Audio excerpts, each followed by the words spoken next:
Well, hello and good morning, every single one of you tuning in across the world. We are at the Swiss Water Ski Resort, and this is the 7th edition of the Swiss Pro Slalom.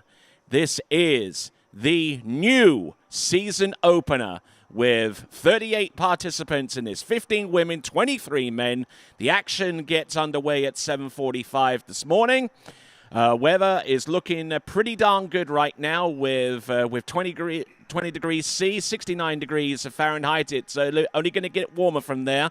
The precipitation, for those of you wondering, it's going to be about 5% maximum today, according to our latest weather forecast. And wind, well, almost non-existent, maybe about 3 kilometers and varying in strength, but nothing for our competitors to be overly concerned about. So, this is the Swiss Pro Slalom. This is our first event in the newly inaugurated Water Ski Pro Tour. And yes, my name is Tony Leifert, as if you can see there on the little thing in front of you.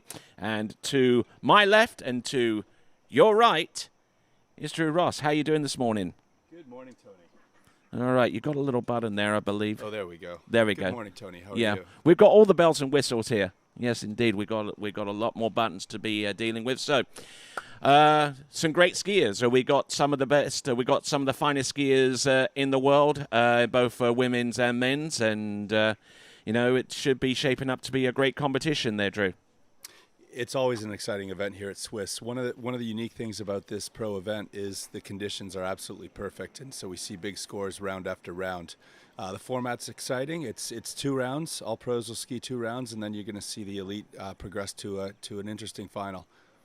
All right then. So, as I say before all these competitions, grab yourself your favorite beverage, grab yourself your favorite chair, because it is going to go off in a major way. This is the Swiss Pro Slalom for 2021, and we'll be back momentarily. Stick around, folks. The pre-show will get underway very, very soon.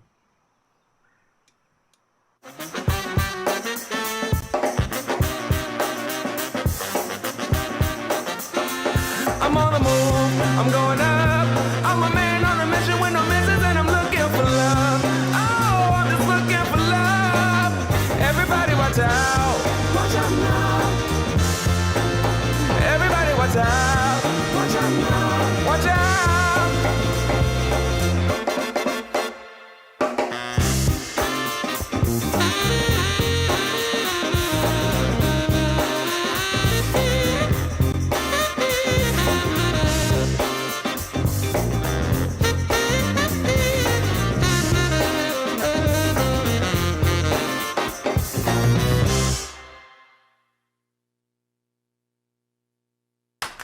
What if I told you there was a place where the sounds of nature are only broken by the roar of a boat, a place where that summer feeling lasts all year long, a place where the Florida sun is only outshined by the smiles of the skiers, a place where first-time skiers can ski alongside world champions and the world-class coaches work with all levels of skiers.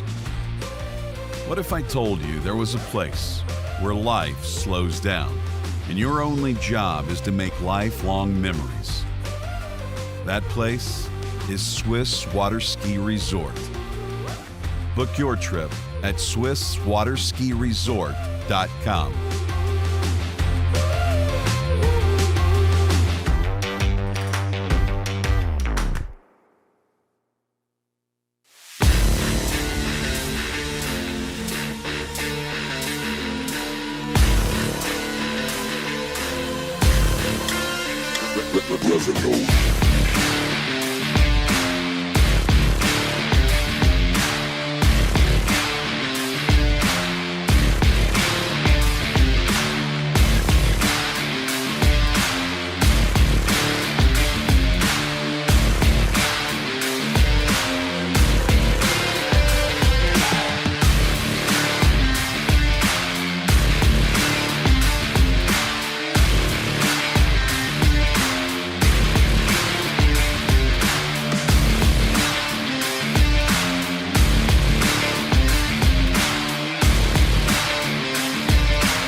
Avenol, the lifeblood of your car.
Denali.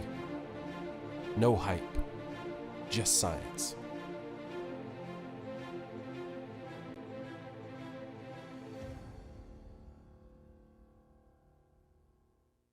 Hello everyone, my name is Danilo Filchenko and I am the Under 21 World Trick Champion.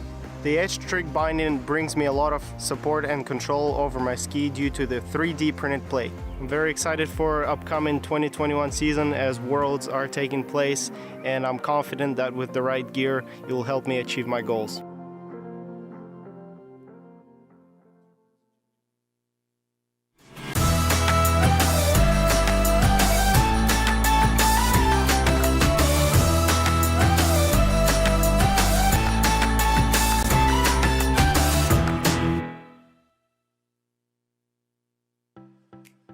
Hi, my name is Thomas De Gasperi. I am from Trento, Italy. That's where I was born and raised. I'm here now in Orlando, Florida, where I spend my winters, doing a little bit of ski school, a little bit of training. I joined the Team Good in 2004, and I remember calling up Dave and asking to try a new ski, and because I was kind of like looking for a new ski, and he sent me one, and since then it's been a good relationship with him, a good relationship with the company, and I'm still riding it today, and I still feel like it's the best choice for me.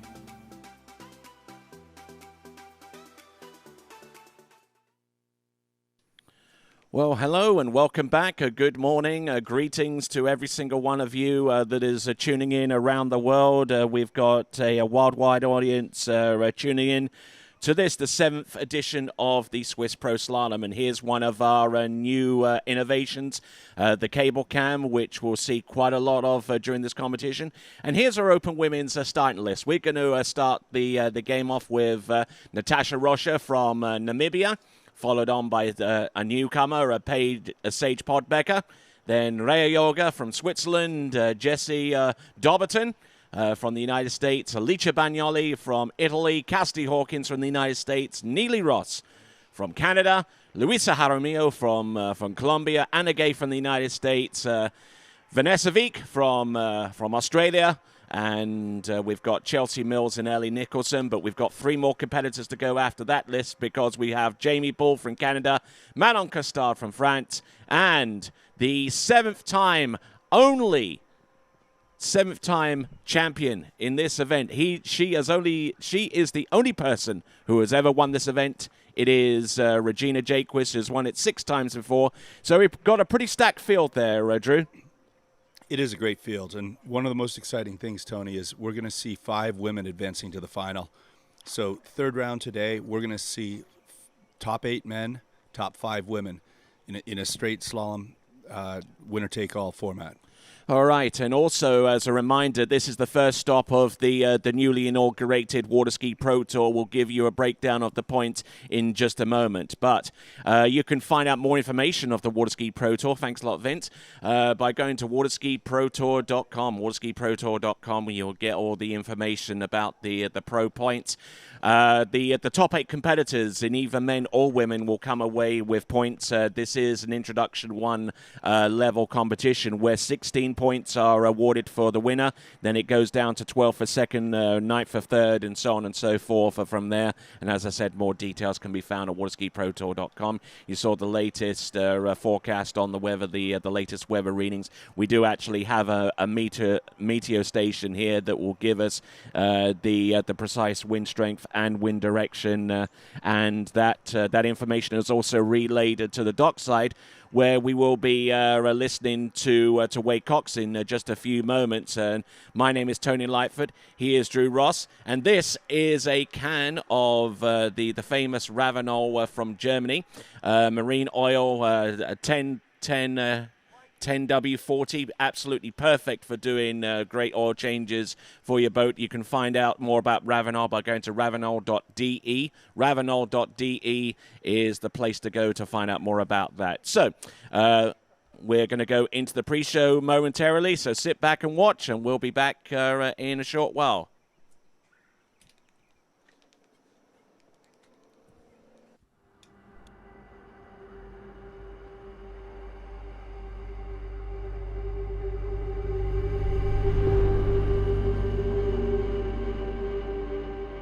Nate Smith, your champion, with 4 at 10.25 meters. Oh no! Your champion, Regina Jaquess. So there is your winner, Nate Smith. Yep, and the video review shows that he's outside buoy number 4 without a shadow of a doubt.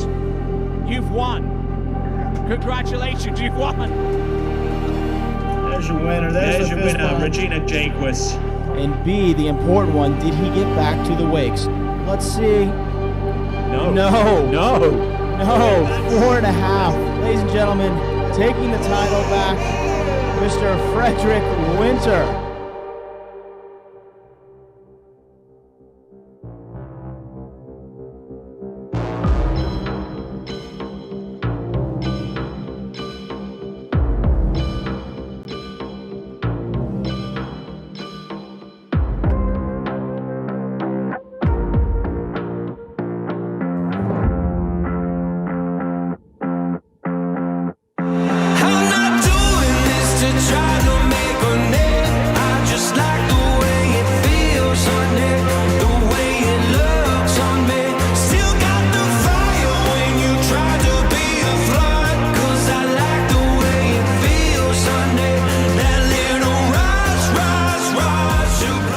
Winning Swiss was my most exciting competitive moment. Like, I ran 5:41 in the final. I was second to last off the dock.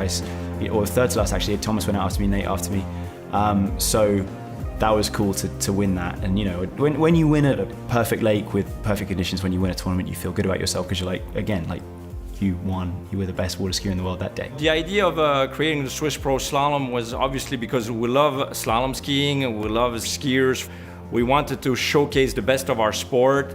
Yeah, so we started Swiss Pro Slalom in 2015 on the same format as we are running it today, which is a 2-round and finals. I think it gives the best opportunity for every skier to show his best, you know, in one day. It's a one-day, one-shot tournament. We pretty much run on an average of 35 skiers, and the idea from the beginning was not necessarily to grow to be the biggest event, but we really focus on quality skiing, make it a nice venue for skiers, for officials, and obviously for people to come and watch. The hardest part is to stay focused right from when you start to put the throttle down to all the way to the end. You cannot have a moment of where you, okay, she's fine, I can feel, suddenly something happened and you're out. No matter if, okay, it's Regina, I need to concentrate more. No, you need to be concentrated right for the first one. That's the hardest part, to stay focused for every skier. Like that, they have a chance to ski well if I drive well. So yeah, this weekend, incredibly exciting, this new initiative, the Water Ski Pro Tour, and we're gonna have the very first stop, Swiss Pro, and it's pretty cool that it's here, and it's the start of something that I think can be really great and really can bring some new eyeballs and a wider audience to a sport that absolutely deserves it. So the Pro Tour website the Water Ski Pro Tour website is actually going to host leaderboards, so it's going to be updated every Sunday night. We're not going to have to wait forever for the leaderboard to get updated, and that's good for the skiers, also good for the fans to be able to understand who's winning. I mean, ultimately, we're competing in this at water skiing, and it's not just about like the individual events. It's about trying to move up a list and getting to #1 spot.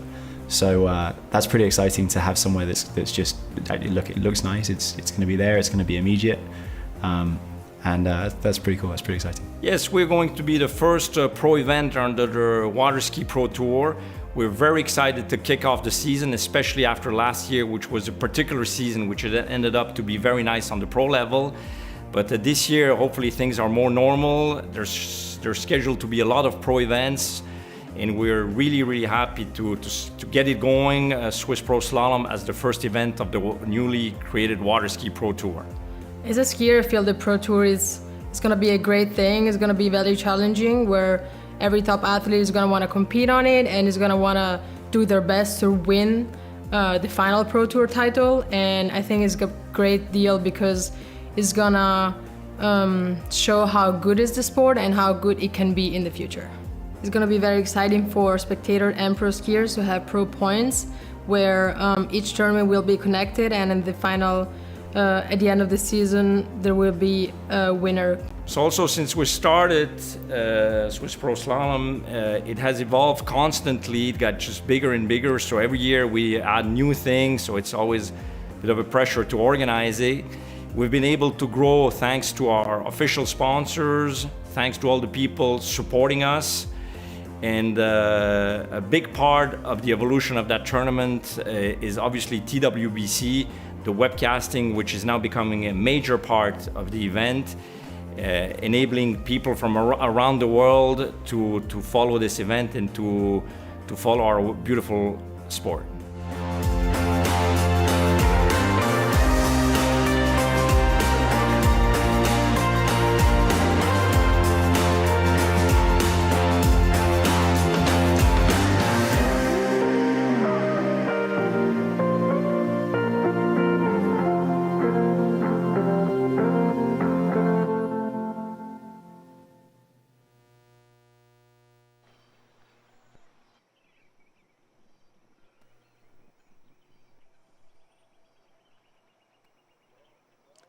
Hey, good morning, Tony.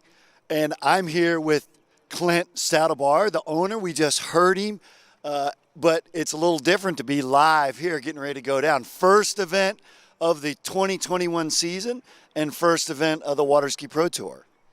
Yes, we're really excited. This is our 7th edition of the Swiss Pro Slalom. It's a beautiful day. We're really happy to kick off the season, be the first event of the Water Ski Pro Tour. We have really the best skiers in the world. It's perfect conditions today. We're really thrilled. So you've got obviously family business here. You have a son, one of your sons competing in the men's, and the other is one of the owners of the TWBC. Must be like a really challenging week as well, right? Yeah, we've been working hard this whole week, but it's all worth it. I hope today's a great day. And we're very excited, obviously a bit nervous, but very excited and very happy to do this. Hey, back to you guys.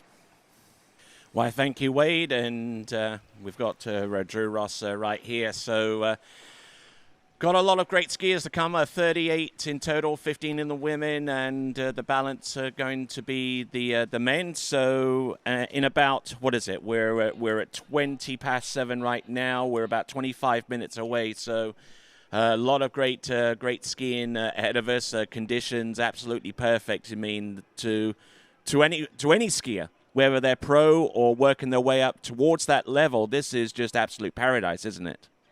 It is. Tony, just to recap. It is, Tony, just to recap. We've got 15 women, 23 men. The entire field is going to ski 2 rounds. From that, each athlete's best score will be compared and seeded to determine the finalists. We've got 8 men and 5 women that are going to advance to a final winner-take-all format of this event. So we've got three terrific rounds of competition in ideal conditions today here at the Swiss Pro.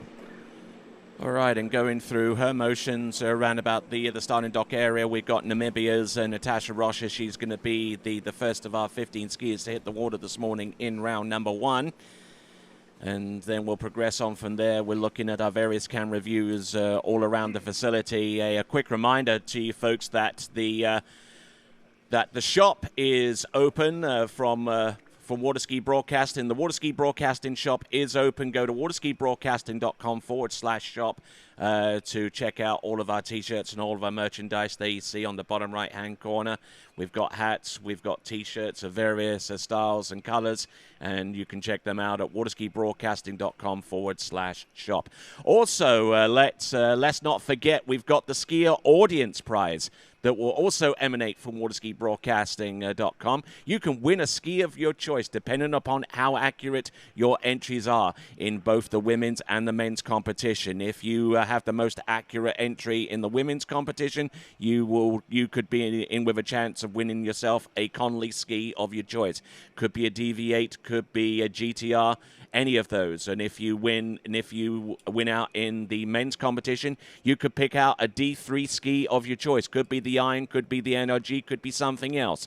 But you won't stand a chance of winning unless you enter. So go to waterskibroadcasting.com to find out more details about our audience prize competitions. Right there, waterskibroadcasting.com. And we've also got the Skier of the Day competition as well. You can also find out more details there. Now, during the course of this competition, not only are we awarding prize money and awards to our best score in this competition, but we're also awarding prizes for the strongest pull as well. The strongest pull prize will be, yes, it's a $500 bonus, and it's brought to you by Syndicate to Skis. And we've got men and women this year. We have got separate strongest pull prizes for both the men and the women, and it's going to be rather intriguing to see who comes away from this site with the strongest pull in either the men and the women competition there, Drew. So it's a bit of a different carrot for the athletes. I wouldn't say to chase, but it's a situation where, in conditions like this, it's going to take a huge score, and you're going to see an absolute all-out, max-out effort, to get that last half point. And that's a circumstance where you might see, these strong pulls coming in. Alrighty, so we're taking a look at our various shots. We got the bow cam right there with the Ravenol logo. We've got shots all over the place. So we got a maximum of 13 cameras situated, dotted around the entire facility. We've got mics picking up almost everything that's being said.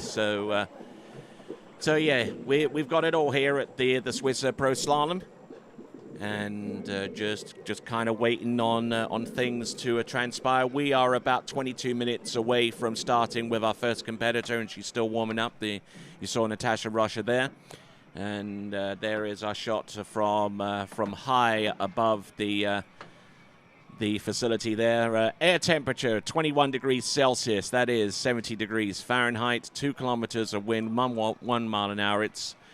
You can barely feel it out there. And more competitors getting lined up and getting ready as they arrive, and this is definitely going to be a hive of activity between now and the end of the competition. So,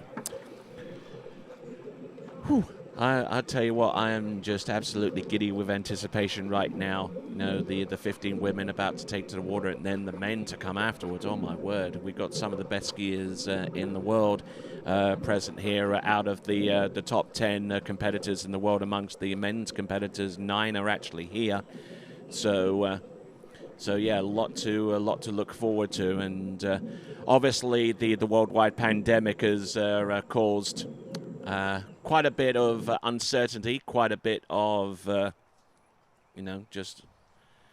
uncertainty basically, and thankfully a lot of the pro skiers are already in Central Florida, so they can take advantage of this competition and actually compete. But for a lot of other competitors, around the world, not entirely possible. The one competitor that I making a special reference to is the current world champion, who is Joel Howley. Unfortunately not here, but I'm sure that he's watching, and want to extend my best wishes to him, and hopefully things will ease off a little bit to where he can at least come on over and possibly defend his world title towards the end of the season there, Drew. That's right. We're all certainly looking forward to a return to a better place, a more normal existence, and pro sports are one of those areas that have been impacted. We're so used to being able to watch our pastimes and the greats of our sports and endeavors compete, and Joel's been a big part of that, and I know I'm sure he's as keen as we are to see him back and get going. It is a World Championship year, as Tony mentioned. We are going to have a World Championship in October here in Florida, and it's an exciting time for the sport. People are getting back, and Central Florida is the hub, and we're fortunate to have these great athletes here. Most training in Central Florida, and ready to compete. And as a matter of fact, 3 out of the 4 World Championships that are actually being competed for this year actually in the Sunshine State, because we got the World Under-21s and we got the World Under-17 Championships. Both of those competitions will also be brought to you live on TWBC. And we've got other tournaments, and you'll be able to see that schedule on waterskibroadcasting.com. You can check out their schedule when we're seeing the previous winners. And so far as the women's competition, only one competitor has won that event in its entire existence, and that is Regina Jaquess, and she is going to be here. Men's have seen a few competitors swap places. Freddie Winter was the first winner, and he is the latest winner of the Swiss Pro Slalom. And you can find out more coverage about this water tournament, water skiing, by going to Water Ski Journal, and you can download the latest episode from Water Ski Journal. And you can go to waterskination.com, put in the code TWBC, and you can download the latest edition for free. So the 7:45 Open Women's Round 1, then 10 a.m. approximately, the approximate times from there on out for men's Round 1. And then you see the remainder of the schedule there, 38 total participants, 15 women and 23 men. So, looking round and seeing who else is getting ready. That's Rea Yoga from Switzerland. She's going to be one of our early starters in this particular event, and we're going to take a look at the running order for women as they get warmed up. There we go. Thank you very much. We've got Natasha Rocha there from Namibia. Resident here at Swiss. Sage Potbecker, one of our younger skiers in this event, and recently signed on to be a team member for the University of Louisiana at Lafayette Raging Cajuns. Going down the list, we've got Rea Yoga, a skier for the Florida Southern Moccasins, representing Switzerland. Jessie Dobberton, also a skier for the Moccasins, there fourth out. Alicia Bagnoli, a skier for the Raging Cajuns from Italia.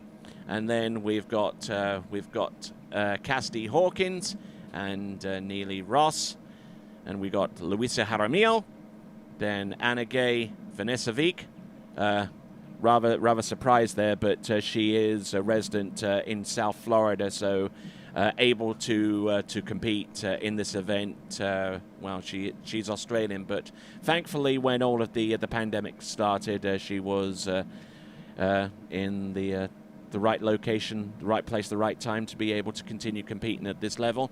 There you see the remaining 3 skiers, Jamie Ball, Manon Costard, and of course the number 1 seed and the 6-time defending champion, Regina Jaquess. Whew. All right, so Drew, you're going to run us through the men's starting list in a moment, but before we do, let's have a look at our boat, the Nautique, and the boat that you're quite familiar with, Drew. Yeah, the Swiss Pro, 2021 Swiss Pro, coming to you live. Welcome everybody for those just joining. This is an ideal tournament for conditions. This is an ideal tournament for the athletes preparing for World Championships, towed exclusively by that 2021 Ski Nautique, the world record-breaking Ski Nautique. We're going to see some great scores here. That's all there is to it, Tony. All right, so let's have a look at the running order for the men's. And yeah, the first time that we've seen this today, we've got Mario Mustafa from Peru, followed by Robert Hazelwood. And neither of those two competitors have scores in the current IWWF Dynamic men's slalom rankings list, but they've been put. That's why they've been put at the top of the order. Robert Hazelwood, quite a prolific slalom skier in recent times, has gone into 41 off on several occasions. That's why he's starting so early on. Zane Nicholson, Drew, tell us a little bit about him and the rest of the skiers. Zane's been out there for a while, and he's a great skier. He can get it done. I think we're going to see a lot more of Zane, especially with with the newly formed Pro Water Ski Tour. He's a keen competitor. He's a throw down, go for broke athlete who can really get some scores. We've got Charlie Ross. He'll be competing in his first pro event, followed by Landon Giels, Martin Coleman, Federico Jaramillo, he's a young Colombian who's just doing extraordinarily well. Thibaut Dyland, Daniel Advarco, Jamie Calhoun coming from Canada, Dane Meckler. What an outstanding performance from Dane at the most recent World Championship in 2019. Got to mention that he's not of the tallest stature, but he's a technician. He's just so fun to watch. Sean Hunter from the United States, another terrific athlete. Young athlete on the up. All right. Ryan Canepa, Joel Poland, Will Asher, many-time world champion. Benny Stadelbar, he's a hometown favorite right here. John Travers, Adam Settlemeyer, Cole McCormick, Thomas DeGasperi, Freddie Winter, and Nate Smith. All right, and those are the 22 skiers on the list. Some great performances there. We've got some early communication on our comments on the YouTube channel. Thanks a lot for mentioning our tournament and spreading the love across the world. We have an audience that is spread out far and wide. I believe we've got people tuning in from Iran, from Belarus, from Australia, from Canada, from France, from everywhere tuning in, and we thank you very much indeed for doing so. So, tell you what, recent news. But before we delve into that, let's pick up Wade at the starting dock. Hey, thanks, Tony. I'm here with Patrice Luguet, who's going to be the captain of our ship here today. So, must be a little nervous. We got some new technology, huh? Yeah, a little bit nervous, but good pressure. It's a nice spot to be here, though. Sun's coming up. Your home site, first pro event of the year. A little exciting, right? Yeah, really exciting. Okay, it's my office. I've been there for 25 years, but very exciting. So good stuff. We're going to see the ship here and the captain in just a few moments. Back to you guys. Tony, what Wade's talking about down there is the new technology being SurePath. That's something that's coming across the elite events around the world now, and what it is just an enhanced GPS tracking system. So for in-camera video and just to assure consistent boat paths as well as eligibility for record-setting performances, what we've got is a system that's a perfect track of the boat path via GPS and is a clear indicator of whether a boat path will pass or fail. Excellent stuff there. Yes, we're definitely keeping an eye on that, just to make sure that everyone gets exactly the same pull, exactly the same opportunity to perform their best in these events. So we're anticipating some great skiing along the way, and I was about to delve into some latest news that within the last couple of days, the world men's overall record has been broken, pending world record by Joel Poland, and he's going to be skiing in this event, in the slalom event. Now that world pending overall record, I think, is like 3.5 3.5 at 10.75, 39.5 off, 13. What was it? 11 350 in tricks and about 68.4 in the jump event. So the great performance there. I think it may have even been 4.5 at 39, Tony. And something that's exciting is we've got lots of great overall athletes who are going to be pushing it. Let's go down to Wade at the starting dock. Yeah, I got. Hey, Tony, I'm here in the dock with our very first skier of the year, Natasha Rutcher from Namibia. She says it better than I can, but she's a resident here, a year-round resident, and must be very exciting, like your home site, first ski of the year. Yeah, I'm definitely excited. Also excited that it's so soon in the season, and I'm looking forward to it, for sure. Yeah, sort of back to our normal spot in the spring, but not normally the first event of the year. I know, so it's a little extra nervous since it's my home site, so everyone's like, you should know this, you should ski good. So hopefully, yes, I'll ski good today. Well, we're all cheering for you. Best of luck. Back to you, Tony. All right, thanks a lot, Wade, and thanks a lot to Natasha. And what have you got for us this morning, Drew? Looks something tasty. Tony, it's breakfast time. I've got 2U snacks. This is an incredible product made locally here. It's an all-natural product that's a big part of the water ski world. 2U's been behind any number of events, and you can see them around starting docks throughout Central Florida and now the world. Big backer of the Pro Water Ski Tour, and certainly a healthy snack, a customizable snack. It's really cool to have them on board. Okay, can you open up that box for a second? I want to try one of those.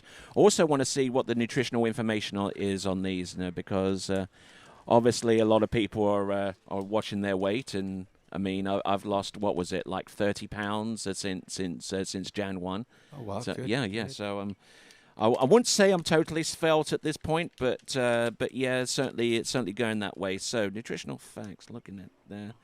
Okay, so it's definitely good. It's a 200 kilogram, 200 calorie bar right there. So if you're looking for something to snack on and you're really involved with skiing and other athletic activities, then this is something that's going to give you energy for the long run, I would say. Yeah, and whether it's apple pecan or pina colada or bananas Foster, just some great flavors. Did you say pina colada? I did. Yes, one for each hand. All right. So anyway, Toby Keith's song. Anyway, but there you go. No, that's not even Toby Keith. That's Garth Brooks. Anyway, confusing my country artist. Anyway, a lot of people around the starting area. We've got the yellow bibs for our defending champions. All right, so let's have a look at our sponsors. We've got Pro Gear, we've got Reflex, we've got Ravenol up there. If we can have that camera pan over towards our other sponsors on the other side, we've got our Swiss Pro Slalom Arch. And we've got quite a few sponsors on board. A lot of people to thank and acknowledge as well. We've got Valerie Stadelbauer there, and we've just seen Regina Jaquess just arrive on site, along with most of the field of women's slalom skiers. HO Syndicate there. We've got Nautique Boats involved as well. So a good array of sponsors, and we've also got a great array of officials. They're starting to arrive. We are about 7 minutes out from dropping the first skier into the water. We are 7 minutes out. The time is fleeting, guys and gals, especially the gals. And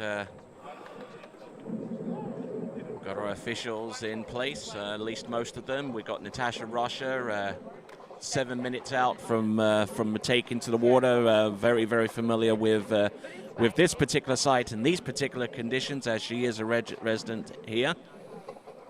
Less than 10 minutes to go for the start of the Swiss Pro Slalom for 2021. And yes, I did hint upon the recent news with the scores from Joel Poland in one tournament, where he's put a claim in for the world men's overall record. Slalom in the 4.5 at 39.5 off, 11.330 in tricks, and jumping 224 feet or 68.4 meters. So some good skiing there from him. But I tell you what, 4.5 at 39. I don't think has actually ever advanced a skier out of round 1 or round 2 into the next round. So he's going to have to come up with something really, really special to stack up to our specialist slalomers who will be competing here at the 2021 Swiss Pro Slalom. Whew, I tell you, sun's coming out. The mosquitoes are exiting the facility, and hopefully they won't return for a good while, at least until the night time. So, Natasha Rocha.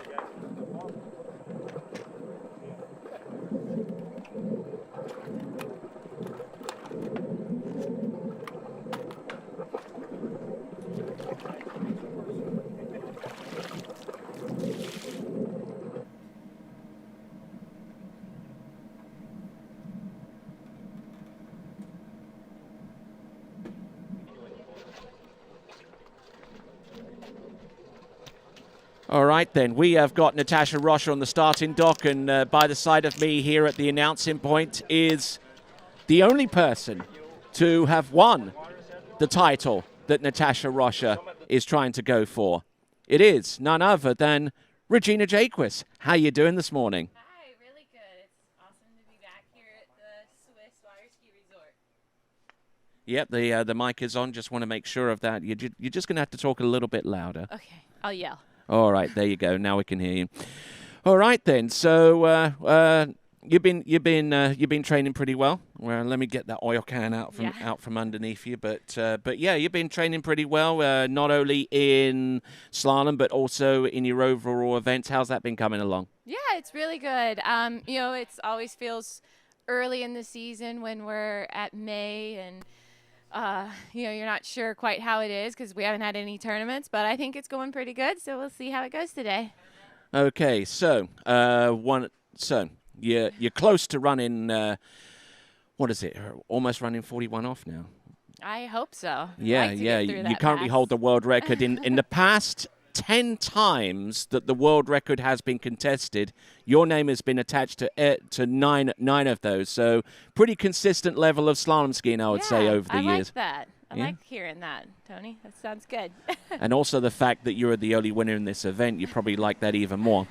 Yeah, and hopefully we can keep that going today. And it's just always so nice. Swiss is always kind of just perfect conditions, perfect water. So hopefully we'll have good scores today. I really think we will, off of seeing the running order from the girls. And we're so glad you get the day off from being a pharmacist up there in the Panhandle. Yes. Yeah, it's nice to come out, and I know all the girls are watching from the store, so I definitely got a good support group going today. So thank you, and hopefully we'll have a good day. Okay. Before we let you go, we're going to have a look at the women's running order. You give us an assessment on each one of those skiers, if you could. Okay. So we got Natasha. This is, home court for her. Sage Bob-Becker, what do you know about her? She competed at the Malibu last year, didn't she? Yes, she did. And she is also a junior skier too, correct? Yeah, I believe she graduated high school this year and will be a collegiate skier for the Raging Cajuns. Oh, well, would have rather it been University of Louisiana Monroe. Of but, course, because you're still a former Louisiana, exactly. Well, Indian, but okay. still awesome to have the juniors here, and love that she's doing the college route, and she's going to have a phenomenal experience. Even if it is ULL, she'll have a phenomenal experience competing with college and university. I just heard that dig, because it's ULL. Fair enough. Anyway, we've got Ria Yorga taking toward a third, but let's concentrate on the last three. Okay. That's a tough group right there, those three. And even if you bump it up, you got to know it's not just going to be those last three. When you look into midway, you got Vanessa. She's running 3 at 39. There's going to be more from that mid group. I know you got Neely Ross. I can't really remember the order that I saw, but there's a good bit of girls that are going to run 38 and BN to 39. So it's going to come down to both rounds to see who makes the finals. All right, we mentioned Sage Bob-Becker a little bit earlier on. Let's listen in on her with Wade Cox. Wade. on, go. Hey guys, here with Sage Potbecker, our second skier on the water today. Her first pro event. A little nervous this morning? Yeah, a little nervous, but I'm excited. Yeah, I had, so I'm really happy that I'm skiing it. So yeah. Awesome. Baby steps, right? And you made some more baby steps. You committed to go to university? Yes, I'm going to Lafayette next year, so I'm really excited. I can be part of the team and skiing there. So I'm really excited. Looking forward to it. Raging Cajuns. Go girl. Back to you guys. And from one Raging Cajun to another, good to see you, Sage Potbecker, but especially good to see our first competitor out on the water at 7:45 in the morning, Eastern Daylight Time. First competitor out. This is Natasha Rocha. Minimum starting line length is 14.25 meters.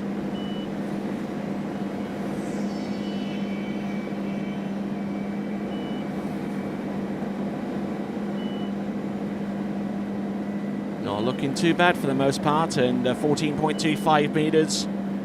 Yep, keeping that ski dialed in and deep in the water there. And we're going to take a look at the instant replay, and 14.25 meters shouldn't be too much of a struggle for any of our skiers, least of all our women out there, but a little open to the boat into number 2, showing one or two signs of nerves out there, Drew. Well, Natasha's just settling in out there, and 14.25 is not a difficult pass for any of the athletes. It is an important pass to set the stage for the set.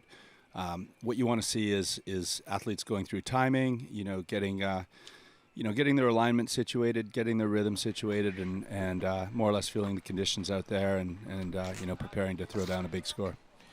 Okay, so taking a look at Natasha Rocha's record in the last few tournaments. This is the first tournament of the year from what I've been able to ascertain. The first tournament of the year that's actually been listed on the dynamic slalom rankings.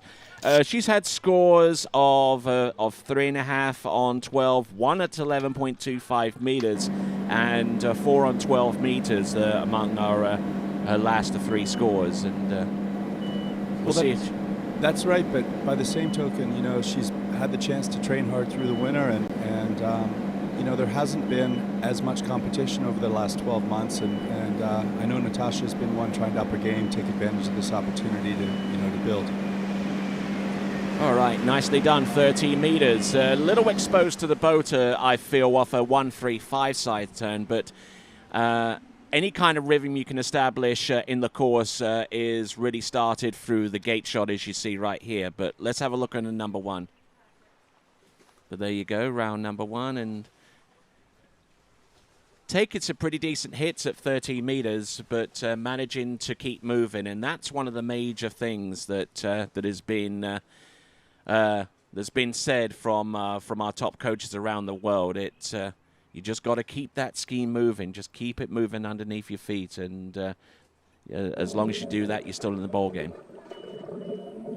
So, Natasha Rocha from the West African nation of Namibia, originally from the capital city of Windhoek, but is resident here in Central Florida. Tony, we're going to see things start to get interesting now. 12 meters, formerly known as 35 off. This is a pass that things start to, heat up a bit. All right. So, let's see if she can provide a little bit of resistance behind the boat. Here's 12. Gonna have to hustle. Oh, come on, keep going. On, it's going to be 4. All right then. So things have started to go a little bit pear-shaped for her off number 3 into 4. We're gonna take a deep dive into this one. But what do you see here right from the get-go?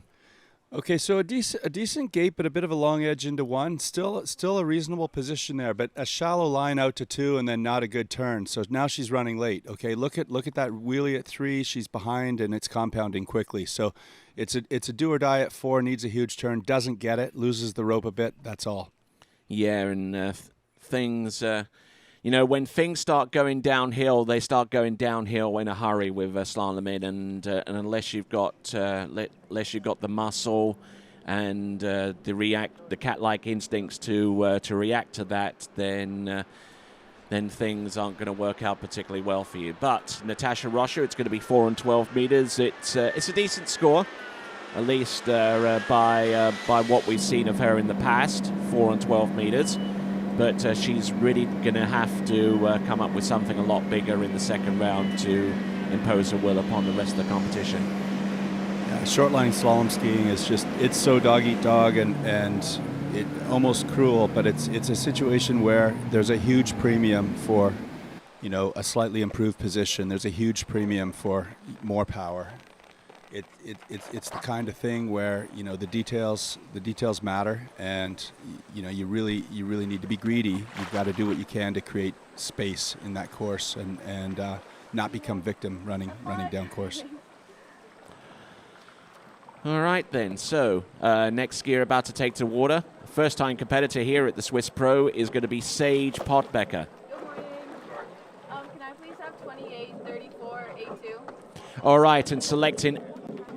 So, rope tension, as we just heard the specs from Sage Pottbecker as she communicated them to the boat, selecting Alpha 2 with the 0 off. We'll explain more about that in just a moment if we can get more details. But we've got Sage Pottbecker.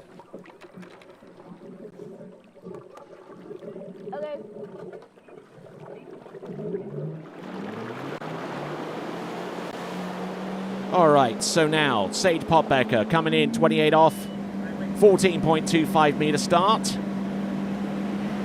I do suspect as we get a little bit further down the list, we're going to find more and more of our competitors started in at 13 meters. So, Sage Pottbecker, a newly minted Raging Cajun, and now we're going to talk to another Raging Cajun, Alicia Bagnoli. Hey, thanks, Tony. Alicia Bagnoli, way cooler name than I have, Wade Cox. I mean, are you kidding me? So yeah. So you're obviously on the TWBC crew, but you're getting ready to go get your game on, right? Yeah, I mean, we spent a lot of days getting planned everything for Swiss Pro, but I'm really excited that everything is working out so far, and all the hard work they put on, I think is gonna pay off, and everyone is gonna be able to see it. So I'm really happy about that. Yeah, it's been great. We've been out here all morning, got the sun coming up, and you're gonna rip it up. I feel it. I'll try. Thank you, guys. Okay, back to you guys. All right, Sage Pottbecker out there on the water, and on the starting dock area we got Rhea Yoga. Now, I noticed that when Sage Pottbecker gave her specs towards the boat, she selected Alpha 2. Now, let's explain a little bit about that, and we'll get some comments from Drew. But in terms of setting up the 0 off, as we welcome her back into the course on 30 meters, setting the letter A gives her a sluggish response from the towboat, the slowest response from the towboat, and selecting 2 gives her a moderate feel behind the boat.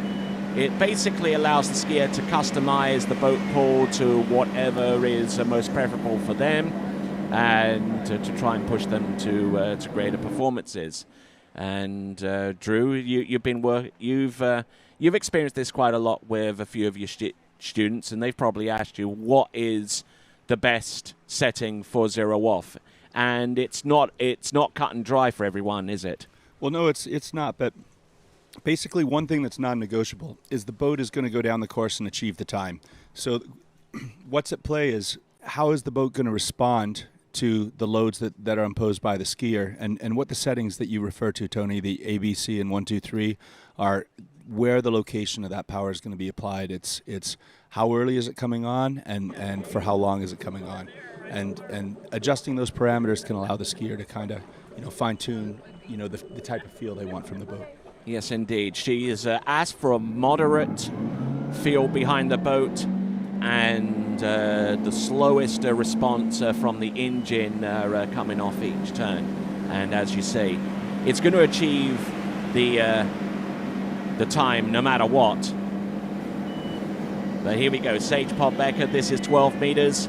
4 buoys by Natasha Rocha has set the top score in the field so far. But I tell you what, Sage Podbecker will become our first female competitor to get through 12 meters and establishes the lead right there. Good effort there from Sage Podbecker.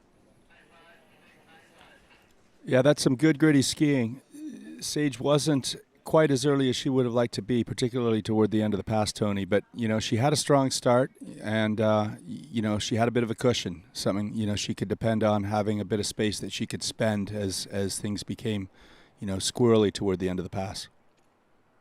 And a good view there from our new cable cam installed and being used for the very first time here at the Swiss Pro, giving us an aerial shot. And it has its advantages over the drone because we're able to utilize less battery power to keep an aerial camera up in the air for the longest time, and it is technology very, very similar to what is being used in Formula One, where they actually have one of those cable cams going along the pit row, so that camera zeroes in whenever the team calls box. The car comes in and gets all 4 tires changed and a little bit more wing. Here we go. This is Sage Podbecker, 11.25 meters. Oh, nice one, but just a little bit of loose line into number 2. I think Paige will be disappointed with that. She had a reasonable start and kind of lacked the organization and the power as she headed toward the wake and didn't get the type of cash she needed out to 2. So falling a little bit short, likely going to score 1.5. She did lose the handle. We'll have to see what the judges say. All right then, so let's have a look at this gate once again. Rolls in. A little bit of a hard start though.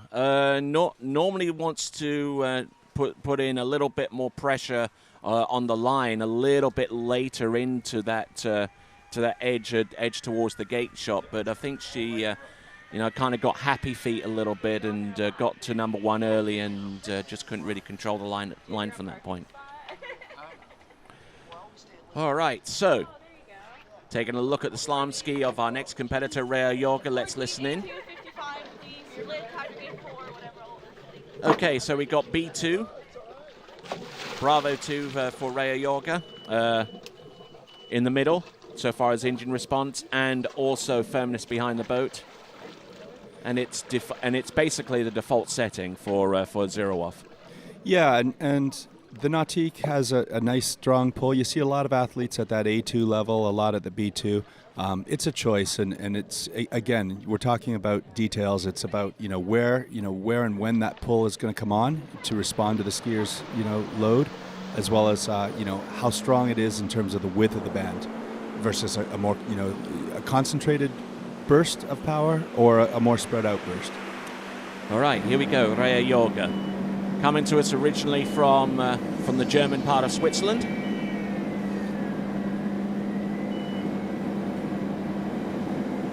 So, for those of you watching from that area, guten Morgen.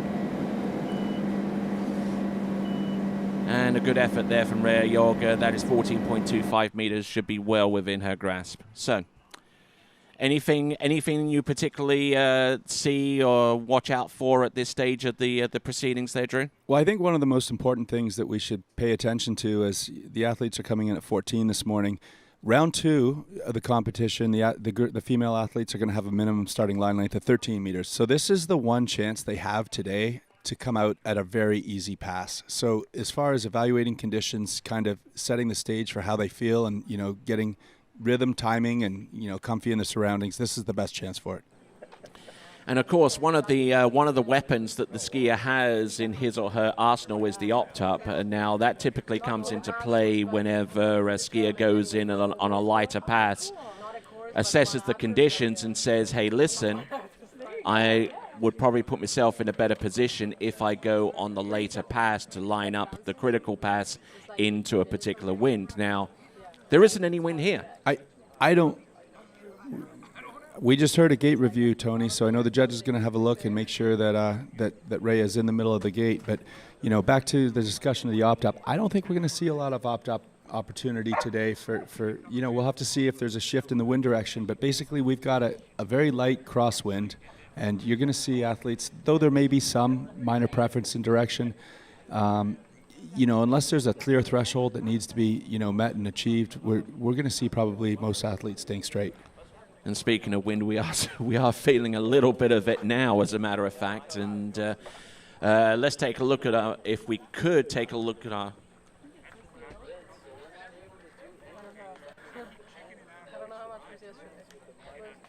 Waiting on the judgment as we see Alicia Bagnoli and Jesse Dobberton.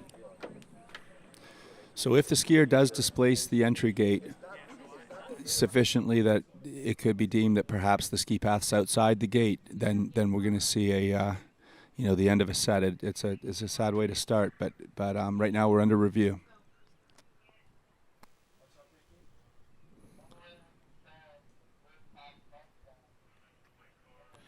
Okay, at this point, as we get the gate call, the skier does have the option to continue running to the next pass of 30 meters, but during that time, the officials can take a deeper dive into that gate call and could potentially roll out that effort, or indeed any previous effort up to that point. And we have a confirmed 6. So fortunately for Rhea, she was inside the gate. That was confirmed by the replay, and she's coming in at 12. All right, then. Or excuse me, coming in at 13 meters. 13 meters. We were talking about the opt-up there, but we weren't pressuring her to do anything like that. But here we go. This is a 13-meter run. Nice. And feeling at ease with the conditions here, but yeah, as she skis here more often than not, hardly surprising. Look at that reflection, just ideal conditions today at the Swiss Pro. Yeah, just a little bit of wind, gusting up to maybe about a couple of miles an hour here and there, you know, but nothing that's really going to throw the skiers off their game.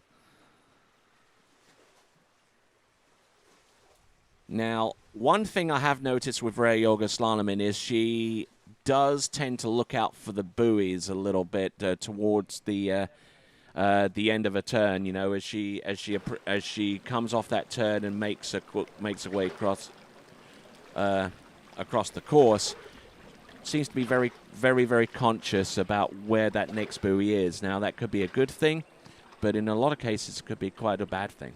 Well, you know, the one thing I notice more and more is slalom's more about, you know, the right path and the right timing rather than, you know, the earliest timing or the earliest path. At the early line lengths, maybe an early pass can be nice, but, you know, more and more as the rope gets short, the deep short line passes, the 38, 39, and 41, you're going to see the athletes aiming to apex more and more at the buoy line. So, you know, Ray is looking to have a nice synchronization with the course. Oh, getting not there. late. She's lost the rope. That's all. 3 at 12. All right then. So Rea Jorge actually working with A2 Alpha 2, which has the sluggish engine response with a moderate firmness behind the boat. Apologies for that. So, I mean, on 12 meters, once you lose the line, it really is impossible to get back into the game unless you're exceptionally strong or have a few gadgets to go with. Right there, handle up high. Yeah, curtains. I see a heavy right shoulder through and beyond the second wake out to the 135 side, and that's hurting Rhea in terms of her ability to be able to stay, you know, organized with the rope. You know, it's a constant game of fine tuning, and you know, you go a week where you feel like everything's syncing up just so perfectly, and then, you know, things can unravel, and when they do, it happens quick. Very, very quick gate shot, as a matter of fact, and got a little bit of loose line into number 1. That didn't exactly bode well for her going forwards, but 3 buoys on 12 meters. Look at that vantage. What a view of the Nautique. Mm-hmm. Yes, indeed. 6.2 litre for 450 horsepower, 465 foot-pounds of torque. Plenty of grunt. That is the Nautique by Correct Craft.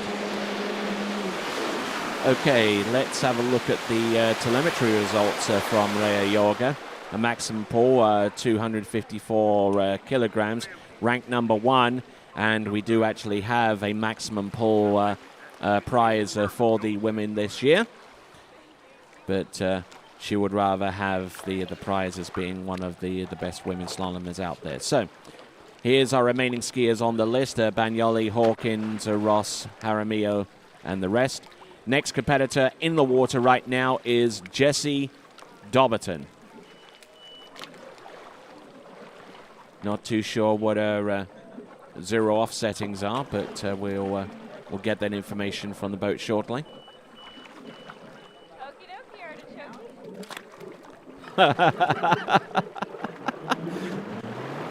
She's already thinking about the appetizer at Applebee's. That was Okie Dokie Artichoke from Jessie. Yes. I do love that spinach artichoke. A little bit fattening though, if I'm being honest. All right then, here we go.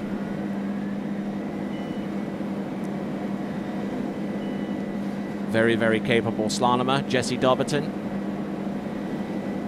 Formerly a collegiate skier for the Moccasins of Florida Southern College, not too far away in Lakeland. And what do you see here so far from 14.25 meters? We talk about the pass being easy, and it is an easy pass, but it's a nice, powerful pass for Jessie. She's going to like where she's sitting. She feels good on her ski here. You can see it. She's creating an enormous amount of space. She's got a great stack, great position, nice power through the wake, and you know, just establishing rhythm out there. Lots of angle. You can see that angle 4 to 5. All right then. After seeing the completion of this pass, let's go over to Wade Cox at Dockside.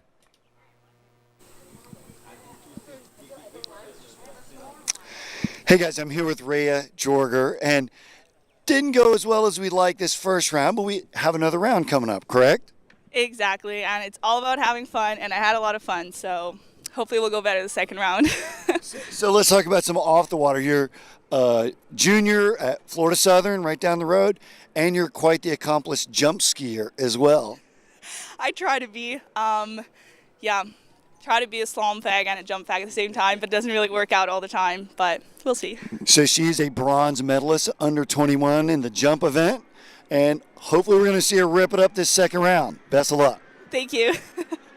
Back to you guys. All right, looking here about midway through this pass, we'll come back to the instant replay to at least put the initial part of the jigsaw that is her pass right here. But this is Jessie Dobberton, another skier from Florida Southern College, and yeah, again, a little bit jumpy with the edge changes, but she's early enough to where that actually works for her. Jessie's early and ahead of the course. She's got a great, powerful position. She's skiing really well this morning. Yeah, and you know, she kind of like leans in, then gets up, and then gets down a little bit in the edge change. You know, like just really ready to like drop the hammer a little bit towards the end of the turn. No, and I think back in the day, wasn't that called like the split radius edge change, something like that? Yeah, I think so. And you know, it's common. You see it a little bit in everybody's offside turn. Maybe not quite so much into the onside turn, and you know, maybe a unique piece of Jessie's technique. All right, so let's see what she has got. Jessie Dobberton. Boom, hits that number 1, a little open into number 2, but good extension there, keeping herself in check. There, round number 4. Boom, round number 5. Little open into number 6. Oh yes, our second person to get through 12 meters is Jessie Dobberton. Nice. She'll just be glad to be through 12. It's a pass she really shouldn't miss ever. And, you know, it was strong, but, you know, maybe not as well organized as she would have liked. But, you know, she did a great job staying with it. All right, yeah. And, open off number one, and we're seeing the exclusive TWBC water cam right there, giving us an up close and personal view around number two. But I tell you what, you know, strength and just pure guile out there on the slalom course can mask a heck of a lot of deficiencies out there, and with Jessie Dobberton, that's very apparent. Tony, that's a good point. I mean, if you could increase your angle and increase your power moving into the first wake, that can cover a lot of tiny, you know, little detail. I don't want to say mistakes, but shortcomings. And, you know, Jessie's a great example of, you know, recognizing that, just realizing, hey, if I can have, you know, be a little stronger, have a little more power and angle as I approach the wake, I'm going to create some space. And there's nothing like running a nice, you know, fast but wide and early line. Here she comes. 11.25 meters, 1.5 is the score to beat. Round number 2, and 2 is all she'll get. That is Jessie Dobberton, 11.25 meters. Had a pretty impressive start, but just took in a lot more speed than she was prepared to really bleed off into number 2. And so there's a good gate and a big one ball, and you can see that cut out to 2. It's almost like a safety there, and maybe she was, you know, not quite perfect, but a bit of a safety. And with this format, needing your best score to determine whether or not, you know, to really determine your fate as to whether or not you can make the final. And given the field that's remaining, I think Jessie's going to have a second look at herself and, you know, wish she would have had a little more commitment there into the turn at 2. Yes, indeed, and that is Jessie Dobberton. 2 buoys, she's in the lead, and a nice little wave there to her parents who are along the shore side. And it's very, very much a family sport, water skiing, and I'm sure that the Bagnoli family in Italia will be checking in right here and right now for our next competitor. Okay. Alice Bagnoli, Italy. Just setting herself up well, and we'll get the settings for 0 off in just a moment, just to give you an idea of what she selected. There's Patrice at the helm of that towboat, instructing the camera person to actually scoot over towards him to set up the weight distribution in the boat correctly. 14.25 meters, very early into number 2. Look at this, skiing aggressively. And they're just really setting herself up for the passes to come ahead, Drew. Yeah, some great rope organization there from Alice. I really admire. You can see the awareness that she's got.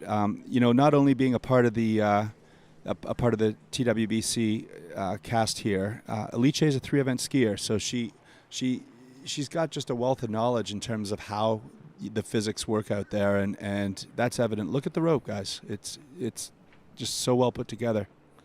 Yes, indeed. Look at that. Round buoy number 3 going across course, making sure that her ski actually maintains contact with the water. And she's out the exit gates, and here we have Wade. Wade, who do you have? Hey guys, I'm here with a very happy Miss Jessie Dobberton, who just took the lead. Hi, thank you. Yes, very happy to be here. It's beautiful out there.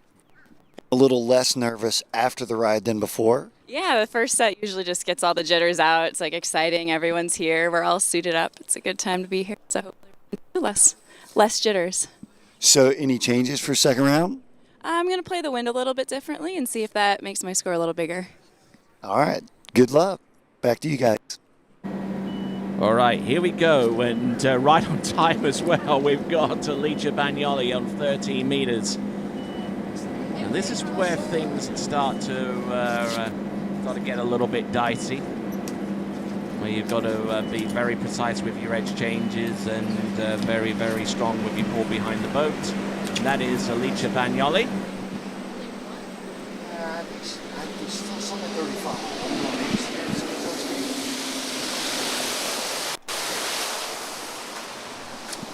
So, Drew, what do you see here? I see a great pass. Alice she's got a super position. She's really ripping turns both sides, especially 135, and you know, she's staying balanced and poised. Really strong slalom skier.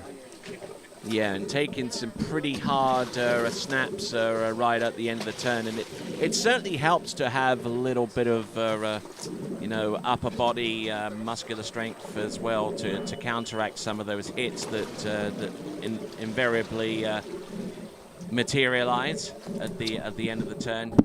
Alice is a strong athlete, and one of the things I like is she's creating a lot of power into the wake, and that results in a nice strong projection off the second wake, and you can see she's got great rope control as a result of that outward swing, and she's able to capitalize. It's a pleasure to watch. I see a 6 coming up here on the 12-meter pass. All right, let's see. Oh, nicely done. Keeping that line tight. I mean, her line control is out of this world right now, and that is basically what is keeping her in the game. Even despite that, she gets a little bit loose off number 4, but because that line was tight and she was able to react instantly, she's still able to stay with the pass. Yeah, I think Alice was. You'll see as she comes out of 3, she's well ahead of the game, and maybe almost too early. She has a bit of a lapse of concentration on 4, and really a horrible turn on 4 ball. But because she had that space, she was able to finish the pass. Yeah, let's right here in great shape, out to 4, and watch the stall. Okay, ooh, just gets behind there.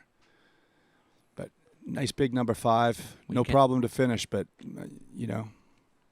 Well, you can be perfect all the time, I guess, but at least you put yourself in a position where if things do start to unravel, you're able to react to it and stay in the game, as it were. Keep the ski moving, keep it flowing.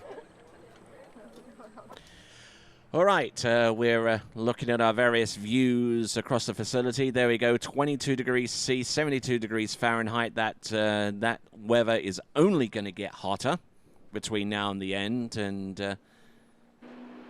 a good opportunity for our women to excel at this point. The boat speed is 55 kilometers now. Don't forget that. Women max speed is 55, men is 58. Oh, look at this. Alicia, this is 11.25 meters. She's still in the game. She's in the lead. Look at this. Come on, keep going. Does she get round number 5? S turns and gets 4 1/2 for that, I believe. But we'll double check to see. The judges will have a look at ball 5 as to whether she rounded it, but what a great start and a strong performance for Alice. All right, let's have a look at this because 11.25 meters with the rope inside the buoy on each turn, the start is critical. Oh, yeah, number 2 looked pretty good. Number 3, she's left foot forward. What a turn. Okay. Oh, got on it. Towards the and this is the best view we'll see. Oh, inside 5. Can we go back about on that a little bit if we could? I see her outside 5, I think. You do? Okay, so we're going to take a look at the boat view again to determine whether she got a piece of 5, because it won't be the full 5 because she didn't get to the wakes after that turn. The question is, did that ski actually make it outside? We're around number 2 right now on the instant replay. We're going to take a look at buoy number 3. The judges are looking at the same footage as we are at this moment. So click, click, click. Oh, inside 4. Oh, inside. All right, so it is 4 buoys. Our next skier is on the water. It's Cassidy Hawkins, originally from Missouri, and been training over at Bennett's Water Ski and Wakeboard School over the last few days and weeks. Now, she started in on 14.25 meters, not 11. So, we see 14.25 meters for Cassidy, looking very, very sharp on the ski. And Wade, who do you have? Hey, guys, another family affair. We got Papa Bear up on the mic, and we got this little one here, Miss Neely, getting ready to go, and then little bro Charlie standing here on the dock with us. So, kind of exciting. First event of the year, huh? Yeah. I'm super excited. It's beautiful out, and I'm really excited. So we just talked about you are finishing up your sophomore year at Rollins, and what are you majoring in? Business management. You gonna be smart like Papa Bear? Hopefully. But yeah, tons of time for skiing, so it's been good. Good stuff. Have fun out there, Neely. Thank you. So, Neely Ross there with that interview with Wade Cox and Rollins. Not exactly the easiest of schools to get into. So kudos to her for for her academics in get into that particular school and studying business management. And looks like we're going to have one of our previous skiers on the mic very, very soon. Alice, take a seat as we revel in our next skier on the water, having cleared 14.25 meters. We have got Cassidy Hawkins, originally out of the Show Me state of Missouri, looking in good shape. Practice sets she had here over the past couple of days haven't exactly boded well for her, but I'll tell you what, it's a whole different kettle of fish whenever it comes tournament time. And Alice, turn that microphone on if you could. And so, Alice. Well, we thought that you'd actually made it round number 5. Well, actually, these guys reckoned that you made it round 5. I actually thought that you actually made it inside, and it turned out that call Thought was I did make it around 5, but what did it give me? 4. 4. Yeah, they did. Yeah, we had to go on the instant replay to determine that to make sure. But Okay. 411.25 meters must be pretty good for you so far this early on in the season. Yeah, I mean, first tournament of the season, but I guess best score of the season. And last year I had good scores, and my best score was 4.538. So I think as a first tournament, it's a pretty good start.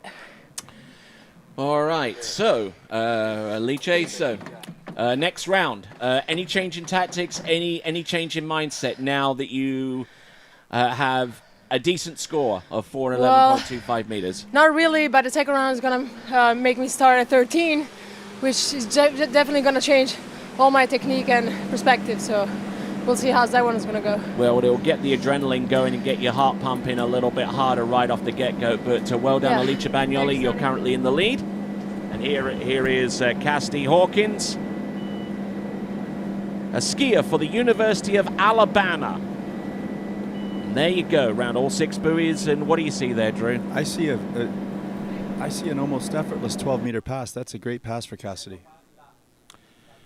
All right, let's have a look at the gate shot. Now, she really uses a knee bend to great effect. I mean, she is a very svelte figure on the slalom ski, looking very strong, using more finesse than anything else to get her from one side to the next, and really massaging that good slalom ski well on both sides of the course. Little bit of a safety check there on 5 and round number 6.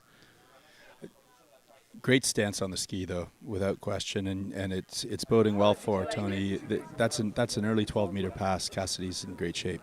And we do use expressions like aerial edge change and safety check, and you can actually find out more about these expressions because we actually uploaded a video with some of our pro slalom skiers, which actually details some of the more intricate expressions used in slalom skiing, such as aerial edge change, such as safety checks, such as the wind directions, all that kind of stuff. So you could check that out at the YouTube site for waterskibroadcasting.com. Here's Cassidy Hawkins, 11 points. Oh my word! Ooh. Yeah, Cassidy's not going to like that. She was in reasonable shape, but not in a good position leaving buoy 2. Her ski path, her line was nice and early. You can see a good wide gate here. She's got a great fitness level. You can see good strength to weight. Lots of angle early at 1. Decent turn, a little bit of loose rope, but in good shape, and goes for a biggie at 2 and is not organized well as the load comes on. I reckon we should clip that instant replay. That's definitely our best crash of the day so far there from Cassidy Hawkins. With 1.5, 11.25 meters, that puts her in the same place as one of our other previous skiers, Sage Podbecker, with the same score. So we are, I think we're 3-4, we're 5 skiers in, and I believe with the exception of one skier, they've all gone into 11.25 meters. Here we go. Wade Cox, dockside. Hey, on the dock again, more family affair. We have Miss Luisa and Federico Hamarillo. I'm getting close. Sorry, guys. But just recently signed to go to Arizona State. Yeah, we're super excited for this fall to be able to go to Arizona and keep skiing there. It's an awesome team and ski lake. I don't know, we're very excited. And these guys are twins and both champions, and we're looking forward to seeing you guys all weekend. Yeah, we're very excited. It's a very good site, so hopefully good scores come up. Yeah, back to you guys. Thank you. All right, so Neely Ross on the water, 14.25 meters, and she has a fairly unique slalom style out there. A little bit of counter rotation going on there, and we'll get to the end of this pass, and we'll have Drew Ross explain a little bit more about the counter rotation and how that helps with slaloming.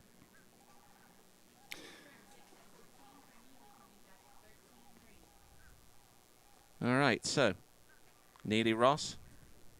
Good balance style here for Neely. You can see, you know, she's got a good simplified technique, well organized, and you know, working on becoming a little grittier. You know, putting some power into things. But yeah, no, she's slaloming well and definitely, you know, growing. You see some of the younger skiers, especially multi-event skiers. It's a process, and the main thing is being able to you know, stick it out and continue to find gains where they are. Sometimes you got to look under rocks and in strange places, but they're out there. Yes, indeed. And Neely Ross, a world champion in the tricks event, representing Canada, and certainly becoming a valuable member of that team, a stalwart, I would say.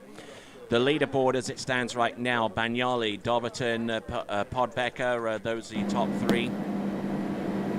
Hoping to join those women at that stage is Neely Ross on 13 meters.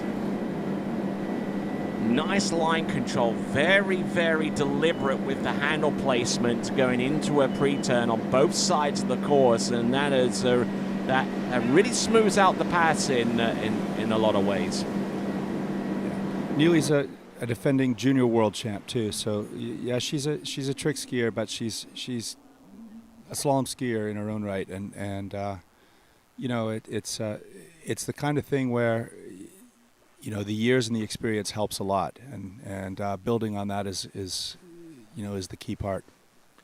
All right then, and Drew Ross there giving us a little bit more of a detail as to Neely Ross's capability out there. I think he's probably watching this with a slightly, you know, from a slightly biased point of view. So we'll try. Well, I don't know. Do you want to comment a little bit deeper about a slalom skiing, or do you just want to play dad for a little bit and just watch?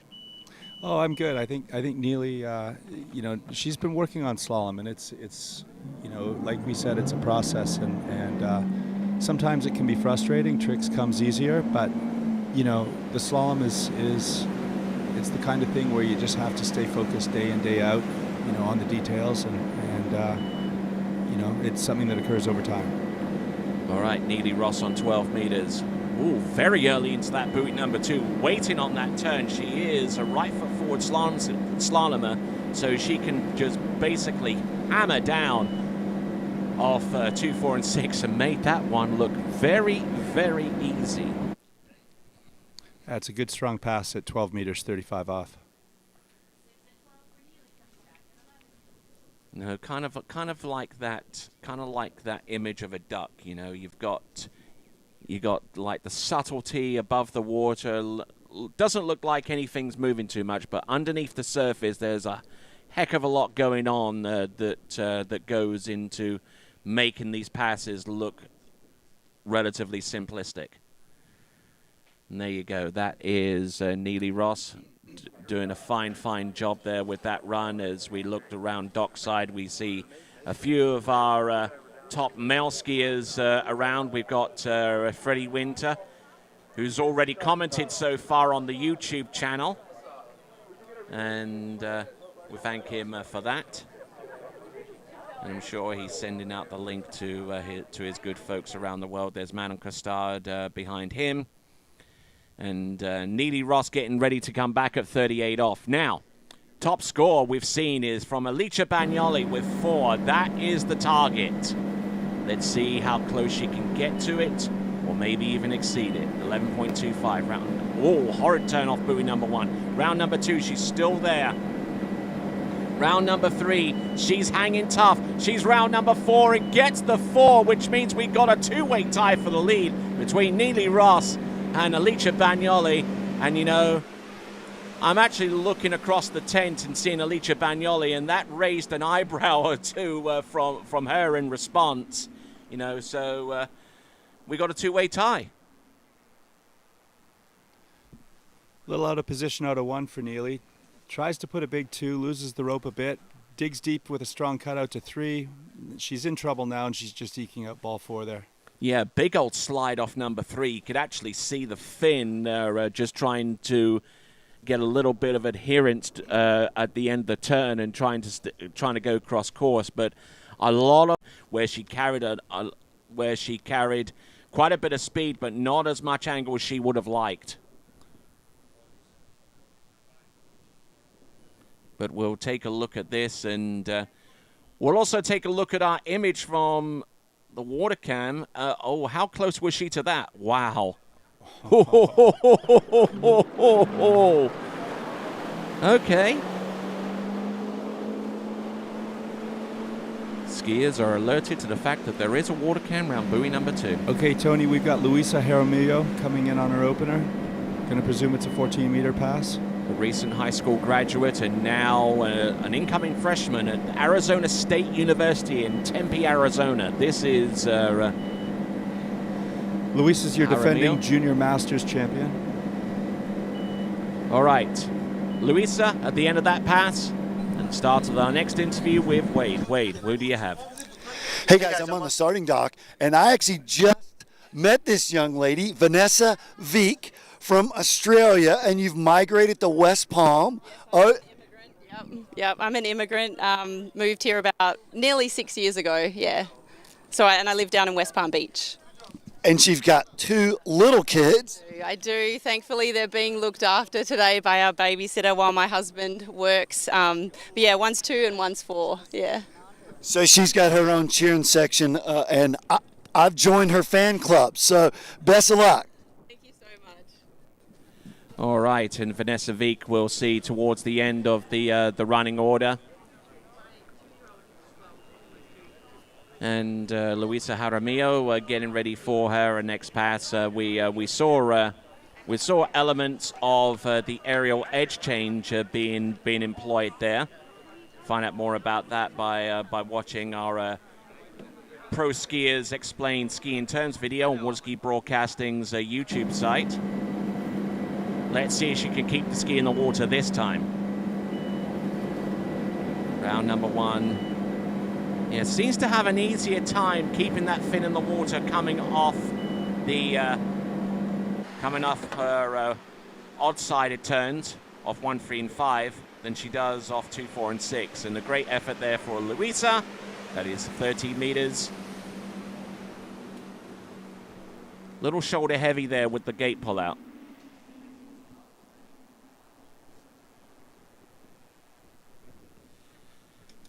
So, good effort there on 13 meters, going across course, getting a little bit open with her shoulders off buoy number 2, and likewise off number 3 into 4. And I mean, slaloming, for all its technique and for all its strength, it does require the skier to have a generous amount of fitness attached to this, you know. And, you know, if you're out of practice and you're out of condition, then those falls and those early exits on those deep passes are going to come, you know, they're going to come a lot quicker.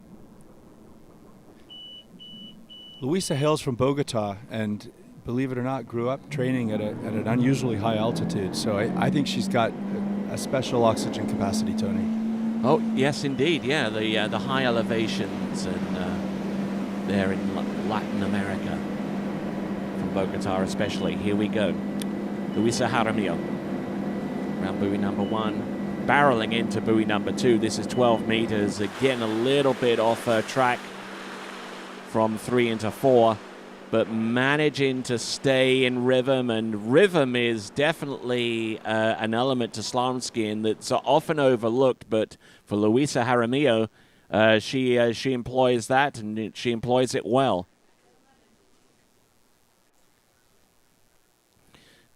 So as we continue to roll right along, Luisa Jaramillo on the 12-meter line, you could win a ski of your choice, whether it'll be the Conley ski from the women's audience prize competition or indeed the D3 for the men. You can find out more by going to waterskibroadcasting.com, waterskibroadcasting.com, and look for the audience prize at the top menu. All right, so you can vote for the skier of the day, being brought to you by 2U. Waterskiing.com/play. More details on that particular competition. And speaking about 2U, I'm going to grab me one of these. Haven't had much for breakfast except for an orange or two, but I'm sure this is going to go down really, really well. Tony, we've got Luisa preparing to come back at 11 meters, 11.25, the 38 off pass. This is where the leaders are bunched up currently at 4 buoys. Luisa's got her eyes on that, but she's also got her eyes on a score that can take her through to the final. All right, here we go. Luisa Jaramillo. This is 11.25 meters.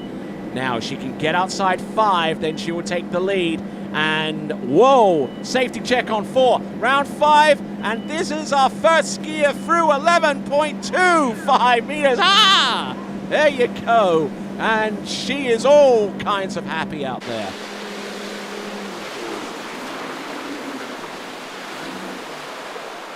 Smile it, girl. Work it, work it. You are the first person through 11.25 meters at the Swiss Pro Slalom in the women's competition. We're going to take a look at this instant replay. Drew, take us through that. I think composed and patient was what stood out for Luisa here. You can see a nice angle on the gate, okay. She gets a great number 1. You can see a nice strong position out to 2. Reasonably big turn at 2, and she's in good space at 3. Okay, nice strong turn at 3. A bit of a hesitation at 4, but good enough. Okay, and you can see her out to 5. She's got some room to play with.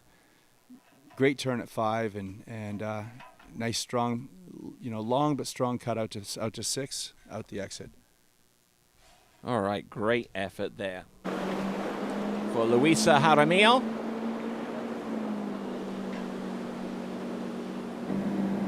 .75 meters. See what she's got here. First time we've seen this today. Oh, does she get outside number 1? She S-turns, comes back for the wake. I think Luisa might have surprised herself with perhaps not having the width she needed out to 1, and rather than putting the risk at a dangerous turn resulting in a half buoy, she safetied and has the full point with a 1 at 10. She's got a good gate angle, maybe a bit of a long cut, little bit narrow inside there, but rounds number 1 and comes in for the full point. All right, so Luisa Jaramillo, I tell you what, that's among her top performances within the last few rounds of slalom skiing that she's actually put out there. We'll find out more about that in just a second. And Wade, who do you have dockside?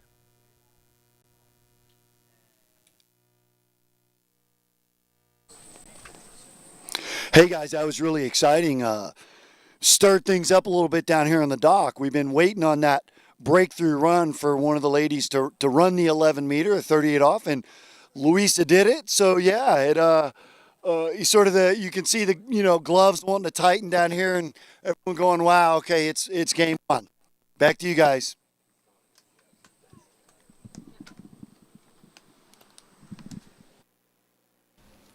I was rather hoping that interview would go on a little bit longer there from Wade, as I'm chewing in on one of these 2U snacks. They're thoroughly delicious. They are indeed, Tony. Yes, indeed. Okay. And there's your leaderboard there, Jaramillo with 1 at 10.75 meters. I believe she actually got that score a little bit earlier on this season, or maybe towards the end of last season. Yeah, she has run 38 in the past, but I think to do that at a pro event here this morning at Swiss Pro is a big moment for Luisa, and obviously a lot of skiing to do, left in the field, but that definitely sets the stage. And I believe that's only the second time that she's run it. We'll get more details as Wade comes in with the interview with Luisa Jaramillo. I'll let you guys know. Hey, we're here with the lady that just ripped it up and set the lead. Tied her personal best, 1 at 39. Yeah, I was super excited to run that 38. There's a lot of nerves in a pro tournament, so I'm very happy with my score.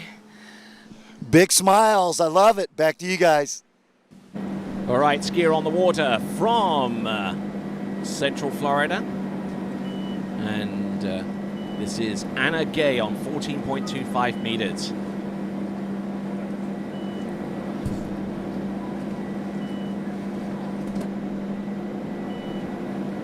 Looking pretty sharp out there on the water with 14.25 meters. Very, very easy pass there for Anna Gay. And here on the announcer's desk, we got to Sean Hunter, who is her bloke type deal. And so so with her practice runs and her preparation into this event, I mean, I probably interviewed her about this, but what do you believe is going to be a great score so far as Anna Gay is concerned, and what do you expect from her? There's no specific score that we want her to get or that she wants to get. It's just, I think she definitely can get through 38. She just needs a good start. But hopefully just get a good start at 38, get deep, see if she can run it, and hopefully get a good start at 39 and get a big score. And that was an impressive performance by Louisa just a few moments ago with one at 39. I'm sure that impressed you quite a bit, yeah? Oh, absolutely. It was a good 38. She was a little late out of 6, but hang in there and ran it pretty good. It's a big score for sure. All right, then. We'll let you drop the mic and you concentrate on watching Anna Gay as she comes into the course on 13 meters. Drew, take it away. Okay, Anna's a lefty, and she's a balanced skier and technical. She's not the biggest, most powerful skier, but she's definitely a strong athlete and relies on a good technique.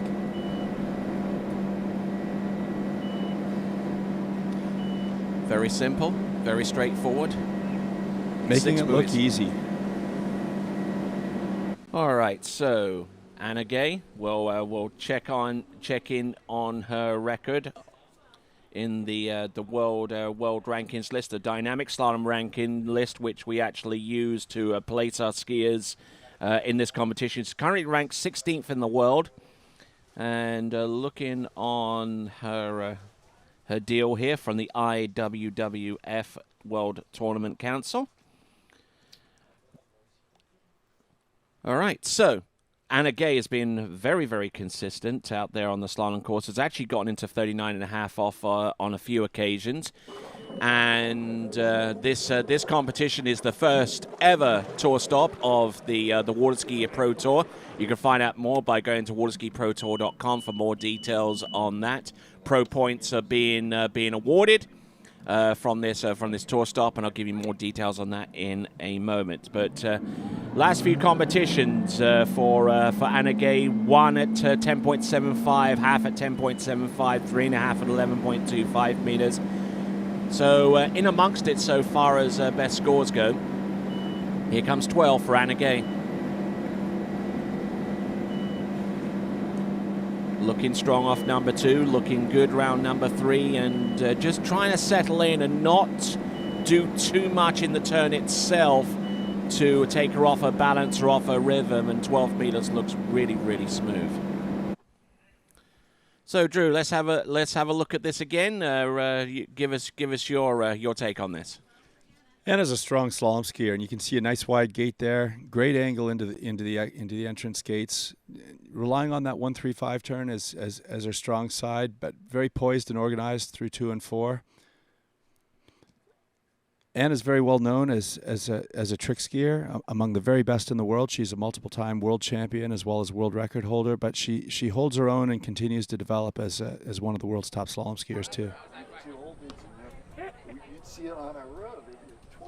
We did mention a little bit earlier on that we do have the presence of several overall skiers, not necessarily specialist slalomers, in amongst our list of skiers here, and spoke a little bit with the current world overall men's champion, Martin Coleman, and he says he finds overall skiing therapeutic, so to speak, where if an event isn't going particularly well, you can always switch up on the other and feel good about yourself with that, and then another day comes around and you might find that you're a slalomer again. All right then. Ooh, there we go. Anna Gay, this is 11.25 meters. Gets on the good foot. That's unfortunate. A 2.5 for Anna. You can see she was actually had a nice turn on 3, and she was making up some ground, but you know, maybe pushed a little much, and quite a bit of load there as she left buoy 3. But a nice gate, good angle, a lot of commitment on number 1. Good strong cut out to 2. Okay.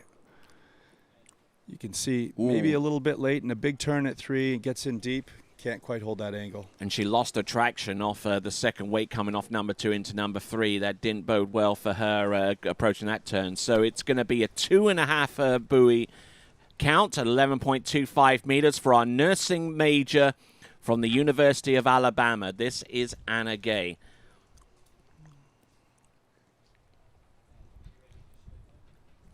So looking at her again, just lost her core, lost her balance, and it's 2.5. And we go to dockside. Wade, who do you have? Another family affair. We got Miss Allie Nicholson and her dog on the starting dock. And first event of the year. A little nervous this morning or what? I mean, I'm just excited to be back. There's always a little bit of nerves that comes with the first event, but, you know, always excited just to be back. I've gotten to see everybody this morning, so happy to be here.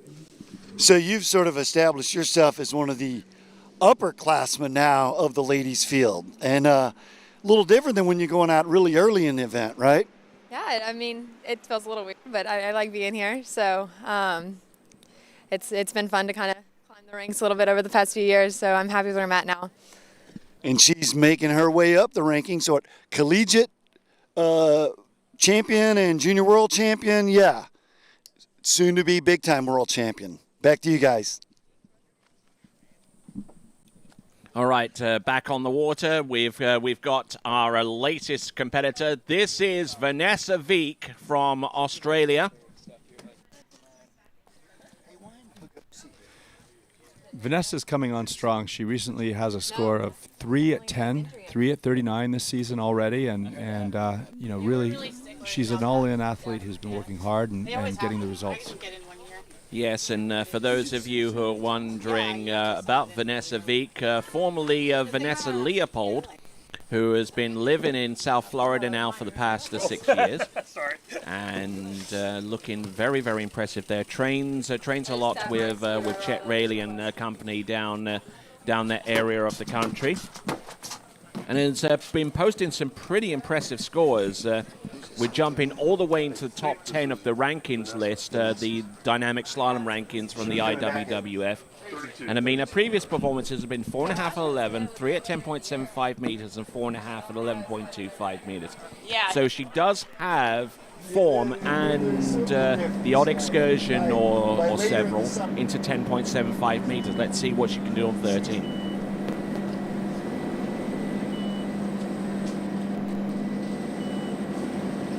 Looking, ooh, little stiff there, coming off number 3 into 4, but decent edge change and decent stability on the slalom ski towards the end. That is Vanessa Veek of Australia.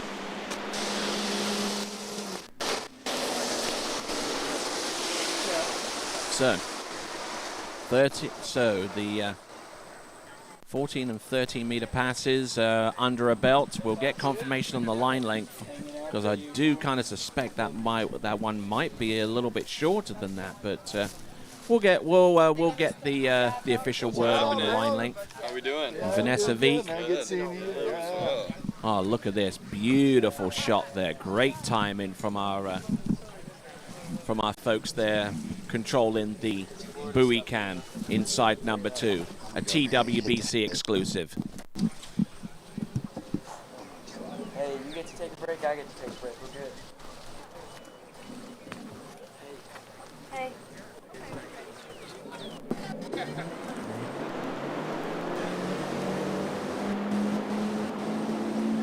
What's up, brother? All right, so now, this is Vanessa Veek. Zero off is actually set at the middle for both engine response and firmness behind the boat at B2. Looking strong. This is the 12-meter line. This is a great effort for Vanessa. A little loose off number 5. And Drew, an impressive looking pass. A very well styled out on 12 meters. Should bode well for 11.25 meters. Vanessa's a strong athlete, and she's she's just getting into her stride. She's skiing well, and it shows. Look at that impressive angle off that turn, and able to maintain it going cross course as well, even though there was a delay of pole. And we haven't mentioned too much about zero off, but the new rule that's been instituted this season is, whereas in previous years you set the zero off once and you left it there, you can actually change it from pass to pass now. Because I know that. Yeah, you can adjust if things don't feel quite right, and you want to adjust the settings on the zero off. You can do so between passes, but it's such a game of rhythm, and it's a bold move to change the setting. But then again, if something's not right, and it's worth the gamble.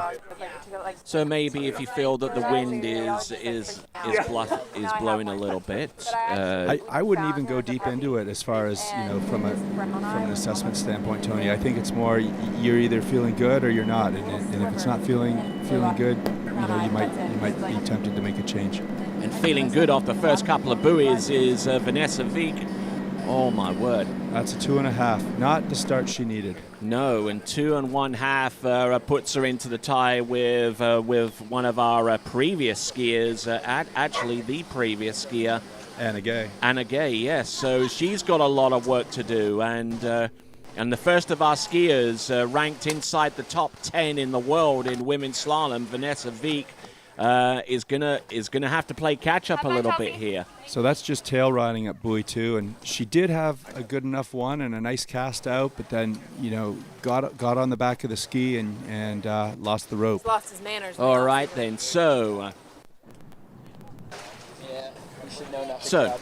we'll continue right along. We should have the leaderboard coming up momentarily, and here it is. Luisa Jaramillo with 1 at 10.75 meters. Alicia Bagnoli and Neely Ross both tying with 4 at 11.25 meters for second place right now.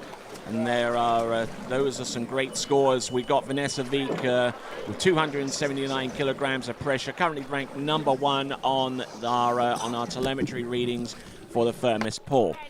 All right, next skier to take to the water. This is Chelsea Mills,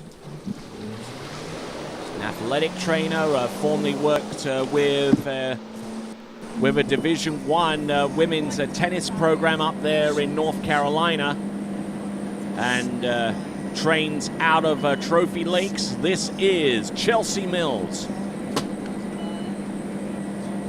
Skiing a little narrow at 14.25 meters, just trying to get a little bit of a bearing out there on the slalom course.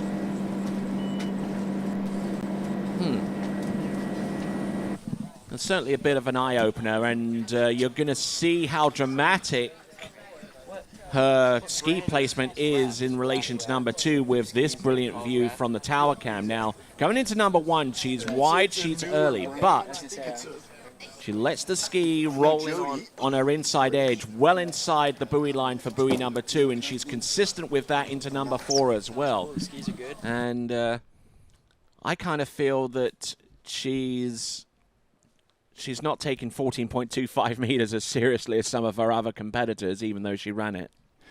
I don't know, Tony. I would have to disagree. I think Chelsea's a skier who's very purposeful and very specific with her movements, very deliberate. And what I see is a carefully crafted 2-4-6. Left foot forward skiers oftentimes have had to become very process based in how they handle the turns on the 2 and 4 side.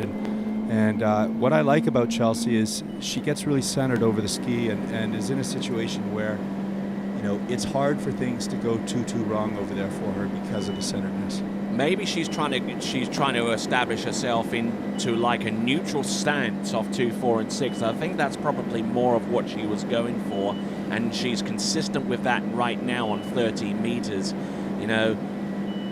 You put the hammer down on your good side turn, and then you ski neutral on your bad side turn, and that's been a pretty solid technique, a pretty solid mindset. going all the way back to the 80s. Yeah, I think you're on point with that. There you go, coming off number 1. You see what I mean? Right there, stands up, lets the ski do the turning work, and then drops the hammer on 135. Good upright stance into number 4, as you'd expect. And then round number 5, and then goes cross course, and is good to go round number 6. So that's Chelsea Mills. It looks like a few more of our men are turning up. I see JT, Jonathan Travers, in the house. Maybe he can come on over and talk for a little bit and give us his assessment of what's going on so far.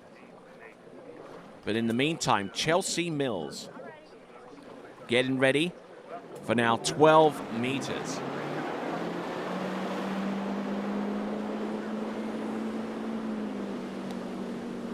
Boat speed, 55 kilometers now. Each skier gets 45 seconds of drop time between the end of the previous pass and the time that is called upon for you to get back on the water to continue on to the next one. So not an awful lot of time to spare between each run. Nicely done.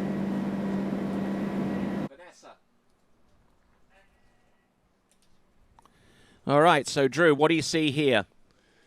I see Chelsea really focused on just staying disciplined, staying together and organized. It's not a difficult pass for her. The 12-meter 35 off pass is more a pass that she just wants to go ahead and establish rhythm, have the systems in check and ready for the 11-meter pass. All right, then. So, as we look at Chelsea Mills basically take down 12 meters, we got a chance here to talk with Vanessa Viek. So, Vanessa, 2.5 on 12 meters, a little bit of catching up to do, wouldn't you say? Oh, yeah, that was a bit of a whoopsie for me this morning. Not what I planned on. Okay, so you've slalomed into 10.75 meters.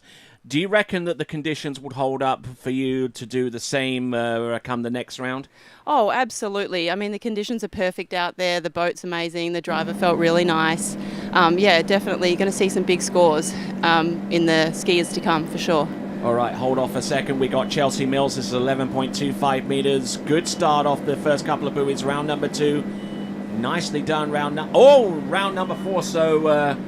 one buoy more than what you produced in the opening round, but let's talk a little bit more about where you are in terms of nationality. You've been in the United States for the past 6 years, so you're actually in the right place at the right time to actually be skiing with that in terms of being able to ski competitively. Not quite so for some of your fellow country people who are currently stuck right now. That's right. It's a really hard situation to be in. I mean, I can't even go home. I wasn't allowed back in the country, so I know there's restrictions on those guys actually leaving the country. The borders are pretty locked up. So. All right, then. Thanks a lot, Vanessa Viek. We wish you the very best of luck going forwards. And Wade, who do you have? On the dock with the birthday girl. 21? 21. Wow, legal even in Canada, huh? Yeah. So our superstar extraordinaire Jamie Bull, first event of the year. What are you thinking? I don't know. It kind of feels a little weird to be back in tournaments. I haven't really been thinking about it much, but it's good to be back on the starting dock, and I'm looking forward to today. Yeah, we just said that with Allie. Sort of a little bit different nerves, first event of the year versus 5th or 10th event, right? Yeah, for sure. It's just kind of getting back into things. So definitely a little jittery here, but it'll be fun. It's all good. You're going to rip it up. Have fun, girl. All right then, folks. We are looking at the tail end of Ali Nicholson's opening pass. You won't miss an instant of the performances from each of our competitors. And we've just seen the instant replay there for Ali Nicholson on her opening pass of 14.25 meters. Now, as you mentioned a little bit earlier on, Drew, this is the one and only chance that these women are gonna have in terms of slaloming on a fairly easy pass of 14.25 meters, because in the next round, they have to go in on 13. Yeah, that's right, Tony. And what I like about Ali's 14 pass there is she was aggressive. She went out there, had a good wide gate, lots of angle into the wakes, and really skied in a way to simulate what the shorter line length passes are going to be like. And, I think that's important. It's one thing, there are nerves out there, and it's the start of a new pro season, and it could be easy to go out and run that 14 in a more kind of defensive way. But I like that Ali is just going out and charging. All right, so as we see Ali Nicholson come into the course, next pass 30 meters, very, very aggressive, looking to really trying to backside these turns a little bit, and that's another style, another concept that needs to be discussed a little bit, because there are certainly many flavors of aggression out there on the slalom course. A lot of techniques, that was actually a 12-meter run, so she actually went in on 13. I do beg your pardon. 12 meters, obviously trying to play win strategy here, or maybe it could be something else on her mind right now, Drew. Well, no matter how you slice it, Tony, what we've got is 6 at 12 in the books for Ali, and she's going to be coming in at the 11-meter pass. And right now we've seen one athlete, Luisa Jaramillo, through 11 and into the 10-meter pass, the 39. And I'm sure Ali's thinking ahead too. It's with the format here, it's best score of 2 rounds. So a pass mid to deep at 11 isn't going to do it for her. She knows that. She knows that she needs to give herself the best chance to clean this 38 off pass, this 11-meter pass, both rounds if possible, and put up as big a score as she can. All right, then, looking at a good few comments coming through on the YouTube channel. Thank you very much indeed. Most of them positive, certainly, and we appreciate your feedback. Here comes Ali Nicholson. Started on 13, ran that. Came back on 12, ran that. Here comes 11.25 meters. Knows that if she can get past 4 at this point, then she puts herself in the top 3. But she's not interested in just having the 4. She wants the entirety. And there we go. Fantastic effort there, Ali Nicholson. And even displaying... I don't know what it was at the end, but you felt relieved to have run that pass. I see a lot of experience and a lot of grit, and that's what it comes down to. It's it's easy to run these passes when things are going well. What's not easy is as things unravel a little bit, being able to have the composure, the strength, and an organization to stay with it. And Ali had a decent start, but things started to slip around about ball 3, and she really did well to to grind it out, stay composed, and really leaning on some experience and confidence there. Reminds me of that line from Rudyard Kipling's poem, If, when you can keep your head above you when all around are losing theirs. I like it. There we go. So there we go. We've got the Jamie Bull on champs starting are dock. coming out when this one steps on the dock. Our reigning world champ. First event of the year, though. Right? A little nervous? Yes, I am. It's it's nerve-wracking. You forget, but it's the first round. We'll see how it goes. Yeah, Ali mentioned when you come up, first event of the year, you haven't seen everyone, and so you're saying hello versus, 5th, 10th event of the year. It's, I saw him last week, so the nerves are a little bit different. Well, it's harder to focus, I guess. I should, you have to come a little bit earlier and to say hello to everyone, exactly what she said, and then you get into your mood of being focused on the ski. It's a bit of a strange one, and usually we do that in Mumbai, and this year it's here, so it's different, but good, very good to be back. Yeah, it's very exciting. We can't wait to see you out there in the water. Tear it up. All right then, so we're bringing Ali Nicholson back towards the starting end of the run, not because of anything that she has done. She is going to re-ride based upon boat path. This is the first time that we've seen this at the Swiss Pro Slalom, and the reason why we know about the boat path this soon is because the shore path system that that uses GPS technology to determine whether the boat is riding a straight path or whether it's deviating by more than it's allowed to. So what we've got here, Tony, is there's a cumulative deviation that there's an allowable amount and a threshold after which if the cumulative deviation is greater than a certain amount, that grows through the pass, then there's a mandatory reride, and we've got that kind of situation for her. There was the opportunity for a protection at 4. However, Ali knows that she's not going to be happy with 4, and because the boat path went out, the cumulative deviation went out beyond buoy 4, she's going to have to do it again. So, one of the first. Okay. So 11.25 meters, no protected score. So here we go, Ali Nicholson. She's going to have to run this all over again. Let's see what she can do. 11.25 meters.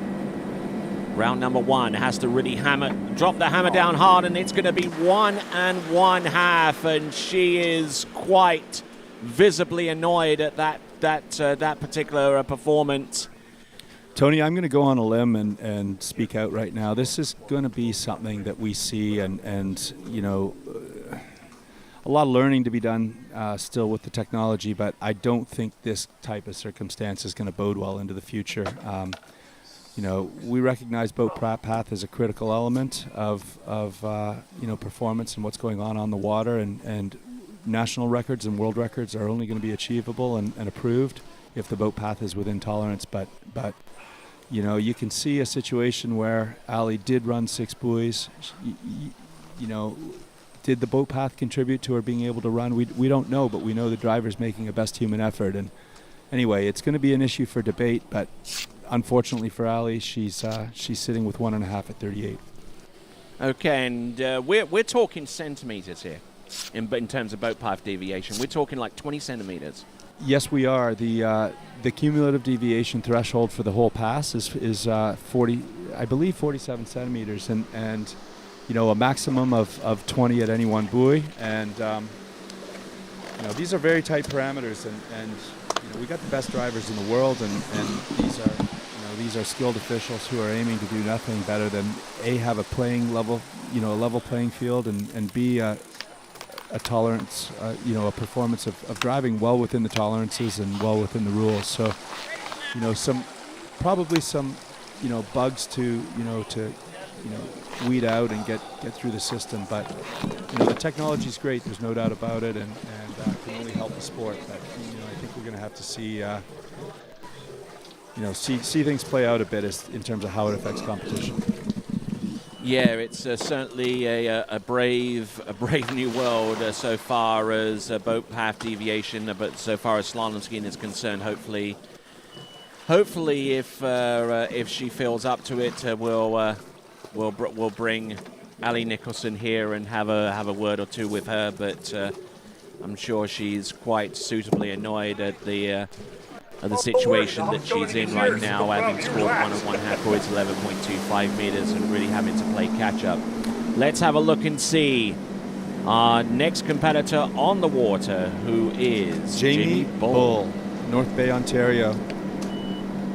Jamie set a new under 21 world slalom record in the fall, and has some scores now into the 41 off past the 10.25 meter pass. A slalom specialist. Very, very strong and powerful, and a technician on the slalom ski. All right, so that's Jamie Bull, currently a student at the University of Louisiana at Lafayette, and we just saw a glimpse there of Manon Costard, who's about to take to the water. And we're actually going very, very quick here because we're at 10 past 9 in the morning, and we figured that the men's slalom wouldn't start until 10 a.m.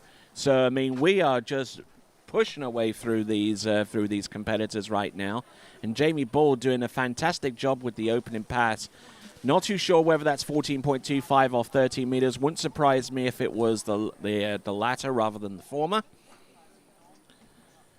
But yeah, going back to boat path deviation, I'm looking at the rule right now. It's rule 23, and the cumulative deviation from the gates through to the end is a total deviation of 50 centimeters. I mean, half a meter, basically. Yeah, and it's one thing if that half a meter occurs at one spot in the course. Anything greater than 20 centimeters, okay, which we're down to a very small amount, slightly greater than 6 inches, is going to deem the pass out. It's one thing if that miss in boat path is a record-setting performance where something will go into the record books, but I think we're on an equal playing field when the driver knows he's under scrutiny, knows they're watching him, and he's got to try to do his best to put the boat in a consistent and very deliberate straight path. We're going to see some competition results altered with this, and it's early in the game to say, but this is a new rule, this is new technology. So far I'm of the opinion that I think we're going to see things moving away from the mandatory re-rides unless there's something deliberate, against the interest of the skier, very much, to the detriment of the skier's performance. But to suggest that the boat path assisted Ali in completing that 11 pass and have her do it again, I think just kind of alters the whole pattern of competition. And I mean, I went into the rule book myself, and I did like a Control F to find the word deviation in amongst that rule book, and most references to that word were in red ink, which means that it's a recent development within the last few months. So something new, not entirely agreed upon by a lot of stakeholders within this sport, but it is what it is. Here we go. This is 11.25 meters. So she started out with 13. This is Jamie Bull. Look at her go. Round buoy number 4, looking in good shape, keeping the ski out ahead of her, doing her best to get through this run, and she does. That is 11.25 meters. One of the few skiers so far to have run that pass, and she would establish a score in 10.75 meters. We're eager to see what she does. And Tony, something I like about Jamie's strategy is she may prefer direction with the start at 13, but I think probably equally or even more important is Jamie recognizes that with the second round mandatory start at 13, might as well have some consistency to direction and see if there are insights she can gain by having each pass in the direction that it's going to be in the round 2. All right, then. I'm sure some of you are curious out there as to what the lead score is, and that information will be put up for us. There we go. There's our leaderboard. Luisa Jaramillo holding strong out there, and so too is Alicia Bagnoli and Neely Ross. So Luisa Jaramillo, the only person to have gone through 11.25 meters at this time. And we'll see what Jamie Bull can do, a team syndicate skier. So as you mentioned so far, Luisa Jaramillo, the only skier through 11 until Jamie Bull now. But that is a bit of a surprise. Not a surprise for Luisa or Jamie to make it, but a surprise that we haven't seen more scores, successful passes through 11. But, again, we're early in the competition. We have a whole other round. Yeah, indeed. And looks like at this point in the proceedings, we've got Jamie Bull at 10.75 meters. It looks like it's going to be 2.5, which means that she is in the lead. She is in the lead with that score. She dethrones Luisa Jaramillo, who scored una buoy. So that's a big score, 2.5. Beyond 2 is a big score on 10. I think, Jamie's probably a little frustrated. She did blow the fin and looked in reasonable shape. Could have at least stood up for the 3 and probably, gone down the pass a little more. You can see right here, nice path, but maybe just turns a little hard and, blows the fin there on number 3. She was committed. Could have gone a better number 2, which would have set her up for a better number 3, and tried to get back into it, but unfortunately no dice there for Jamie Bull. But she is in the lead. That puts Luisa Jaramillo in second place, and I did mention Luisa Jaramillo. I believe at this time it is enough provisionally for her to be in the top 5 and for her to be through to the next round, and there could be a potential tussle between The two skiers that got 4 and 11.25 meters in this particular competition. We'll have a look at the leaderboard shortly to confirm those scores. You saw the telemetry score for Jamie Bull, and we are offering a prize for the person that puts the strongest pull out. But here comes the world women's slalom champion. This is Manon Costard. There's that $500 bonus for the strongest pull being provided by Syndicate. A 30-meter opening salvo from Manon Costard. So a little more of a graceful approach from Manon, but one thing that stands out in her skiing, I like the sharpness, the quickness to her turns. She executes very deliberately, and then you can see just an effort for balance and smoothness. It's a great combination. Suits her frame, suits her stature, and obviously has results. All right, so Manon Costard. So we're going to go to a quick interview now with Wade Cox. Who do you have? On the dock here with Miss Regina Jaquess, our champion extraordinaire. Okay, so I've seen your name on the leaderboard here. It's a bunch of times. So how you feeling this spring? Yeah, really good. It's been a little crazy over the last year and a half, but I feel strong and ready to go out. I know all the girls are putting up great scores, so it's going to be a battle today, but I didn't expect anything less from our ladies. Yeah, so how's your business going off the water?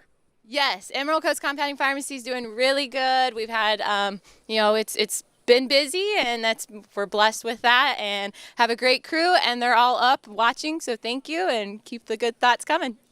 We love it. Hard-working girl on and off the water. She's going to do good. Thank you.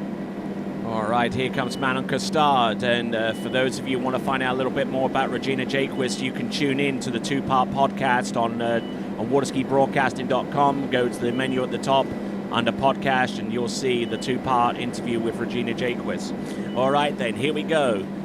That is Manon Costard, and riding that Conley GTR to great effect indeed, and looking very, very smooth out there right from the get-go.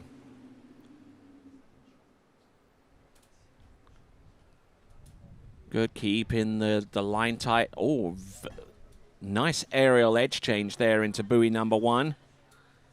And just trying to... Oh, look at that. Very, very, very quick edge changes right after the second wake coming off her 246 side, especially here. Boom.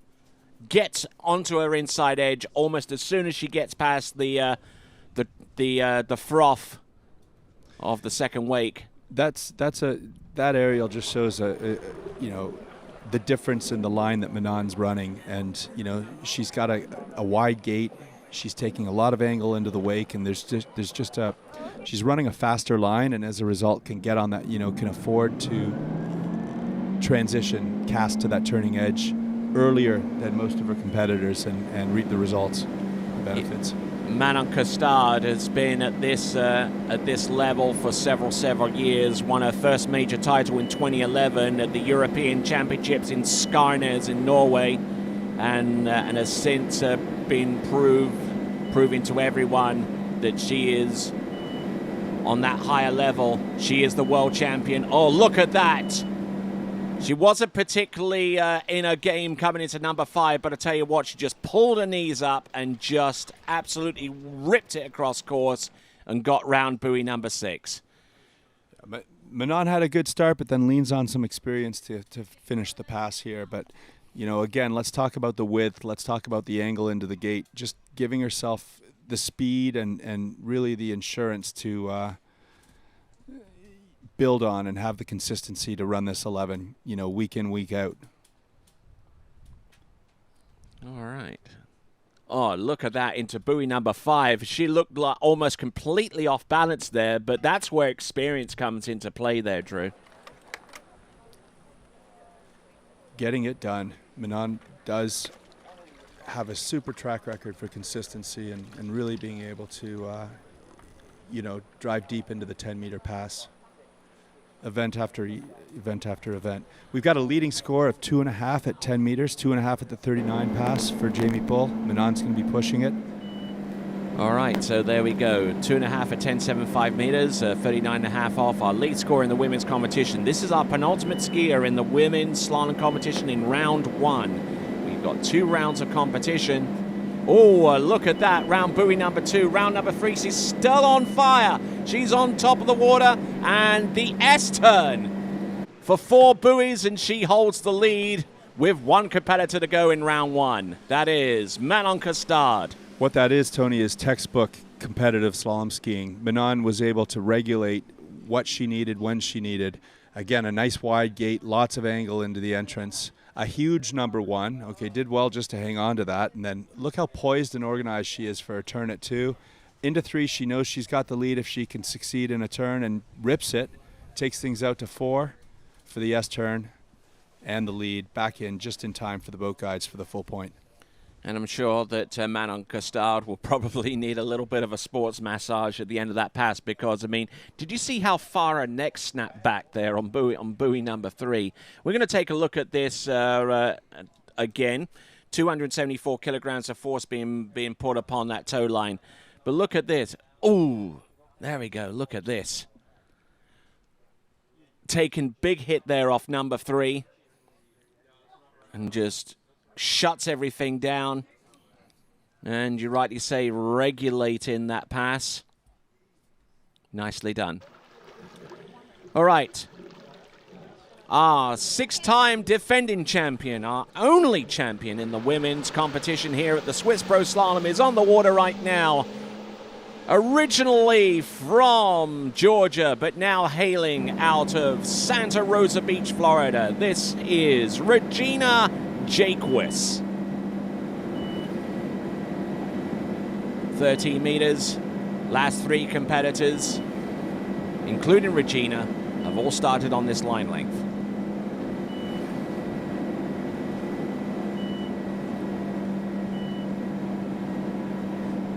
So, good effort there for Regina Jaquess on 13 meters, and it's kind of hard to get a real gauge or a real litmus test of what a skier is going to do from the very first pass. But I tell you what, this is just smooth as silk out there. So refined. Regina's got her own style and really has created a style that you see a lot of the young athletes coming up right now recognizing the merits of and wanting to duplicate. She's done it her way and built something that's proven to be, really formidable. I mean, so many titles, so many championships, and here she is out there and still the one to beat. So, for Regina Jaquess, maybe it is a little bit too early to say, but smoother than a well-buttered banister. So, got a fairly decent crowd over there along the shoreline. You can win the ski of your choice by going to waterskibroadcasting.com/play. If you can predict the podiums accurately in either the men's or the women's competition, you could win yourself a ski. Yeah, Tony, you talk about the crowd. It's so nice to be at an event, and shout out to our governor, Ron DeSantis, and his decision to open up Florida. I mean, we're in a really lucky place here. It's time for the world to get going and get back to life. So thank you very much, Governor DeSantis. And echo those sentiments as well. So as Regina Jaquess just rolls into buoy number 1, nicely done. Keeping things going, keeping things rolling from one side of the course to the next. This is 12 meters. She makes it look like 14.25 meters. And not really putting too much effort out there, even at this stage of the game, with the 12-meter line. Many-time world champion, many-time world overall champion, was very close to actually getting a new world overall record, just marginally close at that event over there in Wisconsin, over in Oconomowoc, the team challenge up there. Okay, we have what will be a must-make pass for Regina. It's something she's run for decades now, time after time, but it's still a must-make pass if she wants to be part of the final here. All right, so continuing to roll along.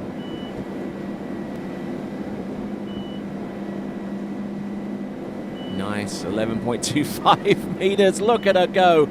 She even had the audacity to delay the turn off buoy number 5 in order to get round number 6. And a great effort there for Regina Jaquess. She runs 11.25 meters. That puts her into the top 5. We'll get the leaderboard up in just a moment to confirm where she is. But as it stands right now, Regina Jaquess is 6 buoys at 11.25 meters and looking very, very strong indeed. A skier who has indicated that she ain't ready to retire. She wants to ski for as long as she possibly can, and thus delaying an inevitable first round ballot selection into the Water Ski Hall of Fame, whether it be international or USA water ski. Tony, the takeaway from watching Regina is just the power through the wakes. You know, both directions, time after time after time. She does such a good job with that organization head to toe and being, the structure, being strong and able to just deliver in terms of almost a max out each time through the wakes. All right, here comes Regina Jaquess. This is 10.75 meters. She's run this on so many occasions. Oh, look at that, round number 2. She's still on top of the water. How on earth is she still there? Look at this, 10.75 meters. Oh my word, that is absolutely fantastic skiing. Hanging tough. Kind of crazy. Definitely not one of the best 39 passes you're going to see Regina run, but 6 is 6, and she struggled out of buoy 2, and maybe technique went out the window, and it was pure grit from that point. Whew, I tell you, never say die. Again, a situation where that strong lean, that strong power through the wake can really set the stage for being able to pull things off that you might not otherwise be able to do, Tony. Wow, look at that. Ooh. Keeping the ski angled. Has a lot of confidence in that good slalom ski as she goes cross course, and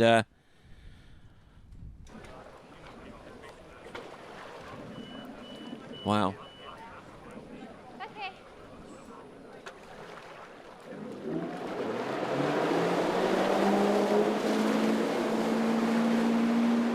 All right, here we go.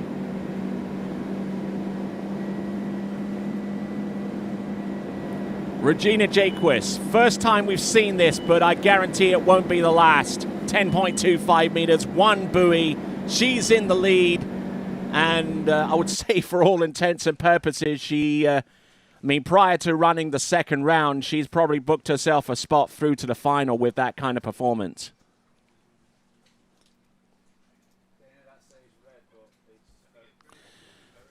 So, looking at this once again, trying to get outside number 2. No dice there, and a good effort there from Regina Jaquess. And Neely Ross, you're watching this and can't help but be inspired for a score like that. Can you? No, it's amazing skiing out there. She's amazing. All right, let's talk about your skiing. You got 411.25 meters. Yeah. You're tying with Alicia Bagnoli in 5th. Right. Yeah, Alicia got 4.5. Okay. No, 4? No, she got 4. So 4. you are actually in a perfect tie right now. So the situation is, there we go. You see right there. Alicia Bagnoli and Neely Ross are in 5th place with 411.25 meters as Regina Jaquess takes the congratulations of the crowd that's assembled by the shoreline. So, all right, you've had a feel out there on the slalom course. Mm-hmm. You've gotten 4. What's going to be your strategy from here on out? I mean, because you've got to try and break that tie to get 5th place all by yourself. Definitely want to go for it a little bit more out there. It felt nice out there, but didn't get it quite all together. All right. So we're actually going to take a look at your effort here, I believe. There we go. That's the benefit of having instant replay. We can actually rack a particular clip out, and you take us through this, okay? Bring the mic a little closer to you. Okay. So I started off, I didn't have a very good one ball. I was definitely on the back seat with my hips back. Yeah. It was definitely a little bit narrow and late, but you made up a bit of distance from there. ooh. Yeah, definitely want to get it together a little bit more for next round. All right, then. Okay. We'll congratulate you so far on your performance of 411.25 meters. We wish you the best of luck going forward, Neely Ross, and we're going to get ready for the men's slalom. Look at the rope tension. Vanessa Veek out there with her 279 kilograms of force, 5 kilograms more than Manon Costard with 274, and Manon Costard herself 1 kilogram more than Regina Jaquess. So those are the top three, and we've got a special prize for the person who gets the highest kilogram pull against the boat. All right, then. We'll return in just a few minutes. Sit back, relax, enjoy the 2021 Swiss Pro Slalom men's round 1 coming up next.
I'm on the move, I'm going up. I'm a man on a mission with no missions, and I'm looking for love. Oh, I'm just looking for love. Everybody watch out. Watch out now. Everybody watch out. Watch out now. Watch out.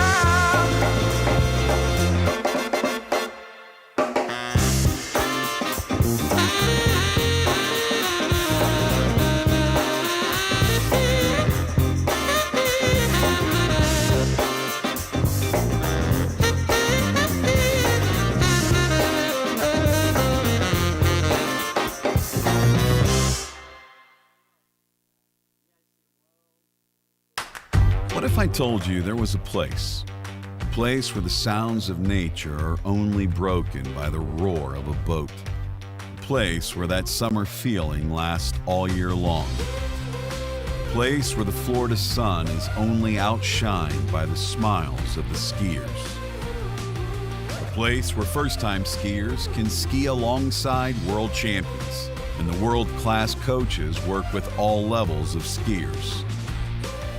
What if I told you there was a place where life slows down and your only job is to make lifelong memories. That place is Swiss Water Ski Resort. Book your trip at SwissWaterSkiResort.com.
Ravenol, the lifeblood of your car.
All right, back on the water. We've got our men's slalom skiers. The first one out is Mario Mustafa, and in a general effort to keep water skiing outs in the domain of the British Commonwealth.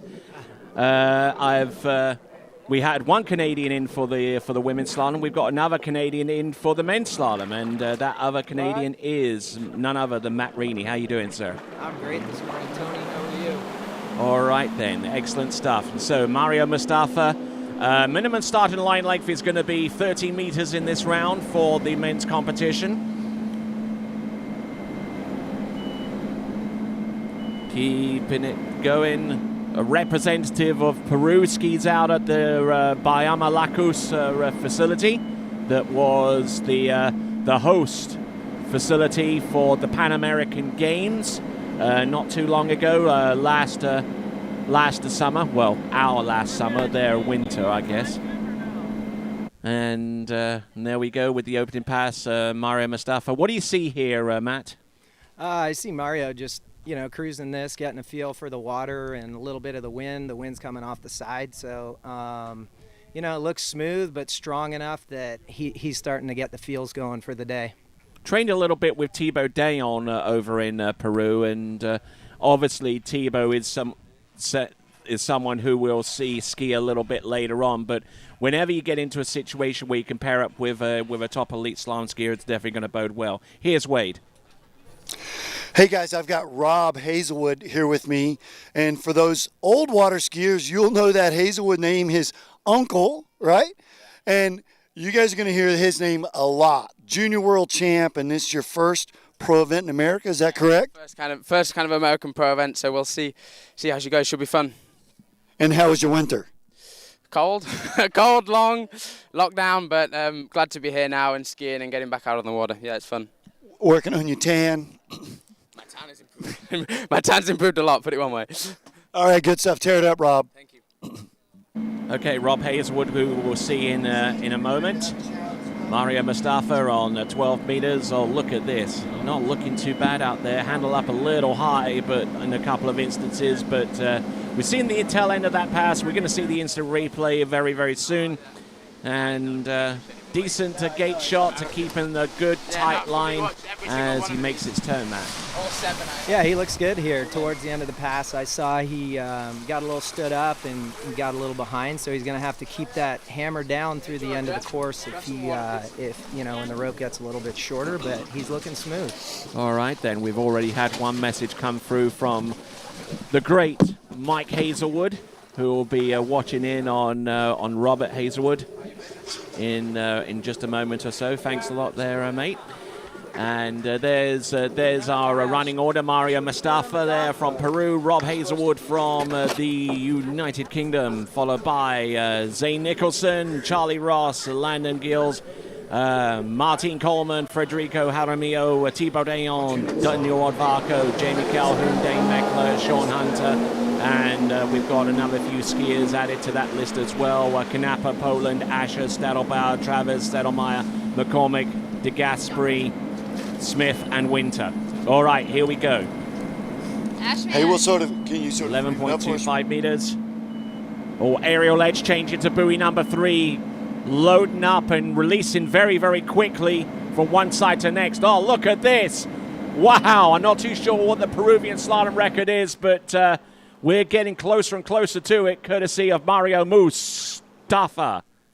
Yeah, that was an awesome pass. You can see, I was in the boat with him at Drew's tournament, and he hadn't skied in many tournaments like many of the guys. So you can see here he's aggressive, and he's staying in the game the whole pass. So really cool to see. Great job, Mario. So Mario Mustafa there. I'm gonna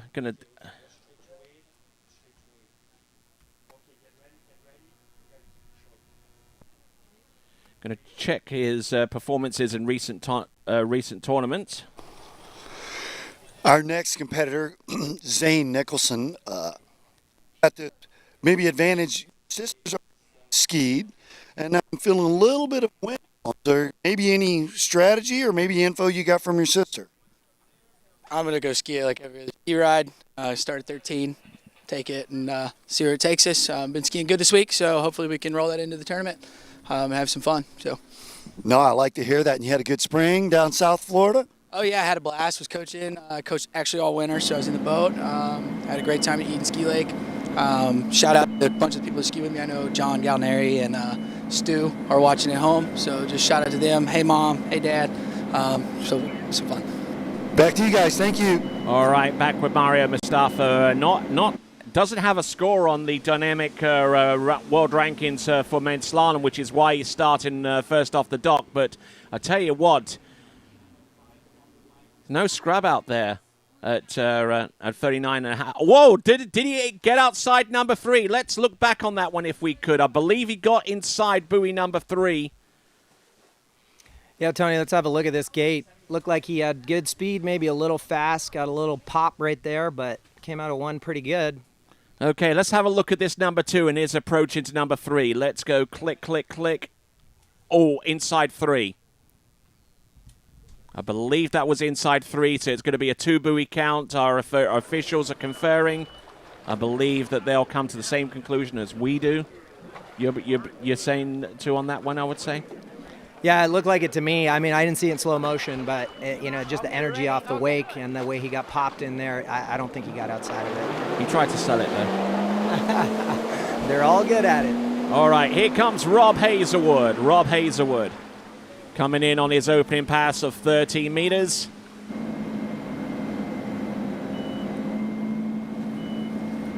As he comes through this pass, I'd like to take the opportunity to express my condolences to the Hazelwood family, whose matriarch who's a patriarch, I would say. Morris Hazelwood recently passed away, and certainly an important figure in British water skiing, and yeah, certainly a big loss in British water skiing. The loss of Morris Hazelwood. Yeah, I actually got to meet Morris several years ago when I used to go with the British Federation to the Hazelwoods, and what a wonderful guy he is, and he's motivating, and he really produced that winning mindset that facility in Lincoln has. I mean, it's no surprise that Rob's so good. I mean, like I said, they're winners there, so it's amazing. All right, then. So we've just seen Rob Hazelwood go through 30 meters. This is the only opportunity that these skiers will get to go in on that particular pass of 13, because in the next round they start on 12. Quick reminder, you can enter your name in to win a ski of your choice, whether you accurately predict the podium for the women's competition, which will put you in the frame to win a Conley Slalom ski, or whether you accurately predict the men and win yourself a D3. More details at waterskibroadcasting.com/play. All right, here we go. Rob Hazelwood looking very, very smooth out there. Very, very deliberate into his 135 side. And the same mindset in slalom skiing, accurate today as it was back then. You hammer your good side turns and stay neutral on your bad side. Man, I was just admiring that pass. What a great pass that was. And I challenge all of Rob's fans who have been following him and his tips and lessons he's been giving on social media. You know, send us a message and see if he's actually practicing what he's preaching here. But it looks pretty dang smooth to me. All right, so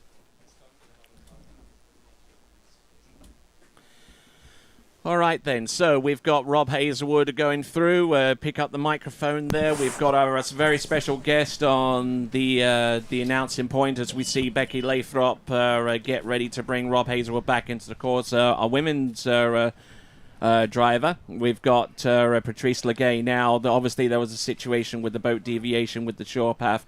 I mean, from your perspective, what was on your mind after that? Honestly, I was pissed at myself, of course, because I didn't see it coming, and it was just 1 centimeter. Yeah, just very, very marginal. Yeah. Okay. So I'm a little bit disappointed about myself. Okay. Well, that's the quality of a good driver, of being able to take a particular situation and improve upon it, as we see Rob Hazelwood come here on the this pass at 11.25 meters. So obviously going forward, I mean everything that you did before and prior to that was very, very good. You held the boat path, and I mean, with this rule change, I mean, obviously Drew Ross made his feelings known about how the sport is going with the advent of the shore path. Do you kind of agree with him or go along with him that maybe this isn't the right way that the sport should be going in terms of slalom skiing, with something like this just really nitpicking? No, I think the short pass is pretty good. It helps the driver. But maybe they should change a little bit the tolerance. Yeah. Give a little bit more room of maneuver, a little bit more. Okay. Without trying to move too much, of course. Okay.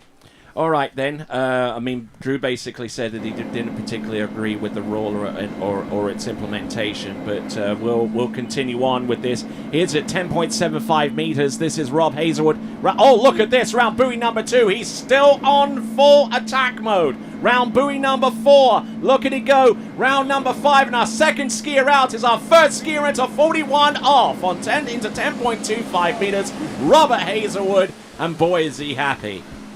Man, as you guys were talking about this, I watched his 38 and now his 39. This kid is lighting it up out there today. This is pretty cool. Yeah. Oh, look at that number 2. He has got energy out there. Look at him. Man alive.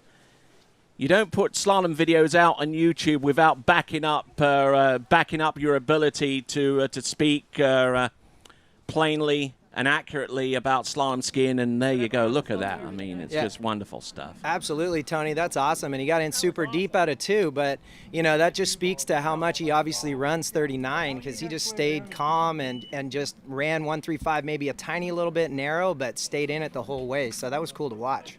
Yeah, indeed, and great skiing there from Rob Hazelwood. Our second skier out into 41 off, and that is going to set the table. Oh, yeah, the boys are on the dock going, okay, 39's a must-do. All right. Absolutely. All right, game on. All right, this now. Woo. Rob Hazelwood, 10.25 meters, round buoy number 1. Oh, falls in on buoy number 1. Round number, oh, look at this. He's still on top of the water. Look, he's round buoy number 3. Oh, and he's inside number 4. 3 at 41 off. That 10.25 awesome. meters. Man, this kid is committed right from the start. He was not feeling it out. He was just going for it. I love it. Wow, wow, wow. I'm going to have to go into the record books here to find a mention of Rob Hazelwood so far. Slalom skiing is go at least in Great Britain anyway. But I tell you what, oh, look at this. It's a great skiing, just marginally inside buoy number 4. If he made a play on it, he could have gone a little bit more. But I tell you what, halfway down the course at 10.25 meters, I don't care who you are, that is impressive.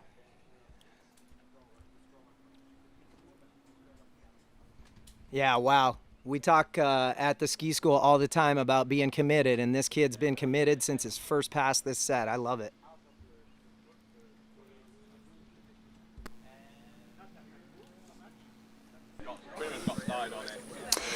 Well, hey guys, on the dock here with Regina Jaquess, and we kind of got sidetracked watching Rob put up this massive score. We're watching it on the replay while we're sort of being delayed while everybody's cheering. But yeah, so how was it out there? Obviously, it's great because Rob just ran 3 at 41 and really put the bar up for those guys. So that was great skiing, and it felt great out there. It always does here.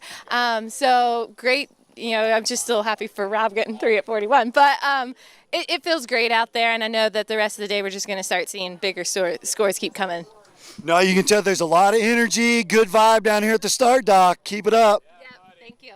All right, and Rob Hazelwood there. Just looking at his previous record, I mean, he's not on the dynamic list, but he currently holds the British under-21 slalom record with that score of 3 at 10.25 meters. He actually set that score at Lago Velamapo in Chile about 2 years ago.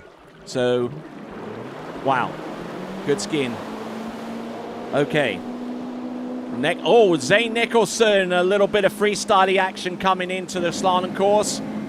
We're going to have a word with Rob Hazelwood in just a moment or so, but here he comes. Zane Nicholson, hailing out of Gallatin in Tennessee, and a resident of the Sunshine State of Florida. And as he gets ready to absolutely stomp the opening pass, let's check in on Wade. Ski up, yeah.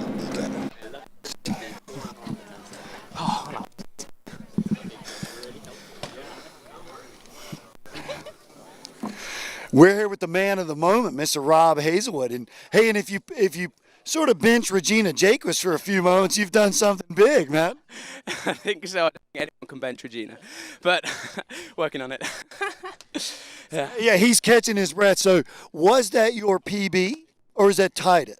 It was tied. It was like 2 years ago since I got it. I mean, coming to 3 then, early wide, I was like, oh man, I haven't been here in a long time. I haven't been here since like June last year, so I mean, it feels amazing. I've got some bad history at 3 at 41, so it's nice to keep getting there and keep actually having a go at turning it. I mean, I was kind of bricking it, but I was happy to come out of it and still be there, so yeah, chuffed. You guys can see the energy down here. It's awesome. Going to be a great event. Back to you guys. All right, then, and yes, the history which Rob Hazelwood was actually referring to is he actually put his arm in the rope at on one occasion at 41 off, and that's yeah, absolutely. It was a bad injury, and I remember how quickly he came back, and it was really impressive. And clearly there's no, scar tissue there in the mind when he's going for it like we just saw. Yeah, he actually performed halfway down 41 off in March of 2019. We think of 2019 as last year. We just want to get rid of 2020. Yeah, but I mean, he spent a lot of time rehabbing after that. But it's good to see him back up where he belongs, type deal. Yeah, he's the real deal. You can tell. All right, and no slouch on the slalom course either is Zane Nicholson. We're in the process of shortening that line from 12 to 11.25 meters. The wait time continuing to bleed off as Zane Nicholson gets ready to go back into the slalom course. Becky Lathrop at the helm of that towboat, the Ski Nautique with the 6.2 liter engine, 350 horsepower, and 465 foot-pounds of torque. That's got some grunt. Yeah, those boats are a beast there. So I call it my office. It's my workspace every day, and I couldn't be more excited to be able to sit in one. All right, we've got 19 skiers remaining. We've got those skiers that you saw on the left-hand side of your screen. And here we go. Zane Nicholson skiing with an A2, which means he has the softest engine response with a moderate fill behind the boat, and didn't exactly get the best start there on 11.25 meters and is swimming into the shore. So what do you see here, Matt? The whole set, he's just looked a little bit unsettled, like a little shaky, a little weak in his legs through the wakes. He rears back here. Sucks up the rope a tiny little bit, and then just looked like he went a little bit too long out to 3 and couldn't get moving back across the ball soon enough. Right you are. So, wearing those Dayglow yellow gloves that seem to be all the rage. A knee on his back. Yeah, there you go. Not going to miss him with those on. Just not managing the handle the best he could have on that one. He really tried to bleed off some speed and try to get the line tight again, but unfortunately not the case here. All right then, so who do we have next? I'm sure you recognize that guy on the dock. Oh man, it's so exciting that watching this little guy, Charlie Ross, Drew's son, and it's just been unbelievable to watch how quickly he's pecking away at 39 off. All right, we'll see if we can get to that point there with Charlie Ross, our next competitor. We use 2 different lines to enable the rope handle to be efficiently changed between skiers. I think this is Charlie's first pro event. I believe it is. It is, yeah. Yeah. Indeed it is. So we wish him the best of luck. Never forget your first time, as they say. That's right, Tony.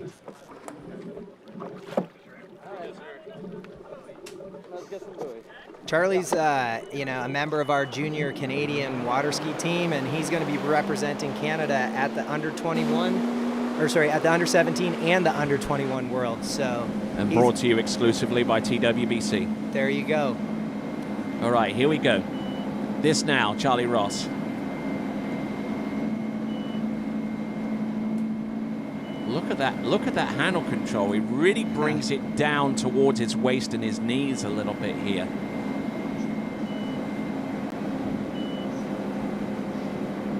All right then. So what a great opening pass for his first pro event. I mean, he's got, technique out the from Drew, and he's light and he's super hungry to be a good slalom skier. So he's going to attack this day like he's never attacked before.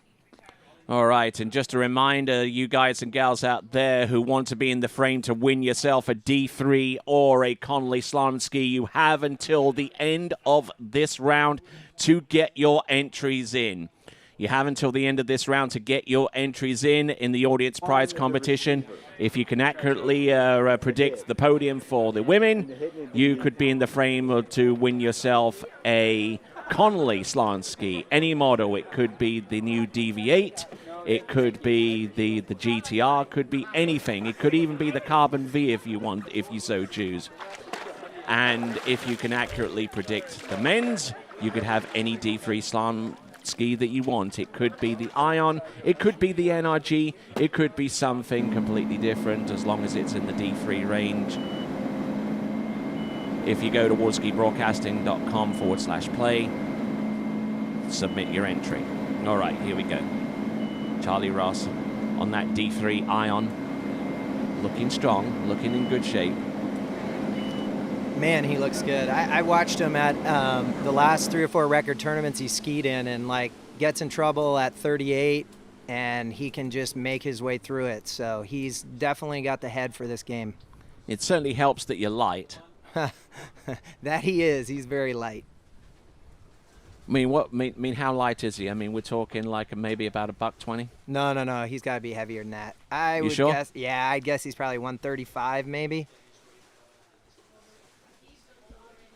All right, then, and we do actually put the weight into our telemetry control system. We'll get the accurate weight in just a little while, but Charlie Ross just trying to settle down and think his way through. Also, we've got our skier of the day. Go to waterskibroadcasting.com.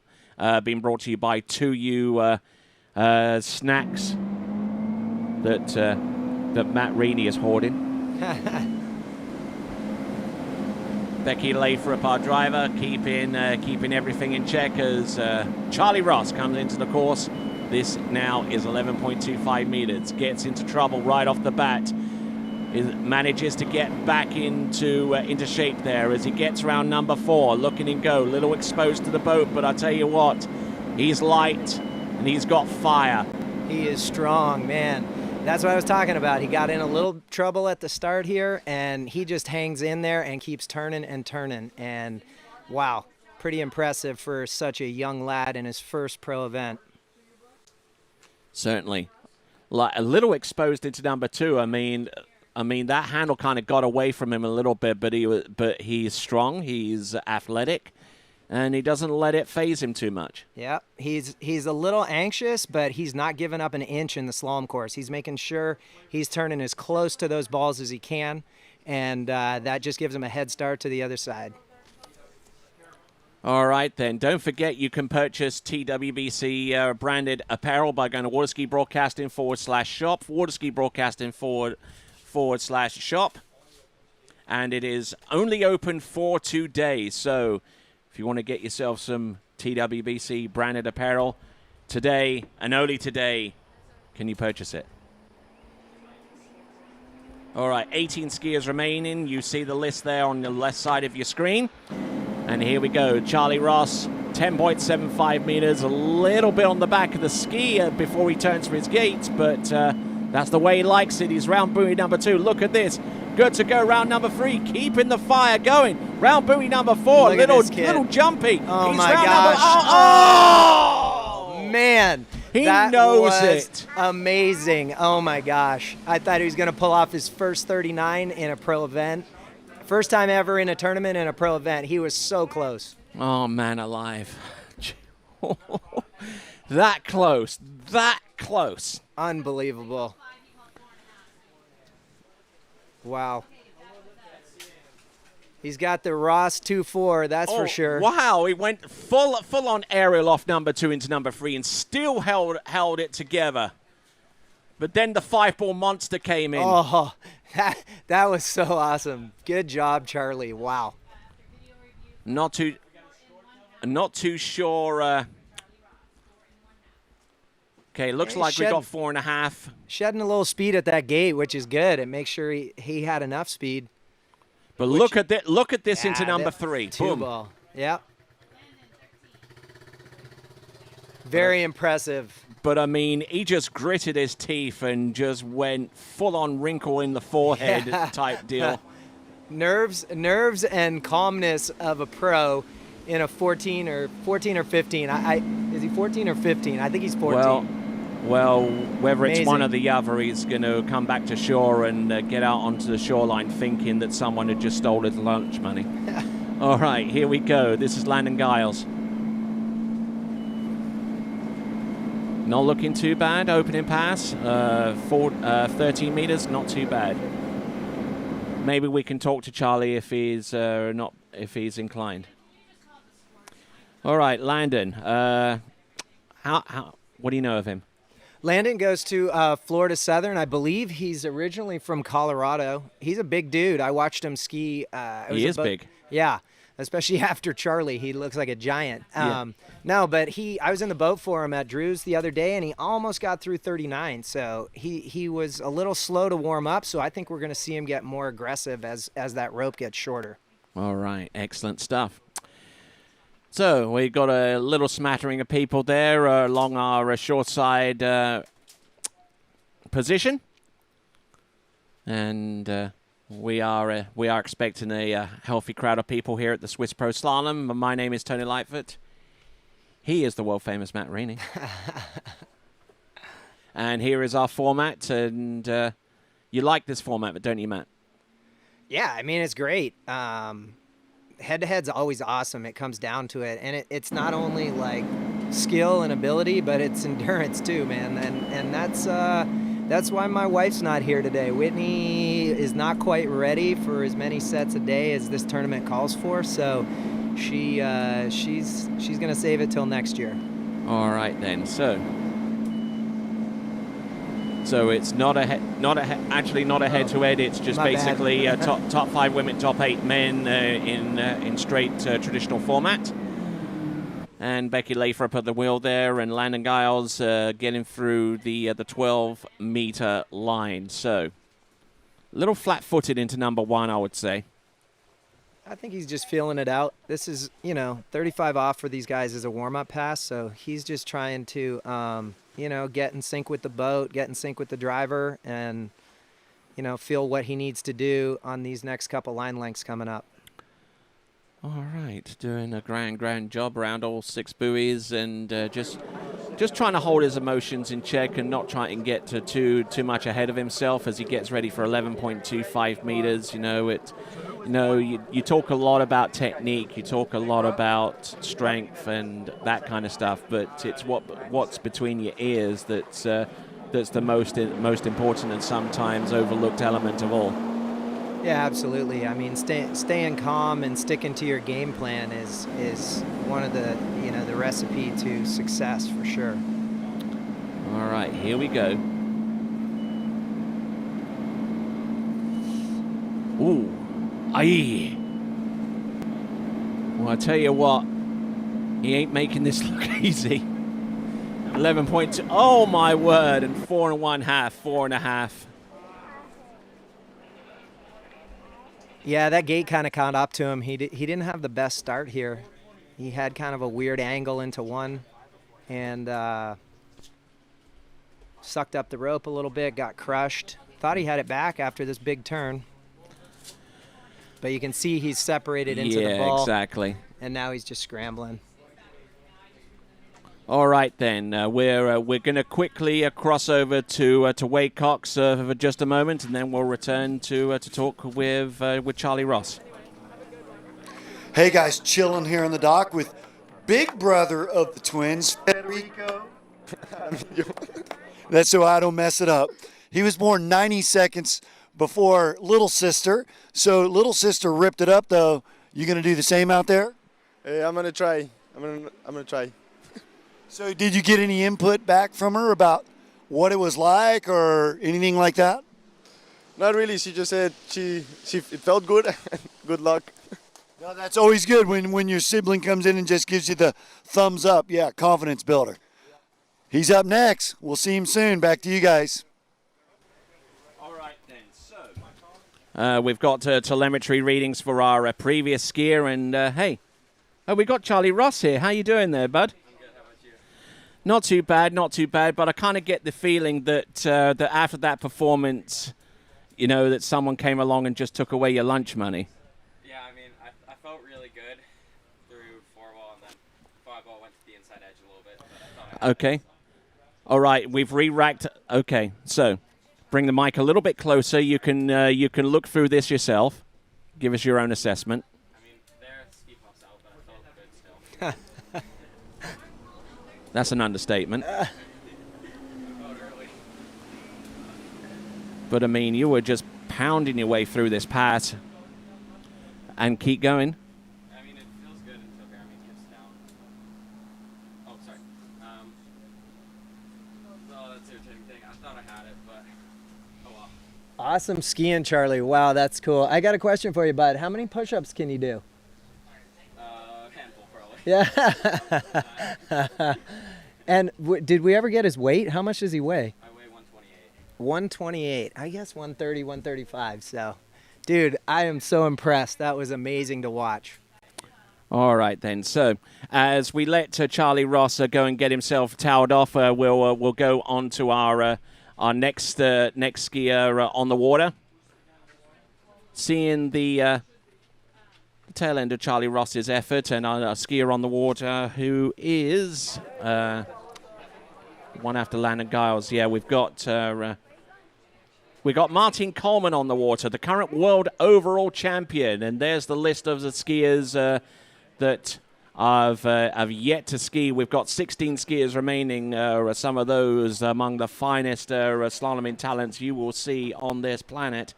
Rob Hazelwood still in the lead with 3 at 10.25 meters. Charlie Ross with 4.5 on 10.75 meters. Those are your top 2. We take 8 through to the next round of the competition, and those 8 competitors, by virtue of their placement, will actually get points that goes towards the Water Skier Pro Tour. The Pro Tour Pro Points, recently instituted, recently inaugurated, and this being the first competition. You could find out more by going to waterskiprotour.com. And here is Martin Coleman, the world overall champion. Hard to excel in one, let alone all 3 events, and Martin Coleman does that with poise and precision. Yeah, absolutely. He's an overall skier, but, overall has changed over the last 15, 20 years, and now, you got to be a real good slalom skier to put up a big overall score. So, if he's world overall champion, it speaks to how good his slalom is for sure. Now, I've asked this question of a couple of overall competitors, Martin Coleman being one of them, the other one being Regina Jaquess, and asked them about the whole concept of having a separate overall competition at the World Championships at the end. Are you in favor of that, or...? I mean, it's kind of cool, but again, it's just a lot of skiing for these guys. I mean, most of the guys that are going to be in the overall finals are in all 3 finals already. So when you pack, 6 final rounds in the Worlds, I think there's, certain tournaments that would be cool to do, like triathlon style, boom, boom, boom, 3-go slalom, 3-go trick, 3-go jump. But I'm not sure about for the World Championships. Okay, here comes Martin Coleman, the current world overall champion, won that in Putrajaya 2 years ago, and is looking to defend that this year, although he's going to have some really stiff competition from the likes of Adam Sadelmeyer and even a slalomer that we'll see later on in this competition, Joel Poland, who recently racked up an overall score that would set a world record if it goes to pass. So there is Martin Coleman. We're looking at 11.25 meters and looking very, very strong here on that good slalom ski. And he's been demoing those slalom skis with a number of people across the nation so far this season. So he's a working guy for a ski company, and another working guy is Wade Cox. Hey guys, on the dock here with Thibaut Diane with some ripping cool old school board shorts on. Yeah, circa Carl Roberts. So Thibaut, you've been selling a bunch of real estate too, huh? Yeah, it's been quite busy. I'm really happy. Keep doing it. I love it. Like literally lots right across the street you're selling, right? Almost all of them now, right? Yeah, we had 11 lots and we have 2 remaining. So it's been a good year, a good little development. Yeah. So a good guy to know if you're looking to come to Florida, and you get the same rip as well. Tear it up, man. Back to you guys. All right, back on with Martin Coleman at 10.75 meters. A little exposed into number 2, but he's still there. He's still in with a chance. He's round number 4. Won't get any more than that, but a decent score there from Martin Coleman. May not be enough to see him advance, but it's a good point of reference, I would say. Yeah, I mean, he looked good the whole set. He's just been skiing down course, and he's, when you run down course as the rope gets shorter, the margin for error gets so small that actually he was pretty early out of 1 and 2 that time, but then you see he gets a little delayed out of 3 here. And, like I said, the margin for the window closes when you start turning past the ball too much. So that's all that happened to him. Otherwise, he looked great. And judging by the expression, he felt that he felt pretty good, but it just didn't quite take advantage of the situation. Yeah, he's just down course. I mean, he looks strong here. He's just passed the ball too much. Just exposed into 4, and that was just, ugh, Yeah, when the rope gets short, it's all about the angles, and as soon as you start turning down past the ball and letting that boat advance on you, it's just a matter of time before it's going to catch you. All right, then. So, continuing right along. We have got, at the helm of that towboat, Becky Lathrop, and about 30 meters directly behind her, from Colombia, this is Federico Jaramillo, recent high school graduate, and will make his appearance for the Arizona State Sun Devil water ski team as an incoming freshman this fall. There you go. It's going to be exciting for him. He's going to, go to Arizona. It's a great place. I've had there's been a lot of Canadians there. A lot of people that I've coached come from there, and it's a great school for collegiate skiing. So I'm sure him and Louisa are going to have a blast. It's a dry heat too. Heat's heat, man. I don't care dry or wet. It's hot there. Yes, indeed. All right, Federico Jaramillo will, if Arizona State qualify for the national championships, will be skiing in those championships in Baton Rouge, Louisiana, this coming fall. The NCWSA Nationals makes its, I don't know how many times Bennett has held it, but they've held it for so many years, and it would almost seem to be the Omaha of collegiate water skiing. Yeah, it's so great that these kids from around the world can, go and ski collegiately. It's such a good transition program for them when they're done with high school. Okay, let's talk to Wade. Okay, we'll talk to Wade right after this pass from Federico Jaramillo. 12 meters. Looking good, looking strong. He is a strong boy. I watched him ski in a couple of tournaments last year. He ran such a nice 39 off, so. Okay, let's talk to Wade now. Hey, guys, it's settled down a little bit at the dock here since Rob Hazelwood put up that massive score. We had Charlie, obviously, with the Canadian U17 record, but we're sort of waiting on who's going to be that next person. Is it going to be Federico, maybe Thibaut? We'll see. It's exciting. All right, back on with Federico Jaramillo. So hailing out of the Santa Rosa Beach area, native of Colombia, but has been spending a lot of time around the facilities of that particular area. I believe Corey Picot's ski school. Yeah, it's been they've set up camp there, and we're actually all headed up there on Thursday for the first MLCQ for the Masters. And I was about. I'd actually thanks a lot for reminding me of that, because there's obviously a lot of talk going on with the Masters qualifiers, a new format, obviously been forced upon our skiers because of the effects of the pandemic, and Federico will be trying to qualify into that prestigious event. I think he's actually aged out of the junior, so he'll actually be trying to qualify by right as an open skier. But there you go. That's a decent looking pass. Yeah, with the Masters qualifiers, it's wide open for everybody now. So who's ever the hot ticket on the weekends is punching their card to the Masters. So it'll be interesting to see. Yeah, and it's almost a little bit of a gamble between those 3 tournaments, because there's 3 tournaments. There's the tournament over in Santa Rosa Beach. There's the tournament over at Lake Hancock, and then there's one more over at Travis's place.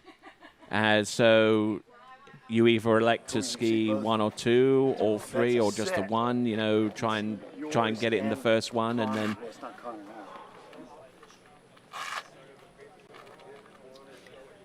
And just to try and give you a little bit of a taste, it's the top 3 in the first competition, top 3 in the second, and the top 2 in the last one. Isn't that right? Yeah, I believe that's right. And you know, it's the strategy. I don't know everybody's strategy, but you know, my girls, Paige and Whitney, and of course Robert, we're going to all of them. So pack up and road trip. It's going to be fun. Indeed. All right there. This is 10.75 meters for Federico Jaramillo. He's halfway down the course now, taking a big old chunk out of number 3 and number 4. Look at it go round number 5. Can he make it round number 6? Oh, he tries to sell 6, but I don't think anyone's buying. What a great start that was. That sucks for Fetty because he had that puppy going. That was great. Yeah, and he probably feels the same way as Charlie Ross right now, I would say. Man, he just bit on number 5 and just couldn't keep it going. But I tell you what. Yeah, look at this 2-ball. Wow. The first so 2/3 of the course looked immaculate. Little down course at 4, but nothing to panic about. And then he kind of didn't really commit to ball 5. Unfortunate for him, because that was such a nice pass going.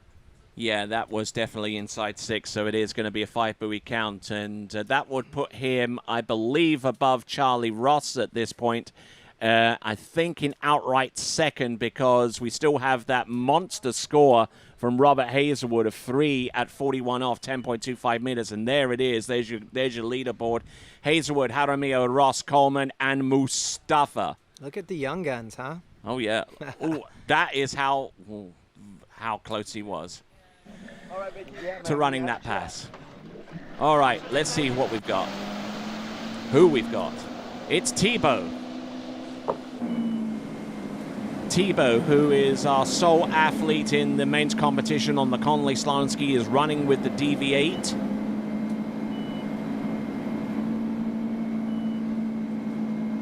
Thibaut's another overall skier that's like pretty much a pro men's slalom skier too.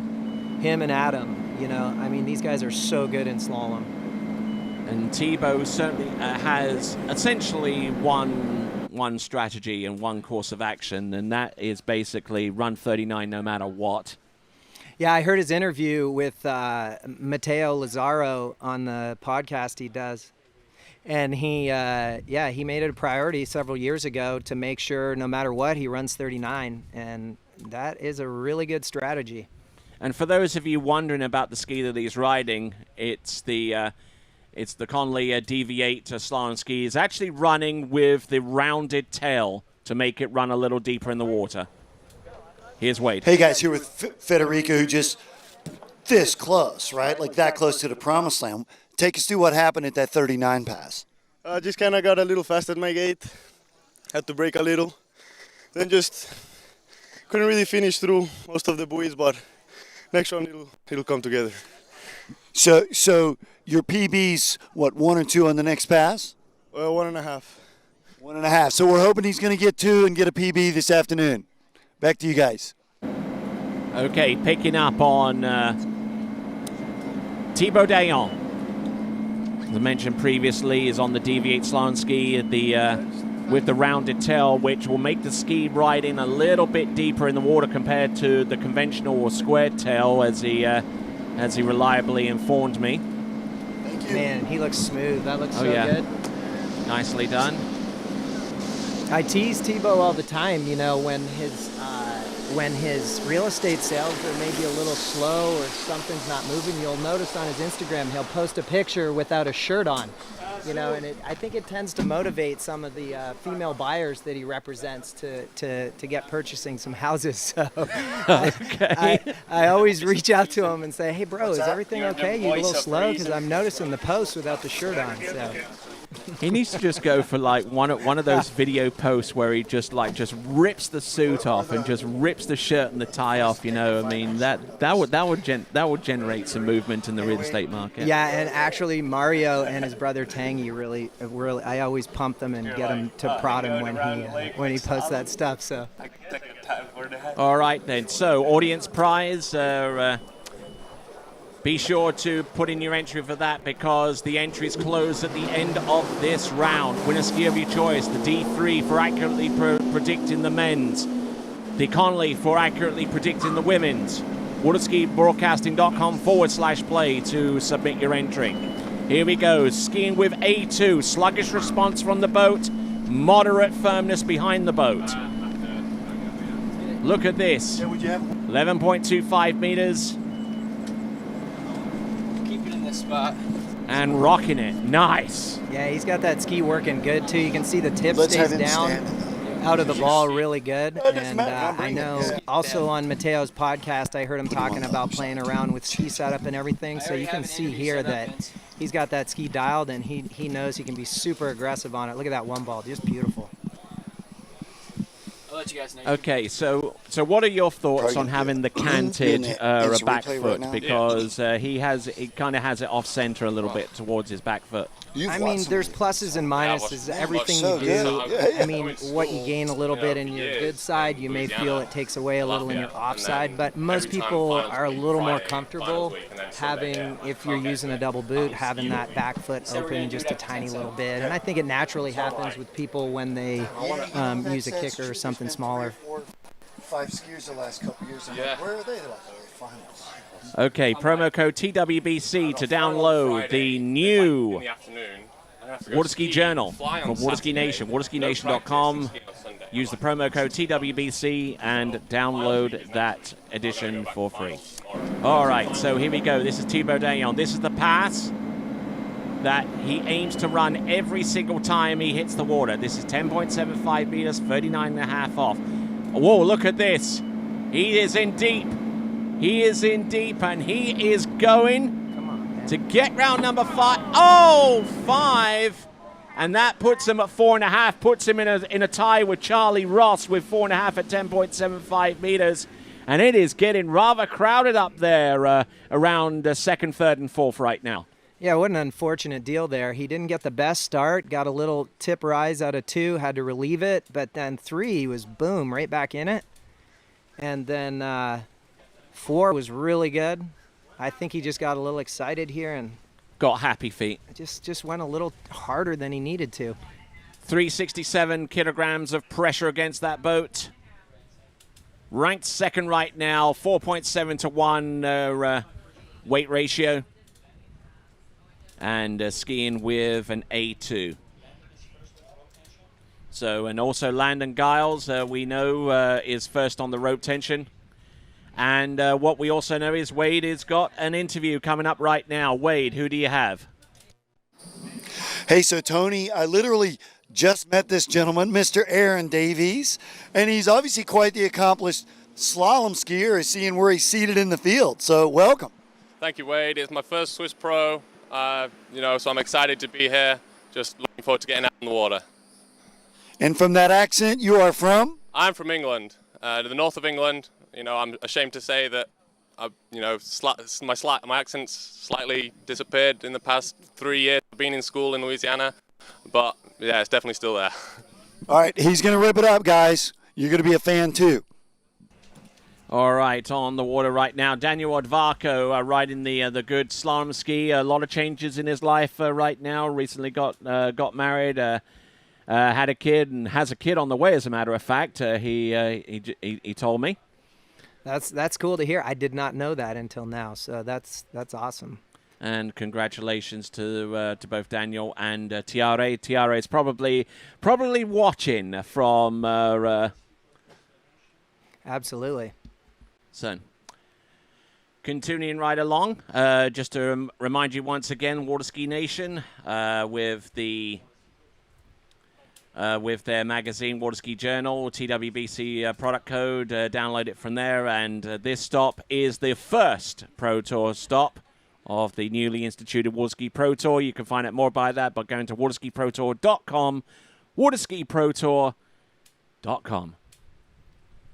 So, a lot going on. Daniel Odvarko riding on the good slalom ski, which he's managed to ski on for ages. Not shy on expressing an opinion or two about water skiing at this level. But let's see if he can put some performance behind that. And that is a 6 buoy counter. That's 12 meters, making it look very, very easy and straightforward indeed. Yeah, that was a smooth 35. He's just, again, these guys at 35 off, it's like a warm-up pass for them. So they're feeling the wind, feeling the boat, feeling the water, and just really cruising. Yep, cruising he is. So that is Daniel Odvarko. Now, for those of you wondering about the pro points that we're instituting here. Yep. So as we are an introduction level 1 competition, it's going to the top 8 in each of those in each of the men's and the women's competition will actually get pro points. 16 points go to the winner in an introduction 1 competition such as ours. Then 12 points for second, 9 points for third, 7 points for fourth, 5 points for fifth, and then 3, 2, 1, 6, 7th, and 8th. And find out more by going to waterskiprotour.com to find out the details, and also about the other tournaments in the schedule that are eligible for pro points. Here we go. Daniel Odvarko, 11.25 meters. Trying to keep the het ski ahead of him and trying not to do too much in the turn to disrupt his balance, his technique, and his ability to run this pass. There you go. Nicely done. He's looking good here. That's a smooth rhythm. He's swinging back and forth and, just making it look easy. Easy as he does it. Using that Nordic to good effect. Yeah, and if you look at him compared to what we saw with Martin, he seems to be putting a premium on staying close to the ball. Again, he knows that as the rope gets shorter, he doesn't want to get pushed down the lake, so he's gonna practice running an early line on these passes so that he's ready to rock when he gets to 39 and 41. All right, so that is Daniel Odvarko. He's going to get ready for 10.75 meters. Only one person up to this time has run that particular run, and that is Rob Hazelwood. And run it he did. Man, did he run it well. All right, so there's our leaderboard. Rob Hazelwood, 3 at 10.25 meters, 3 at 41 off, equaling his personal best. And that personal best that he set about March 2019, where he also set the British under-21 slalom record. Yeah, him.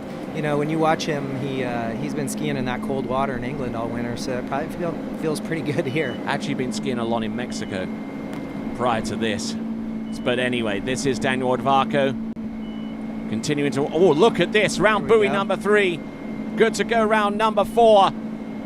The 5-ball monster does not attack Daniel Odvarko here. That was a great 39 off for Woo! Daniel. And there you he's go. Pumped. He's pumped. There you go, giving us the big old Ric Flair. Woo! There you go. Yeah, these drivers are the best drivers in the world, and they're motivated when people ski well. They don't like feeling guys falling at 39. They want to get people through 39 and down the end of the lake or through 41. And the first to congratulate Daniel Odvarko is indeed Becky Lathrop, and really someone who truly understands what it is to be a driver at this level and the impact upon what she has upon the skiers. And Daniel Odvarko doing a fine job there. Just safety check number 3, as if you could actually do that 39.5 off.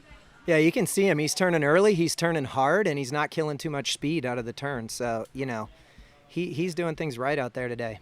Little fist bump there from Becky towards the end. Love it. There you go. All right, Becky at the wheel.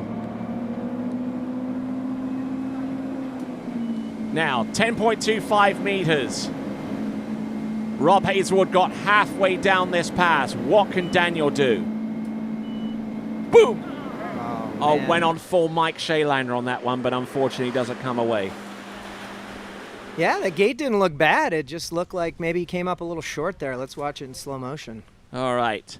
Actually trying his best consciously to keep his chest up into the gate shot, but unfortunately just bled off too much speed into the turn, and that was curtains for him. Yeah, I think maybe he was, you watch his glide.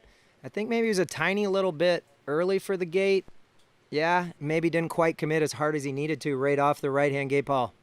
All right, then. We'll rejoin Wade at the dock area. Wade, who do you have? We good? Hey guys, on the dock here with Mr. Jamie Calhoun, Canadian, and just finished up your junior year at Florida Southern. Yep. Exams next week, actually, so got to get studying after Swiss Pro. Well, that's what Aaron just said. He missed Swiss Pro last year, and he's got finals coming up on Monday. He goes, I don't know what I'm more stressed about. Yeah, he's got a bit of a tougher schedule than I do. He's got to write 2 exams tomorrow, I take it, and then get in a flight and write 1 more. Yeah, so hey, the tough life of a college water ski pro. Tear it up, Jamie. Thank you. All right, back on. Our next competitor up is going to be Aaron Davies, coming to us out of Great Britain, and a skier who represents the University of Louisiana at Lafayette, the Raging Cajuns. All right, Daniel Advarco, 304 kilograms of pressure, putting him in 7th place. But right now, the most important placement that he is concerned about is the fact that he's jumped up into 2nd place. We've got 12 remaining skiers. Those names are on to the left of your screen right now. But some of the world's top competitors right there are on your screen, along with the leaderboard. Hazelwood. So, did I just hear Wade say tough college life? Because tough college life? Yeah, I've been to Florida Southern, and that's kind of like a country club with a driver and a brand new Mastercraft out there ready to rock whenever you want. No, but you need to come to Louisiana. We're a little tougher in Louisiana. I know. I graduated from UL. Hey, look, I'm a huge fan of Jamie Calhoun, but I'm not sure I'd go along with tough life when you're talking about him. There you go. All right, then, here we go. We jest. Okay, coming in with C1. Actually, one of the very few skiers that's asking for a quicker response from the boat after each turn, choosing C1 on the 0 off. Yeah, and he's big and he's tall, so he may want that boat to pick him up just a little sooner. Right there, C1, and then a sluggish in terms of firmness from the boat, behind the boat. C1. It just gets the work done earlier. C1 is just, it's going to come on a little sooner. It's going to give it to you over a longer period than a 3 would, but it's just, it's when it's picking them up out of the ball. Okay. Oh, I don't know. Don't know if he picked up a mosquito or 2, and there you go. I think maybe some weeds or something. Mm-hmm. All right, then. Matt Reaney, there, our announcer, a world-renowned coach, many-time Canadian national coach. I have put in some years with Canadian water skiers. That is for sure. I'm getting, I'm getting my gray hair going pretty good. Yeah. Well, yeah. Steve Bush there already got his gray several years ago. I'm sure Busher's watching, and of course he is. He's actually coming to town tomorrow night, so I am so excited. I haven't seen the guy in over a year, and he's definitely one of my best friends and one of the biggest influences in my life and every Canadian water skier's life. So having him back with us is going to be amazing. All right, there's Aaron Davies. He's gotten through pass number 2. Tall drink of water there with his 6 buoy count on 12 meters. And, these skiers have got to try and make some hay, while the sun still shines, because this is the only round in which they can start it on 13. Next round, it's going to be 12. Yeah, big, strong, tall British slalom skier. I mean, who's ever heard of them before? But, wow, just another talent from Great Britain. There's so many legendary slalom skiers who have come out of England.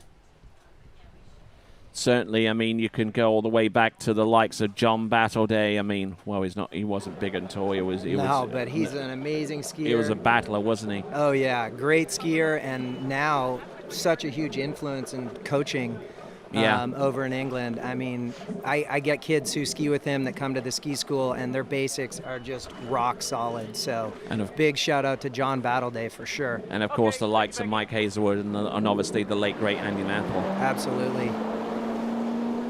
All right, then, here we go. This is Aaron Davies coming to us from north of the Watford Gap in England. This is looking good. He's solid. Not bad. Whoa, look at him go. Oh, that made his eyes go. Woo. That was great. He was at the Junior Worlds down in Chile, and he broke out and ran 38 off there. Oh, a little hitch on that. Yeah, that was crazy. Oh. Barely managed to get around buoy number 1, and an aerial edge changes to number 2. You could just about see why he gave that expression of relief as he went through the exit gate. But I tell you what, whatever it takes. Yeah, so I was saying he went out early in the seed in the Junior Worlds and ran 38 and got one at 39, I believe. I think I'm right. And then Rob Hazelwood went out a few skiers later and beat him. So it was 1-2 for England at the Junior Worlds down in Chile. And it was an impressive performance from Aaron. All righty, Roo. Let's see what we can see with Aaron Davies. Looks like we've got our cable cam back. All right, let's hope Aaron can do a little better job on the gate here at 39. I think he's going to need it. Let's see. 10.75 meters, Aaron Davies. Good extension around buoy number 1. Good follow through on number 2. This is at 10.75 meters. A little bit of delay off number 3. He's good to go. Oh, and 3 1/2. Man, that was too bad. He looked like he knew it too. He was a little behind, but he was trying to pick up the pace a little bit, and then just tried too much there at ball 4 to get it all at once. No matter what happens, the course will eventually get you, and that was the case here. Very solid 1 and 2. Whoa, it looked like he got flattened out a little bit out to ball 3 and put him down course. Yeah, he released a little bit early into number 3, and it dropped him narrow, which meant that he had to go down course to complete the turn. And then number 4, it was just all curtains there from him. Let's have a look at this again. Oh, good firm entrance gates, a little down course there. Pretty good though. Made up the distance on 2. There. Boom. Yeah. And just slid down course, and you can see his handle was a little high into 3, and he got popped, and the tip of the ski touched down first, which is going to shoot you right at the ball every time. All righty. So who do we have next? I think Jamie Calhoun? Yeah, I think it's Calhoun. All right. From Canada. Team Canada, Team Radar. He actually, he skis with Drew, but in the summertime he works for and skis with J-Mac. So my brother-in-law, great coach, great skier. Wow. Jamie is a big, strong kid who loves to slalom ski. He skis a lot, and he is finding his way at 41 these days, that's for sure. And electing to go with A2, which is a sluggish response from the boat, but moderate firmness. Interesting to see what types of skiers go for what type of setting they normally have on a 0 off. Yeah, I mean, I think these boats are so strong and so torquey now that you need sometimes guys like it to be a little softer, so it's easier to get in rhythm with the boat. If the boat is set up too strong or too hard, when you're skiing well, it's fine, but then as soon as you get out of rhythm, it's harder to get back in rhythm with the boat. So I think that's why you see the majority of the guys behind this Nautique, because it's so strong and it's got so much power, that engine, that they want to be able to manipulate a little bit when they get in trouble. All right then. So gotten a few messages coming through. Likes likes of Terry Jones. And, oh, yeah, look at the weather, 26 degrees C, 80 degrees Fahrenheit. It's going to get a lot warmer than that, though. Pretty perfect. Yes, indeed. And the wind is, well, it is up there, but it's not very strong. Not strong enough to really deal too much of a hammer blow to our skiers. All right, so let's have a look and see Jamie Calhoun. And with that pass, we go over to Wade on dockside. Wade, who do you have? Here in the dock with a whole bunch of time champion Will Asher, also a good mate of mine. So first event of the year here, a little different. No Moomba. So what are the sort of the feelings this morning? Yeah, definitely a different feeling not going down to Australia. I don't know, it's kind of weird. I live just 4 miles from here, so, pulled out of my house, came here, ski here a lot. Just feels like maybe a different practice day with a few more people hanging out. I'm just going to have fun. No, I like that, and he's been there long enough that, first event or fifth event of the year, it's not really that much difference, right? I try and visualize like maybe mid-season in one of the other years where I've kind of the nerves have kind of run off and you've got some experience throughout the year, and I just try and roll with that. I used to be where I puked before I skied and did all those things where I couldn't sleep, and now I've slept like a baby, and if I ski well, that's awesome. I like that too. We're going to see the champ out soon. Back to you guys. All right, continuing working on. That was a 2019 slalom champion, the Swiss Pro Slalom champion, Will Asher, as we see Jamie Calhoun attack 11.25 meters. Interesting comment there, Matt. He considers this to be like a practice with a few more people here. And I think, to be honest with you, when it comes to Will, that speaks to how long he's been doing this game. It's not, talking about the tournament, it's just Will is at that level like Tiger Woods where, it's another day, another tournament, and the real focus and concentration is going to come at the end of the day. Right, you are. There we go. There's Jamie Calhoun, 11.25 meters. Absolutely stroking that pass. That's probably one of the easiest ones I've seen so far. Yeah, he is strong, this kid. And when he gets the short lines going, he can make it look so easy. He's technically really sound.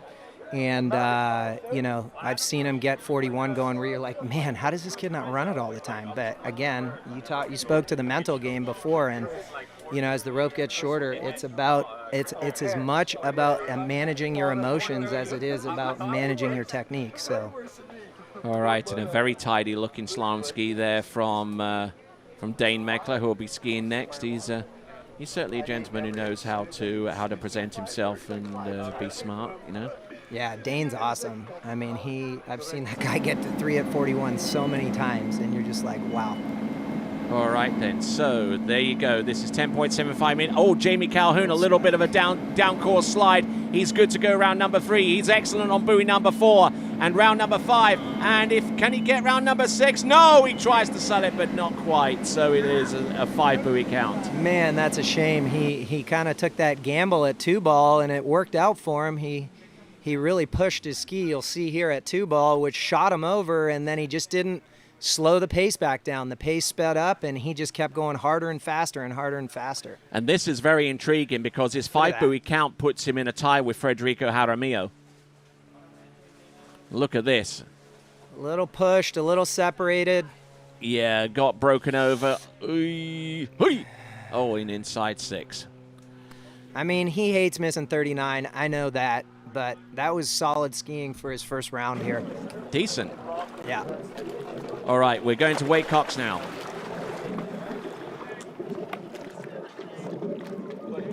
Rip it up, Dane. I mean that he wants to do it now. He's changing it. After this pass or right now? Oh, hey, I guess we're here live. We got Ben Stadelbar, sort of part of the family affair. How you feeling today? Home site? Yeah, I feel good. More anticipation than I thought I was going to have for this event. I think that we've put a lot of hard work over the winter, both on and off the water. So I think that's why I'm feeling the nerves a little bit today. But I'm looking forward to go out there and kind of see what this season brings. All right, we're going to send it back to you guys, but then we'll come right back with Benny. All right, then. Here we go. This is Dane Meckler, opening pass.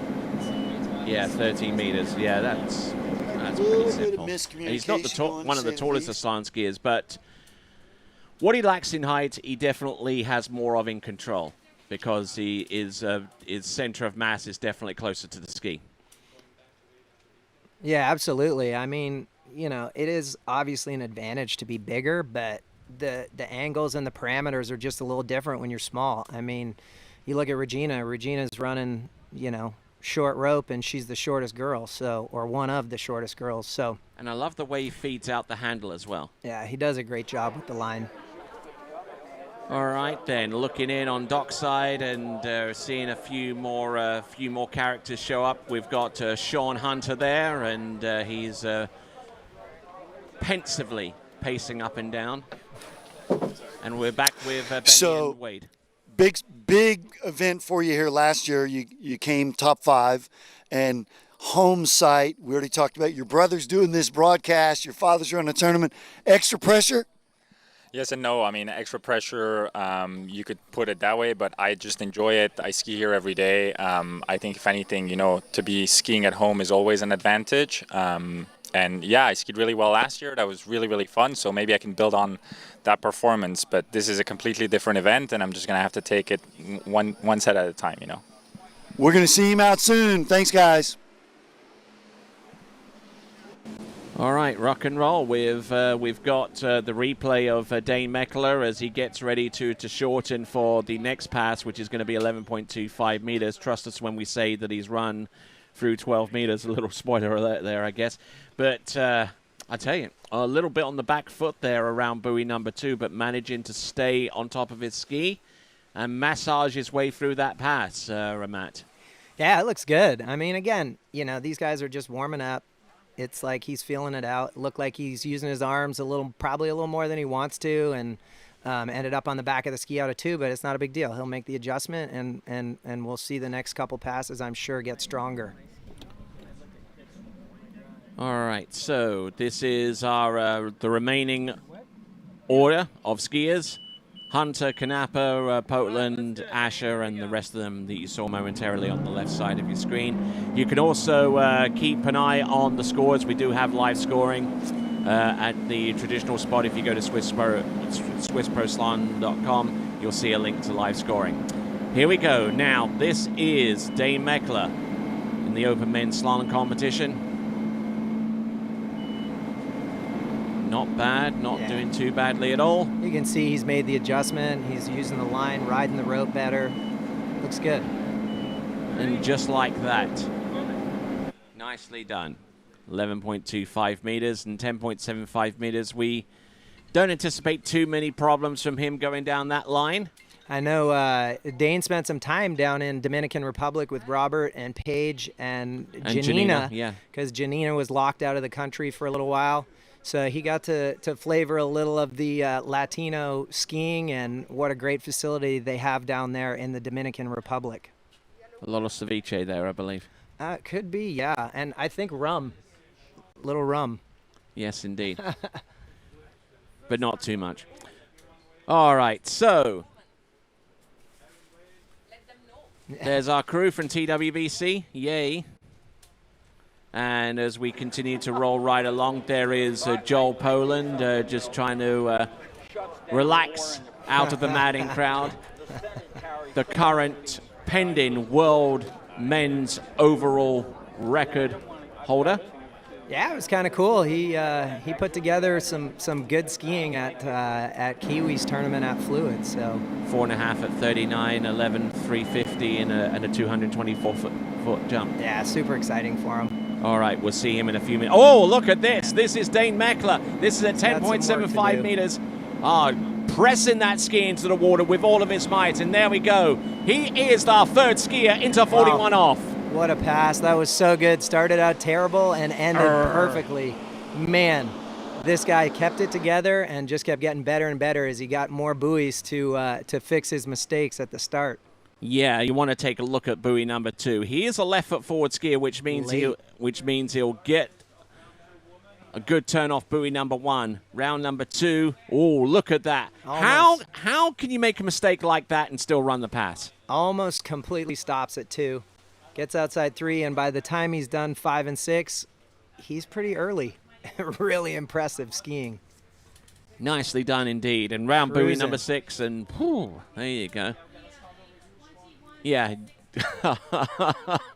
Dude. That sense of relief at the end was just visible. Yeah, he doesn't get to 3 at 41 by, blowing a bad start at 39. He gets through it and gets a lot of tries. Ooh, yeah, look at that. Amazing. He gets a lot of tries at 41 skiing like this. This is awesome.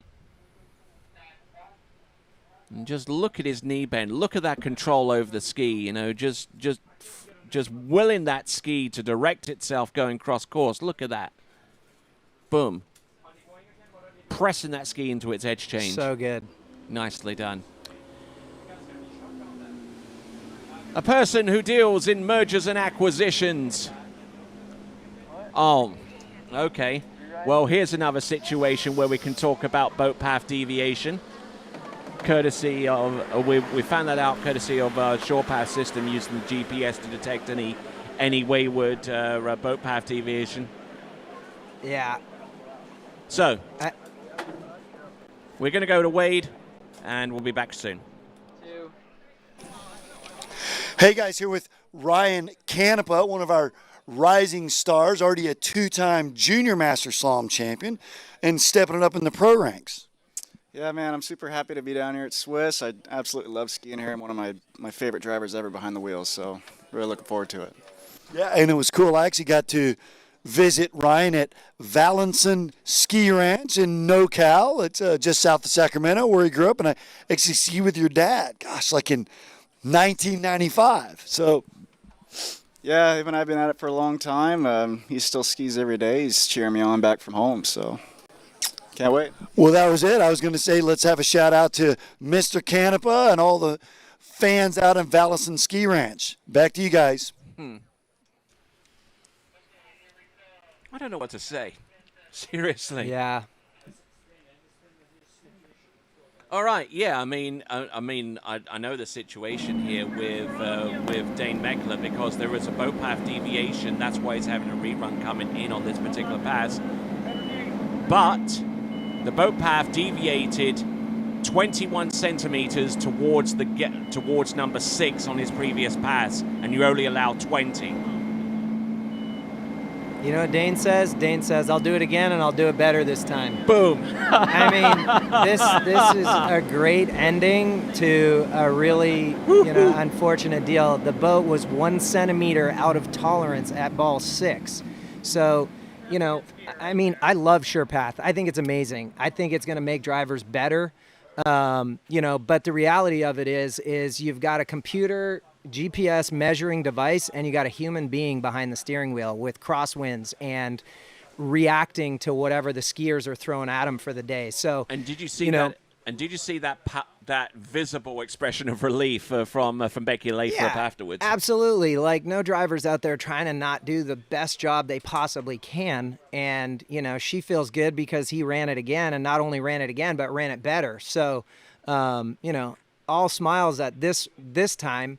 But, unfortunately, we still have human beings driving the boat, and, you can't be perfect every time. All right, then. So here we go.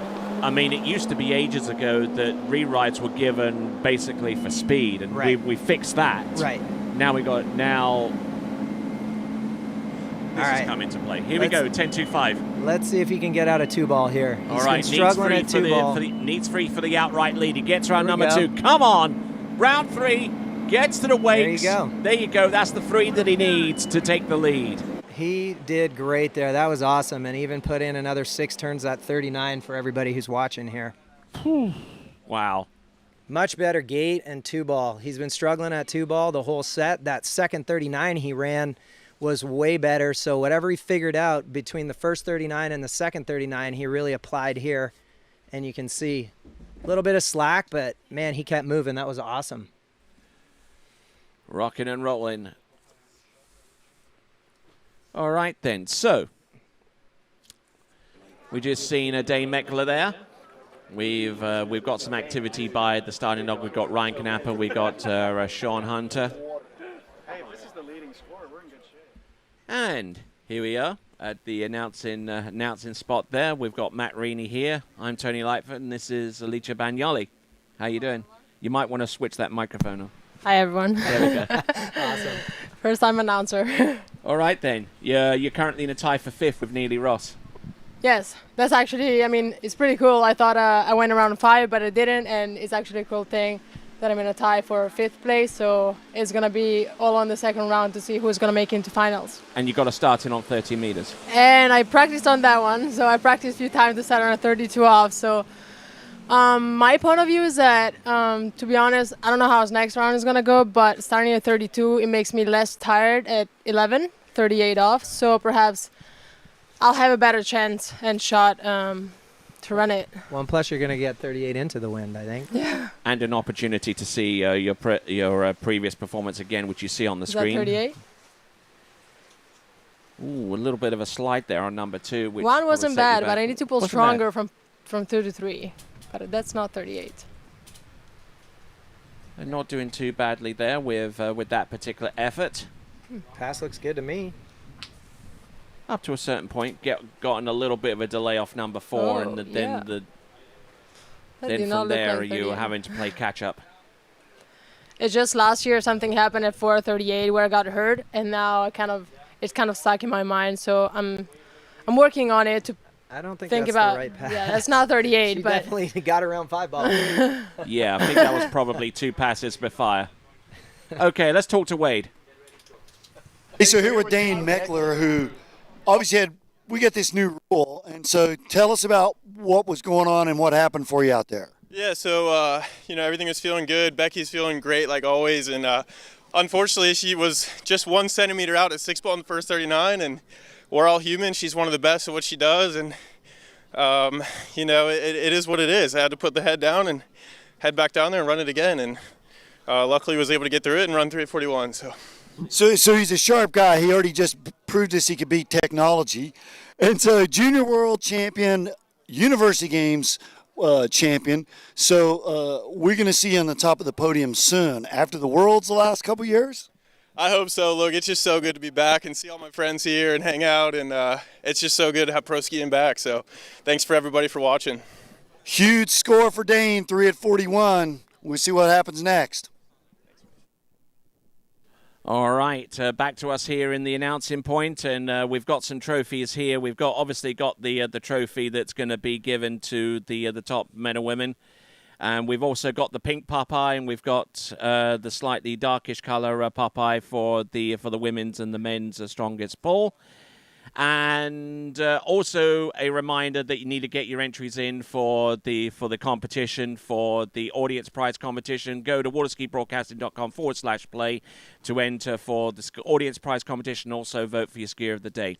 We'll be back right after this at the 2021 Swiss Pro Slalom.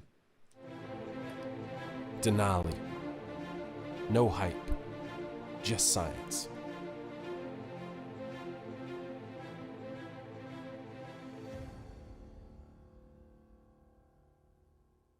Hello, Natalia Bernikava here, multiple world champion, world record holder, introducing the new Edge trick binding. 3D printed plate creates for more control and support on the water. Plus this binding is very unique because we have 2 options. Option 1 with toe clamp and heel clamp dedicated specifically for hands.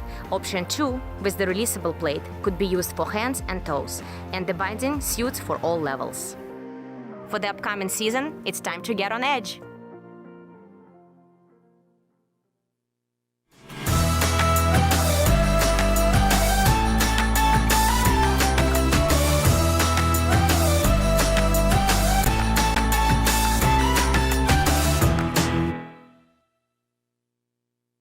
Hi, I'm Alicia Bagnoli. I'm from Milan, Italy. I'm 21 years old. I switched to good when I was 13 years old. In the past, I used to ski. My skiing was very unstable, was very inconsistent, and once I switched to good, it became very stable. I was much more confident in my skiing, and I started winning more medals. Every new ski is much better than the previous one, and I know that if something would happen to my ski, I would switch back to another good, and it would still be the best.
All right, back with the continuing action from the 2021 Swiss Pro Slalom. Just a quick note to all of you guys and girls out there who are looking to get in on the live scoring.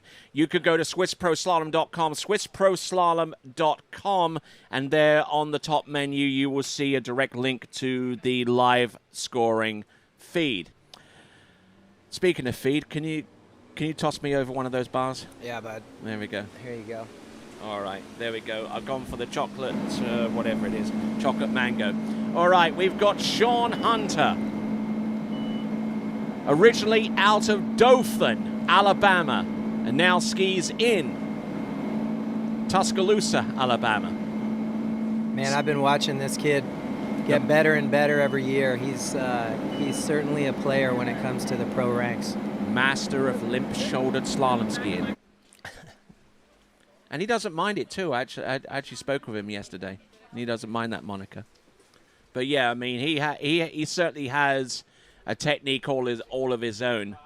I think I might have been at Lake 38 the first time he ran 39 off when he was still a junior, and then the last tournament I watched him skiing was at Drew's at the end of the year last year, or maybe it was the beginning of the year. But man, he ran 39 all 3 rounds and was like 2 or 3 at 41 every time. So not bad there on the opening pass of 13 meters. Dockside, we got Ryan Canepa.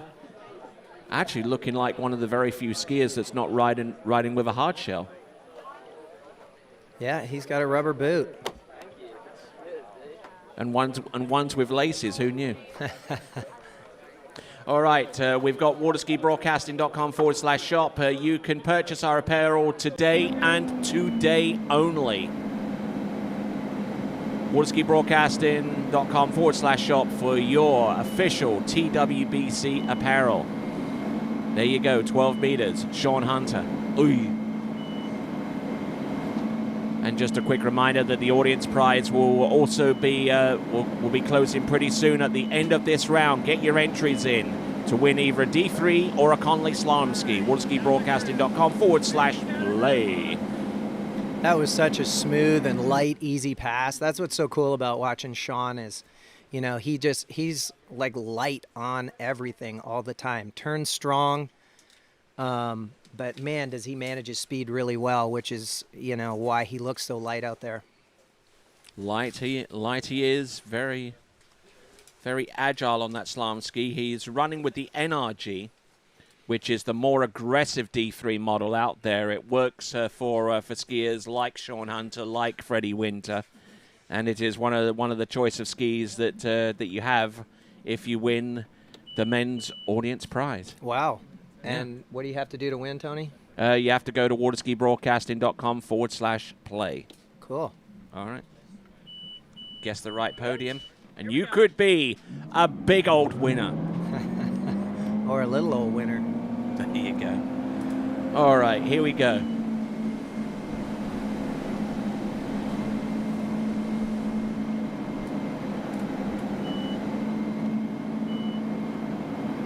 Nice. Round buoy number 1. A little bit of a jumpy edge change into number 2. A little flat. Whoa, look at this. He's a little stood up here. Now we got it going. There we go. That's better. Oy. He got a little stood up at the beginning of the pass. It looked like the boat maybe was lifting him, or he just wasn't getting set out of the turn. And but, you know, when you run 39 off like these guys run 39 off, when you get in trouble at 38 off, it's really just, you know, managing the tempo and getting things back on track.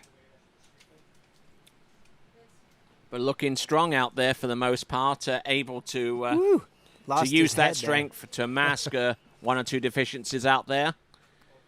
There we go. See that? Back in a good, strong lean and back in the picture. No problem. Yes. Having that experience. Okay, so we're going over to Wade Cox. Wade, who do you have? Okay. Hey, guys, I've got Mr. Joel Poland on the dock. Now the world overall record holder. He's pending. Pending. Look, Mom, I'm on TV. And I actually just had the privilege of meeting this young man. I'm already a huge fan. You guys are going to be too. Check it out. JP on the dock. Oh, my goodness. otherwise known as Polish. That's what Brooks from Radar calls him, Polish. I love it. All right, then, here he is. Sean Hunter from Alabama. 10.75 meters.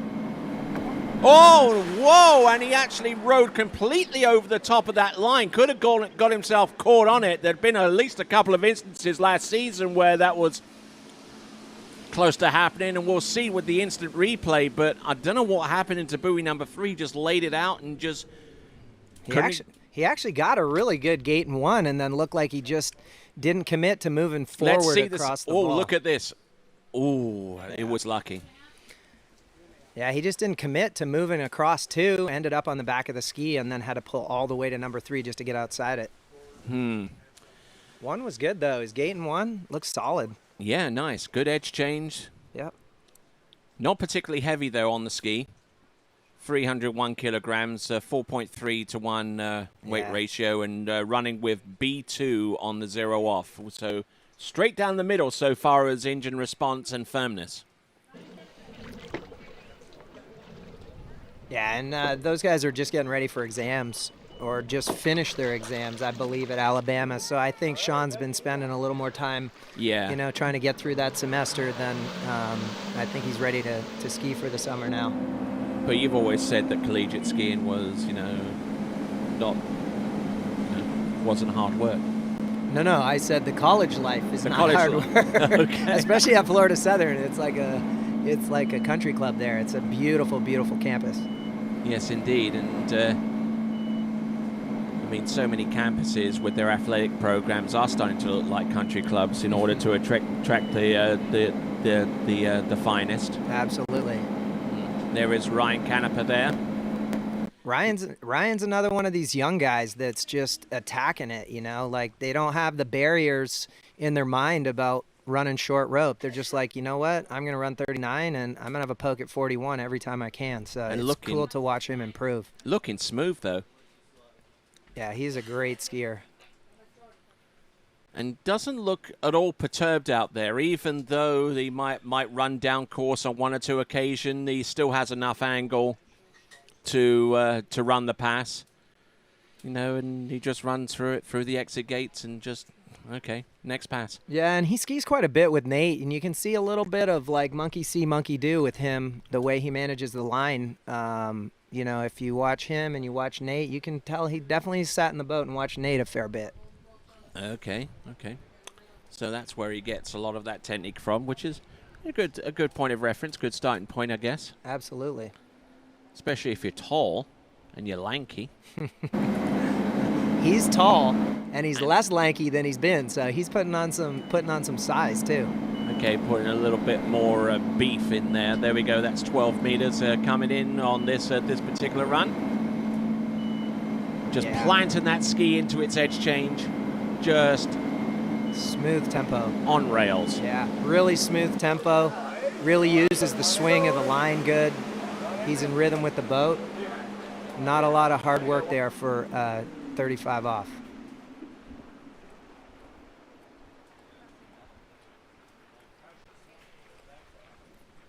Beautiful 2-4. Efficient, strong. It's not losing any speed. Awesome. Seems like it's shaping up to, so far, be a battle of the young guns here, huh? Oh, yeah, absolutely. Love absolutely. Love it. I'm munching away on one of these 2U bars. They're lush. And they provide the sponsorship for the skier of the event. Brought to you by 2U. Go vote for your skier of the day. waterskibroadcasting.com/Palais. So far, who would you vote for, Tony? Rob Hazelwood. Oh man, I'm a Charlie Ross fan. I'm petitioning for him. He's such an impressive young guy, and just to see what he did today was amazing. I'm going for the British guy. You're going for the Canadian. I see Weird, how huh? this is going. I better throw on some Canadian accent. All right then, Ryan Canepa. This is 11.25 meters. Get in a little bit deep, but he just has the uncanny knack of just regulating his way through that pass. Man, this kid's impressive. That was a beautiful pass. Like the intensity, the tempo's the same, and the intensity just increases a little bit as the rope gets shorter. I mean, this is textbook climbing through the line lengths. It's like rinse and repeat and just add a little intensity as the rope gets shorter. I'm loving this. Yes, indeed. Just feeding out the rope, just good line control. Even though he got a little bit of slack at the end of some of these turns, he just... Like ball 5 there, Yeah. he just gave you a little peek into what you're going to see on the next pass. Like he can fall into a strong lean and not get peeled. That was good. And I mean, there are so many performance similarities between him and Nate Smith. And there you see the air and wind speeds and directions. Pretty premium conditions, I would say. No worries there.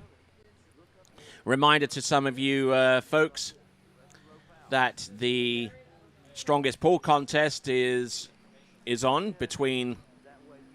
We've got a men's competition, we've got a women's competition. Hence our 2 trophies. Here we go. This is Ryan Canepa. This is 10.75 meters. Only 3 people so far have gone through this pass. Spiked one a little bit. Yep. He's paying for it at 2, but I think we're going to see him. Now he's overcompensated to the back. Oh, yeah. He spiked one, Yeah, and then he did. overcompensated to the back out of 3. And, man, that's unfortunate because up to It that is. point, he's been looking so good. Let's have a look at this spike as you refer to it. Here we go. Round into number 1. Eee! Yeah, he got just broken over. Which wasn't bad. I mean, he managed it here, but then he compensated by like, I don't want to do that again, and went out the back. Overspiked it. And then lost the power to get outside 4 with any kind of room to turn it. Yeah, and and definitely when you're trying to get angle across course, you want to try and have as much ski in the water as you can. Obviously, if you can't have too much, otherwise it's going to go over the tip. But I mean, if you try and get angle off the turn and you're still on the back of the ski, then you don't have enough to maintain traction across the course. Yeah, absolutely. Putting the ski in the water and letting the water pull the tip and do everything instead of you having to spike it with your feet. That's when you see the best passes with the least amount of effort. Absolutely. And this is where those days and months of practice come into fruition, because you're looking to set up your ski, fin depth, wing, binding setup, that whole deal. So here we go. This is Joel Poland, who, if luck holds out and all the scores are attributed to be correct and kosher, he would be the world men's overall record holder. I think that was a little push to Robert Pagozzi because I saw Bob. Yeah. Bob posted a Masters video of him hand dragging 6 and kind of threw it intentionally to Joel. These guys at the ski school, Robert and Joel, are competing every day. They stand on the end of the dock with their arms crossed, trying to intimidate each other, and it's been so good for them to compete against each other every day. So we're referring to Robert Pagozzi as Bob. That's what I call him, Bob. Bob. Yeah. Yeah. And look at this hand drag. That is a beautiful hand drag. That's a little ostentatious for my liking. Well, I don't know if you guys caught it. When he was in Chile and coming up with some content, he ran 38 off, letting go with the wrong hand, which is pretty impressive. I mean, he tried to drag Freddie Winter and Bob into a competition, but those two are smarter than Joel to try and run 38 with the wrong hand. All right, here we go now. This is Joel Poland. 12 meters.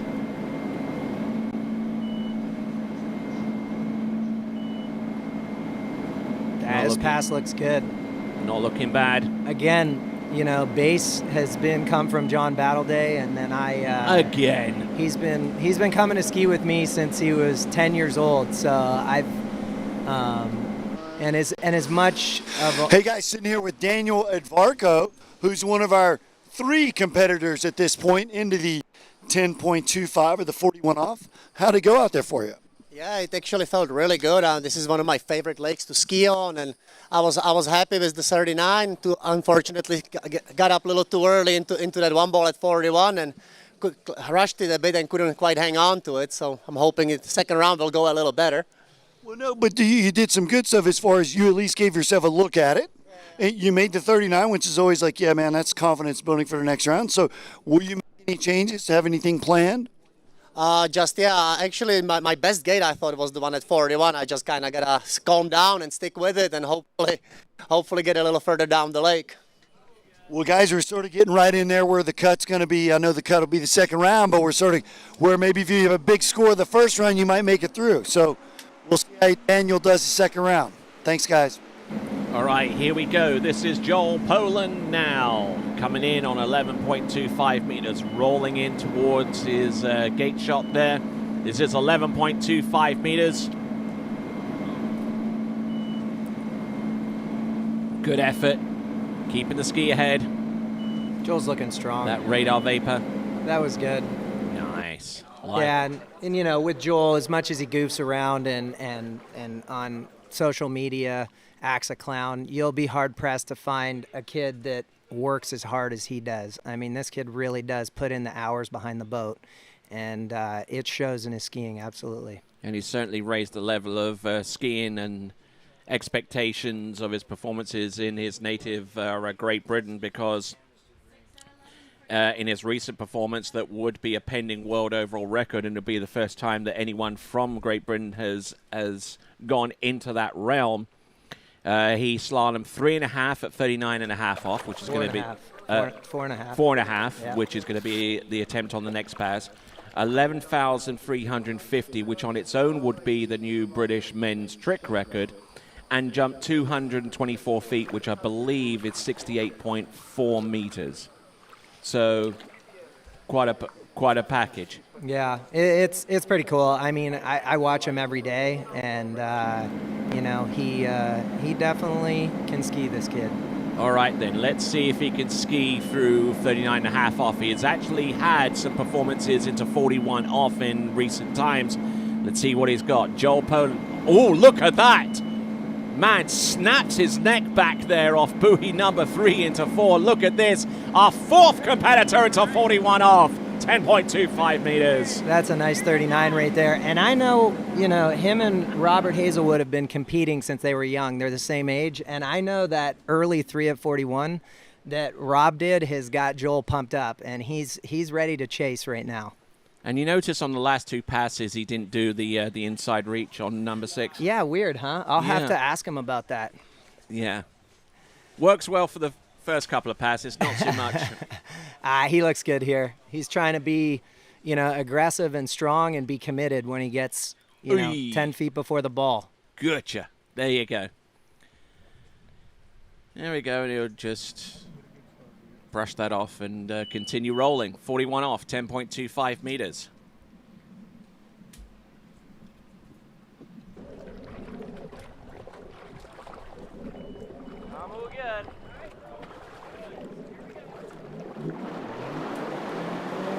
Joel really sees these tournaments as an opportunity, not as a threat. You know, we talk about it a lot with him, and seizing the opportunity he's gotten. Being at 41 is definitely one of them.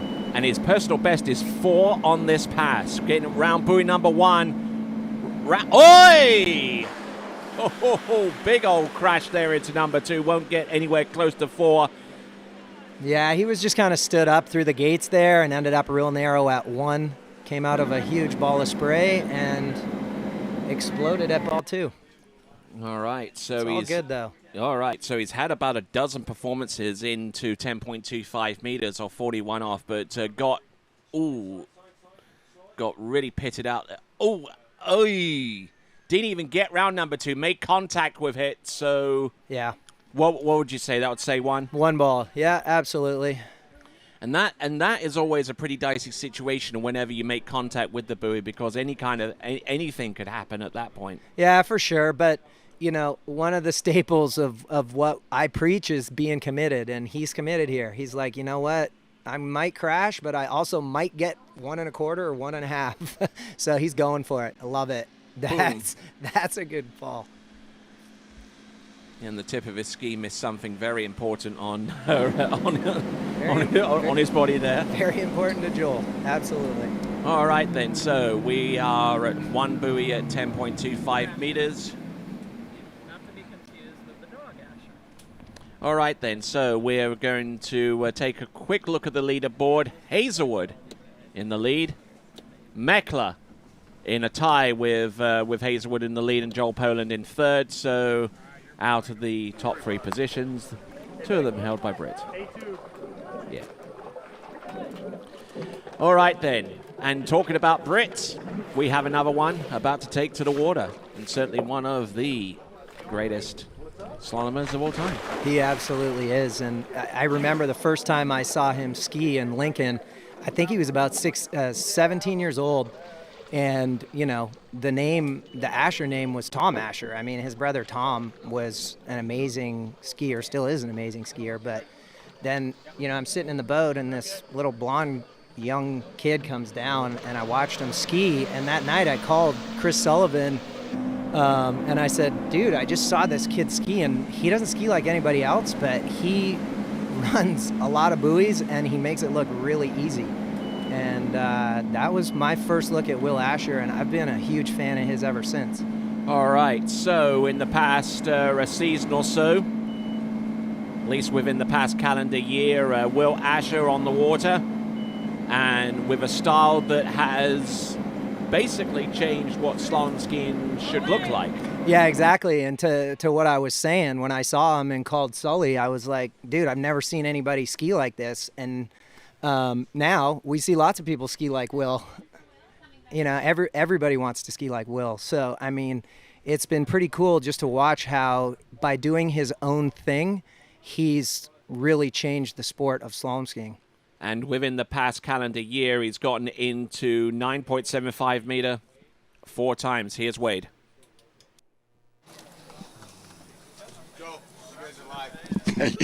Hey, sorry guys, we were doing a camera check, a lens check. I'm here with Cole McCormick, who, if you guys are watching these events last year, was on this sort of meteoric rise. How's your spring been so far? Oh, it's been treating me really well. I mean, I had a great off season, been figuring a lot of stuff out. I moved to Leesburg back in October, so I've been skiing a lot out at Jack Travers, and he's been helping me a lot. So I'm excited to get out there and show you what I've been working on. We are too. We're big fans, Cole. Tear it up, dude. All right, here comes Will Asher,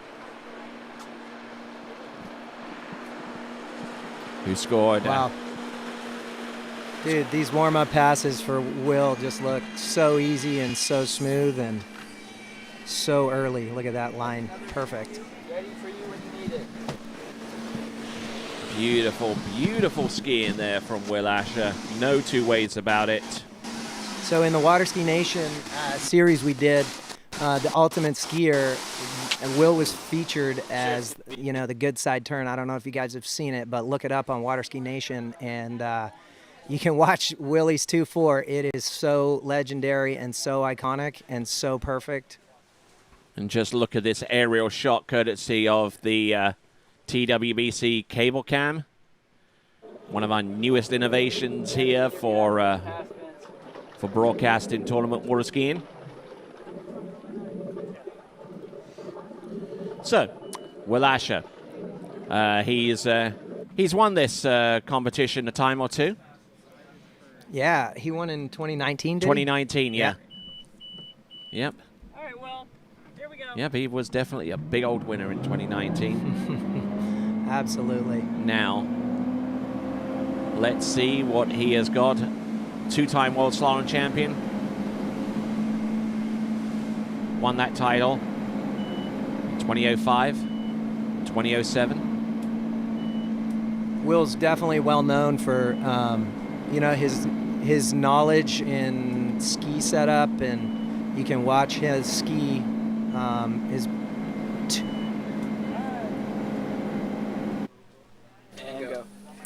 Hey guys, here with John Travers, watching teammate Will Asher out there skiing now. You got a birthday coming up, but it's not yours. Yeah, my son turns 1 year next Sunday, so it's exciting. It's a bummer it's on a tournament weekend, but as a grew up in a tournament family, you're going to have to deal with that. So it's fun. The last year with him has been unbelievable. It's been so fast that it just feels like yesterday I was in the hospital delivering him, and now he's a year old, so it's really cool. Well, it's cool to watch, and lots of responsibilities besides being a dad, a pro skier. You've got other sort of deals. How has your spring been? Really good, really busy. My parents agreed with IWSF to have the Worlds, so that's kind of put me in the back seat on, okay, what do we need to get this site ready for? And just starting over, kind of rebuilding docks, rebuilding stuff at the lake, and it actually helps my skiing a lot because I don't just think about skiing. I got a lot of other things to do, and instead of just sitting in a room working on skis, I can kind of get out and do some fun stuff. All right, he's going to do great out there. We're going to watch Will now. Back to you guys. All right, reconnecting with Will Asher, the world slalom champion in 2005 and 2009. Looking strong at this particular run. It is 39 and a half off. Whee, look at this. Oh, and he got into big trouble there off buoy number 5, but the experience kicked in and he got that pass. So the 2019 WIT Swiss Pro Slalom champion gets it done and is our 5th skier to make it into 41 off or 10.25 meters. What do you see here, Matt? I mean, it's a beautiful 39. I mean, he dips in a little bit at one ball, but I think that's just Will's way of making sure he comes out of it early. I mean, it doesn't really affect him. Look at the way he came out of 2-ball. Perfect. Here he straightens things back up, and, it just gets cruisier and better from here. So I love watching Will ski, and 39 is like, yeah, he dumped over a little bit there. He lost the line a little bit at 5, but other than that, man, that pass was beautiful. Mm-hmm. All right, then that was Will Asher. Now comes 41 off, the top score, and it is a 2-way tie between Dane Meckler and Robert Hazelwood. Lead score 3 at 41 off, 10.25 meters. So it is going to get bunched up there at the top before all things are said and done. Yeah, right foot forward skier, so he's going to ask turn 3 or maybe turn hard at 3 or see how his gate in 1 is. All right, let's have a look. 41 off, 10.25 meters. Boom! Oh, not a great one ball. Does he sell the 2? He's got 2. He's 2. Okay, so that puts him in outright 3rd right now. Definitely sucked up the rope out of one ball there. Cost him the lean and the power to get wide and early enough to turn hard at 2. Little narrow. Rotated, ended up on the back of the ski. Oh, yes, he definitely got outside buoy number 2 from that view from the boat. That's the thing with these guys who run 41. They can get the absolute worst one ball, but you can be sure they're getting outside of 2 or sometimes even 3. So it's pretty cool. All right, so I believe it's Benjamin Stadelbauer about to take to the water next. It's pretty cool. Benny also was in the Water Ski Nation video series we did called The Ultimate Skier, and we did the episode of him on posture. Posture being like a super key staple of being a good slalom skier, and Benny is really awesome at holding his posture through the course for a big, strong, tall guy. You never see his upper body break down very often. Whoa! Okay, looks like we got a potential reride for Will Asher, boat path deviation. Sorry guys, I wasn't expecting that. Because I tried to hold it still because I knew he was still attached.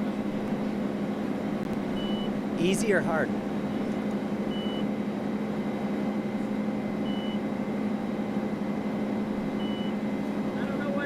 Okay, so, whoa, I tell you what, we've got a boat path deviation issue there on 41 off. The tolerance in terms of deviation is 20 centimeters. It was 21 centimeters towards buoy number 2. Well, with the SurePath, there's a total deviation, and then there's a 1 buoy deviation that it cannot exceed, and that's 20 centimeters. So that one was 21 centimeters. So I mean, just imagine that. I mean, if you go to any kind of stationery shop, if you go to like Office Depot or even Walmart and grab yourself a little school ruler, hack off a third of that, and that will be about.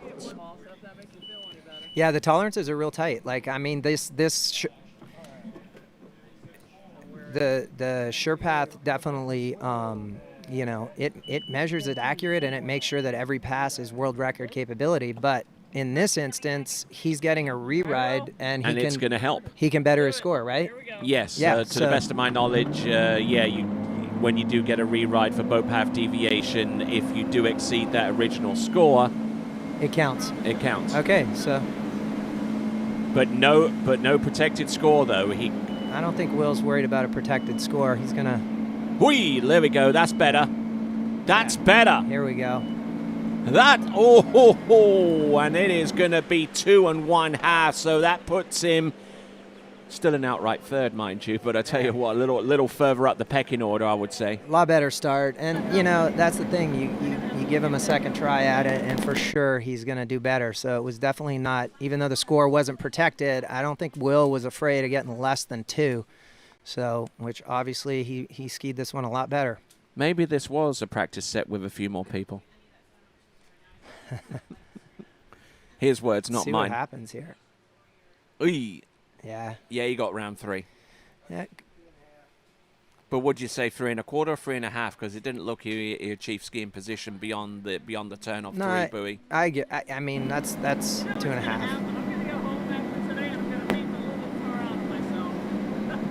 You can hear Becky in the background, kind of beating herself up over it. And again, like, you know, it's unfortunate when it happens, but you know, these boat drivers are human, and these are the best boat drivers in the world. So you can imagine when, you know, the guy with his man-made lake gets SurePath and has his wife driving, there might be a few reds, you know, that he's got to ski through. So, all right, let's see if we can go through some of the comments that are being posted right now. Good luck, Ben. Looks like you guys are lighting it up there with the boat path deviation. I'm sure they are. There'll be a lot of strong opinions one way or the other about this. Absolutely. All right.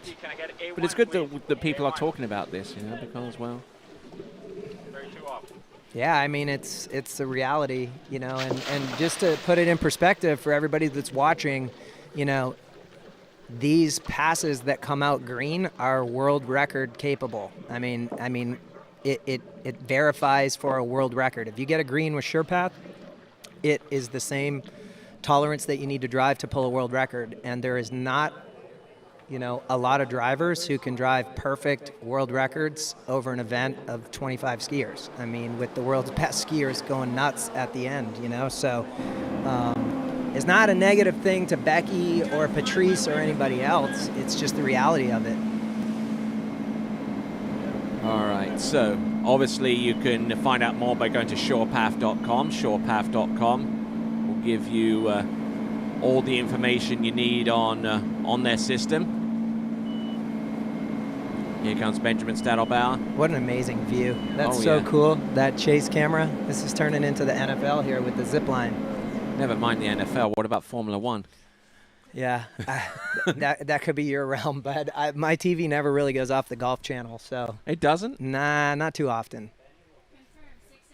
Benjamin Stadelbauer actually has the rope tension record of 483 kilograms, or a little over 1,000 pounds of force on that tow line. Achieved that, I think, about last year or maybe the year before. Lacanel 2 years ago at the French Malibu Open. Yeah, and if you've ever stood beside Benny on the dock, you can definitely see how he can pull 1,000 pounds, Tony, because he's a big, strong dude. But I don't think he's even capable of doing that now because, I mean, he has shed some weight and he's shredded. Yeah, but he's got a little extra facial hair. It's going to hold some water. It might, you know, it might help. All right, there is a $500 bounty for the strongest pull of men and women. And they get a rather neat trophy to go along with that, too. Feeling the wind coming up a little, Tony. Yes, indeed. Little gust there, Romes. He's going to be pushing these guys at 39. They all got to take 39 tailwind this round. But they may not have that choice in the next round because they come in on 12 meters in round number 2. Yep. This looks so good. Oy, there we go. A little loaded up out of 2, or 4, I'm sorry. That was a good pass. But he kept that ski in the water, though. Yeah, I mean, same thing. These guys get in a little deep here and there, and they just ride the line and keep the tempo calm. It's so important when you don't have a perfect turn, you know, you manage, you spike, you do whatever you got to do to get early for the next ball, and then you got to, in your brain, slow the tempo back down to the pass you're at. I just love that. Beautiful. I just love that number 2. It just slides that ski around. He's so good. This is awesome. Looks very similar to Will Asher. And in some cases, you know, he does Will Asher better than Will Asher. I don't know about that. You know, you can flash any video to me of Will, and man, he's so distinctive and so dynamic and pretty cool. Alrighty, Rune. That black Nautique. There's our top 8 right now. There we go. Look at that. Charlie Ross all the way down there, 4.5 at 10.75 meters. He's holding his own. I love it. It's so fun. All right, here we go. This is Benjamin Stadelbauer. Yeah, he's ripped. Look at those arms, man. You're right.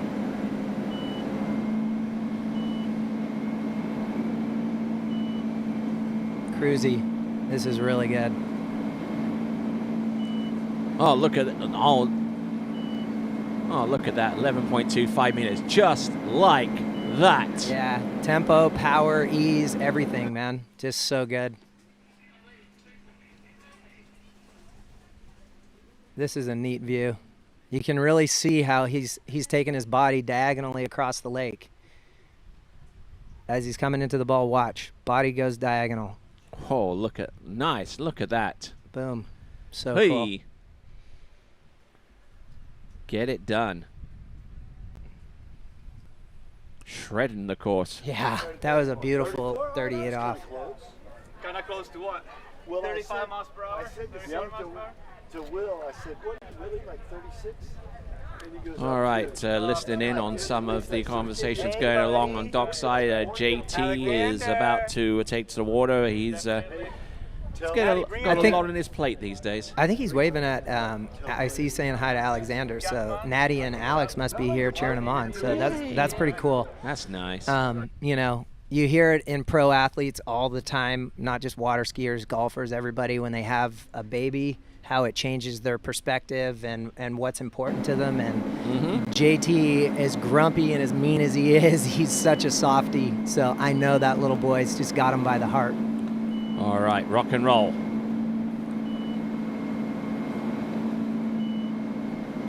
Oh, whoa, look at that load into 5. Okay. How on earth? Okay, he's definitely going to be the top of that pull meter after that one. Dang, that was sweet. What's the deviation here? He's just padding that for the $500 here. Oh, yeah. Oh, look at that aerial edge change into number 1. Little popped. More details on that skiing term on Water Ski Broadcasting's YouTube channel. Yeah, that was pretty funny. Yeah. Look at this pull. Boom. Oh, yeah. That is a big spike on the line. That would turn most people into a pretzel at that point. Yeah, and I guess we're waiting on the SurePath now. When somebody does that, hard to know if it's moving the boat too much. Is SurePath good? Green on the SurePath, so there you go. All right, then. It looks like we're good. So, I mean, he is absolutely... So, shredding up the slalom course. There's Alex and Natty. So cool. I know how he feels because I have a little 8-month-old Zane at home who's probably watching this with his mama. And he's the cutest fingers. He's a happy little dude. Yeah. You should audition for, like, Jack from... We've been told he looks like Jack. Yeah. All right, 41. All right, then. A1. Quickest response. Good one ball. Ooh, look at this. Yeah. He gets There round you go. 3 Well to done, the weight, Benny. and he is in a 3-way tie for the lead along with Robert Hazelwood and Dane Meckler. Yeah, what a good way to start. These guys who are putting these threes out there, they're going to put a lot of heat on the guys in the next round that are behind them. So well done, Benny. Strong 1 ball. Didn't hammer 2 like we've seen. He probably didn't want to overcook it a little bit, but solid 3 here. Really good skiing. So, some great skiing. So, in descending order of height, Benjamin Stadelbauer, Robert Hazelwood, Dane Meckler. Yeah, there you go. one from every height has got the same score. So just goes to show in slalom, you know, you don't have to skin a cat the same way. There's lots of ways to get it done. All right, so, and there is the stat. And yeah, taking off a little bit of weight there is certainly has affected his kilograms there. Wait, did we get what he pulled on? Yeah, 345. That puts him in 9th place. Really? Wow. Benny. Got to do some more lat pulls in the gym, maybe, I guess. I don't know. That looked pretty hardcore to me. Or go hardcore on the Ben and Jerry's.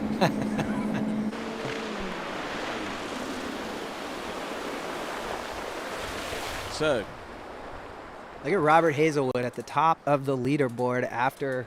Yeah. Yeah. How many skiers ago was that? 10? Yeah, 10. I mean, it was second out. Yeah. What a guy. Yeah. All right, Waycox dockside. A2. And go. Here with Adam, the Sledgehammer Settlemar. How do you say your last name? Settlemaier. Settlemaier. Okay, I'm working on it, getting better. So, same as John, who's getting ready to go, you're a fairly new father. Yeah, I got a 2. The younger one just turned 1, which that brings me to my first point. I promised to say hi, Misha. I think she's watching on the TV, so she'll be psyched. But yeah, father of 2 and just living a life, man. He is living the dream. We're going to watch him soon. Thanks, Adam. All right, then, back on course. Our next skier is JT. He has a style all of his own, Matt. Yeah, JT is... what a skier, man. It's been so fun watching him. I've been around long enough to see him when he was a junior and even before then. And what a wonderful guy he is. He's just like I said before, he's got a huge heart, and he is a great slalom skier as well. There you go. We've just seen a Natty and Alexander pass us by. As Benny we and the look Jets. at the instant replay of Jonathan Travers. Yeah, man. Used to.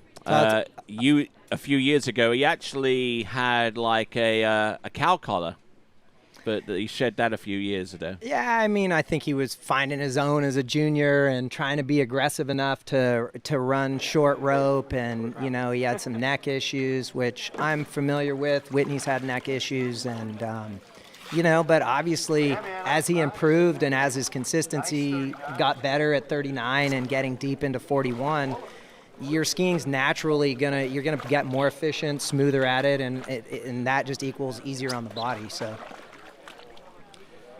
All right, continuing right along, we've had some good comments come through, some rather instructive and insightful comments from one or two of our people here.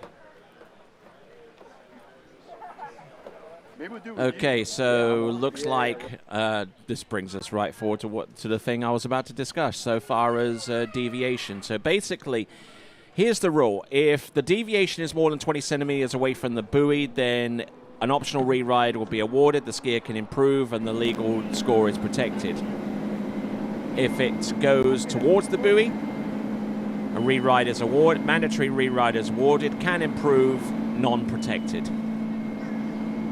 Which makes sense. So he obviously opted up here. Oh, yeah, absolutely. You know, he's not going to rerun 32 off. It's no No. big deal. So I'll tell you a funny story about JT. A couple of years ago, we at the end of his tournament, I went up to him. I said, JT, I love your gait. He did like a one-handed gait. He's done a one-handed gait most of his life. And I'm like, dude, I love your gait. I told Whitney to watch your gait. And he's like, oh, man, thanks a lot. That's cool.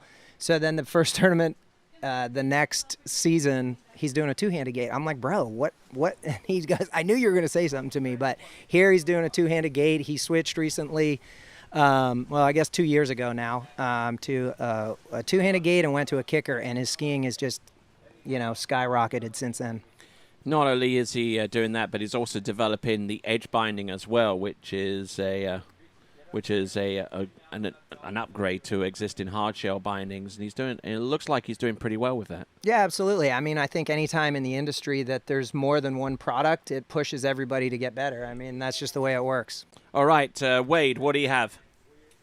Hey, Tony, I'm here with Ben Stadelbar, who just tied to what's Man, that's the score now, 3 at 41. So it's good you kind of did the minimum, right? Yeah, to be honest with you, I wasn't thinking about a score when I was skiing. Like I mentioned before, there's quite a lot of anticipation for this event for some reason. And so I was just skiing and try to, see where I'm at today. And that's where I ended up. That's good enough for a first round for me. Yeah, it's kind of that score 3 at 10-2 that you go, man, that's hopefully going to be in the top 8. And would you make any changes for the next round? Well, I'm just going to try and go out there and attack it again. It's a completely new round, so just build on this round. But yeah, the competition in skiing is rising every year, and so 3 at 41 to make any cut, better than anybody, is just hard work. So it doesn't matter, if you're ranked first or 20th. You got to work just as hard. And we got some guys going to have to work real hard to match that coming up. Thanks, Ben. All right, back on with our skier on the water, JT. And he's gone through, 3 passes so far. He's gone through 13, gone through 12, 11.25 meters. No worries there for him. Yeah, and the comments Benny just made, the depth of field in men's slalom is not getting any smaller. These guys are all pushing. And 3 at 41 to start the day is a heck of a score to be going into round 2. Mm-hmm. All right, let's see what we've got in store for us with Jonathan Travers. Here's our boat view. Good. Pull out 10.75 meters there. Selecting B3, which means it's the middle of the line, quickest engine response with the hardest, firmest pull behind the boat. And you can see why he would select that. 10.75 meters, there he goes. I'll tell you, that, is 2.4. He got held up the tiniest little bit, but as far as 39s go, that's about as smooth a one and as easy a one as I've seen today. A smooth 39 by JT, that can't be right. Beautiful pass. All right, so round 1 and number 2 on the instant replay. We're seeing our dockside view with our next skier about to take to water, who should be Adam Sattelmeyer, but just look at this instant replay. Just boom. Look, he's so early there. Such a good time. And you do get a sense of where the ski is planted on its edge change prior to the buoy's turn. With a lot of line lengths, you can actually afford to take a backside approach into the turn. Ski out wide and then backside it, and much of your angle is already established before you even get halfway between the buoy and the wake. With these line lengths, you don't have that luxury. You want it. You definitely want it because, the more you turn past the ball, the further the boat is in the course, and then the math starts to work against you. So, I want a PS5 for Christmas. Doesn't say I'm going to get it. All right, then. Here we go. This is JT. Boom! For a big one ball here, for sure. Yeah, there's 2, and there's the wake. Boom. That was such a good one ball. That should put him in a multiple weight tie for 4th place right now, I would say. Yeah, great skiing, JT. See what this gate looks like. Good gate. Good one. Oh. That was not the 41. So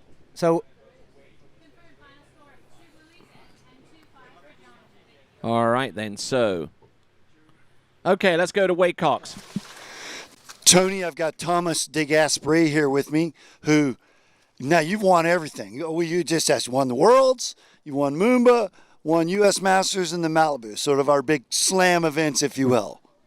Yeah, I've been pretty blessed with my career, and still sitting here at the dock and having fun. Even if I'm getting older, it's fine. I'm still enjoying it. I'm still feeling healthy, feeling strong, so we'll see how it goes today. We talked about it with Will and some of the ladies earlier. A little strange that this is the first event of the year. No Moomba, no other, so a little bit different, right?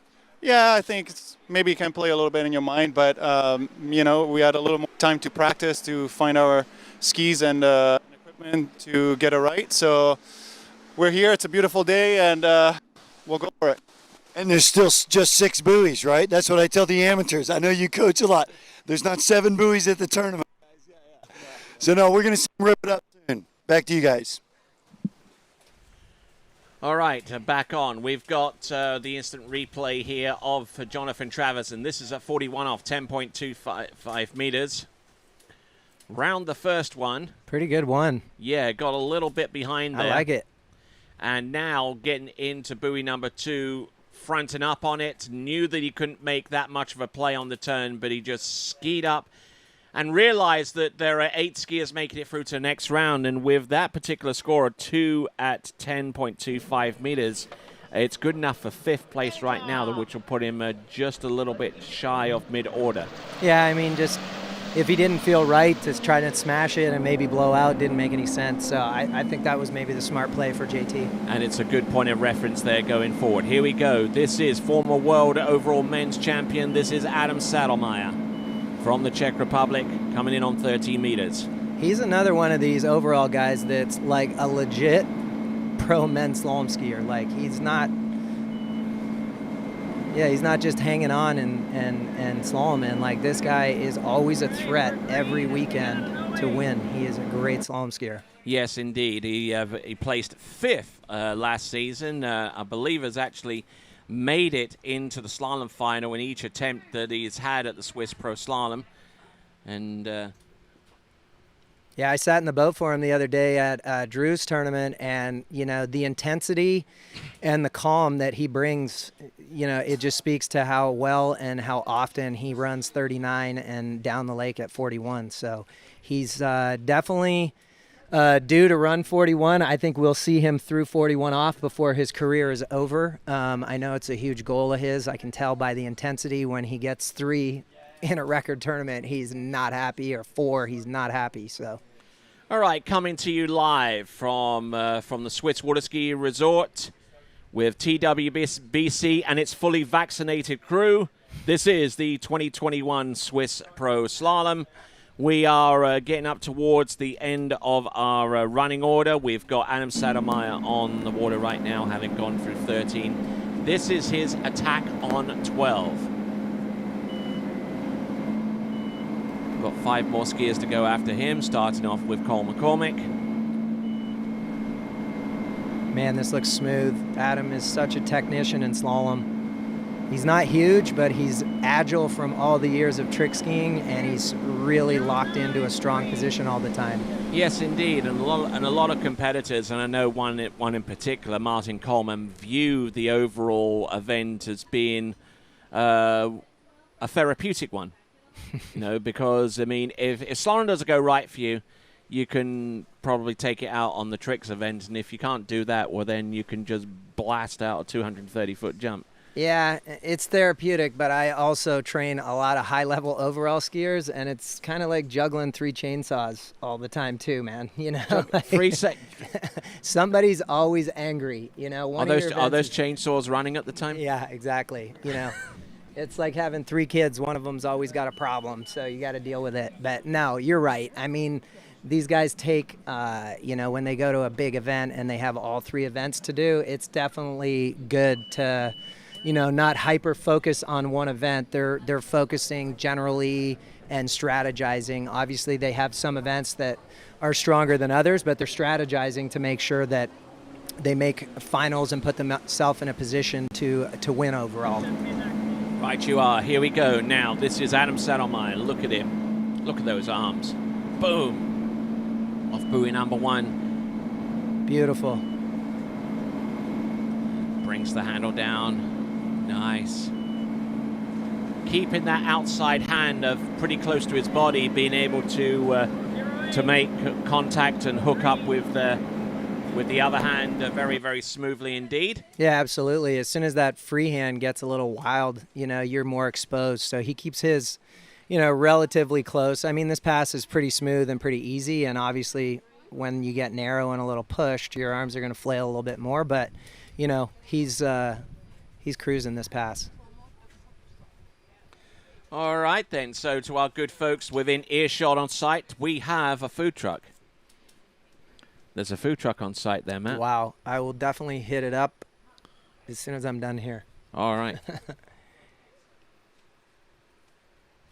Not a good idea, because you will not get them to pay you. When I was there. I know, it's from your mum. When I was playing.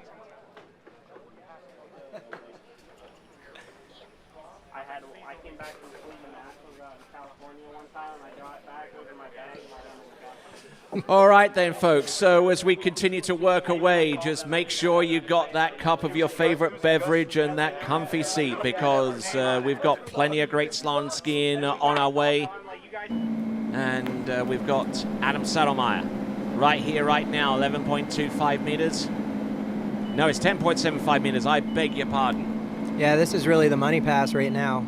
If he wants a shot at it, he's got to get through this, and he's looking solid here. This is good. Nicely done. And don't forget the time for Come on, Adam. Whoa, look at this. Oh, and his inside buoy number 6 at 39, which sends him way down the order.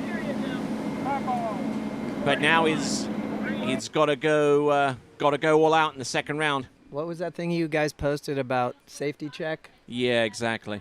And I think he did it way too much on 5. Yeah, I think he was maybe a little push, but I think he just wanted to get out of 5 and get home free. But such a good pass. He got a little narrow there, but yeah. Oh, and checked it on 5 and I think he just connected late out of 4 and just had to pull too long to 5 to get everything moving back into 6. I mean, he was basically he committed himself to safety checking on 5 long before he got there, and by the time he got there and the amount of distance he lost off number 4, that might not have been the smartest move. Well, I don't think he intentionally safety checked there actually, because he was kind of late. When I watched the replay, he's like pushed and just carrying too much speed into it. All right, back in, right. So continuing right along, and looks like we've got some fans tuning in. And Wade, who do you have? Hey guys, we're here with Fred Winter, and so before we go any further, you got something to say? Yeah, it's my mum's birthday, and I just want to say a happy birthday to the most wonderful mother in the world. We're going to go back to the booth and then come right back to Fred. All right then, so let me extend my best wishes to Miss Hillary Winter. Absolutely. Happy birthday, Hillary. And there is Cole McCormick, who comes to us out of Canada. Has plenty of good pedigree behind him. Absolutely. He skis for Team Canada, and his mom is Susie McCormick. Susie Graham from Canada, who's now Susie McCormick. And then Ricky McCormick, of course. You got it.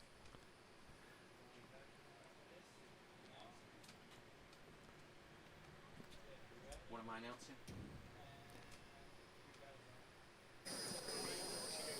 All right, we're back with Freddie.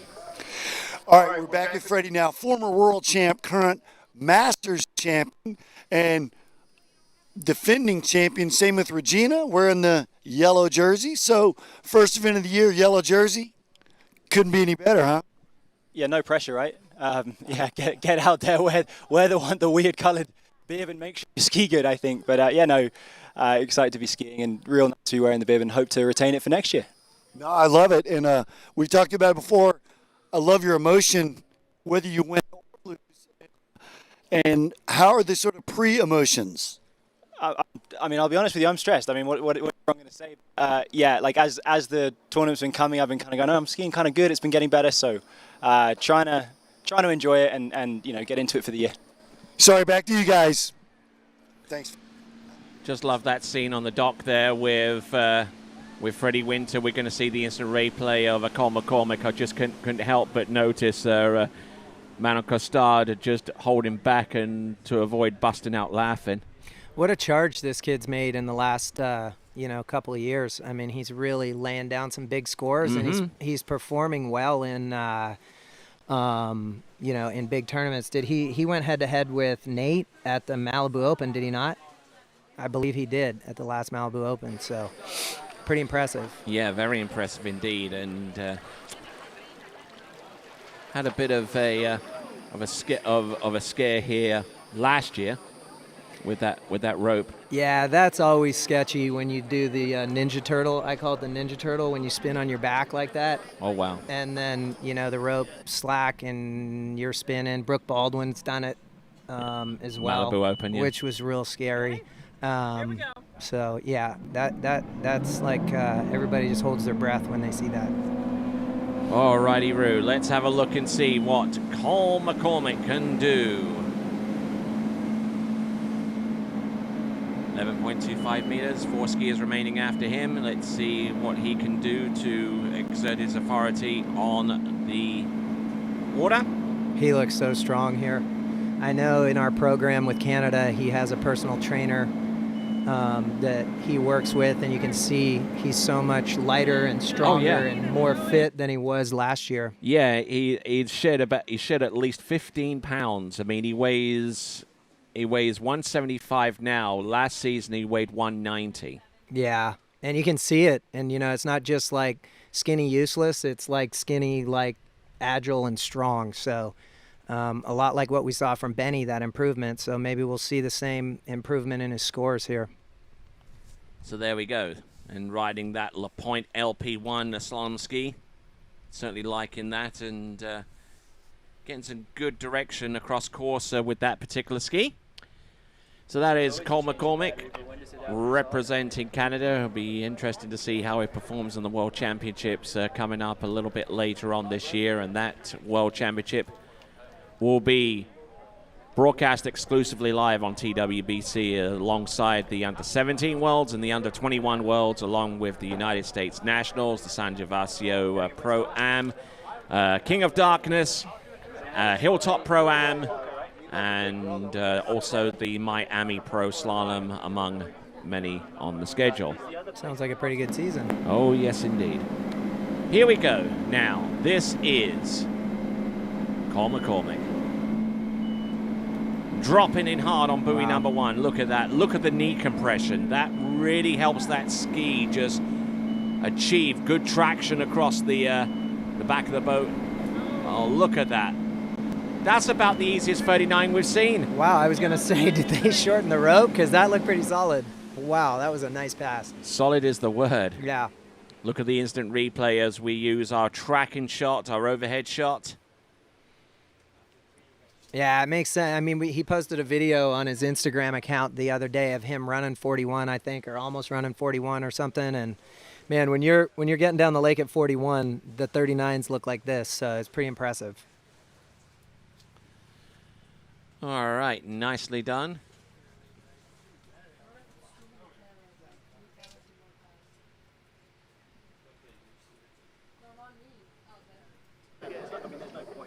So what's his strategy, Tony? Is he going to go for it, or is he going to lay up at 3-ball, or? Well, I don't know. I don't know. Maybe Roy McAvoy might have some advice here, you know? I think he's going to try and get more than 3. This is for Ken Ventura, who says I should lay it up. Yeah, no. I don't think he's going to lay up. I do not. I think he's going to... If he wants to be safe, he's got to get more than 3 here, because there's a bunch of guys after. Alrighty, so. Boom! Nice 1-ball. Oh, look at that. He doubles down off number 1 into number 2. Round number 3. No. Oh, and he goes into a how many way tie? 4-way tie at least. Yeah, that was a great 1-ball. He buckled a little bit through the wakes there, which was kind of strange, because he was connected really nice out of the turn. Just buckled a little. Ooh, there you go, off number 1. But he round number 2. Oh, wow, there you go. Get up on it. There you go, that's it. That's it. That was aggressive, whoever that was. Yeah, indeed. All right, then, fair play to the man. He's in a 4-way tie for the lead right now, and, you know, that represents half the potential field going into the next round. Yeah. But we've got a second round coming up, so it really is all to play for with the remaining skiers that we've got. I mean, we've got De Gasperi, we've got Nate Smith, Freddie Winter. And that, oh my word, that is some serious hair. Are you talking about the man bun? Yeah, exactly. All right, then. So for those of you folks that are watching, thank you very much indeed for doing so. I know you have your choice of what you want to watch out there, but thank you for choosing us, especially you folks that have gotten done watching the Portuguese Grand Prix, which saw Lewis Hamilton win over Max Verstappen and Valtteri Bottas. So hopefully we're providing you with more great sporting entertainment between now and the end of the day. What a legend this next guy is, Jaquess. He's done a lot to promote water skiing through, all his endeavors, as well as his ski school and his amazing performances over the years. I mean, he is a competitive guy, that is for sure. All right, so Well, it's gonna feel insane then. checking in on what's being said. Cole McCormick. There you go. That's what happens when you shed weight. You go 350. Yeah, I mean you just drop down that list. We need to get some of the skiers who've put on the COVID-15 to come out and. Is that similar to the freshman 15? It could be. All right then, here we go. This is Thomas de Gasperi, two-time world slalom champion in 2007 and 2011, and several-time European slalom champion. Also, I believe, Italian national slalom record holder. All right, nicely done. Yeah, it's a warm-up pass for Jaquess. Obviously, I mean, he's run a lot of deep 41, and he's got through it in a runoff, I believe, at one tournament several years back. So he's just cruising, feeling the boat, feeling the driver. He actually skied pretty well at the Mastercraft last year. Yeah, and all right, so here we are, Waycox. Cole McCormick, another skier with 3 on the 10.25 meter line. How was it out there, Cole? Oh, it felt absolutely unreal. I mean, felt a little off the other day in practice, but I don't know whether I was just more focused. It felt way better today, and I wish I could have done more. That was a good start, and I just kind of froze at 3 there. No, I saw you running on social media recently, so we know you got that in the bag now. Yeah, like I said, I've been making a lot of strides in practice this winter. I really worked on my 2.4. I mean, Marcus put out a video talking about my 2.4s. I really worked on my 2.4 this winter with Chris, and it's gotten a lot better. So helps I lost 15 pounds too, so that's big help. All right, back to you guys, Tony.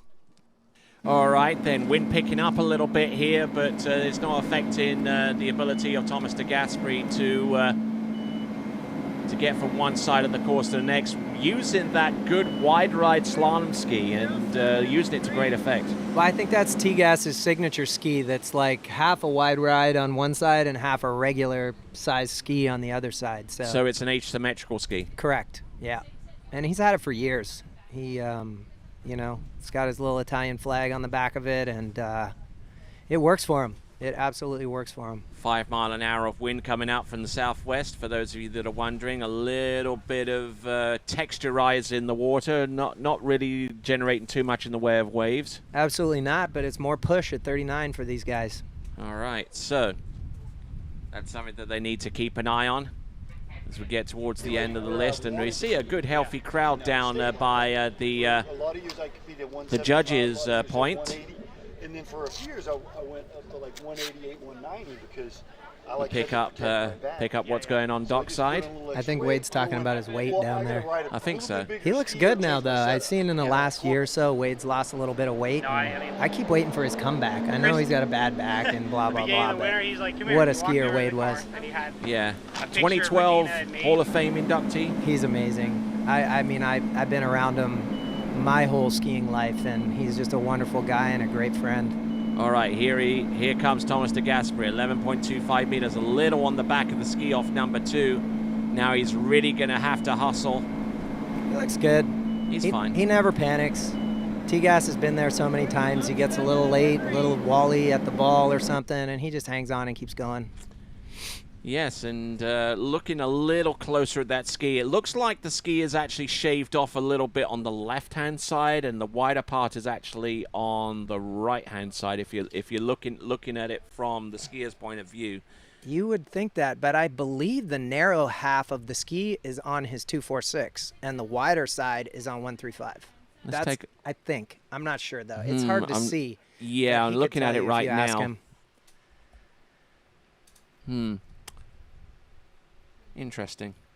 Certainly. I mean, there are a lot of designs out there, and some of the best designs that you'll find are between D3 and Conley, and those skis you can win if you predict the right podiums for the women's and men's competition. Make sure you get your entry in. The time to do it is fast disappearing.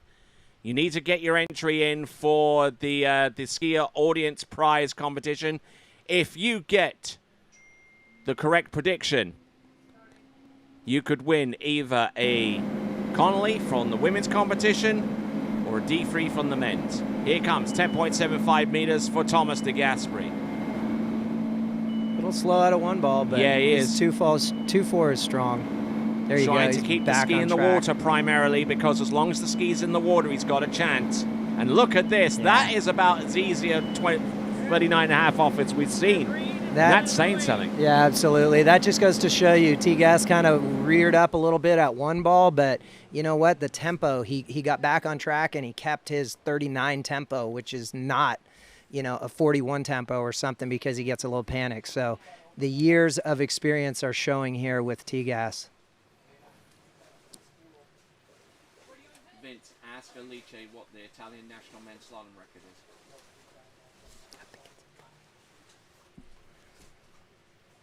What a great pass, Gas.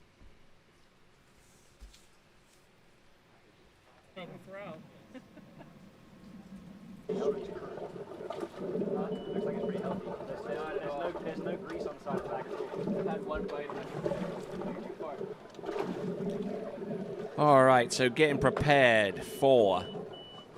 Okay, I've watched Gas in a lot of tournaments, and he is really good at getting 3. Mm-hmm. And he's a righty. Yes. And will he try to hammer 3? Probably not. And he's a halfway decent dancer. I missed that series, but I believe he did advance a couple of times. So. All right then. So here we go. Thomas de Gasperi.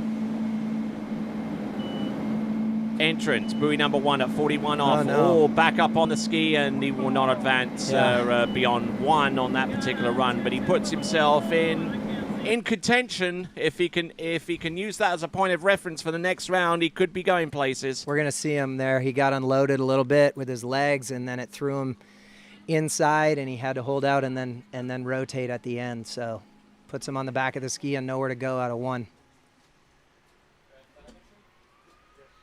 All fired up and nowhere to go. Yeah, he got launched to the inside there.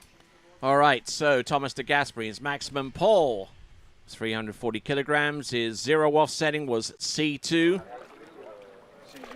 Quickest response, moderate feel behind the boat. Skier about to take to the water, wearing Le Maillot Jaune, the yellow jersey. Yeah, what a skier Freddie Winter is. It's been cool. I actually, I used to work over at Thorpe Park in the summers, and I did a lot of, I coached his mom and his dad and his sister Amelia, who is a great slalom skier as well. So I actually saw Freddie slalom when he could only have been maybe 4 or 5 years old. And he had the wild hair then, and he was going hard at the time. So I watched him turn into not only a huge guy, but a huge, amazing slalom skier too. All right, nicely done. Okay, Wade, what have you got for us? I got Nate Smith here, our current world record holder, that you did right here on this site, correct? Well, I did break it here, but unfortunately it didn't go through with the boat pass. So it was all the way back in 2013. So that'd be Lake 38 where I saw the poster then. Yeah, there's one at Lake 38. That was the one that I did. Yep. Nice, and you've already got a few titles here, but not defending champ. So a little fired up for this first event of the year? Yeah, I mean, it's the first event. We haven't had a tournament in quite some time. So, Freddie got me last year. We'll just go out and have fun and, see what happens. I mean, I'm just excited to be back on the water as everybody else is, I think.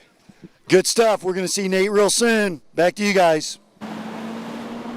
All right, then. So here we go. This is none other than the pride of Wandsworth, England, Freddie Winter. 30-meter start. Yeah, when you start to get to the end of this order, these opening passes just look ridiculously easy for these guys. They're just kind of cruising and getting all the muscles stretched and getting everything cracked and ready to go hard at the end.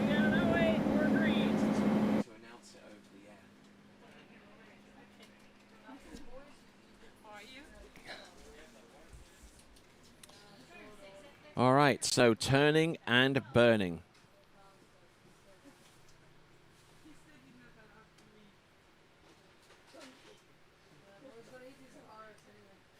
It's cool watching these guys at the early passes, the line they run so early.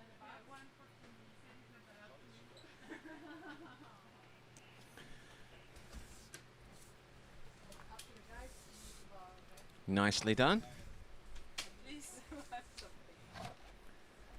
Continuing to rock and roll out there on the slalom course and doing a fine job. Looks like I'm getting a little bit of grief from some of our audience that's posting comments for letting them know the result of the F1 Grand Prix. Some of them were actually recording it. Oh, way to go, Tony. Yeah. Great. Spoiler alert.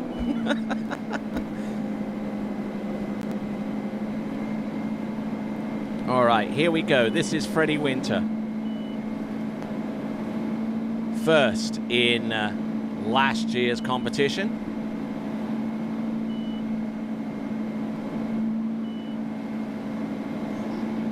Nicely done. Yeah, so smooth. Freddie has definitely evolved over, over his last 5 years of skiing, from being so powerful and just going bonkers all the time to the perfect blend of power and finesse and smooth. He uses the power when he needs it, but his technique and his calm has really, shown in the last couple of years of his skiing. And he's not afraid to throw his body into the equation either, when the time comes. Yeah, I mean, he's one of those guys. Him and Pagozzi, it's like the end of a monster jam. They just ride it till the wheels fall off and the smoke's coming out of it. So it's, it makes it exciting. And thankfully, neither of these guys have really been too hurt. But it just goes to show, again, we did a Water Ski Nation, series, and his was commitment and he's so committed when he skis. He's not coming in until he gives it 100% every time. So. Alrighty-roo. This is now Freddie Winter coming into the course. He's got 11.25 meters or 38 off. Dropping in really well off number one. Just has a symmetry about him. Dude, this is just as easy a 38 off as you're going to see. It is so good. Wow. All right, the World Slalom Champion for 2017. That is Freddie Winter. And actually medaled in 1 or 2 World Championships prior to that as well. So he's been amongst it for quite a few years. You watch his gait. He keeps his body to the outside to manage the line tension and maximize his speed. And that just sets him up for such a swingy, fast line through the course that never gets him pushed or rushed. It's so nice to see. All right, then. So, Matt Reaney, one of our top coaches in all the world, introduces you to a new technical term, swingy. Swingy, yeah. You got to stay swingy with the boat. As soon as you start to fight the boat, there's a lot of torque and horsepower and a computer system that fights back even harder. So it's that speed at the gate is so important, but you can't, you have to have the line tension. So watch Freddie's gate glide. He's the body's to the left, the speed's maximized, and it just puts him in a swing and a rhythm with the boat that is going to, just keep it as efficient as possible. All right, the wind speed. Not very high, but it's coming to us from the south, about 2 miles an hour. It's not really going to have that much of an effect upon his strategy going forward, but here he is. This is 10.75 meters. Handle up a little bit high there around number 3. Good to go on number 4. Good looking pass. That is as smooth as we've seen it. So even there, you see how strong he is. He sucked up the rope a tiny little bit, at 3 and 5, but dude, his body position does not budge. He lets it go and just keeps going. It's so cool. Alrighty, so great effort there from Freddie Winter. And getting Another ready. sweet gate. Yeah, absolutely. I mean, there is no two ways about it. He is so early. Look at how early he turns. You see these other guys that are getting pushed even at 38 off, and the guys that are running 41, they are turning close to the ball, as close as they can turn. So cool.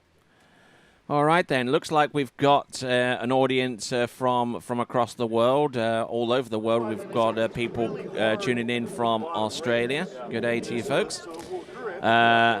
Tuning to us from the United Arab Emirates, from Abu Dhabi. I understand you. I've lived there for about 5 years. I understand you've visited there on a couple of occasions over at ice ski. Yeah, Dubai. What a place. Wonderful. My friend Stephen Fraser always puts me up, and I go to ice ski, and the guys at ice ski, Jamal, is such a wonderful place over there. It's so much fun. All right, here we go. This is 41 off. This is 10.25. Oh, brakes hard on buoy number 1. Round number 2.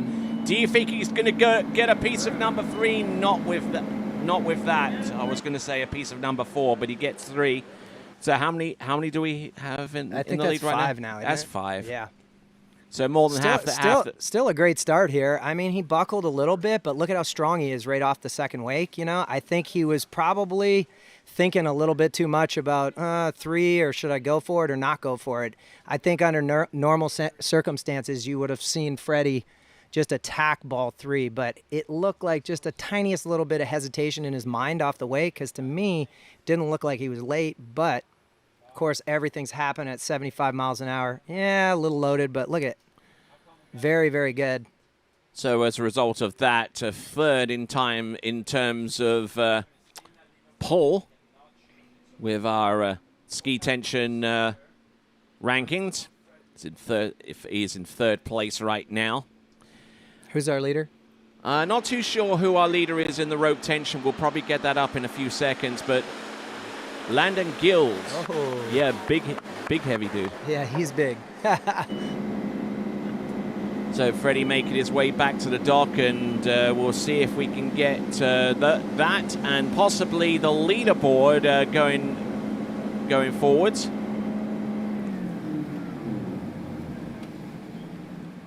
So there's our leaderboard.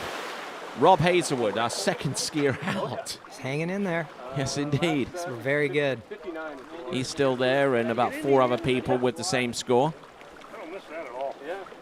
It just means that the chance of making it through to the next round of the competition with anything other than a clear pass at 39.5 off is just... bleh. It's a given, any men's pro event now. I mean, if you're going to miss 39, you should probably save your money and not show up. You know, you got to run 39. It's like the go-to. It's just the staple. You got to do it. All right, then. Just a quick reminder. We are on our last skier, I believe. We are on our last skier. So you have got basically a few seconds to enter the skier audience prize. Put yourself in a position to win yourself a slalom ski, whether it's a D3 for accurately predicting the men or a Conley for accurately predicting the women. Get to it. waterskibroadcasting.com/play. Here comes Nate Smith. 30-meter opening pass. Super silky. You know, Tony, when we shot the video for the launch of that new ski nautique, we were down in Hobe Sound at a beautiful lake down there doing it, and we had this big drone in the air chasing us the whole time, and Nate was skiing, and he did 32, 35, 38 off, and then I'm like, you want to go to 39? He's like, yeah, I'll go to 39. Ran 39, and then I said, you want to go to 41? He said, no, I'll stay here. And then he stayed at 39. He ran 12 in a row. 12 in a row, didn't take his binding off, didn't anything. All right, let's talk with Wade. Hey guys, on the dock here with Mr. Fred Winter, who just finished up. How was it out there? That was pretty good. I tournaments are weird. That's what I said off the first pass. It's hard. I mean, you go out there, it all feels a little bit different. You got people watching you, and you're trying to focus. So my first couple passes were a bit. I got into it. I actually had a gate there at 41, a little bit deep at 1, but overturned 2. But that's all right. I'll need some bigger score than that. But first round, happy enough. Next round, hopefully better. Good stuff. Back to you guys. All right, then, here we go. This is Nate Smith. Okay.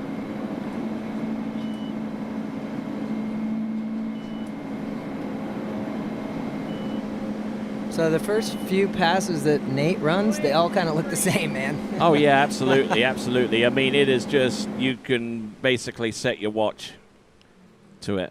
Yeah, so what I was saying is he ran 12 39s in a row. Didn't take his ski off, stop at the end of the lake, 12 in a row, dude. Like, and they were all kind of cruisy and not real hard. Exactly the same each pass. Just Yeah. just perfect line control, just using his height, good knee bend, using the D3 ion.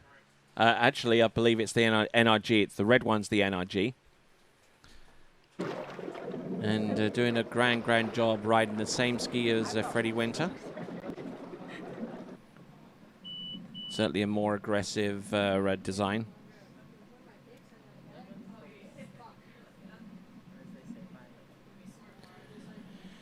So, like I said, we got audience around the world. We've got Thierry Miranda, who's from Chile. We've got Jaquess from the Netherlands. We've got some folks from the land down under. Well, thank you very, very much indeed for tuning in, as well as everywhere else in the world. Here we go.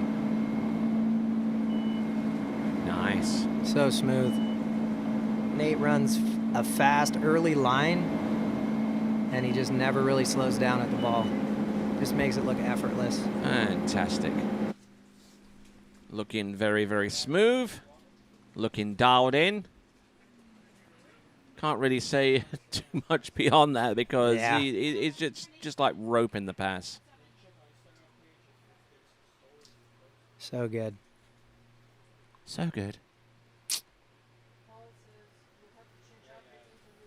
There we go. Just not letting himself get too far down course. I mean, in order to complete the turn, you do have to go a smidge down course, but I mean, he's just got that ski dialed in, set up, you know.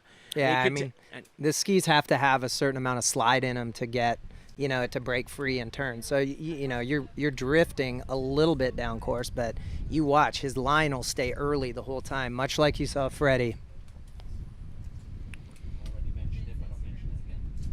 All right, and don't forget, this is your last opportunity.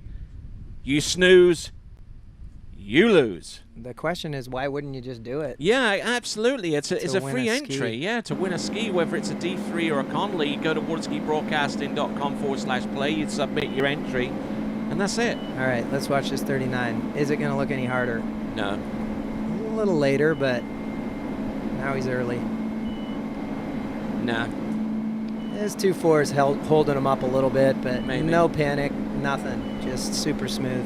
No, doesn't hit the eject button right yet. No. There you go. We talked nonchalantly, of course, that he's just ran through 39.5 off. That's only because we've seen him do it so many times, and they just look exactly the same, you know. But let's not kid ourselves. This is 39.5 off. I mean, that line is inside the buoy by how many feet? How many meters? You know, I think 1.5 maybe. Yeah, exactly. Yeah. You know, and now he's got a perfect little headwind. You know, it's not too strong, but it's enough that it allows him to be more aggressive off the second wake and swinging up on the boat because he knows the rope's going to, you know, the wind's going to help him keep that line tension. So I think he's going to try and run this baby. I don't think we're going to see any doubt about his 3-turn or anything like that. However, if he does run this, then he's going to put 43 off with the tail. Yeah, I hate that. Yeah, exactly. All right, then. Here we go. Last opportunity for you to win a ski.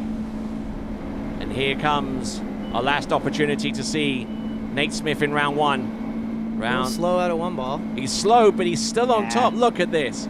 He is going to go into round 2 having run 41 off. Look at that. That's pretty sweet. Little slow out of 1, but dude, that's what I'm talking about. He's just keeping the tempo what he wants it to be at 41, and he just knows he's not ever, if he doesn't freak out, nothing bad's going to happen. Pretty good one, actually. He's just in essence just taken a wet fish and slapped everyone with it. Watched 4 ball. There you go. Boom. So early now. Good bit of slide there, as you mentioned. Yeah. But he's still down course off that buoy round number 5. He's still able to get round number 6, where most people would have just ejected at that point. He's really good at hanging on long and hanging into the last second, and then being able to manage moving back in quickly without loading the rope up so much that it either kills his speed or he can't hang on to the handle. So that is why he runs that pass so well and so often. People joining us from the Netherlands, from Belgium, from Switzerland, from Finland, from Australia, as I mentioned before. All right, what's your call? Won't get outside 1. Oh, harsh, man. I think he'll get 1. Yeah. Oh, okay, yeah, just half. There we go, just a half. Just a half. Well, ladies and gentlemen, give it up. Here. Give it up for Nate Smith, wherever you are, wherever you're at home, wherever you're on the shore side. Show him some love. There we go. That is Nate Smith with half a buoy at 9.75. Our top score in the world right now. Yeah, so awesome. Way to go, Nate. Alrighty, so that brings to a conclusion round 1. It also gives you just a few more seconds to get your entry in for the audience prize, the skier audience prize. waterskibroadcasting.com/play. Get your entry in right now. It's your last chance. You snooze, you lose.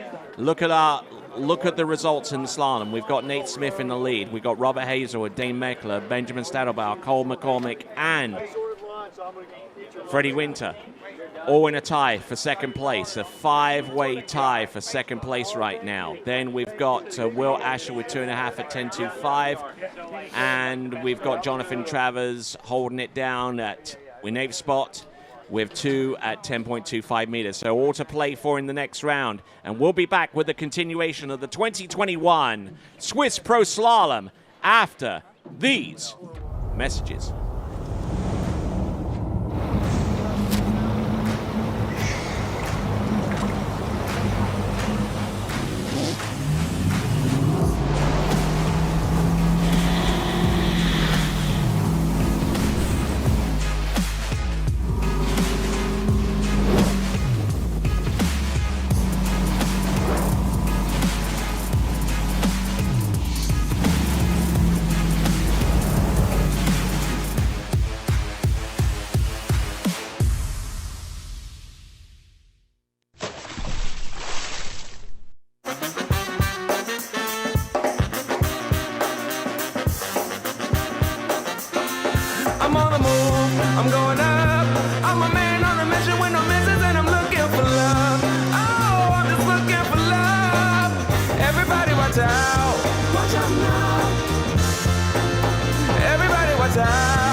What if I told you there was a place where the sounds of nature are only broken by the roar of a boat?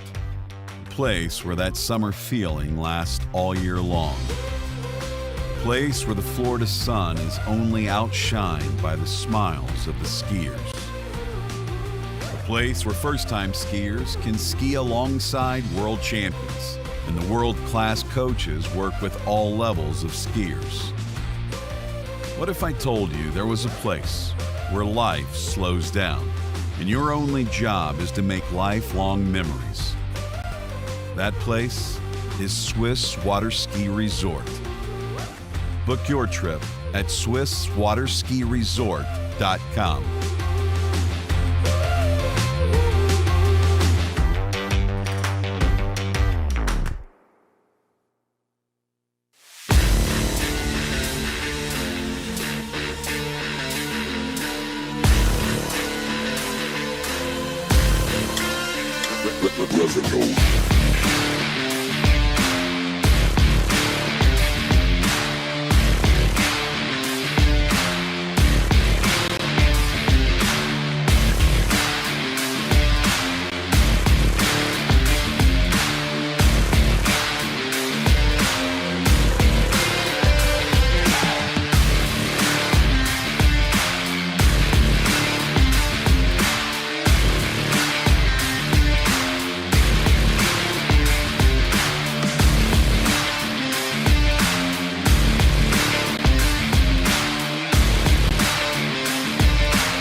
Ravenol, the lifeblood of your car.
Denali. No hype, just science.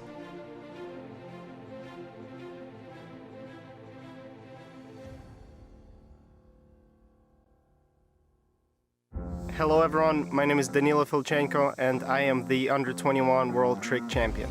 The edge trick binding brings me a lot of support and control over my ski due to the 3D printed plate. I'm very excited for upcoming 2021 season as Worlds are taking place, and I'm confident that with the right gear, it will help me achieve my goals.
All right, then, as we get ready for our women's competition, actually, we're going to continue right with it, but we've got Nate Smith on the mic. Nate, good skiing there, bud. Yeah, thank you. I'm just excited to be back down here in Florida and skiing in some warm water. All right, yeah, warm water. It's a pretty foreign concept to you right now. You've been skiing up in Indiana where the water's a little bit unpredictable, but you get back here and you're slaloming into 43 off, or what gives? Yeah, I mean, that's a heck of a lot better than I would have expected to ski, honestly. But, I'm just happy to be on the water. Skiing in that cold water with snow last week, it's just, I think it makes you a little bit better skier. You come down here and the water's so slow and soft, and I was almost turning in front of a couple buoys. So, nice. No. And even at 41 off? Well, that was a different story a little bit. I felt like I had to fight my way through that one, actually. But it's just kind of nice to know you can trust the ski in the water. It just feels like it's going to hold. Up in the cold water, you blow the tail out and you wheelie, and it's crazy. You see the air, and your sense of what's real and what isn't is different from where you sit, and in terms of what you do out there in the water. So, for all intents and purposes, you're probably through to the next round of the competition, unless someone, throws down more than one at 43 off on about 7 consecutive occasions. But what's your strategy now? I think we got one more round of qualifying, which I'm going to ski in, just because I have not skied a ton lately, and I'll probably go out, start at 12. Because that's what we're going to get in the finals, and just go out and just feel things out and see how it goes. So the wind was up and down that round, so I had a little weird on the gate down there, but just go out and ski and have fun. That's the most important part for today. Yes, indeed. Just to make sure you guys got that. It is a mandatory start on 12 meters, so you're just going to. Oh, it is. Yeah, okay. it is. I didn't know that. Perfect. It's not optional. Okay, well then that's what I'm going to do. That doesn't affect you. Of course it doesn't. Yeah, that's the plan. So there you go. Just a walk in the park. All right then. There we go. Nate Smith. He's probably, for all intents and purposes, through to the next round with his score into 43 off. We thank you very much for his kind words there. Here comes Rhea Yorga. This is a second pass. This is the women's slalom second round, and the 30 meters and getting into all kinds of difficulty. And I've been joined in the announcing spot by Zane Nicholson. So how are you doing today, sir? Oh, going good, man. Getting to ski. Kind of excited to sit here and get to talk with you for a little bit. Watch these women in the round 2. Expecting to see some big scores. Nicely done. All right, so Rhea Yorga just getting into a little bit of difficulty off buoy number 1.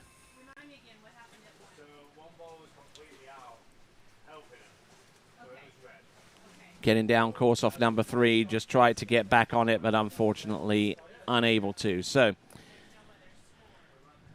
it's going to be 2 1/2 as Rhea swims into shore. Let's have a look at the running order. Rhea Yorga out first, as you just saw. Then Natasha Rocha in the second off the dock, followed by Sage Potbecker, Cassidy Hawkins, Ellie Nicholson, Jessie Dobberton, Anna Gay, Vanessa Veek, Chelsea Mills, Alicia Bagnoli, Neely Ross, Luisa Jaramillo, which leaves us with 3 more competitors, Jamie Ballman Costard and Regina Jaquess. And only the top 5 from that list advance through to our final round. Okay, skier on the water right here, right now. This is Namibia's Natasha Rocha. Take it away. Yeah, Natasha coming in, 28 off. Starting in, looking good, coming around 2 ball, kind of getting her bearings. I think it's actually 32 off now, because the minimum starting line length in the previous round was 28 off, and you have to go in on a shorter line this time around. Okay, yeah, so she's going in there at 13. You can kind of see at the end there, kind of getting a little shaky as she got down the course, probably not used to starting there at 32 off. Mm-hmm. She gets out here nice and wide on the gate, working her way through. She looked pretty good at the start, not too bad, but then you kind of see as she gets down here to, I think it was 3, probably more at 4. Yeah, here at 4, she kind of gets shaky, kind of let the handle get away from her, getting down course, working her way down through that first line length. All right, nicely done. Yeah, probably not used to starting in at 32 off nearly as much as she should, but she gets it done. as we look at Sage Potbecker at the starting dock getting ready for her turn. And went in those bindings as if she's about to go off the dock fairly soon. Probably not. Yeah, you never know with these. You never know with these, skiers. Starting a little earlier than they're used to. It can be, it's a little challenging. You got to work a little harder to, to get started, and you're just not used to that. When you, in practice, you kind of can go out and take your time. But Natasha coming back in on this 12-meter line length. Nice. All right, then. Here we go. This is Natasha Rocha. This is 12. Oh, getting in a little bit deep off number 2 and number 3. But look at this. Look at this. She's still there. Her personal best is about 1 or 2 buoys at 11.25 meters. Oh, and does she make it through the exit? Oh, there you go. Awesome. She's a happy camper. Yeah, awesome to see the fist pump there from Natasha. She's kind of getting a little shaky again there at 4-ball, but staying composed, keeping her knees bent, not pushing the ski through the turn, and making her way, taking a little down course and making her way through that pass. And probably safe to say this is the All-African women's slalom record holder with her brief excursion into 11.25 meters. Look at this. Really trying to hold her direction away from the boat. She's a battler, though. Could have dumped it there.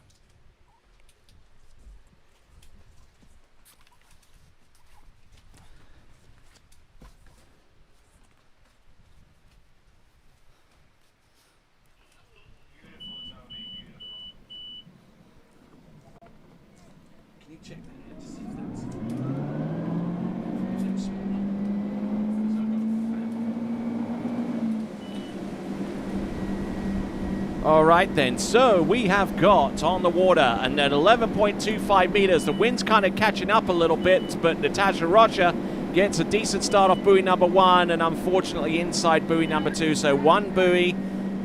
It's pretty much part of the course for Natasha Rocha, but she at least recovers from round number 1 with a better score. There you go. Natasha Rocha, Namibia. Take it away there. Yeah, and you just kind of see when she pulled out there, the wind kind of stood her up, and she didn't get her hips all the way rotated to 1, so she took a straight path into 2, or, into that buoy, not quite getting the turn.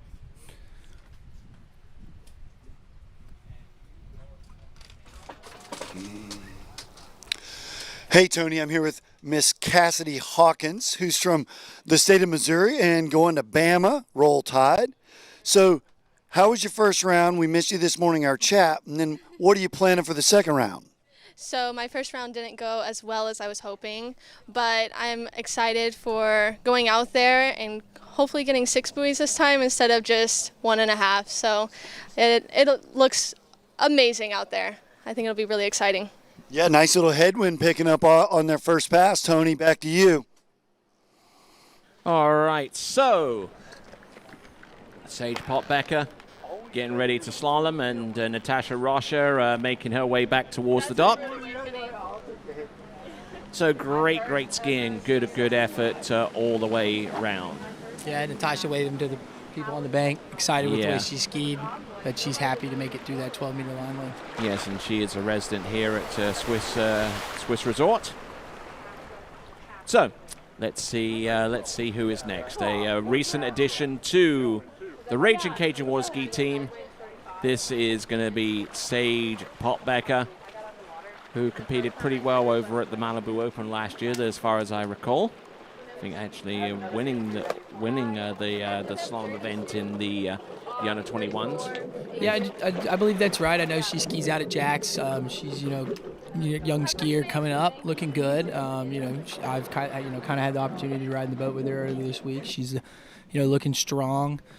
Skiing well, so we'll look and see what Sage has here for round 2. Behind that towboat, the Ski Nautique 6.2 liter engine, 450 horsepower, 465 foot-pounds of torque, and a good package there to bring our slalom skiers into the course and allow them to ski to their best of their ability. So, Patrice Legay on the wheel. All right, here we go. This is Sage Potbecker, and this is the 13-meter run. Minimum starting line length for the women is 13 meters. Oh, a little narrow in for the gate shot.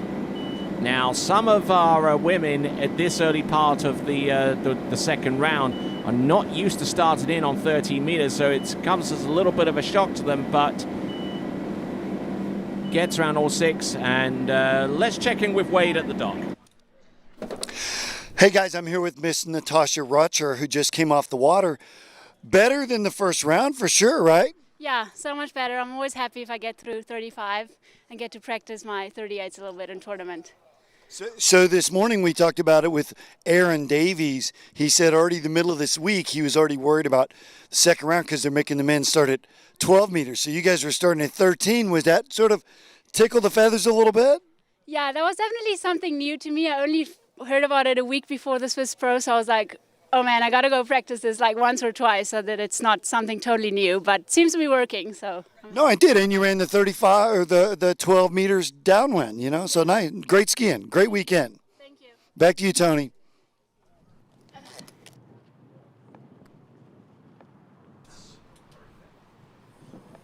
All right, so good effort there from for Natasha Rocha. Yeah, and we got Sage coming back in, 35 off. You kind of saw her kind of get narrow at that gate at 32. We'll see if she can bring it back. She made her through that pass coming in. Getting a little bit down course around 1, pulling long into 2. See if she can stick with it. Oh, and not quite getting what she needed there to get past 3 ball. Unfortunately, they're just not getting the start necessary to continue on. You know, I mean, it's so very much dependent upon the one turn outside of the course to determine the rest of the turns inside of the course for Sage Potbecker. Yeah, and you know that 32 off just kind of never got her feel there through that first pass, and so coming into that 35, I think that's been kind of Sage has been really working on running that every time, and she just didn't have her rhythm that she usually does when she skis, you know, in practice. All right, so our next skier about to take to the water. We'll see in just a moment or so. You saw the brief look at the leaderboard. That is probably going to change quite a bit as we add the scores in for round 2. Cassidy Hawkins is our next competitor to take to the water from the Show Me State of Missouri.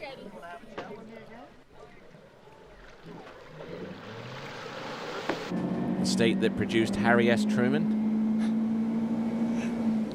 Yeah, now residing out, I think, a little bit in Alabama. Yeah. You know, I did a couple years there at school, Roll Tide, fun time. But she's doing her classes remotely right now. Yeah, right now, trying to get, you know, trained up for this pro season. You know, Cassidy on the bank, she's looking really strong. Nice, you know, in shape for this tournament, and, you know, looking good as she's making her way through this opening 13-meter line length.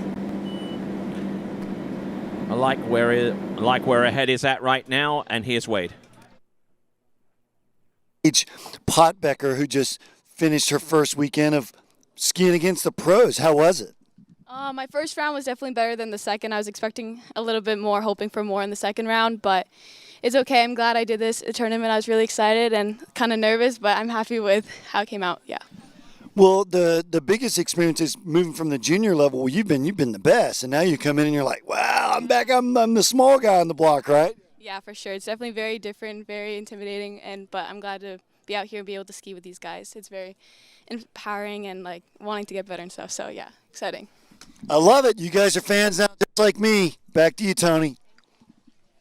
All right, we're in the announcer spot right here. This is Zane Nicholson to my left, and to your right. Say hi to the folks. Hey guys, how's it going? I hope y'all are watching and enjoying it at home. And to my right and to your left is Mr. Freddie Winter. Say hi to the peeps. Hello, peeps. How you doing? Yes. Hi, Tony. Hi, Zane. Hey. All right, then. We've got Cassidy Hawkins, who ran the initial pass of 30 meters. Nicely done. Oh, good knee bend there to keep the ski in the water. And has a good handle upon the 12-meter run, wouldn't you say there, Freddie? Yeah, it looked pretty easy. I mean, there was a couple of mistakes, but sometimes when you can make mistakes and still run the pass, it just shows that you're kind of skiing at a good level. All right, and you are of the same opinion there, Zane? Yeah, she was I think she was kind of riding on the back of the ski coming into the offside turn. Again, a little bit, but probably not to her normal rhythm for her ski sets. But, nice, strong skiing, making her way through those passes. I'm with Freddie. If you can run passes with bobbles, that means you own that pass. All right, so we've got about 20 seconds remaining on the clock there. The wait time being provided to you courtesy of Zero Off, and we've got the announcers booth here. This is kind of nice. 3 people in the booth. Reminiscent of the invention from Rune Arledge for Monday Night Football. Having 3 people in the booth. There you go. This is wonderful. Great for people at home. I know I've had a lot of texts from people watching and saying they're having a good time watching. So this is awesome. And TWBC, as always, doing an amazing job. All right, thank you very much. This is Cassidy Hawkins, 11.25 meters, needs a decent start, gets it round buoy number 1, just really, oh, look at this, round buoy number 2. Oh, that ski is jittery into number 3 and just couldn't really handle all she wanted to throw into that turn. It's going to be 2.5, and Zane, I think a lot of the problems for Cassidy Hawkins started with the pull-out. Yeah, she's pulling out, and then she's, losing her ground over there, and then coming into 1, not being able to get the ski to finish like she wants. Hops off the handle pretty early there into 2, created that slack line, and then you see this edge change here where the ski gets to bouncing on her, and it's hard to get back over the ski and get it to turn after you do that going through the wakes. Okay, Freddie? Yeah, I mean, I think it was a continuation of what we saw on the previous pass. We were seeing her maybe a little bit stiff-legged out of the turn, so if you're really stiff-legged on an offside turn, it's hard to get the ski to fully come through. You need a little bit of compression. So she's just getting the tip up, as you can see here, and then she needed to turn backwards at 2 and didn't quite get it again. But I was really impressed. She had the handle fully in the water. I was hoping she would get back to the wakes and ride away, but not quite to be. All right, then. So that is Cassidy Hawkins out of Missouri, and her score of 2.5. So her score of a 2.5 from this round, in concert with the score of what appears to be a zero buoy count at 10.75 meters, but well, actually, it was actually 1.5 before. But let's go to Wade. Ooh. I'm here with Miss Anna Gay, and so Anna, the first round went okay. What are you maybe going to make any changes for the second round? I felt really good going into 38, so I hope, just be maybe a little bit stronger. I felt like I got a good gait, so hopefully I can replicate that out here in the second round. So you're a trick skier and overall skier still? Yes. I slacken on jump a little bit, but yes, still an overall skier. Okay, back to you, Tony. Thanks, Anna. All right, here we go. This on the water is Ellie Nicholson, who actually started a little later on into the order in the previous round. Yeah, Allie unfortunately kind of you see the new sure path kind of got in, so she had to go back and take that mandatory re-ride at that 38 off. And unfortunately going down a little early there for Allie, but I know she's used to starting at this 32 off, so this will be your first skier that you'll actually see look really settled down at starting at 32 off, because that's what she does in practice. So she's got a rhythm here. She's looking really strong here for this opening pass. All right, and she might actually be probably the first skier in the history of pro skiing to have been given a mandatory re-ride based upon boat path deviation using a GPS system such as SurePath, Freddie. Could well be, and I'm sure you talked about it earlier, but I mean, I'd love to hear, I don't know how much Zane would want to reveal, but I mean, I'm sure she was pretty upset about that. I mean, that's a really tricky spot to be in as an athlete. Obviously, we want the sport to be done the right way, but I mean, I could feel for her big time in that first round. Yeah, I mean, she's a bit frustrated because there's really nothing that, that the skier did wrong, right? And, then you have the option of you can have your protected score, or, you can get what you ran and you don't get to ski again, or you can, try to do it. She ran 38, so she wanted to go back and run 38 and, put that score at 39, and unfortunately not falling for her the way she wanted. But, that's the rules, so she picked her head up and she'll come back in round 2 and hopefully be able to put out a big score. But looking smooth here. She's making her way through this 35 off. Ooh. Big turn. Big old hit off number 5, but manages to make it round all 6 buoys. And Ellie Nicholson getting ready for 38 off, 11.25 meters now. That is going to be against a slight wind. So pressed into service at 30 meters with the opening pass. That critical 11.25 meter pass is going to be next. Yeah, and I think that it's a new rule. It's such a new system, shore path, and I think that the fact that it's happening here in pro tournaments is going to educate people. We're going to understand if the rule needs to be changed, and I'm sure the regulators of the sport are watching, and we're going to see what needs to be done better. We're in uncharted territory, as it were. So it'll be really interesting to see where we go from here. All right, so a lot to talk about, and I'm sure some of you folks out there are commenting. If you guys want to ask Freddie or indeed Zane a question, for those of you watching, be sure to throw a comment or two in the comment box below the webcast player on our YouTube channel. All right, here we go. Ellie Nicholson. Little narrow gate there, I feel like. I mean, with that headwind, it's pretty strong. She's coming into 2. This is where she fell last time. She needs that 3, but she's an onside. She's going to have an onside turn over to 4. This is the big turn. Oh, I'm not sure. 5, big turn. That's she just couldn't quite do it. 4.5. That's a rough day for Ali. I feel like things didn't really line up for her there, and well, I'll pass it over to you, Zane. Yeah, that'll be a bummer. That one kind of stings. She wanted to get that 38 off pass.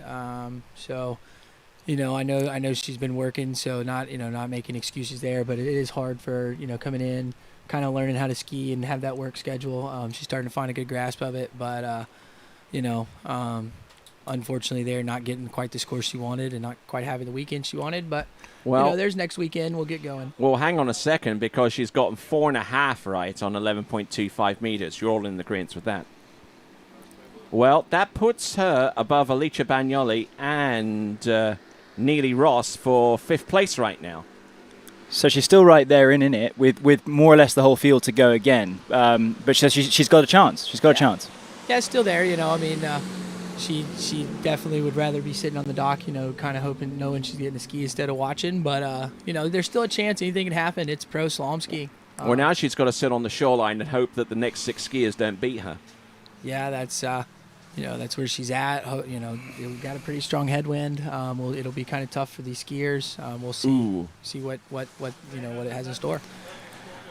It's funny. I mean, so she's been such a she's improved so much the last few years. To see her, getting kind of deep 39s that she's been at. We're used to seeing her in that final. So I mean, I'm pulling for her. That would be cool. All right, then. So, next competitor to take to the water is Jessie Dobberton, who lives pretty close to this facility. Actually, used to ski for the Florida Southern Moccasins. Go Mocs. There you go. Well, I'm a Raging Cajun, so... I wouldn't admit that, Tony. Why not? They don't even have me listed as a team member, and I was very much a team member in the early 2000s. That's pretty outrageous that they would deny you like that. They should be taking everything they can get. Of course, I'm going to be very unpopular with all the Cajuns out there, but it's all love. I'm just a Monroe guy. Send your highly disparaging remarks on the comment section to Freddie. Make sure you address it hashtag Raging Cajun for life. Yeah.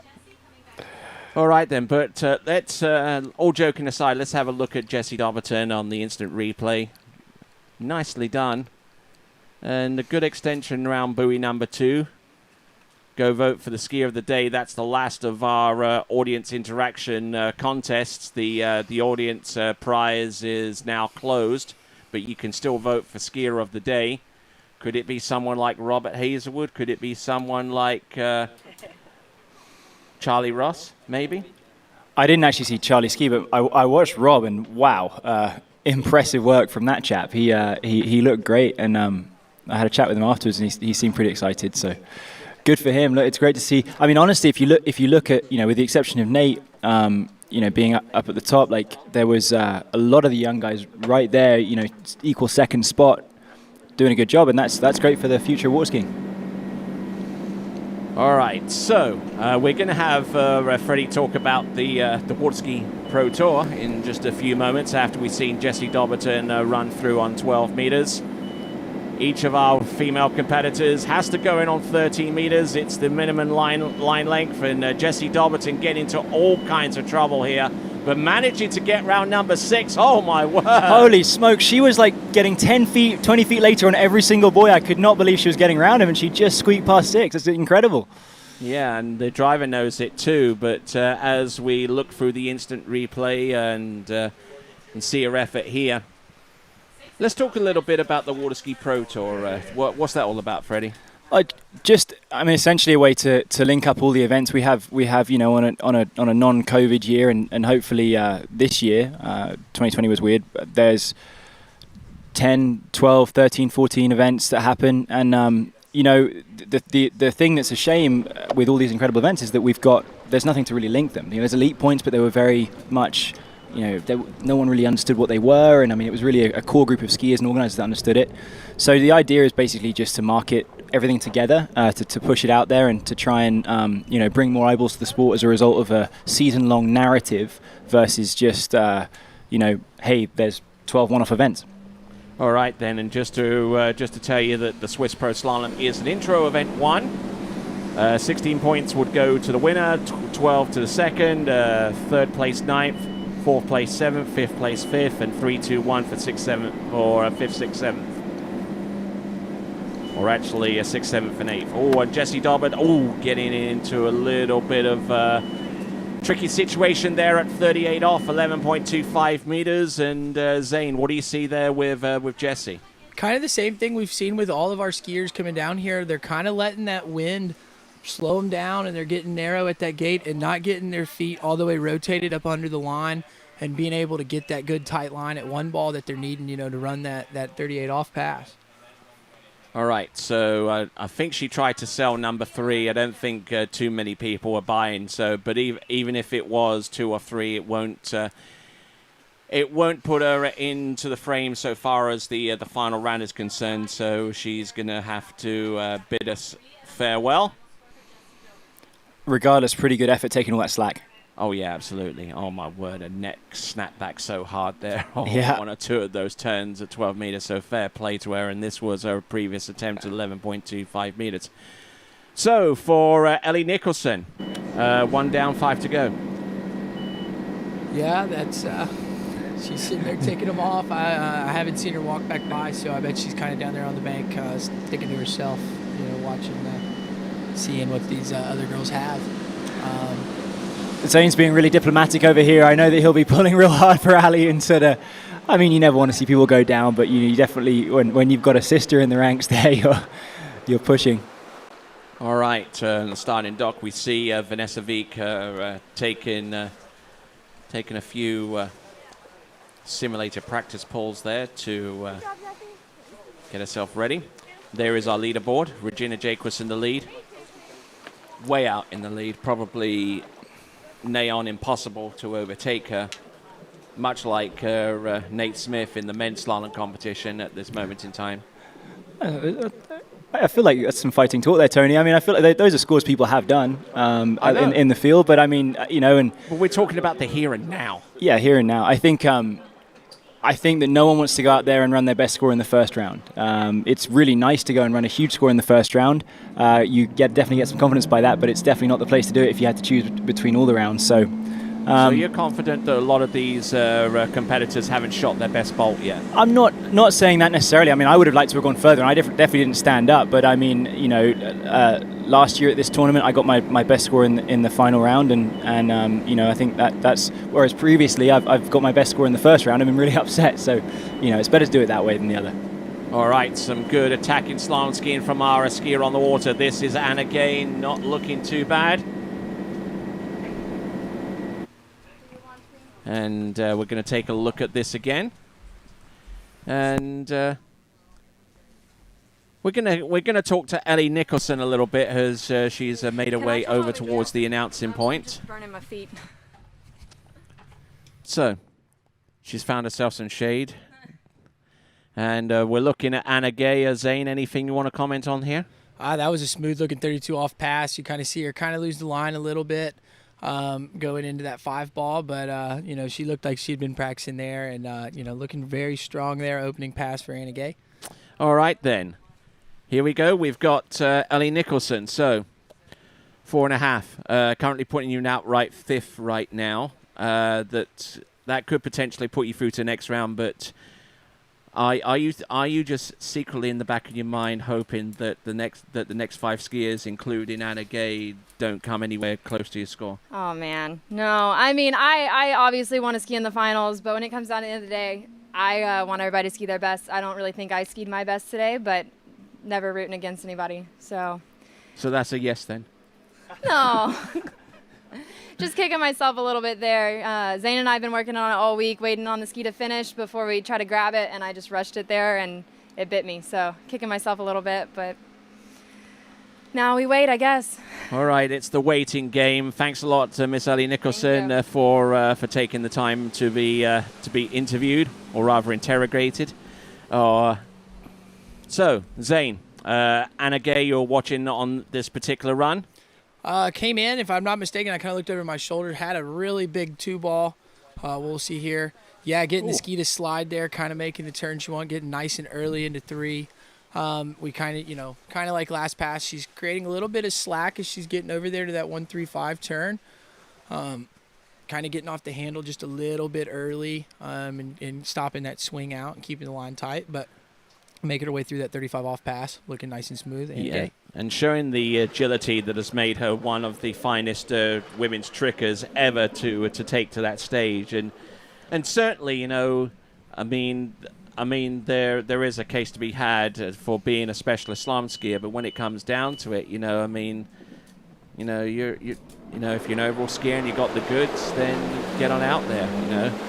I just think it's so awesome that we've got Anna, Neely, 2 of the best trick skiers in the world competing in this pro event in slalom. I just think that's awesome. These guys are used to being the very best when they hit the water in pro tournaments, and they're out here and they're doing a great job. Here we go as she comes into 3 at 38. Just couldn't take the pressure there. There's a lot of pressure through that rope, and she couldn't quite hold on to it. But I just think it's awesome that they're here, and obviously they've been so good since so young. In trick skiing, but they're still great slalom skiers in their own right, and they're building that up. I think slalom skiing can take forever to master, so they've got a big future in this sport ahead of them as well. Indeed, and Anna Gay, we certainly wish her the best of luck going forwards with our future competitions. Will probably be in the United States water ski team for the World Championships coming up later on this year. If not, she would ski as an independent, but with her score here, that means 2 down, 4 to go for Ellie Nicholson. Yeah, that bubble keeps creeping up, and kind of like Ali said, she just doesn't want to, you don't want to root against anybody, so. All right, then. It's nice to say that. Wade.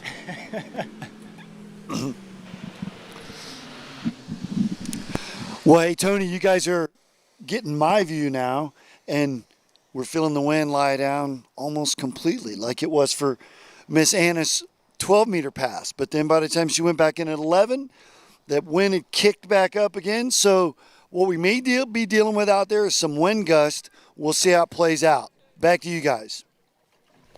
All right, back here at the announcing station. He's Freddie Winter. He's Zane Nicholson. Glad to have them both.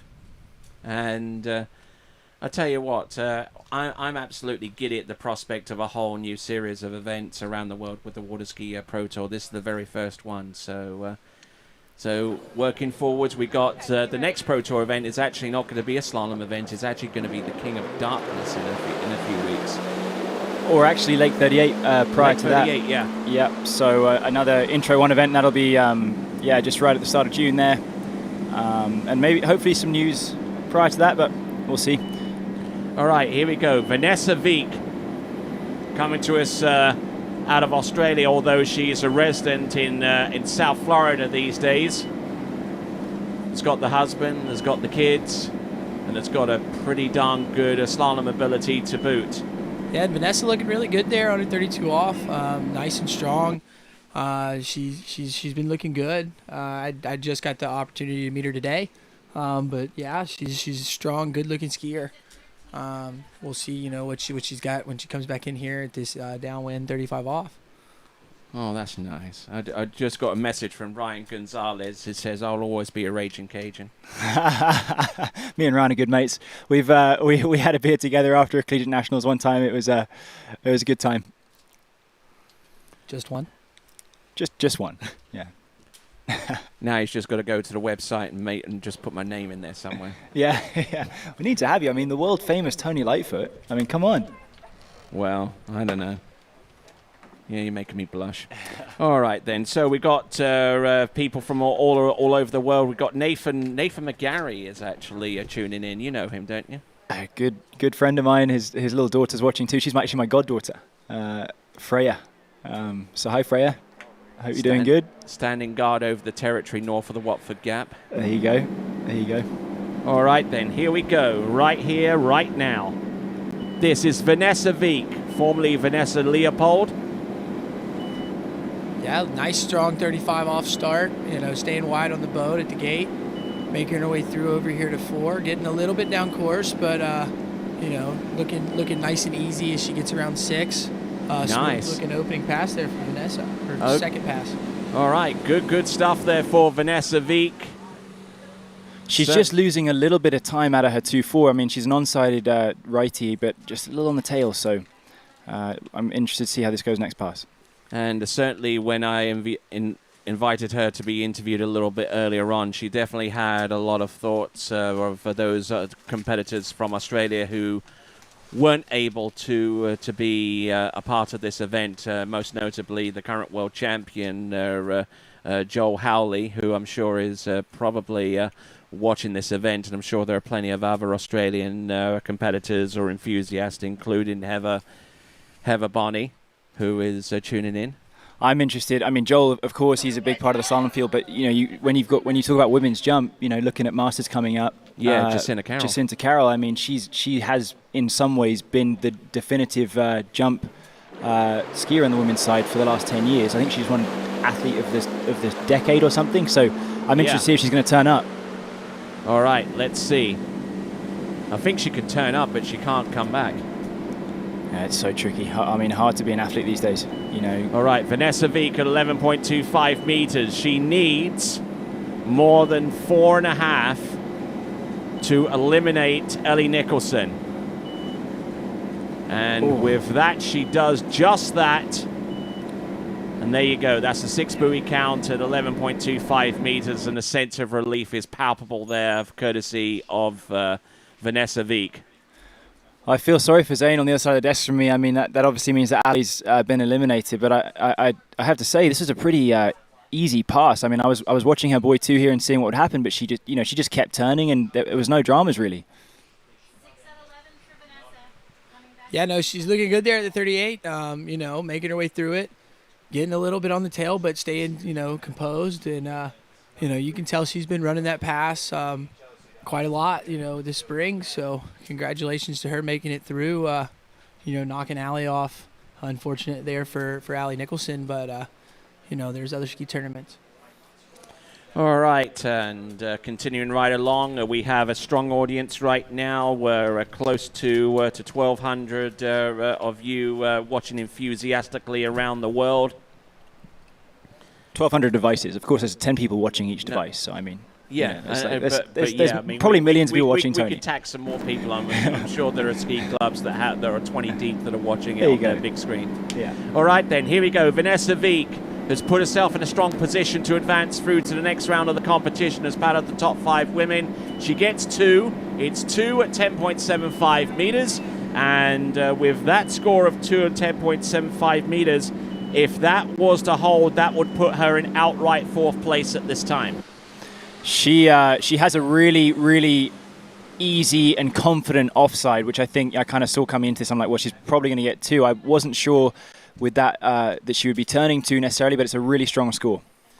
Yeah, and you can kind of see, you know, she's really good about keeping the handle in there at 1, but then coming into the offside, she really gets off the handle, lets the handle get away from her, and she doesn't keep that swing going out to 2 balls. So that's, you know, she's been struggling and having to push the ski to get it to turn, and then you're seeing it, you know, at the finish of it coming out on the tail, you know, that kind of biting her there at 39. But, you know, good skiing there for Vanessa.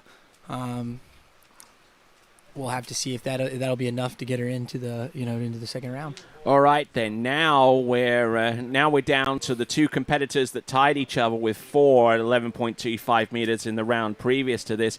But before we go with those, we're going to go with Chelsea Mills coming up next. And she's going to have to make up for some lost ground from the initial first round. She scored 3.5 at 11. So let's see if she can put in her best effort here. Chelsea Mills with 3.5, 11.25 meters, currently in 9th, but can advance all the way through to the next round if she can score better than 1 at 9.75 meters. That's our provisional reckoning here. And skiing with A2, sluggish response from the boat, moderate response with the firmness of pull. There you go, and A2 seems to be the letter. I just hear it so often that people use that letter, and I think that you know, seems to be one people are going for, and the strategy is there to use that. No, don't tell me you ski with. Don't tell me you ski with C3 plus. A2. A2. A2. Zane. Yeah, A2. A2. There you go. Yeah, well, it seems to be the typical one. People get creative. I mean, you'll hear some people. I want a plus in there. My landlady skis with C3 plus, but no. Hey guys, now the dock with our first finalist, Miss Vanessa Wieck. Yeah, we're working on that. So yeah, no, as we are. So how was it out there? It was much better than the first round. Oh my goodness, I was much more aggressive, much more of my feet, and I felt way better. So yeah, I'm excited. We get to see her ski again. Back to you guys. And Vanessa Wieck out there, so Australian. I mean, she absolutely stormed through that 38 off pass and got her a score at 10.75 meters. Here comes Chelsea Mills. Long-time tennis coach, has worked at several facilities and has actually coached for 1 or 2 university programs in her time. Yeah. And that's a hard game to get into and to excel at. Oh yeah. And Chelsea, you know, now, you know, moved to Orlando, and you know, we're seeing her skiing, you know, take off. I mean, she's been skiing really well, but looking really strong. You know, making her way down this tailwind, 35 off. Nice tight line at 1 ball. And you see Chelsea, you know, kind of rushing the turn a little bit there at 2, but looking good as she makes her way down the pass. I had a chat with her earlier. She said that she was a little bit army in the first round, which you know, never helps. So hopefully she's figured that out and a little bit more relaxed, you know, through the edge changes and around the back end of the turn here, and she'll have a good shot at running that 38 that I know she can run. All right, Chelsea Mills. Now we've got 13 and 12, 11.25 meters. The must run here. With that little bit of a headwind. I mean, you know, right now I'm just turning around having a look at it. It's at a pretty nice level where it's just going to, you know, keep the line tight out of the turns, but not going to mess you up too much, not going to slow you down too much. So I feel like she's got a good shot here. Yeah, just got to keep her width here at the gate. A lot of the other girls were losing it. She's keeping it there as she's coming through. Ooh. big hit there off that particular turn. She's round buoy number 5, I believe, number 6. No, look at this. Round 4, round 5. Can she make it? All right, she's put herself in a decent position now. Well done there from Chelsea Mills. We'll take a look at the instant replay right here and now. And I tell you what, like I say, she's put herself in a decent spot. If she can get more than one, yep, it's going to be interesting. What do you say, Zane? Yeah, Chelsea, kind of getting a little down course. You kind of see her. She unloads the ski kind of a little heavy through the edge change. And it kind of catches her sometimes, doesn't stay over her feet as she comes through.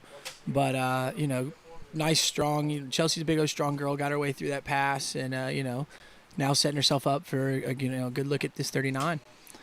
I think with her being a lefty and having a pretty strong onside, she's going to feel good about getting to 2, and that'll put her ahead of Vanessa, right?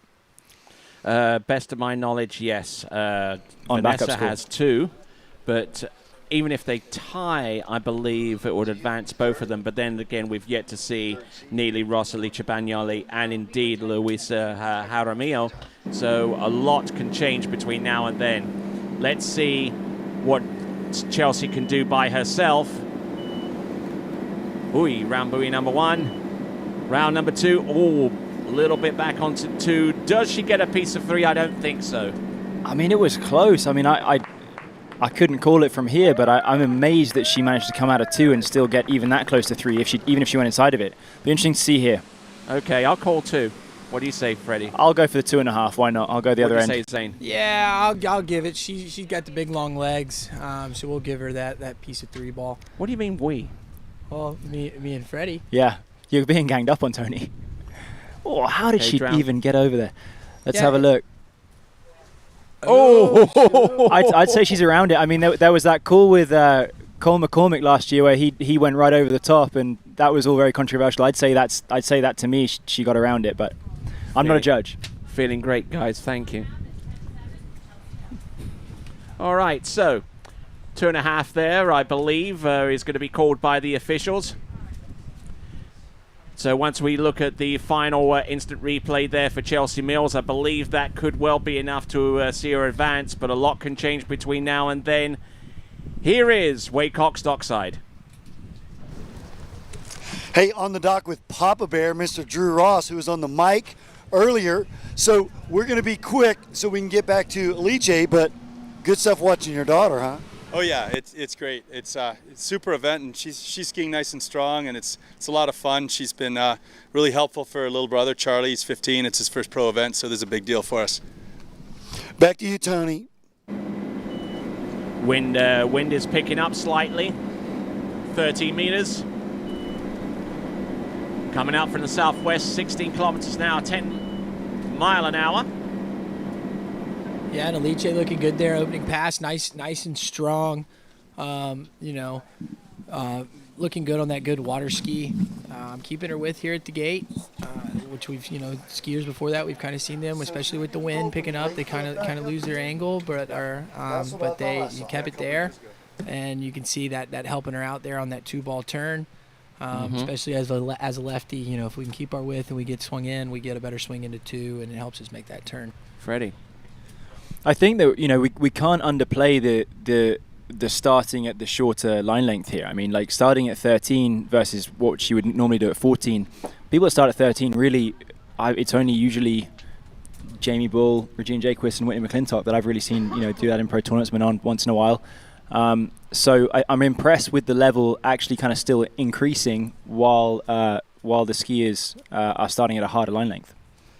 Yeah, I mean, because like when we go work out in practice, it's like a workout, and you don't go to the gym and lift your heaviest weight first, and that's kind of what it is. It's like lifting a weight that's heavier than what we're used to start. But Alice looking good at 32 off and coming back in 35 off. All right, keeping the ski out ahead of her and trying to allow that ski to fully rotate at the end of the turn before going cross course, a little bit down course off number 4, round number 5. This is 12 meters. This is Alicia Bagnoli from Italia. Not the most easy pass you've ever seen, but then that wind's kicking up a little bit. She'll feel good that I think Zane's highlighted it perfectly that the gate here is so crucial on this next 38 pass, 11-meter pass. Yeah, and I mean, it'll be really important for Alice right here. You know, she is not the tallest skier too of the field, and if she can get that width and, you know, really rotate her hips up under the line so that she gets that good swing into one, you know, it'll help her out, you know, as she gets to 2 and trying to get down the course. It'll keep, you know, help her keep that line tight and keep everything swinging out around the buoy. Do you think a quick gate shot like that is on 12 meters is going to help her out on 11.25? I mean, that gate right there looked pretty good. You can see her coming around 1, and she set up pretty good into 2 and 3. So if she can hit that at 38, you know, she's going to really definitely want to make sure she's maintaining everything outbound with the wind blowing like it is. But I think Alice can get down it. I've seen her run it, and you know, this is home site, so we'll see what she's got here on this 38 off pass. All right, let's have a look and see. Now, this is Alice Bagnoli. This is a must run. It's not a bad gate. Come on, Alice. Oh, look at this. Keep going. Round number 2, handle up a little bit high. Long pull into number 3, and unfortunately goes down and scores 2 1/2. 2 1/2. That formally eliminates Alice Bagnoli from future contention in this event. So 2 1/2 there. Yeah, and unfortunately there for Alice, she kind of got a little, you know, she pulled out really heavy and kind of slacked the line there when she turned in, so you don't really see it quite as much here, but when she comes into 2 as a lefty, you know, she doesn't have that swing that she wants, and then has to have this, you know, she's got on the tail of the ski coming into, you know, coming out of the turn, and not quite able to get the turn she wanted there at 3. So a little bit unfortunate for Alice, but, you know, strong skiing. It's hard to ski out there in that strong wind like that. And of course, like you know, you want everyone to do well, but I mean, like Alice, like she does so much for this, you know, for this webcast. She puts up with Vince Stadelbauer, which is pretty impressive. But I mean, I'm a bit sad for her here. Yeah, you know, she works off the scenes and working hard. You know, she's been working hard all week, and that is tough to do, to get your mind right to be able to go ski. But you know, we see her skiing well. It's just unfortunate there for her. Okay, we're going to check in with Wade at dockside. Wade, who do you have? There's you. Hey, we're here in the dock with Miss Chelsea Mills, who I think I'm going to have to apologize to our audience here. And I sort of spat the dummy earlier and said Vanessa was in, and I think Chelsea now has bumped her, and you are officially our first finalist. Thanks, Wade. Yeah, I'm excited. I was pretty jittery first round. I would say I was still jittery that round too, but tried to relax a little bit more. Talked with Jen Lapointe, who's been coaching me on all kinds of stuff, technique, but also the mental game. And I do that for a living, but I needed her. I need someone else to help me with that. So she's been super helpful. Her and Chris have really taken me under their wing. Well, nice. Good for you, and we're going to get to see this lady ski again really soon. Congrats. Back to you guys.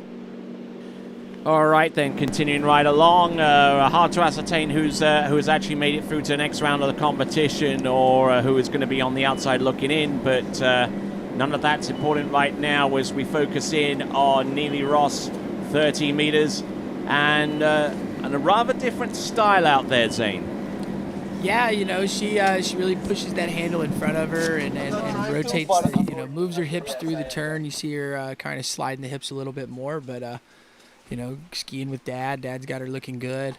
You know, both of the Ross kids skiing today look really good in that first round. So, you know, we'll see what she's got as she comes down this line length and comes back in at 35 off.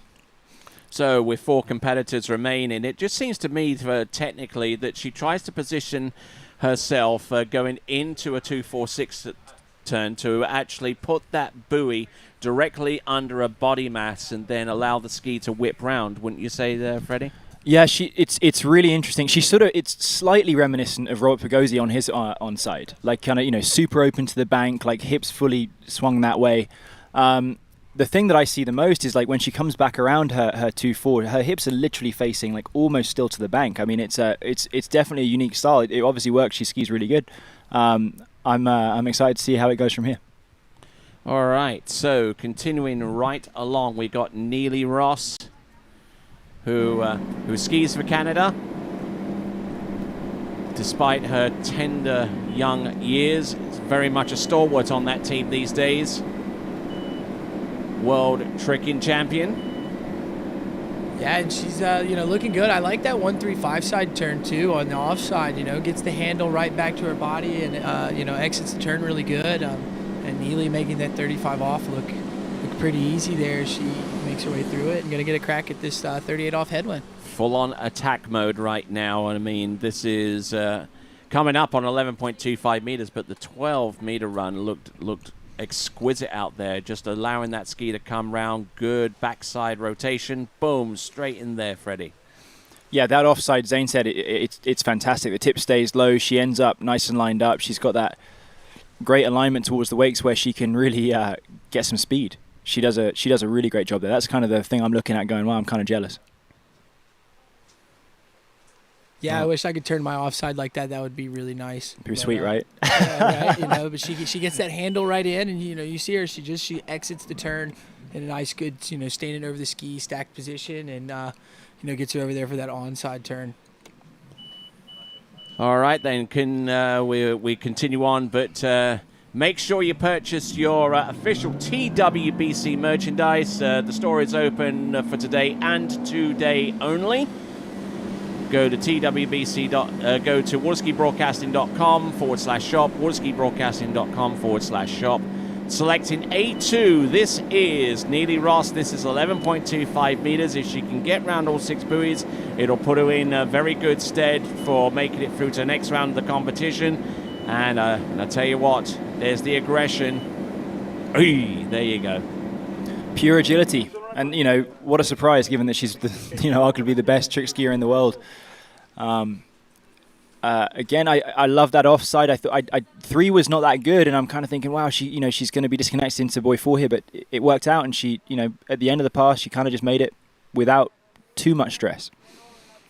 Oh, nice off buoy number 1. And Zane, I mean, you just continue to marvel at the way she's able to smoothly get from one side of the course to the next. Yeah, and I mean, out of 1, you see her, she rotates the ski around, gets it really under the line, really nice, which she didn't quite do as well at 3, so then it kind of started taking her down course. But yeah, I mean, it's impressive. Her style is, kind of unique, and it looks good. She's skiing real strong out there today. She has a very theatrical approach into the buoy. Arm raised, she looks like she's, posing for a photo. I think it's pretty cool. Theatrical. It's ostentatious. It's not a meat and potatoes turn. It looks cool. Am I being weird? Sorry. Yeah. I'm getting confused looks. Used the word that I didn't know what it meant. Okay, 2.5 to take. Looking for 2.25 to immediately advance through to the next round, and gets 1. Now, that could put her in a bit of a tricky situation because our next skier to go will be Luisa Jaramillo, and she scored that exact same score in the round previous to this. So we got a little bit of working out here to find out who has possibly made it through and who's on the bubble and who's definitely on the outside looking in. So we see Neely Ross out in the water. And just lost the line, lost the connection with the boat, and unfortunately getting 1 buoy on that particular performance. So, Alice. I'm back. You're back. So what's up? I don't know. To be honest, I'm really disappointed because I think I had a really good 1:11. But it sounds weird, and I definitely have to work on it. But every time I get a perfect 1:11, then I always miss 2. So I definitely have to work on that one. But, starting at 13 was a new thing for me. I haven't practiced a lot starting at 32 off. But I have this theory that, it's like really good for me starting at 32. I'm fresher or more fresh at 38 off. So I had more energy to really work on it. So I pull out for my gain. I was like, now we're going to run it. I was really strong, really powerful. And 1 ball, I thought it was pretty good. I sinking a lot, but I had my line right there. And I pulled really strong, but I gave up too soon, and then I just slid back and lost my line. Okay, and as Luisa Jaramillo takes to the water for her set, we see the tail end of your performance there, Alice, up on the screen. We're looking at Luisa Jaramillo getting through 30 meters. you can definitely see every person is trying to get better scores in order to advance to the next round or final round. Mm-hmm. All right, skiing with A2. And going forward, what's next for you, Alice? Next is just aside from going back there and right, help them out again. Replay. The LCQ tournaments at Corey's, Winter Garden, and Jaquess. I'm definitely gonna do those tournaments, try to get the best score, and after that it's just gonna be a few more pro tournaments, back to Europe, and that's it. All right then. Thanks a lot, Alice Bagnoli. We wish you the best of luck going forwards. And Wade, who do you have? I'm here with Miss Neely Ross, Tony, and she just finished up a round. How was it out there for you, Neely? It felt really nice. It felt beautiful out there. I felt good. I felt energized and it felt great. And you bettered your score. You ran the 11 meters. And how was it at 10.7? 10.7, I had a little bit of a narrow gate and didn't quite get out of one ball the way I wanted to get to two. And that's all it takes is just that minor little bobble. So back to you, Tony. Congrats. All right then, so continuing right along, we've got Luisa Jaramillo, and Luisa, I think, knows she needs to get more than 2 to make it through to the next round of the competition. That would eliminate Vanessa Veek. Yeah, Luisa looking good here, coming through 35 off. I'm not sure that I think she's one of those competitors that's probably not really used to starting at that 32 off, but making her way through 35, and she's come on, skied well at the last few pro events, and it's awesome to see these young kids coming up. I'm excited to see her in the collegiate ranks as well at Arizona State. I could be wrong here. I mean, I'm just looking at the results. I could well be wrong, but I feel like if she gets 2, then she's in, right? Because if she gets 2, then that ties Vanessa's score, but she has a better backup score, so that puts her in. Yes, exactly. So I think she would get in with 2. I do believe. Yeah. So 2 would do it for her. Obviously, anything more will put her up the rankings. The only person that we've seen so far who was originally on the outside looking in and has made it through to the finals, advancing her own position, is Chelsea Mills, alongside Vanessa Veek, of course. They've produced scores into 10.75 meters, whereas earlier they weren't able to get through 11.25 meters. So here we go. 2 to advance for Luisa Jaramillo. Let's see what she can do. This is 11.25 meters, by the way. The pass before. Oh, a little bit behind the boat on number 2. Now really having to struggle here, and 1 or 2 errors, and unfortunately that drops her out of contention through to the next round of the competition, which means that our final competitors in the women's competition are set. What do you see here from Luisa? Yeah, she, again, another one of our skiers kind of getting sucked in there at the gate and then kind of having to take it a little down course out of 1, has her hand separated at the finish of 1 ball. And then it's catching her over there on that offside turn as a lefty. So, back at the gate again, kind of messing the swing up into the course. I'm just looking at that score. I mean, it's a high score. That's a high cut. For 5, I feel like before usually here it's like 1.5 or 2 at 39 with 4 skiers. Now we got the extra skier that's going to make the final, and we're missing Whitney McClintock, Sam Dumala, Paige Rini. I mean, a mix between injuries and maybe whatever's going on that they're not here, but there's some really good skiers that aren't here, and still we've got that high cut. It's impressive, and I think it's a really good thing for women's skiing to see that improvement.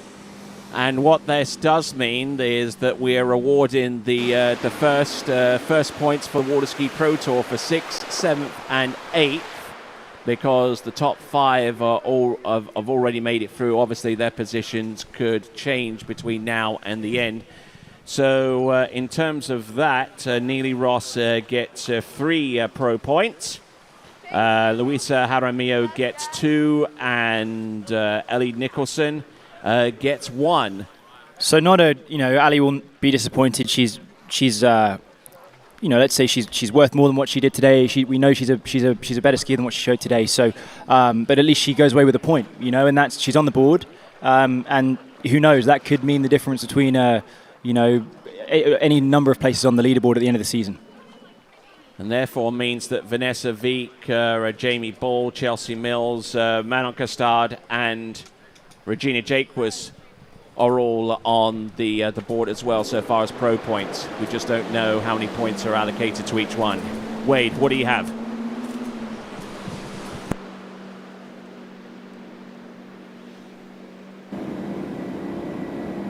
All right, rejoining the action here, we got Jamie Ball.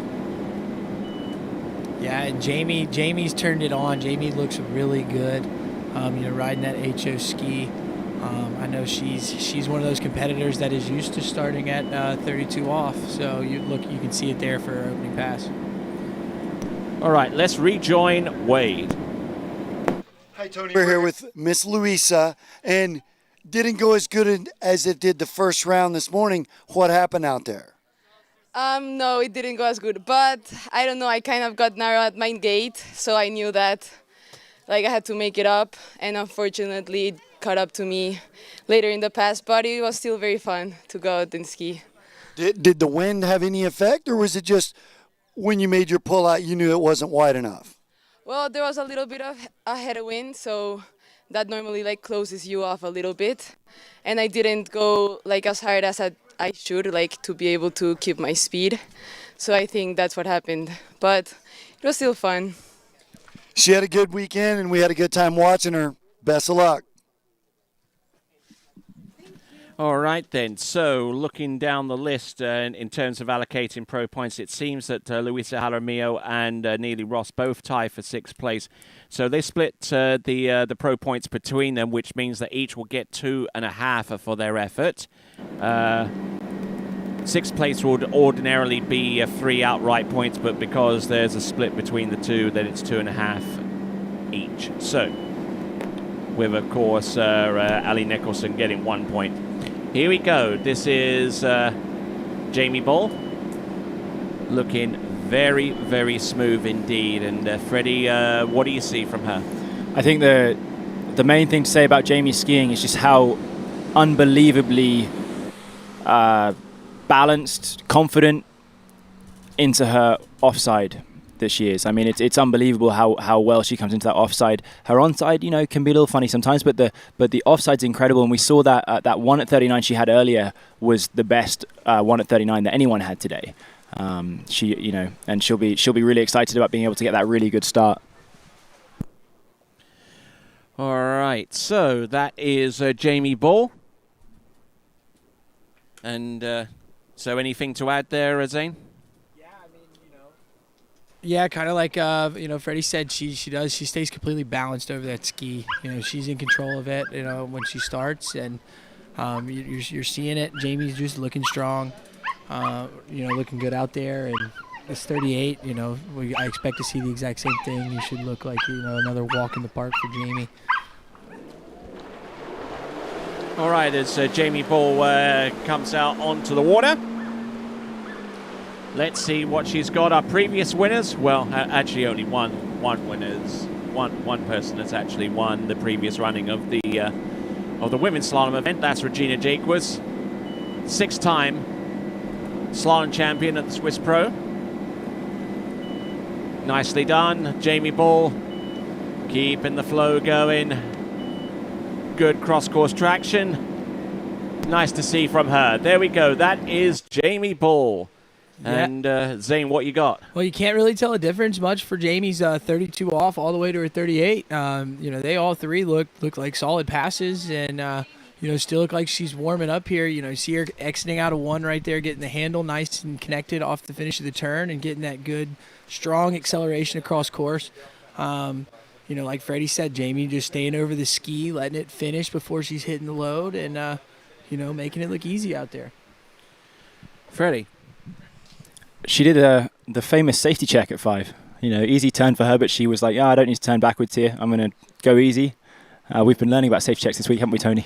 Yes, indeed, and you can actually see that pro skiers explain slalom in terms that video on Water Ski Broadcasting's YouTube channel, and also various Facebook and Instagram posts over the last few days. So I forgot that he wants the same exact angle.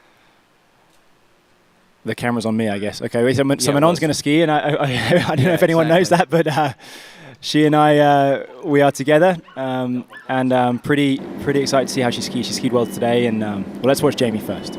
All right, look at Jamie Ball go. Oi, look at this.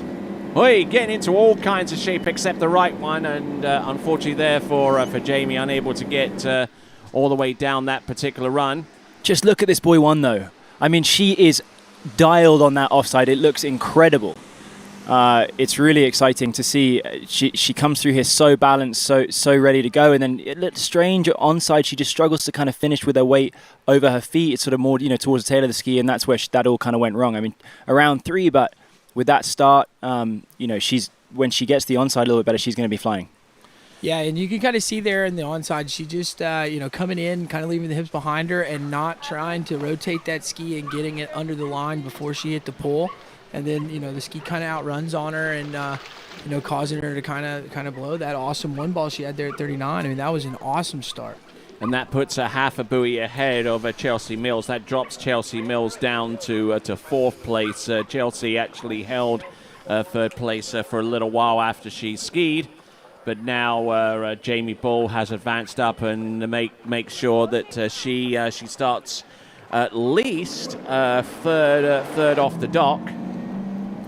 And now I think that's confirmed her as third off the dock, right? Because Manon has a superior score, and so does Regina. So it will be Jamie third to last off the dock. Yeah. Manon is guaranteed second, but she could get first if she skis really well. All right, then here we go. This is World Slalom Champion Manon Costard. Yep, so pretty excited for her. She skied well this morning. I think she's not had, I know better than most, she's not had the easiest of all off seasons, but she's really, as is very typical for her, when tournament seasons gets close, she starts to really turn it on, and she's definitely a competitor and someone that lives for tournaments to reach her peak. All right, so. Nice effort there, and big thanks and a big shout goes out to Zane Nicholson for his comments in the announcing point. Needs to take care of some other business, but we thank World Slalom Champion. Won that title 2 years ago in Putrajaya in Malaysia. 2 years. In interesting conditions. Yeah, let's be politically correct here. We've got a good World Championships happening this year, which is really exciting. Which is being brought to you exclusively live by TWBC. That's very exciting. That will be a 10 out of 10 spectacle. Let's watch Manon's pass here. So I'm watching her, and her 135 is looking really good. Her onside, typically her offside's really strong. It's a little bit strange there. She'll be trying to figure out her balance there into her next pass. But offside turn, the harder turn with a tailwind, never super easy. I mean, pretty good. No problems pass nonetheless, and she'll feel good going into her 11 meters pass. All right, then, looking good on that second pass, and these boats demand high performance protection, and you can get that by buying Ravenol motor oil. They do special oil compounds for different uses. The one that I have here is for marine oil 10W40, but you can find Ravenol in most retailers. Insist on Ravenol. It makes sense. It's great stuff. All right, here we go. This is Manon Costard. 10.75 meters. 11. This is 11.25 meters. I beg your pardon. This would be remarkable if it was 10.75 meters, making it look that easy, but there you go. So yeah, I mean, again, that buoy two a little bit weird, but she's getting it dialed in as she goes down the course. Maybe Zane was talking about gates from this end. If you got too much push from going against the wind, or too little, it can affect your buoy two. So two is a little strange, but I feel like these are always funny rounds, right? I mean, she knows she's in to the final. She knows that she's at least second. So, she's pretty much just skiing to ski. I mean, does she want to be last off the dock? I don't know. She's kind of just gone out there. She's skiing for the knowledge. That's what it is. Yeah, no, that's for sure. And also she's going to be starting from that end at 32 off, at 13 in the final. So it's all a dry run. But again, does she really want to be going crazy and putting out her best score yet? No, I think that would not be a smart move. Wind's picking up quite a bit now. It's 14 mile an hour coming to us out of the southwest. And it's still getting pretty hot out there. We're heading towards the 90s, 30 degrees C for those of you that like to express the temperatures in the metric system. It's really blowing. I don't know if it's the same down at the far end, but I can feel the wind at my back here. So she's going to... it's actually a pretty good gate for that tailwind. Let's see how she does. It's not her best one of all time. I think she'll have to stop for 2 here. Gets 2. That's 2, yeah. Okay, so Manon Costar gets 2 buoys at 39.5 off, 10.75 meters. Really doesn't do much for her in terms of placement, but we'll see what that does. As a matter of fact, because our last skier score has remained unchallenged, it would mean that the best that Manon Costar could start is our penultimate skier in the next round, which means that the skier about to take to the water now is pretty much guaranteed that she will be last off the dock. So Regina's just going to go out there now, and she knows she's top seed, so this is all knowledge for her. Like you said, it's all just about getting a game plan going. Yeah. But that's, I think, going back to Manon, I mean, like it's crazy, and that's the nature of pro water skiing, where wind is such a factor. The wind picked up by a few mile an hour there, which made it a little bit trickier for her. So I'm going to be reassuring her about all right, that. So look at this. 290 kilograms. She's taken the lead in the rope tension rankings. That's another $500 in her back pocket if she can maintain that between now and the end, as well as getting the pink Popeye. So there's something for Regina to go for. Maybe, if the boat crew tells her that she needs to pull a little bit harder and she's got $500 extra, and then great. Yeah, indeed. There'll be extra Milky Bars for her staff at the Emerald Coast Compounding Pharmacy. Here we go. This is 13 meters, opening pass, minimum starting line length for our women. And I believe this is going to be the starting line length in the finals as well. Of course, for Regina, she starts at 13 meters every single time, so it's no different for her. She's just going out for a traditional round. It's not anything that she has to change. Yes, and Regina Jaquess currently training over in Zachary, Louisiana, over at Bennett's Water Ski and Wakeboard School, and you can find out a little bit more about her experiences there and water skiing in general by tuning in to the TWBC podcast, which is available at waterskibroadcasting.com, waterskibroadcasting.com. You'll find the podcast list at the top menu. And there is Regina Jaquess wearing Le Maillot Jaune, the yellow jersey. There you go. Yeah. It looks good on her. It does. It's looked good on her for the last 6 times, as a matter of fact. I was going to say she's earned it. When you haven't lost here in every single event in 6 years. I mean, there was I think it was 2018 or 19 where she had a runoff for the win against Whitney and managed to prevail. I believe that was 2019 between her and Whitney McClintock, and I don't know if Whitney's watching, but I mean, she probably rues that day now. Yeah, that was. I'm sure Whitney was not super happy with how that went down, because she was in good shape to win. But there you go. Today's today. So Regina's running a 35, super easy. I was actually over at Bennett's and I watched Regina ski. It was kind of funny. I was a bit embarrassed to ask to get in the boat. I didn't want to interfere with her skiing, but I walked down the bank and I sat there between buoy 3 and buoy 4 and just watched her edge changes. So I think that's the thing she does better than anyone, is she keeps her weight super balanced through the edge change.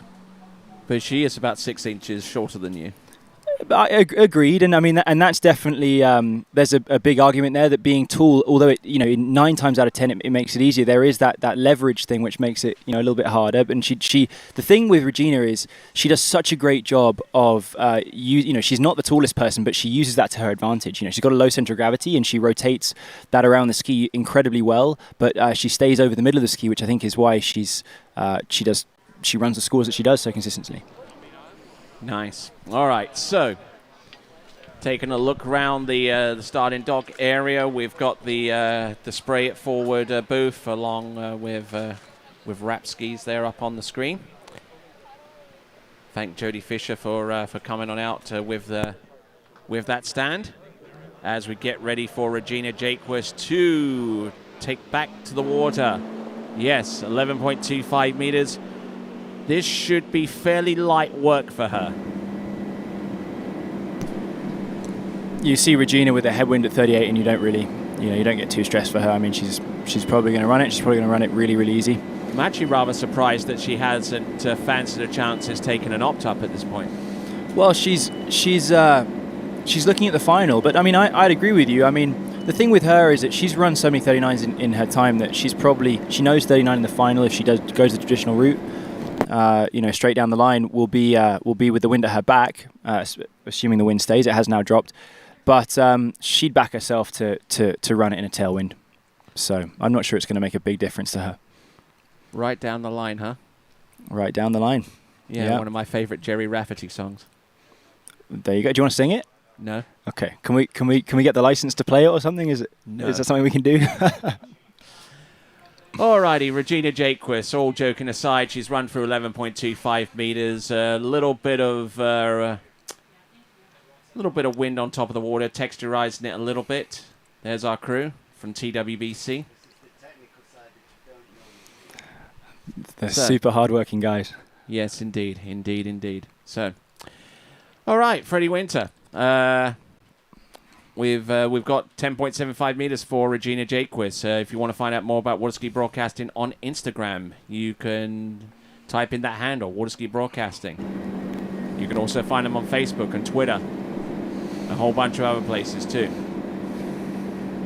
Here comes Regina Jaquess. 10.75 meters. Ooh, round buoy number 1. Look at that. Early into 2. Is that even possible? Round 3. Look at this, and for the second time in as many rounds, into 41 off for Regina Jaquess!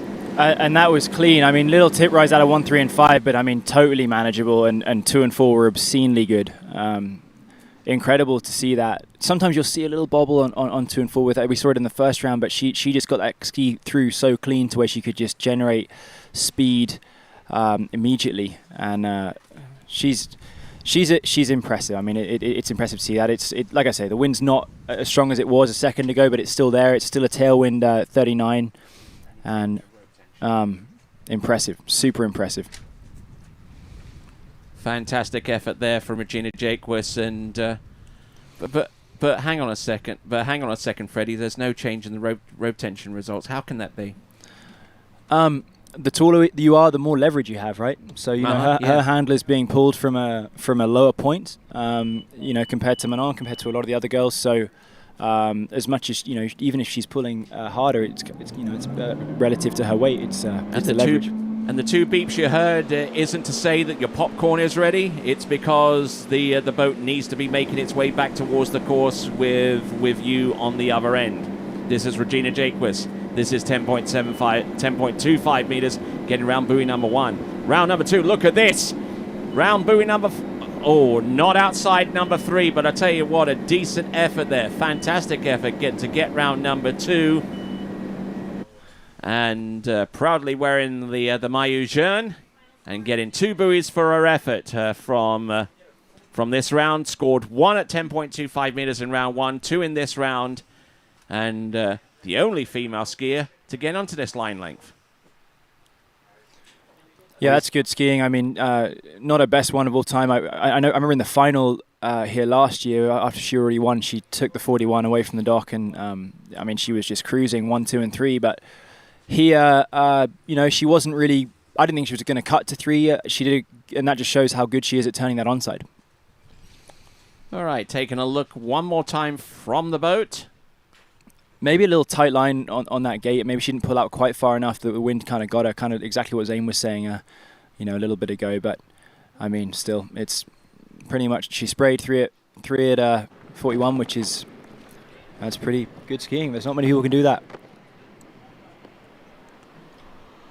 So, there we go. Regina Jaquess, there you go. She's 4th in the rope tension standings with 269 kilograms and taking the round of applause from the shoreside crowd. A pretty healthy crowd this year as things start to get eased up a little bit, what with the global pandemic. More and more people, more and more vaccinated. And hopefully things will open out fully as the season continues on, Freddie.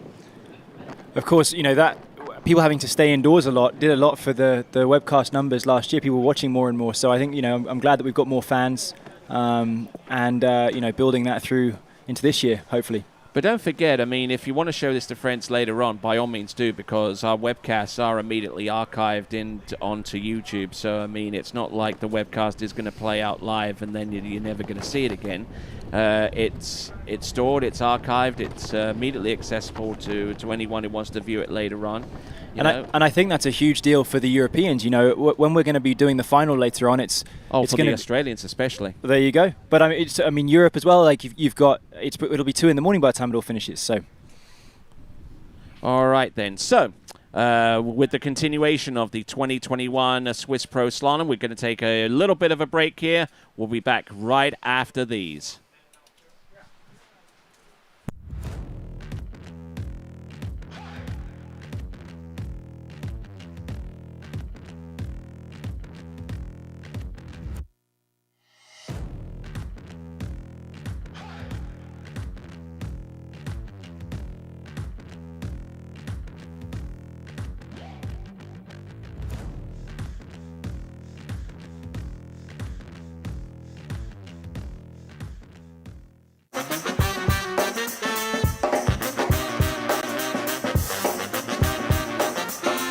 I'm on the move, I'm going up.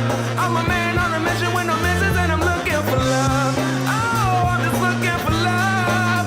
Everybody watch out. Watch out now. Everybody watch out. Watch out now. Watch out.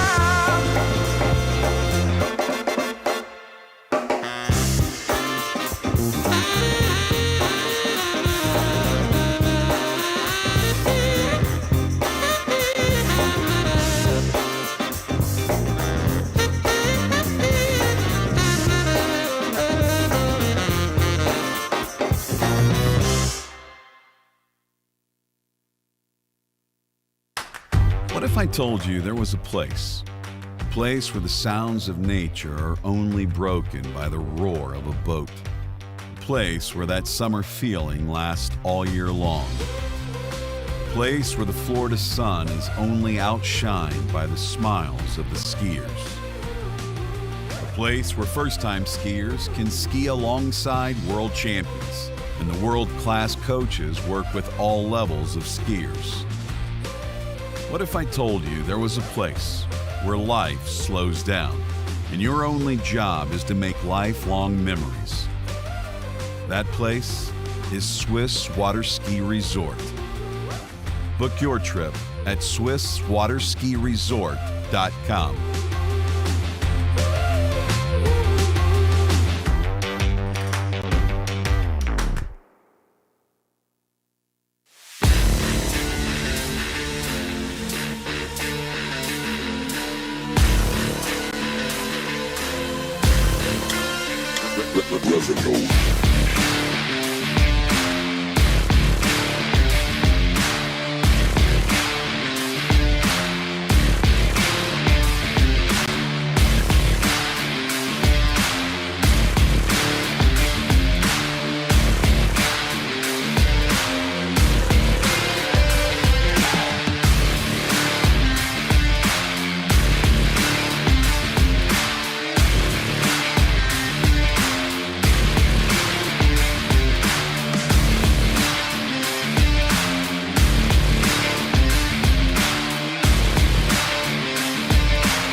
Vinyl, the lifeblood of your car.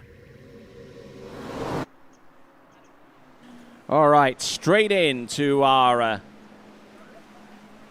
next round of skiing. This is the men's competition. I believe our skier on the water is Zane Nicholson coming in on the 12-meter line. Now he's really going to have to play catch-up here.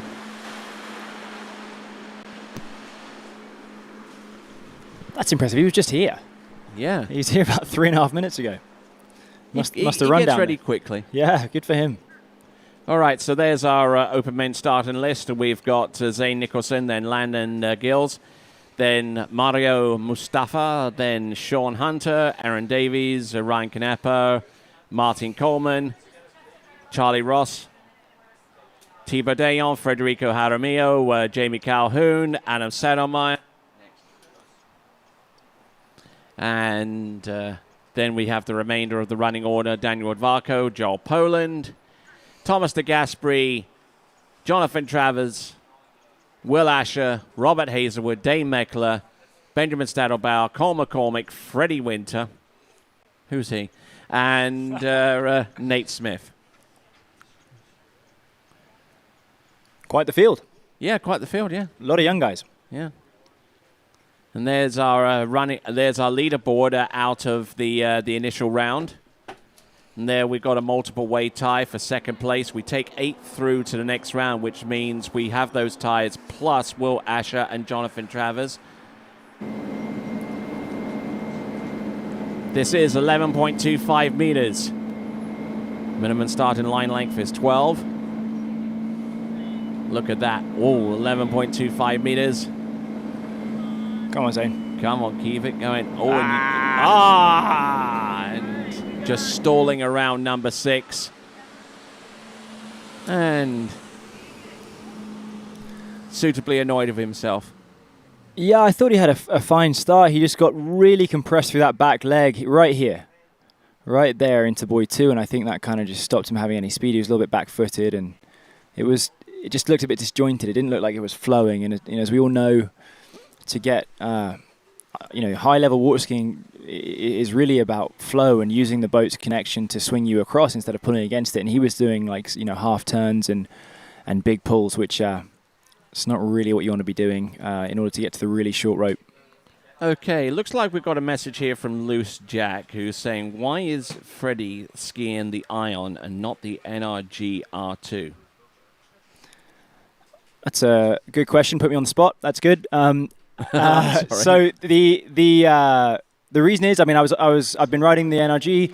I had never tried an Ion S, and I kind of wanted to. I rode the Ion last year, and I just decided to get on it a couple of weeks ago, and things started working. And the NRG is a great ski, but I didn't have time to change back. I'm on the Ion S. Okay, that's good. That's good. Hopefully that answered your question, Mr. Loose Jack. Here we go, Landon Giles. 12 meters. Now this is really going to separate the men from the boys, the 12-meter start. And way back in the day when I skied in the English Pro Tour, I was actually forced into a runoff situation at home Pierpont where I had to go in on 12 meters against some Portuguese guy. Really? How'd you do? Did you win?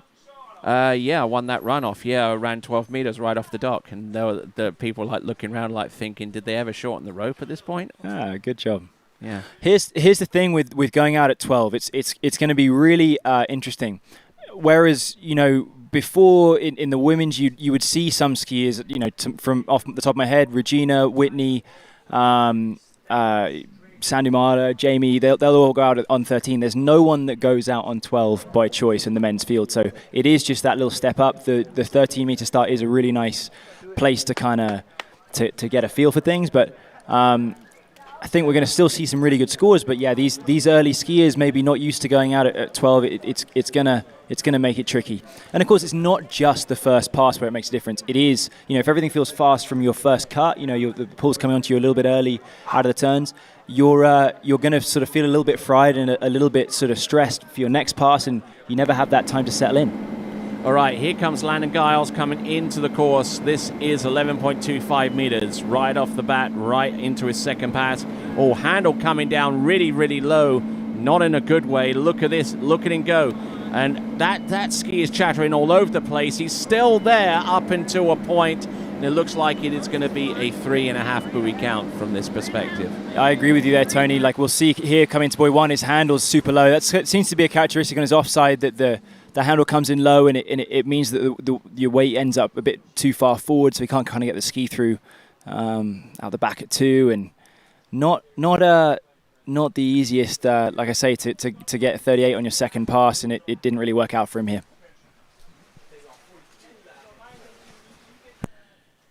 So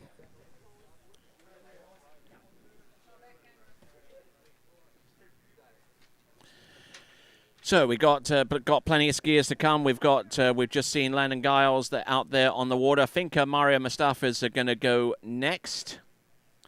We've got the confirmed skiers through to the women's final. We've got Vanessa Veek, Chelsea Mills, Jamie Ball, Manon Costard, and Regina Jaquess. And I've got Freddie Winter to my right, 2012 Hall of Fame inductee, Wade Cox to my left. How you doing? Thank you, guys. Nice to be back in the booth. Oh, we're good. Mic's on. My first time in the saddle this year. All right, then. So here we go. Our next competitor is Mario Mustafa.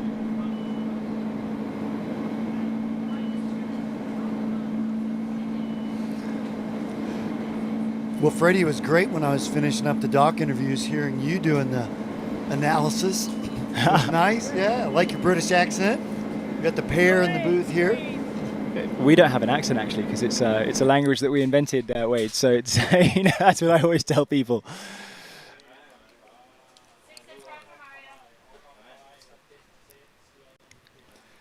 Actually, Freddie, this morning was the first time I've ever met Mario. And have you skied with him at all? Not so much, no. I know a good chap. I mean, I'll always have a chat with him when I see him, and yeah, he's out here ripping turns. He's on the same ski as me right now, actually. Funny enough, I think that's a nice little thing too. Like when you're, I'll keep going back to this starting at 12 meters sort of deal. It's nice when you're a lefty, you can come in. You've got three. At least the first buoy is going to be an onside turn, so you're probably going to be in decent shape there. So that works in his favor there, and I think he looked pretty good for it the whole way down that pass. It's one thing if you're in a runoff situation or you've just skied the qualifying round and now the finals is up and they're like, okay, now we're going to start at 12. But for some of these young guys, and it's been 4 or 5, 6 hours since you've been on the water, it's literally like starting at 12 all over again. Yeah, and we just saw someone running around there. I think if people are getting their warm-ups in, although maybe he forgot his handle, who knows. Back at 11 here, solid start, 1-2 looking good. A little early on the handle at 3, 4 he's forward, but I think he's going to be fine. And early on the handle at 5, but should get around 6, and that's pretty sensible skiing. I mean, he was all good. And the first of our competitors to have run 6 buoys on 11.25 meters in this second round, having started on 12 meters. So Mario Mustafa on his game at this point. Now, he's going to have to slalom completely out of his socks here. To run 10.75 meters and get deep enough down to 41 off, maybe assert his authority going through to the next round, quite possibly. Yeah, I don't know what his best ever score is, but I mean, if 2 at 41 is a high score for anyone. I'm not too sure either, because he's not listed in the IWWF tournament slalom dynamic rankings. That's why he was put in so early on in this competition, because he didn't have any ranking score from that particular source.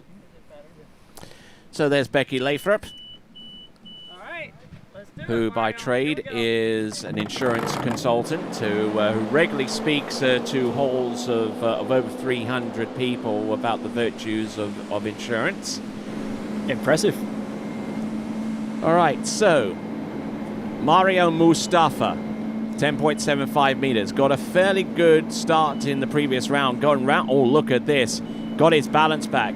Look at this. He's still there. Look at this. He's round buoy number 4. Come on. Oh, just so close. Yet so far.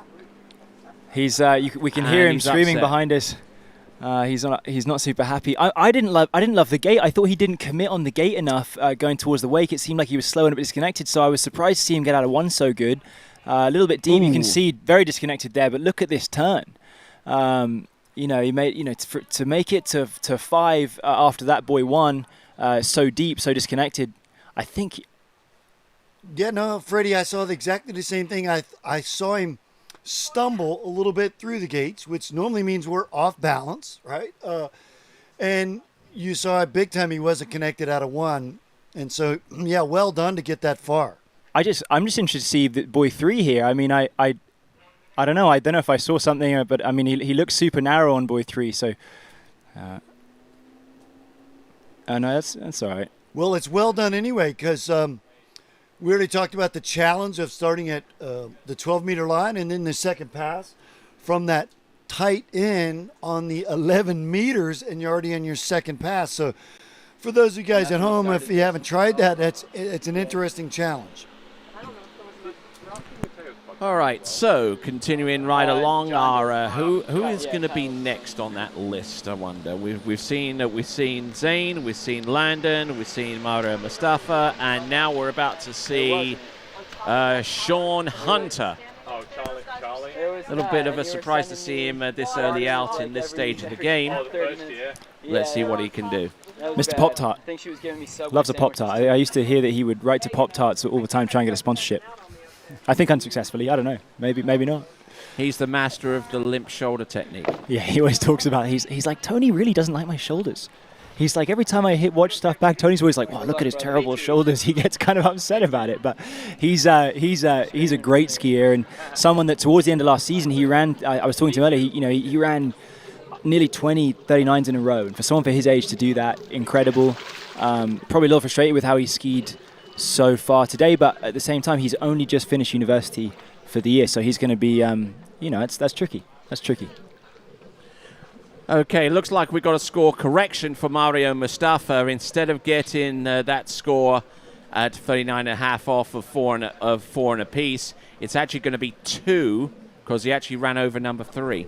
I didn't really want to say it in here and look like the guy trying to steal his score from him, but I watched it on that replay. I thought he went inside of 3. And good for him to be able to carry on, but he definitely sold it if he knew that he went inside of it. All right, let's have a look and see. Sean Hunter, who comes to us originally out of Dothan in Alabama, making his temporary home these days in Tuscaloosa, which is the home site of the University of Alabama, the Crimson Tide, and said he hasn't had an awful lot of time to practice recently. What with finals coming up, I mean, and it's the hard life being a college student, I guess, but yeah. Sean Hunter not doing too bad, a little bit exposed into number 2 there on the opening pass at 12 meters. And what do you say there, Wade? Well, he had some room to spare. You saw right there at 3, he's tight in the back of the buoy, tight again at 4. So maybe he was a little bit nervous like the rest of the guys were with the 12-meter start. But I've been fortunate. I started watching Sean when he was just a little fella. As soon as Lake 38 opened up, Mr. Keith Albritton. And so I think it was spring 2008 or maybe 2009 at the latest. And I was already watching Sean then, and, going from 1530 to 1532 and into 1534, and now to watch him blossom as a young pro is really fun. All right, boat working its way up to 58K. The maximum speed for our pro men, 58 kilometers an hour, 36 miles an hour. Here is Sean Hunter. And there you can see the technique that he employs. Shoulders certainly in a resting position. He attacked that offside. Nearly went out the back absolutely. There. Yeah, it's funny. We're seeing on his onside this pass, like he's not really able to drive that ski through. He's finishing a little bit behind his ski, but the offside, he's really getting the ski through, so he's kind of making it up there. Nearly out the back there at 5. Mm-hmm. All right, let's have a look at this. Entrance gates, good attacking posture, a little bit exposed into number 1 as he came across the second wake in towards that turn. And there you see, kind of letting off the pressure going into buoy number 3. And here we see our exclusive TWBC water cam shot as we transition back to the... Oh, that's a horrid number 5. Well, he just took way more than he needed to, and that'll make him, you know, he'll be going, why did I do that? I mean, I was kind of cruising that pass. Well, and Freddie, you've been there before when you go from attack mode to possibly, oh my gosh, I need to safety check this. Then we're sort of old school. You'd say, well, you're maybe caught with your pants down, you know? Yeah. I mean, and I mean, he was not a million miles from falling out the back there and popping the handle. Alrighty, Roo. Here comes Sean Hunter. Wind gusting up a little bit there.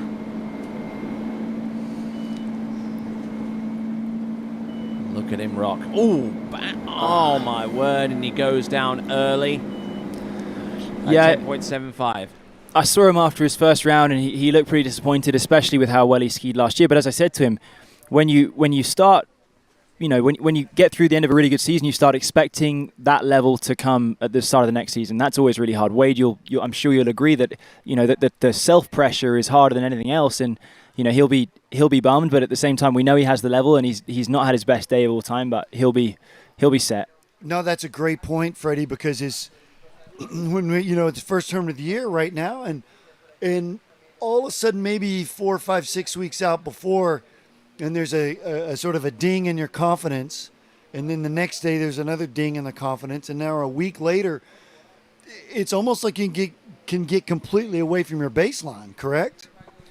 No, 100%. I think he'll come back. I mean, he admitted to me. I mean, he wasn't being negative. He just said, "I just haven't been skiing that good, not filled with confidence, but I know that I'm on the way up, and I'll be set for the qualifiers for the next couple of weeks, trying to get into Masters." All right, then continuing right along, and make sure to get your TWBC branded merchandise. Yes, indeed. Waterskibroadcasting.com/shop. Purchased official TWBC apparel for today and today early. Waterskibroadcasting.com/shop. Our next competitor to take to water, and a competitor that you know particularly well, Freddie. This is Aaron Davies. Aaron, yeah, it's so funny. I mean, he's such a brute now. He's huge. And I remember when I sound like an old guy, which I'm getting there. But when I was like at my second ever pro event, I was 19 in England, the Three Sisters Pro-Am that they put on, and there's this kid, Aaron, running around and biting everyone's ankles. I don't know how old he was then, but he was a little guy. And now he's just massive, and he's a really great skier. It's really cool to see. All right, we've got Freddie in this direction, Wade in this direction, and Wade has an Instagram. Ski with Wade _ to check out Wade Cox on Instagram. All right, Aaron Davies from Great Britain. 12-meter start, minimum starting line length.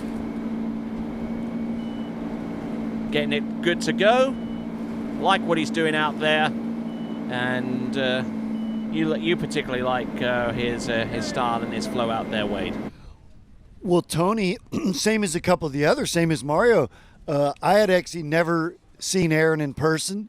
So I meet him down there on the starting dock, and he's my size or bigger, big fella. So when you watch him, he doesn't really have to do a whole lot right. He just doesn't necessarily need to do anything wrong, because when you see him, just how still he was, look at that. He's perfectly stacked. He just rides right back into that position again, and you can see he's just a brute force that, once he's stacked, he's not going to give it up. Yes, indeed. And, I mean, the important thing from what I saw in that pass is he made sure that by the time the boat got on him at the end of the turn, that the ski was definitely between him and the boat. Well, that's this massive mind game, Tony. You were a skier, our brains telling us to go, we got to go, we need the rope tight, we need to be stacked, but we can only go as far as the ski's going to take us on that given arc or curve. Just waiting for that perfect pitch, huh? Yes, here we go. This is Aaron Davies, his first appearance here at the Swiss Pro Slalom. Looking in good fettle there. Nicely done. So Freddie, he's just made his 11. So tell us about that entrance from that other end. It's definitely, we're going to see it right here. It's definitely more narrow than the TWBC camera gives us. Yeah, it's definitely narrow. You're over there and you're looking over at buoy 1, and it looks like it's not that close to the bank, but it looks like it is. There's trees up there behind, so you kind of it's very easy to short pull there, because you kind of feel like you're going at it too fast. So the thing to do is to really think about hands on a little bit longer into that side. The other thing, of course, is that the wind shifted a little bit, but in the first round when I was skiing. And when we turned up this morning, was the wind was coming from that side, so you kind of got that bit where it's easy to short pull, and you've got the wind pushing you narrow. So it's kind of you got to be careful. Well, you get that. You mentioned the trees, the foliage.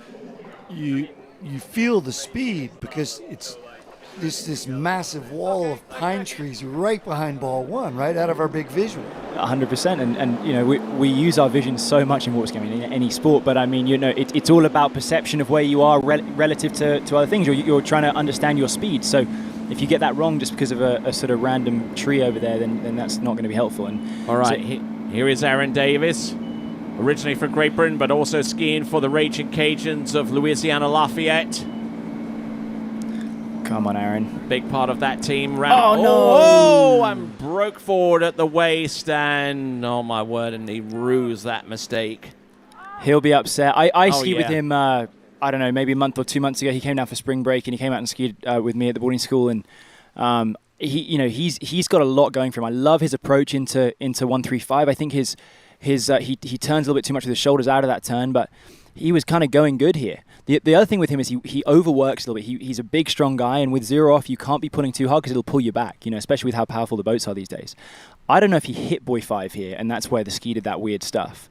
Interested to see the replay maybe from the boat, but it's to me, it kind of looked like he was moving. I thought he was going to make that. And of course, if he hit enough of buoy number 5, that means that he'll score 4 buoys and no more than that. Take a look at this.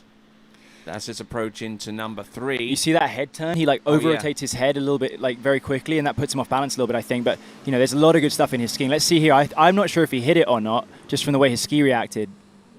Well, maybe not. Oh. Oh, it's close. It's close, but he had his weight too far forward to get the ski to turn. By the time that he's trying to get the ski to turn, then the ski's digging in, and so the tail don't want to move. All right, then, continuing right along with our slalom competition, and who do we have about to take to the water? I believe this is Ryan Canappa. Freddie, have you had a chance to watch Ryan from the boat? No, I never have. I did just last month. It was unreal. I'd seen him on television, on webcast, and I'd watched him from maybe Jackson from the Masters as well.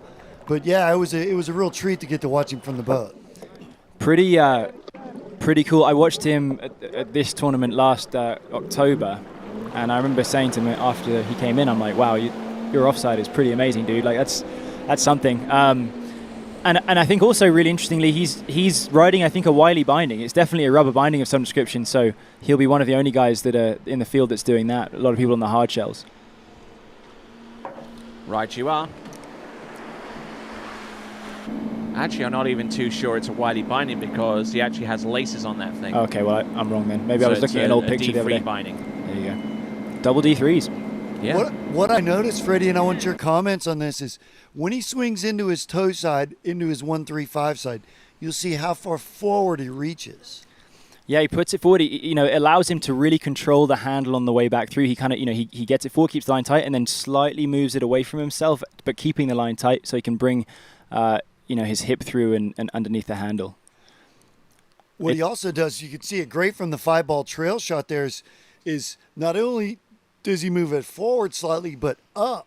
Yeah. And it gives his lower center mass sort of more room to move through, correct? We see that a lot where people will come into their offside turn and they'll kind of be like tilted over and leaning on the inside. But when the handle's sort of at your hip level, then there's only one place for your shoulders to go, and that's down. And then you're kind of moving away from the ski. So, he does he keeps his weight planted in a nice sensible spot for the ski to, cruise around instead of tilting himself over and sort of being disconnected from his ski. Okay, so I mean, we mentioned before that he is riding the soft binding. I mean, would you recommend that he would go onto a hard shell? And I mean, what would be the reason why he would stay on something like this? I would never tell him what he shouldn't do. I mean, it's working. I mean, he's skiing really well. I think that, you know, potentially he's tried it and he hasn't liked it. So, you know, he's everyone's their own skier. When I moved to double bindings when I was like 22, everyone was like, nah, that's a disaster, it's never going to work. But then I skied really good on it. People always kind of have an opinion, but I think that everyone is their own vehicle. You know, that everyone's, you know, riding using different equipment in their body, and so their equipment is going to be working different for them.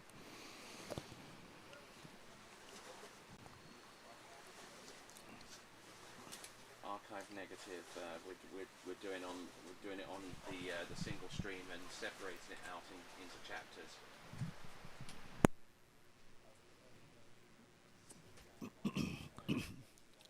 Yeah, they're able to see round one. All right then. So.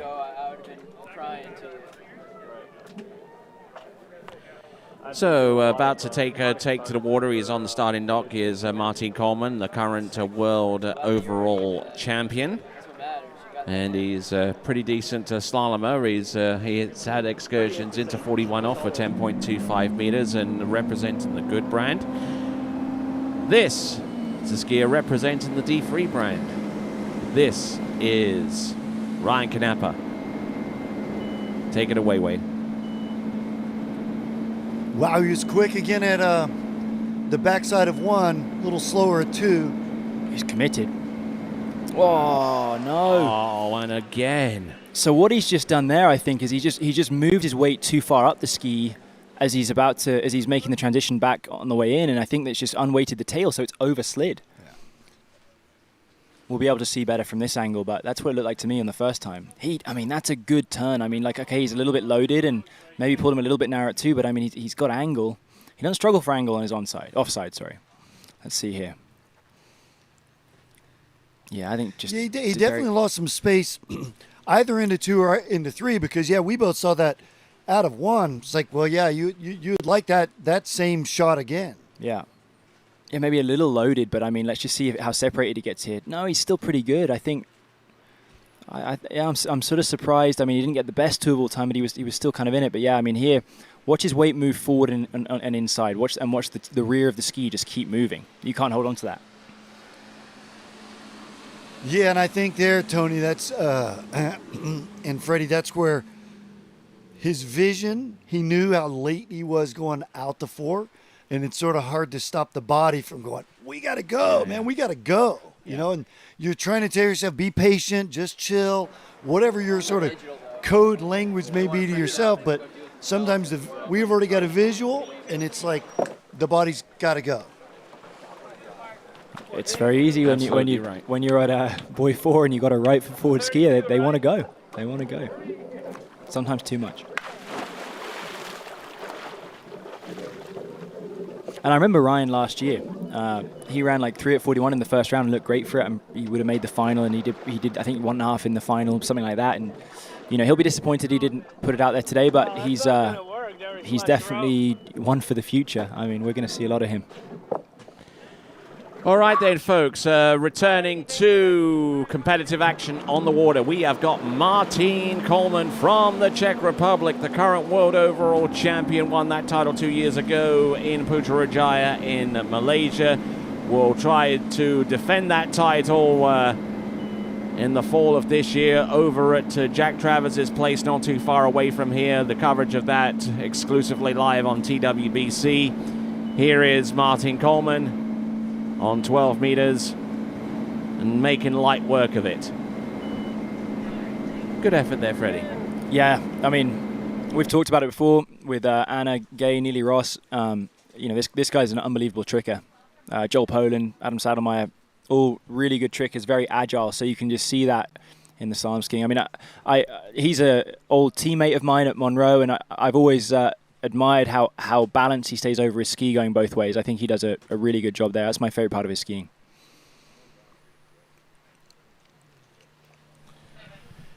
So, Nicely done there for Martine Coleman. So, good effort there, and we've got the vote for skier of the day still active. You can go to waterskibroadcasting.com/play to vote for your skier of the day. That's been brought to you by 2U. The course record here, as a matter of fact, for those of you that are wondering, it's 2 at 9.75 meters, produced a couple of seasons ago, a few seasons ago, courtesy of Chris Parrish. And we've got Martine Coleman approaching the course at 58K, just trying to get everything dialed down with the gate pull out. A quick switch of the handle, and we'll rock it from one side to the next. World record is 2.5 at 9.75. Oh, and just could not get it to go. It's hard to get into a river once you're behind the rope on 11.25 meters. Didn't love that gate. I think the gate was what went wrong here. It seemed like he was kind of pulling on the handle and moving through the tail. So I think that was kind of where it started going wrong. Yeah, Freddie, I would completely agree. He looked really rushed on his gate turn in, as if maybe the tailwind kicked up a little bit on him, Maybe that's sort of that, the way the boat straightens out sometimes down there, you just overshoot that gate. And of course, let's take into account there's a tailwind on this pass too. It's up and down. I mean, we saw a second ago it was 0 miles an hour, but I mean, I think it is definitely up and down. But for those watching at home that maybe ski to a pretty good level, but I mean, it's really worth understanding that on a gate, that if you have push on the gate, if you're too fast on the gate, it's gonna mess up your boy too. And he's coming into his offside turn there, he can't afford to. So it took me a long time to realize, but it's worth thinking about. All right, next skier on the water. This is Charlie Ross, the 15-year-old. Yep, 15-year-old, 15 years of age, will be skiing in the Junior World Championships coming up in the summer of this season. That too, a tournament being brought to you exclusively live on TWBC. There we go. That is Charlie Ross. Scored 4.5 at 10.75 meters in the first round. And we'll see what he can conjure up this time, Wade. Well, in that 4.5 this morning was a U17 Canadian record. As Freddie mentioned, this kid is 15 years old. Unbelievable. It's cool to get records in pro events. That's where they should be set, in my opinion. I think it's pretty cool. Good for him. No, even as a kid, Freddie, if you got a PB at nationals, it's like, well, that's exactly where you'd write the storybook. That's where I'd want to do it, you know? Yeah. Yeah, he's crushing, and going back to that under-17 World Championships, Tony, I would imagine. I mean, with 4.5 at 39, I can't imagine there's many skiers doing more than that. He's got to be the favourite, right? Absolutely. You're right on the money there. As we look on dockside, we see Thibaut Dayon getting ready for his set. This wind is up and down. I mean, I'm just feeling it kick. Like a second ago, it was nothing, and now it's up. So that's gonna be more and more a factor, and it just shows, like, water skiing is crazy. It can differ so much between one skier and the very next. Right you are. Here we go. This is 58K. The next pass is 11.25 meters. Let's see how he deals with this. Not too many people have gotten through this particular round. Oh my word, he's up. How on earth did he run that? That's incredible. I guess his I mean, I'm going out on a limb here maybe, but his weight there worked for him because he didn't slow down. I mean, he didn't get a good turn, but he didn't slow down that much. He was able to keep some speed. He didn't sink into the water. I'm as amazed as you, Tony, that he managed to get even around 4 from that boy 3. And at the end of that pass, his eyes were about as wide open as like headlamps on a Ferrari. I tell you, man. No, I think you're right, Freddie, because you saw how much he lost out of 3, and then he's completely off balance. Second spray line going out to 4, completely separated. But yeah, I think you're right, because he is so light. He didn't get hammered by the 0 off, and he was able just to reconnect sort of fairly quickly. He moves his hips fairly quick, and man, next thing he stacked out of 4, and I'm like, okay, if he runs this is not bad. Not bad at all. Well, I tell you what, you can do a lot of things when you weigh a $135. Is that what he weighs? Good Yes. for him. I mean, yeah, getting to the hard end of 39 off at that weight, good for him. That's a little under 10 stone. Under 10 stone. All right, here we go. A2 for Charlie Ross. This is 10.75 meters. Oh, look at this, though. He's Look in at this. He's in this. Needs a big 4. Look at this. He's going to run it. Look at this. Safety checks on 5. Are you kidding me, man? That's a new Canadian Are you national kidding record. me? Look at that. Oh. Yeah, and he should be happy. That's incredible. Good. You know, I'm going to say it today. I think we're going to be watching that moment back in video clips in the future on some highlight stuff, right? I mean, that's a huge moment. 15 years old. That's almost certainly the youngest ever 39 we've ever seen in a pro tournament. That's incredible. And boy 5, I mean, I'm not sure I fully agree with you on the safety check here, Tony. I mean, he kind of crushed it. Like, the ski just came through and he went. I mean, like, look at that tail. Boom. It just went, and he's early in weighing at 6. Good for him. Good for him. He's happy. The boat crew's happy. Pretty much half of Canada's happy. I think everyone should be happy. I mean, there's nothing that anyone can be upset about when someone so young does something so awesome. All right, so what is it, 10.25 meters now? 2 at 10.25, I think, is the 8th score. So I think he would need to. I mean, there's obviously a lot of skiers left. So, but I mean, if he can get 2, then he has a shot at being in the top 8. He will move into the top 8 with 2, I believe. All right. And that would push John Travers down. Here we go. Let's see what he does. A little bit of a long pull into 1. Gets the 1, and I think even though if he doesn't advance through to the next round, I'm sure he's going to be pretty pleased with that. 1 buoy at 41 off or at 10.25 meters, and there you go. I think that smile and that expression says it all. Look at that guy. What's up with the Rosses just being really good at water skiing when they're super young? No, that's absolutely fantastic. I know Neely, and Dad are going to be going, oh my gosh, that's our little baby. That's so exciting. You know, I think he was just a fraction early right there. You saw that little hesitation. And he pulled pretty long. Where he didn't have that at 39, which was his best gate. And that rope almost actually wrapped around his ski, almost looped itself around, which could have caused him 1 or 2 problems. But thankfully it tightened enough to prevent that from happening, of course. But wow. Yeah, you could just see that little bit of hesitation there, and it caused him, as Tony, you spotted it on the live action, he pulled a little bit long because he was already running out of space. All right, so currently we've got Charlie Ross in 9th spot, unfortunately on the outside looking in, but I tell you what, being that close. Well, I mean, let's go back to the under 17 World Championships. Like, you'll be, I'm sure, commentating for that. I mean, the guy's going to go out. He knows he can do it in the big tournaments. He did it in a pro tournament. It's so many levels of confidence he's going to get from that set. All right, here we go, our next competitor. This is Thibaut Daniel riding on that Conley DV8.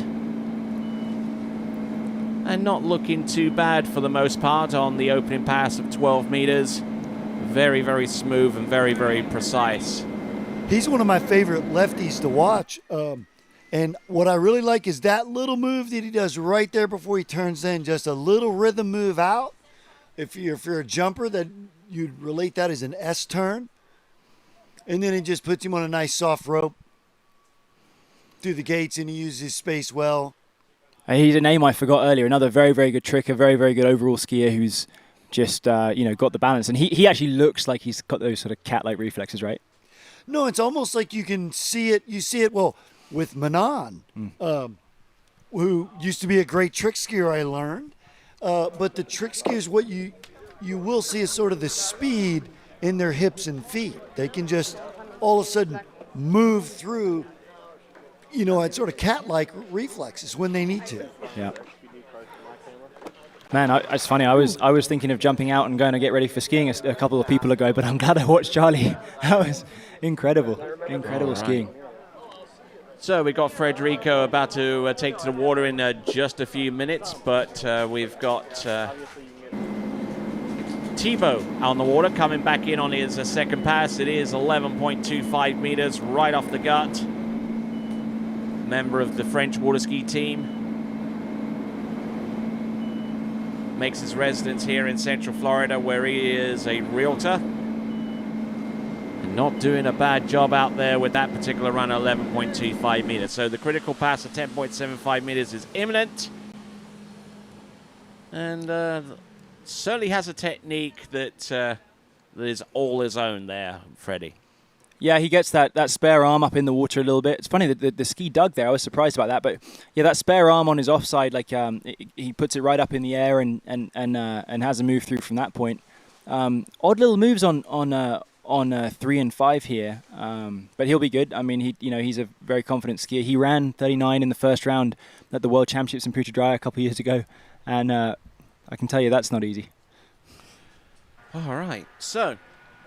We're still in shock after Charlie ran through 39, and now we've got that exact same pass being attempted by Thibaut Dayan. Well, it's funny looking at those names. Like, you got Rob Hazelwood, who I think is 21, 22. I mean, doing so well through at 41, absolutely crushing it. But I don't want to say he's been upstaged, but I mean, when there's another guy coming through and running 1 at 41 at 10.25 at 15 years old, and incredible. Of course, if you want to vote for Charlie Ross as your ski of the day, your opportunity still presents itself at waterskibroadcasting.com/play. Thibaut Dayan, 10.75 meters. Oh, look at this. Ooh. The whole premise of his slaloming is that he must run 39 every time he goes out, and he didn't quite do it in the previous round, but this time he redeems himself there, Wade. Yeah, he'll be way happier with that, Tony. And Freddie, we're going to see that same little move right there, a little move away, and then he's on a nice, soft, balanced line. I liked it. He's getting some big turns in and holding on. The thing I like the most about his skiing is he stays very connected through the wakes, and that allows him to keep his weight very balanced through his edge change. But yeah, some funny little turns going on here, but he made it work, and that's good. Oh, that's a big. Well, you mentioned earlier keeping 2 hands on long. Maybe nobody does it as good as Thibaut. Yeah, he definitely gets his balance going that way. Going back to the skier of the day, I mean, I'm slightly a bit of an outsider here. I'm not wearing a TWBC shirt, so I'm just going to say it. If you don't vote for Charlie Ross for skier of the day after that, then you don't have a heart. Unbelievable. Absolutely. I'm definitely one with you there. So the voting is still open for skier of the day. waterskibroadcasting.com/play. Vote for your skier of the day, being brought to you by 2U, which our co-announcers here are snacking on. They're wonderful. Thibaut needs 2 to have a chance, but he wants really a 3. There's a 1. There's 2 to give himself a chance of making it through to the next round of the competition. So that'll put him in 8th spot, but it's not a very easy 8th spot. If anyone after this runs a 2, they'll go ahead of him. And I mean, yeah. So his 2 scores are 2 at 41, 2 at 10.25, sorry, and a 4.5 at 39 or 10.75. So be interesting. All right, so we'll see how far that moves him up. The score of 2 at 10.25 meters. Yes, would actually put him in a tie with 8th place with Jonathan Travers, and Jonathan Travers yet to ski, of course. Federico Jaramillo in the previous round scored 5 at 10.75 meters, and he looking for some success on that line length as well. So let's see what occurs. And the recent high school graduate and incoming freshman for the Arizona State water ski team over there in Tempe, Arizona. This is Federico Jaramillo coming up next. Same question, Freddie. Have you gotten to watch Federico ski from the boat? Not from the boat. I haven't seen many of these guys from the boat, honestly. I mean, but I have. I've watched him a fair bit through webcasts and all that sort of stuff, and the guy's really good. I've seen him crush at Moomba. I mean, he's obviously, and that when people can turn up at Moomba their first or second year there and run big scores, it says that, and at Masters, of course, it says that you've got a pretty good foundation in your technique, and so this guy's one to watch for sure. And he's got a champion pedigree, already been junior Masters slalom champion, as has his twin sister. How cool is that? Yeah, That's insane. no way. No, I love it. Water skiing's got this family feel. We talked about it's your mom's birthday. It is, Yay. yeah. It is, yeah. Yep, it's definitely. I mean, how cool is that? I mean, they're skiing in the same tournament. Like, him and his sister, they're turning up. They're both nervous. They're probably, talking about it on the way to the lake. Like, who's going to do what today? No, I think that's it. You sort of share your experience, whether it was good or bad, and how was the win? How was that other end? No, I think they just share it naturally. I enjoy watching them around the dock. Always a smile. All right, then. And so far as Federico is concerned, he's been into 10.25 meters four times in his career. His best score is 1.5 on this line length in November of last year. So he has some fairly recent form. The question is, will he be able to produce it when it really counts? Here we go. This is 11.25 meters. This is Federico Jaramillo of Colombia. Little slow turn off number one, Freddie. Yeah, he didn't get a good one. Oh, wow, that's a pretty horrible little turn there. Loaded the front. I think he was on the tail out of one. I think he overloaded at 3, overcompensated. He'll be disappointed. Again, he's one of those guys that can run this pass, and he has been running it, and he's been doing it in big tournaments, but not today. But again, this is taking Moonbrow out of the equation. This is the earliest we've seen a pro tournament in the US for many, certainly since I've been skiing. I mean, usually the Swiss Pro is a week later, so we're really early season here, and people will be as much as they want to lay down an early marker, they're still getting into it. So that's 11.25 meter attempt there for Federico Jaramillo. So now we go on to our next competitor, who should be Jamie Calhoun. Jamie's a great skier. Another one of these young guys that can really turn it on. And I ski with him a little bit. He comes out, I ski with me at the boarding school, and he's a really good chap.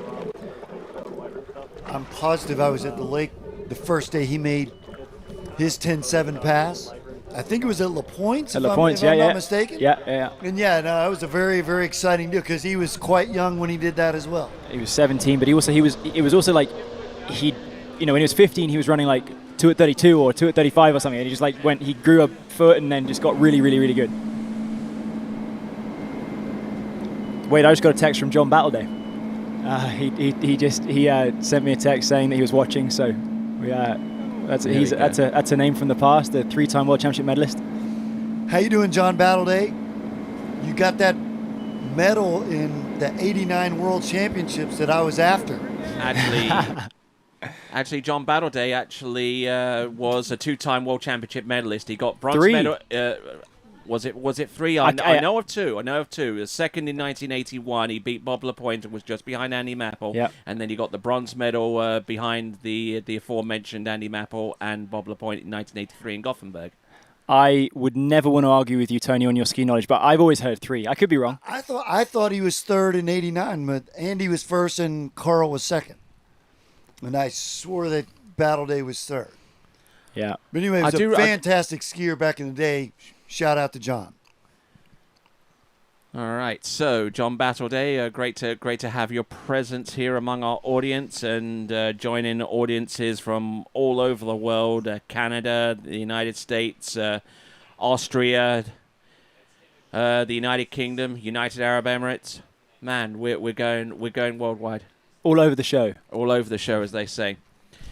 So, remind us who is back on the water again? Jamie Calhoun for his 38, for his 11 meters. And he's gone into 39. He's gone through 39.5 off 16 times in his career, and has registered scores into 10.25 meters on that many occasions. And he's really going to have to work hard here at 11.25 meters to stay on track with this particular run. And there you go. No sweat there for Jamie Calhoun. He ran 3 at 10.25, I think, a couple of weeks ago for a PB and maybe in a tied Canadian under 21 record with Steve Neveu.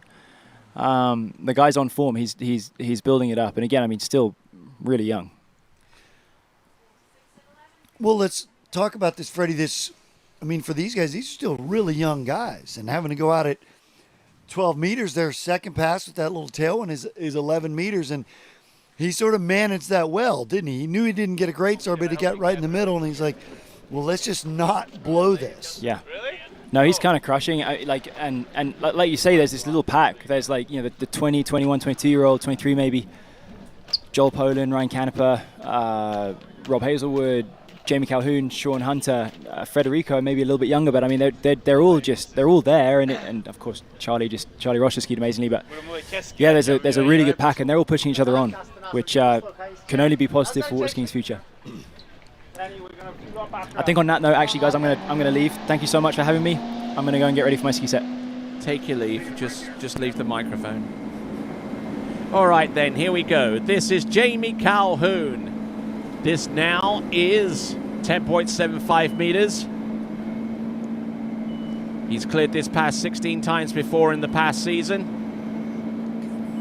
Looking pretty good. Whoa, a little bit of a break there on number 4. And count that as 17.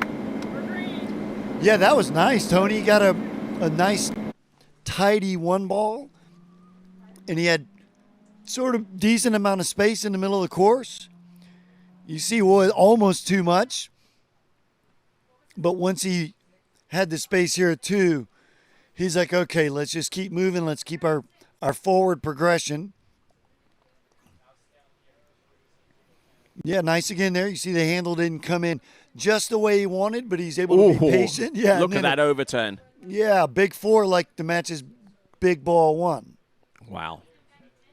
So, impressive. Jamie, yeah, very impressive. And I tell you what, the target is pretty much set in front of him. If he can get past number 2, he'll put himself in a decent shot with making it through to the next round of competition. Bear in mind his personal best is 3 on this upcoming pass. There's our current leaderboard.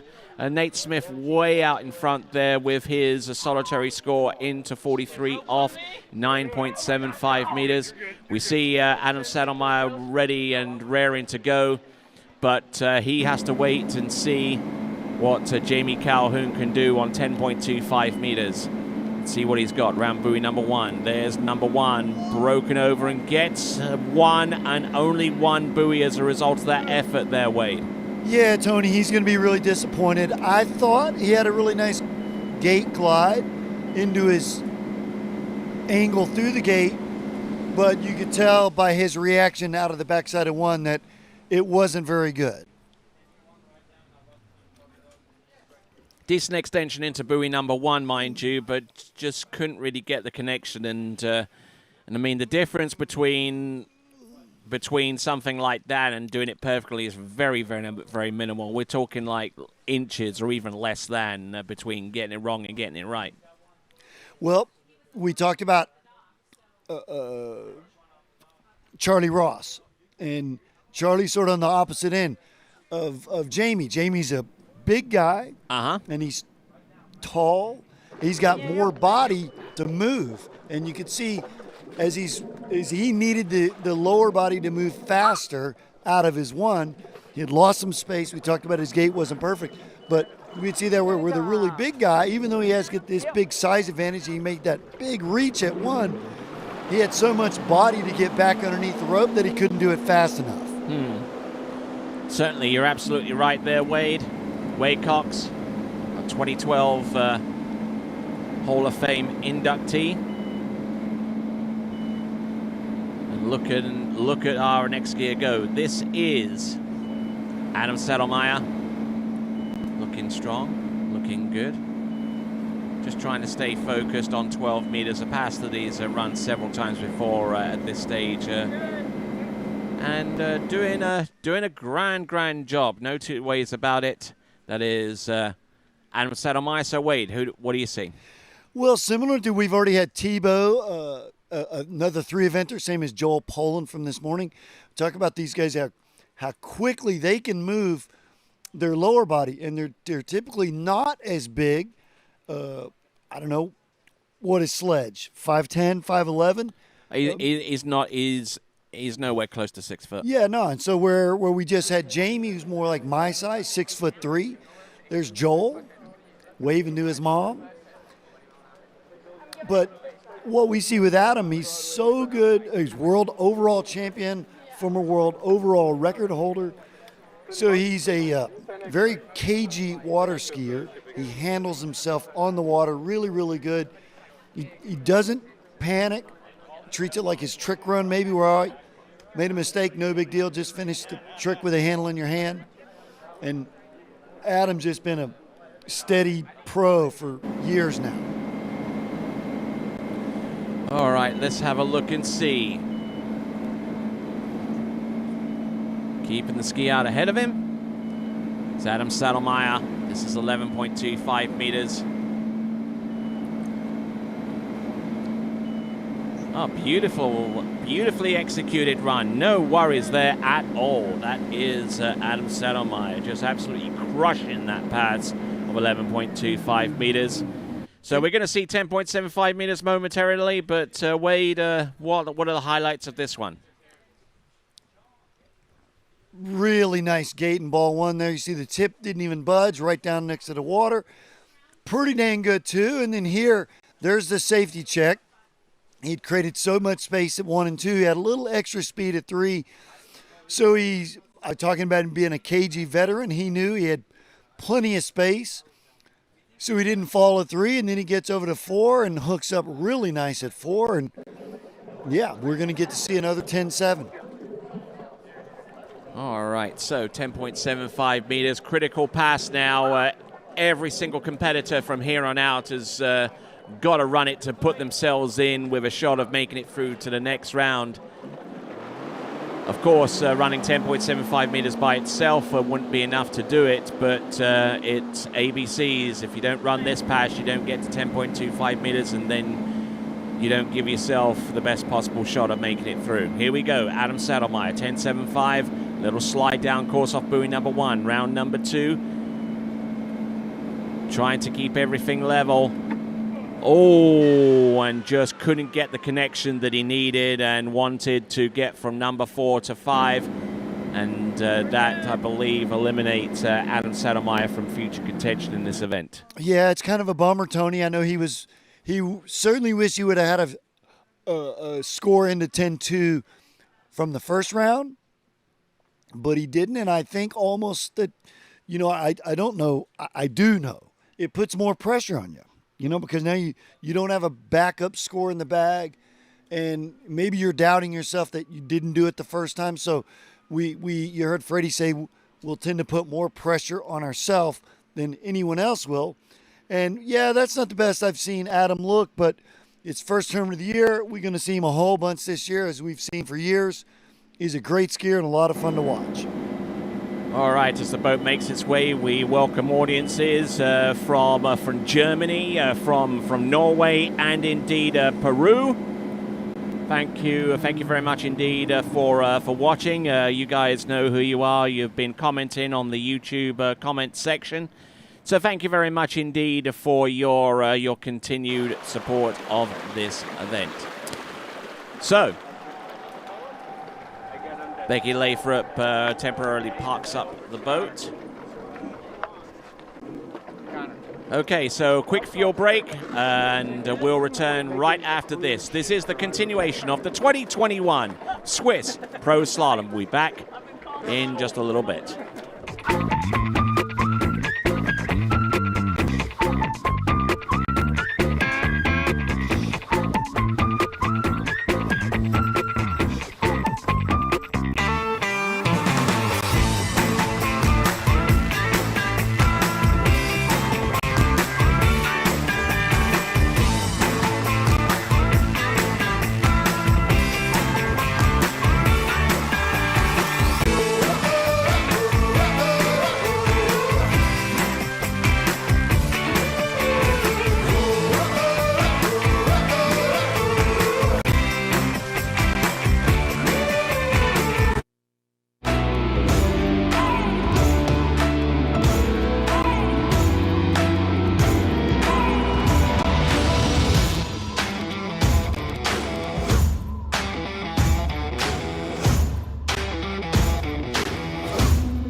Denali. No hype, just science.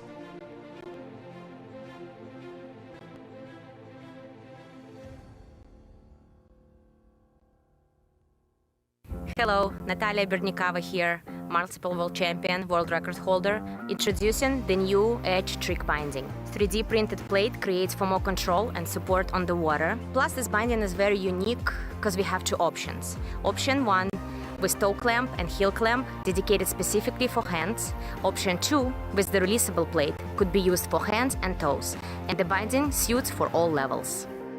For the upcoming season, it's time to get on Edge.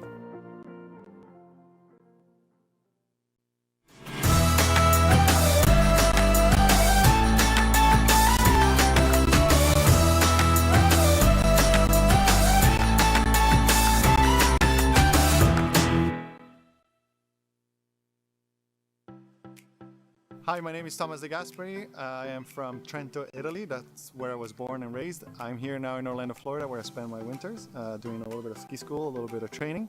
I joined the Team Good in 2004, and I remember calling up Dave and asking to try a new ski, and because I was kind of like looking for a new ski, and he sent me one, and since then it's been a good relationship with him, a good relationship with the company. And I'm still riding it today, and I still feel like it's the best choice for me.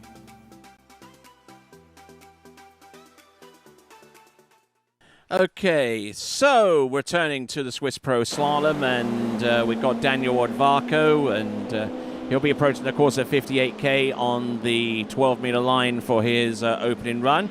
And after we get done with this pass, I'm going to pose a correction to something that I said a little bit earlier on in the broadcast regarding one of our good friends, to you and indeed to Wade Cox.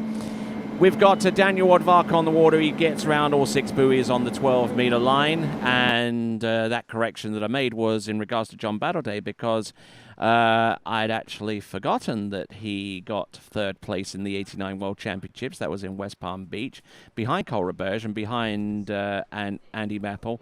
And in that event, Wade Cox actually placed a 7th, but it was a very, very tight race in that particular event down there at the ski clubs of the Palm Beaches. Yeah, I think he's got my medal. Hey, John, is that my medal? I want it back. No, I'm just kidding. No, I think I was the 3rd seed maybe, and you already, we had Mappel and Carl after me, and then I fell off, I think is what happened, if the way I remember it correctly. Of course, when we don't make the podium or win the tournament, we don't always remember exactly the way it turned out. Is that right, John? Maybe. Our crew there from TWBC waving to those of you in the audience. And here comes Daniel Odvarko with 11.25 meters. I mean, it's hard to imagine, like a few decades ago in the early part of the 80s, running passes at this consistent level was absolutely unthinkable. I mean, you had. The engines weren't nearly as sophisticated. The whole design wasn't sophisticated. Ski design was nowhere near up to snuff on that one. Ropes, a whole combination of things. Even fitness, nutrition, and conditioning and training weren't up to the point where you could potentially run 11.25 meters. But yet, in the early part of the 80s, you saw this pass being run for the very first time by the likes of John McElroy and Bob Lapointe and Andy Mappel at that time as well, to the best of my knowledge. Well, I always say to the kids that ski, especially some of the young kids we've already seen in this event, they never skied on any of that stuff that we skied on. And hand-driven, too. Yes, and we talked about every single aspect of our sport has changed. The only thing that is the same is the width that the buoys are placed on. Oh, yeah. That's still the same course. But the ropes are different. The boats are dramatically different. And we not even to mention that we have a speed control versus the hand drive, like you mentioned. Basically, and GPS back in the 80s was a top secret development by the Reagan administration, and that only been recently released in relatively speaking. Here we go. This is Daniel Odvarko. This is 10.75 meters. He's round buoy number 3. A little bit jumpy into buoy number 4. Can he make it outside 5? Yes, he can. Can he make it outside number 6? Yeah, he's put himself in a good position here. Let's see if he can make it at least a third the way down the course on the next run to possibly put him through to the next round of the competition.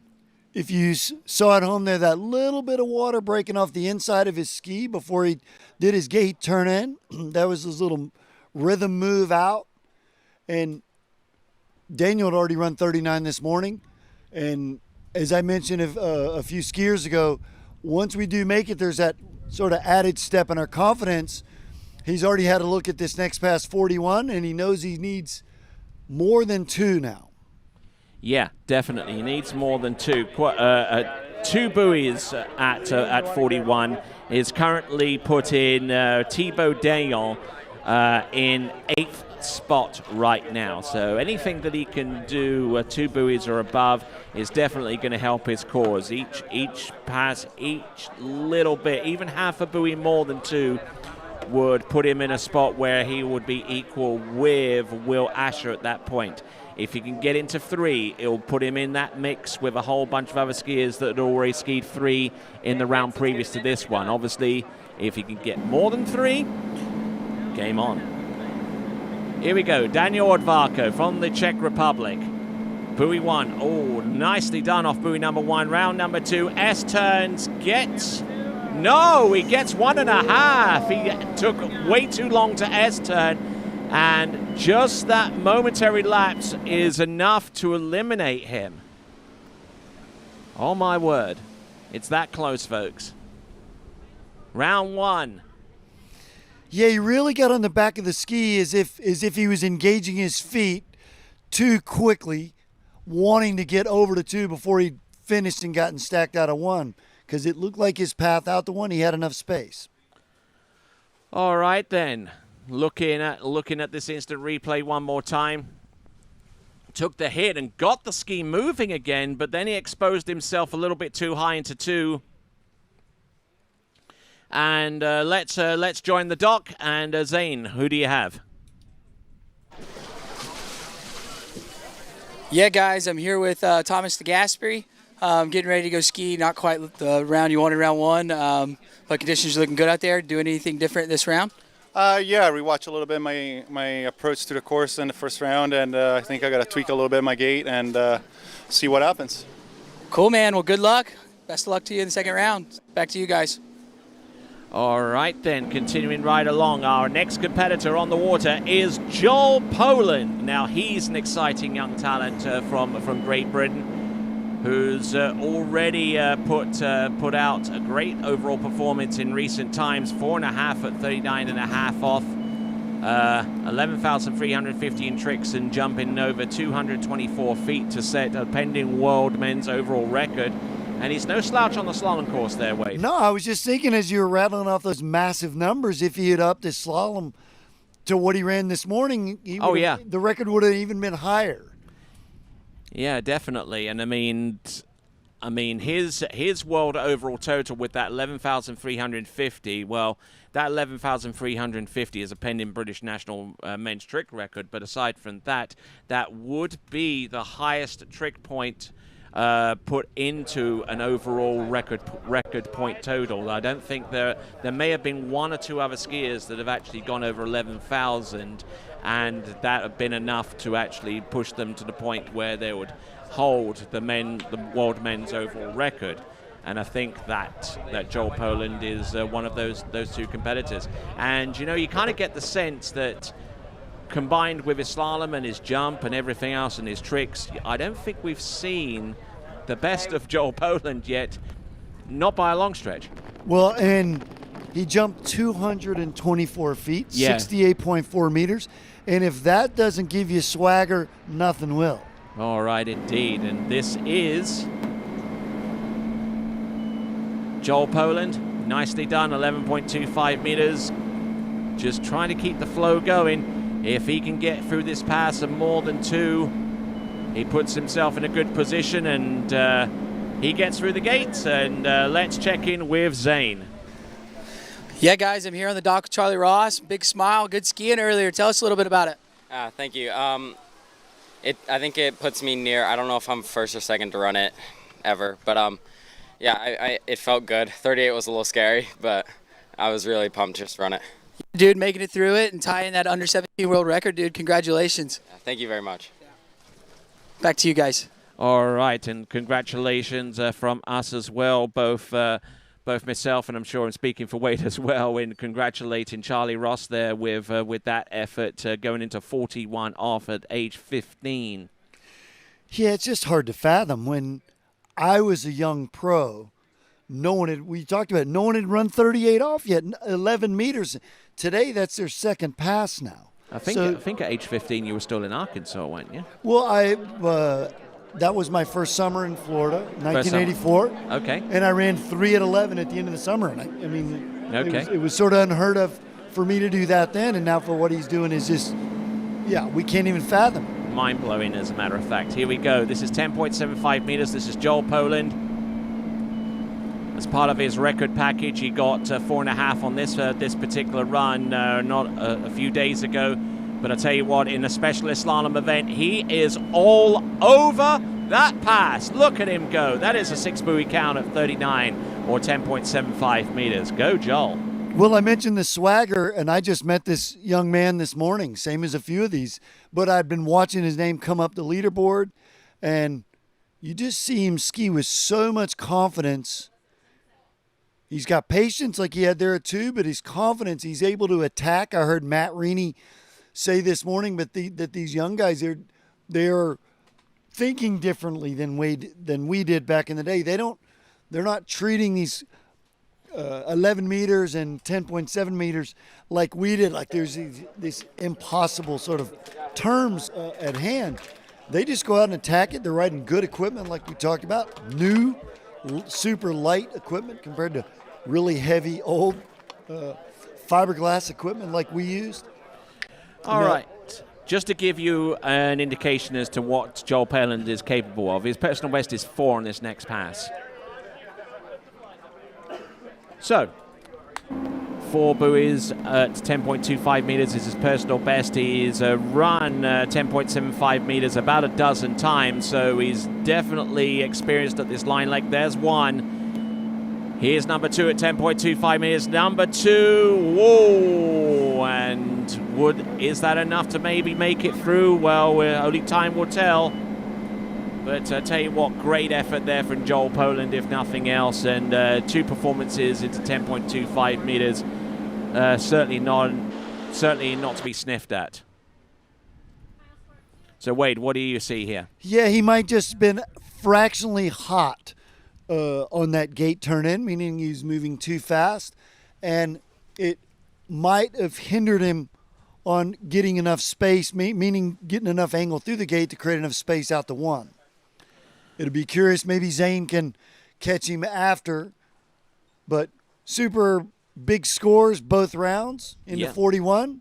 And actually, as a matter of fact, Wade, and I hate to interrupt you there, but because of his superior backup score, his 2-buoy tie of Thibaut Dayon actually means that he goes above Thibaut Dayon. He breaks that tie with his previous round score. So Joel Poland currently in 8th right now with 2 at 10.25 meters. And now it's a waiting game with the next 2 competitors, because we got Thomas de Gasperi on the water right now. Then we'll have Jonathan Travers and then the remainder of the field. Let's see what happens here with Thomas de Gasperi as he pulls out for the gate shot on 12 meters. Wade, take it away. Well, we know John has a 2 already on the board, and I think Thomas got 3 this morning, and I think Thomas is like a fine wine. He's getting better with age. Just had a fabulous end of the season last year after taking, I think, second at Moon, but to begin the season last year. So we chatted with Thomas early this morning. He's won all the big events in pro water skiing. 2-time world champion, I think you said there, right? Yep.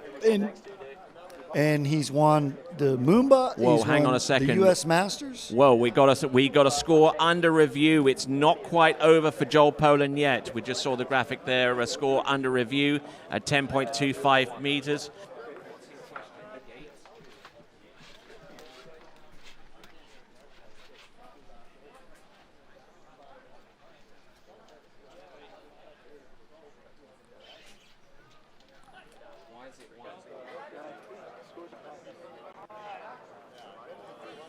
Oh, wow. Okay, here is a big surprise and a bit of a shock there because he was ruled by the judges to have run over that number 2 buoy.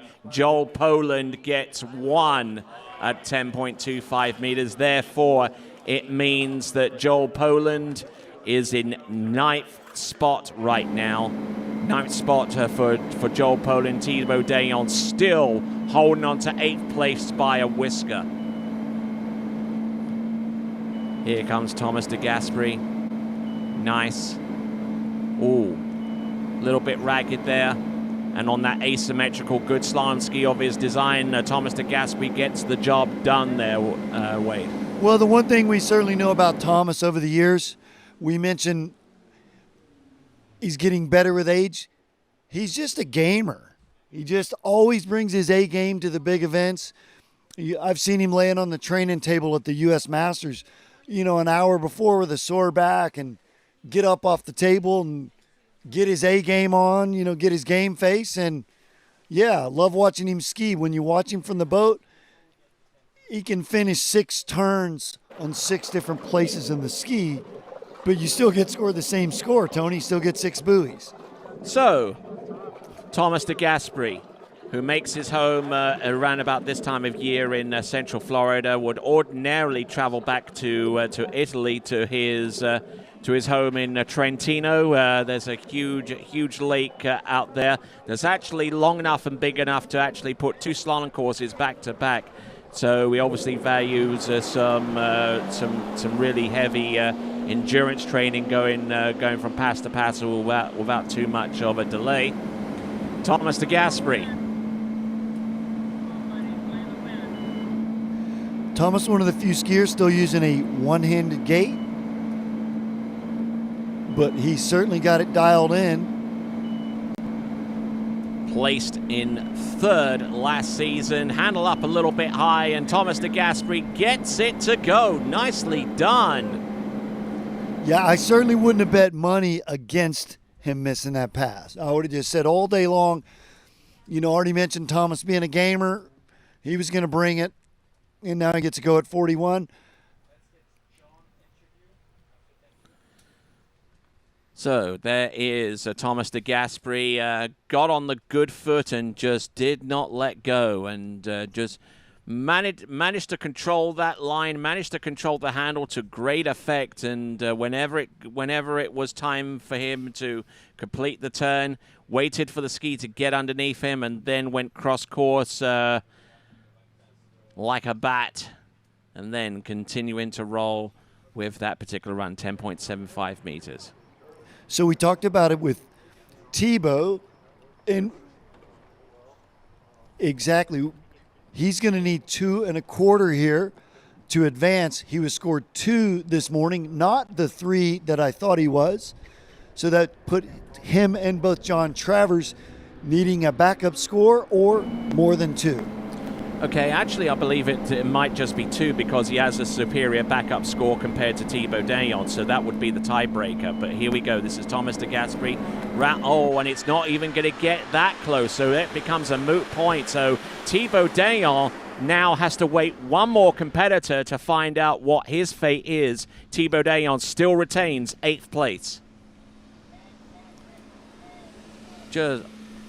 I don't know. He just kind of couldn't hook up and lost the grip on the handle. Yeah, we almost saw by his reaction that he knew he was going to safety check it once he got a look. He was outside the buoy, and he's like, okay, this isn't going to be great. But what we certainly didn't expect was for him to lose the handle. No. We certainly thought, well, speaking of his veteran sort of leadership out there, that, yeah, he would just handle that slack line at 1 and still get a 2 at least. All right, and here we go. We have got Jonathan Travers. Now, as it looks like right now, there is a current tie. There is a current tie based upon the best score from Thibaut Dayon and Jonathan Travers. They both have 2 at 10.25 meters. The difference is that Thibaut has already skied and has got 4.5 at 10.75 and 2 at 10.25 in this round. Now, Jonathan Travers, on the other hand, is about to take to the water. He got a score of 2 at 10.25 meters, and the only way So he needs 5 at 10.75 meters in order to advance to break that tie. So here we go. And the only way that Thibaut Dayan and Jonathan Travers could advance, both of them at the same time, is if Jonathan Travers scores exactly 4.5. Yeah, that's a nice rule. I think it's only used in this event where if a couple of gentlemen tie for 9th place and they've tied in the first round as well. Tied for 8th. Yeah, then tied for 8th. Then they both get to go through to the final without the process of elimination, as we call the runoff. All right, so ABCs, though. We've got Jonathan Travers looking at the instant replay on 12 meters, needing to get through this pass. We need to get through the next pass. We need to get through the pass after that. Well, actually, and just by getting through the third pass, that will be enough to get him through. That'll be sort of the business at hand. We'll be finishing off his third pass. These first two, certainly with him being the skier that he is, he started a whole bunch of 35 offs or 12 meters. And I know part of his routine at times will be if he starts at 13 meters to actually skip the 12 and take the 11 as you would have here as his second pass. So this should be no big deal for him. Business as usual. Yes, and don't forget to go to waterskibroadcasting.com/shop for your TWBC branded merchandise. So check that out. All right, here comes JT, 11.25 meters. Oh, look at this. I think he's actually lost a little bit of weight since last season. He's very, very svelte and very light on top of the water, and the results show. Well, it almost looked like our joke has been. Okay, we'll discuss that in a little bit. Zane, who do you have? Hey guys, I'm here on the dock with Alan Stadelbar. What do you think of the tournament so far? Well, it's my favorite tournament to watch, not only because it's our home side, but I think it's the first tournament of the year, so it sets up the pace of the season. Everybody's really ready and concentrated, so I love it, yeah. Yeah, no, it's a great tournament. What do you think the winning score will be here for the men? Well, I think somebody's going to run 41 off in the final, and it's going to be like a battle for the first buoy at 43 off, yeah. Well, we'll have to wait and see. It was nice talking to you, Alan. Thank you very much. Thank you. All right, great words there from Alan Stadelbauer and for his comments on the event. One of my favorite people in the world, Alan Stadelbauer. Kind of reminds me of Obelisk. Well, we'll see if he makes as easy work with his 10.7 as he did at the 11 meters. It was just really, really a nice pass. All right, here we go, 10.75 meters. Doesn't need to run it, but if he can, he's through. There we go, round number 3. Does he safety check it on 5? Yeah, he does. And he gets round 6 and he's through to the next round of the competition, I believe. Well, I saw him run a 10.75 pass on social media over the last week or two, and it looked basically like this did, just a piece of cake. Oh, nice slide on buoy number 1. That was exquisite.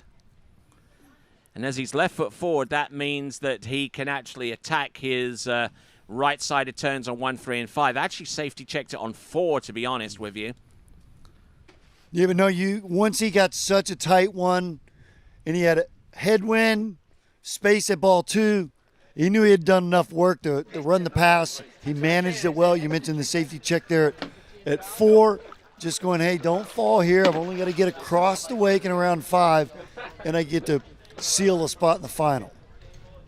And I think it's safe to say that that any skier that has completed 2.5 at 10.25 meters or above is essentially through to the next round without even skiing. Yeah, now we sort of figured that before the round started. We talked about it. We're like, well, you better bring in at least a 3 at 10.25 if you want to advance.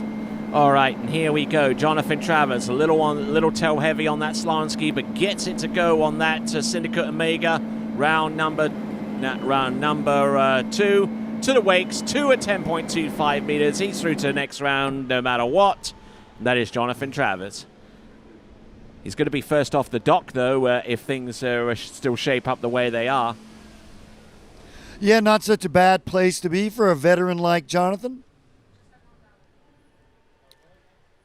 If it, in fact, stands and he would be first off, he can go out and light it up and put up a big score and let everybody chase him. Like Robert Hazelwood. That's it exactly. Yep. All right, so speaking of which, we're going to see Robert Hazelwood towards the end of this list. He is going to be, I believe, second to last out. Well, he went from being second off at the beginning to second seed at the end in just one round. Of course. And we are, as we mentioned earlier during the ladies, we have reseeded the event. So in the second round, we are going based on how we performed in the first round. Okay, let's talk with Zane, shall we? Yeah, guys, down here with JT, going out, knowing what you need to do. What was going through your mind there on that 39? Honestly, out of all the years I've been doing this, I think that's the first time I've known exactly what I needed, because I did the kind of math on the dock. It's not that easy to go out there and know that you only need 4.5, but to still push yourself to go harder or not go too easy and fall. So I think from the future, I'm just going to stick with what I know and just go and ski and hopefully work for the best from that. But yeah, it feels really good out there. Obviously, Becky and the boat feel great. It's just a little wind change there. It was a little different, but hey, I think we got the finals coming up with the same kind of wind conditions, hopefully. So that was a good practice run. Yeah, well, good luck next round, dude. Congratulations. Back to you guys. All right, so we've got Will Asher out on the water. We're going straight to the replay, and no, he's pretty smooth. He's pretty slick out there on the water on 12 meters there, Wade. Well, you could just wear him out with, you could just wear him out with compliments.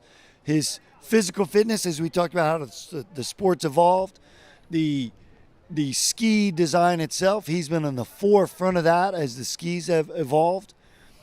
The same with the zero off. And then he's just an incredible technician mentally. He's able to see what he's seeing and calculate that, get these sort of sensors to his hands and to his feet, telling his hands and his feet, no, we've got the time, I've got a good vision, and hence, 5-time Masters champion, 5-time Malibu champion, and many, many, many other events, 2-time world champion.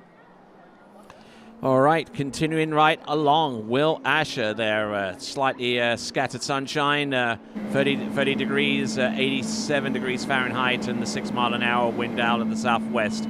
Here we go. Now, this is Will Asher, 11.25 meters. Yeah, he was all over this right from the beginning, Tony. He had all the space that he needed at 1 and 2, and you see his ski turns really aggressive, backside at 2, and at that point, he knew it was money in the bank. All right, nicely done there from Will Asher, looking at the aerial view using the TWBC cable cam. Just absolutely pummeling this pass from one side of the course to the next. And as we take on board Will Asher's completed pass at 11.25 meters. So let's turn our attention to my good friend of old, Jody Fisher. And Jody, understand you're involved with a ski manufacturing company. Tell us a little bit about that.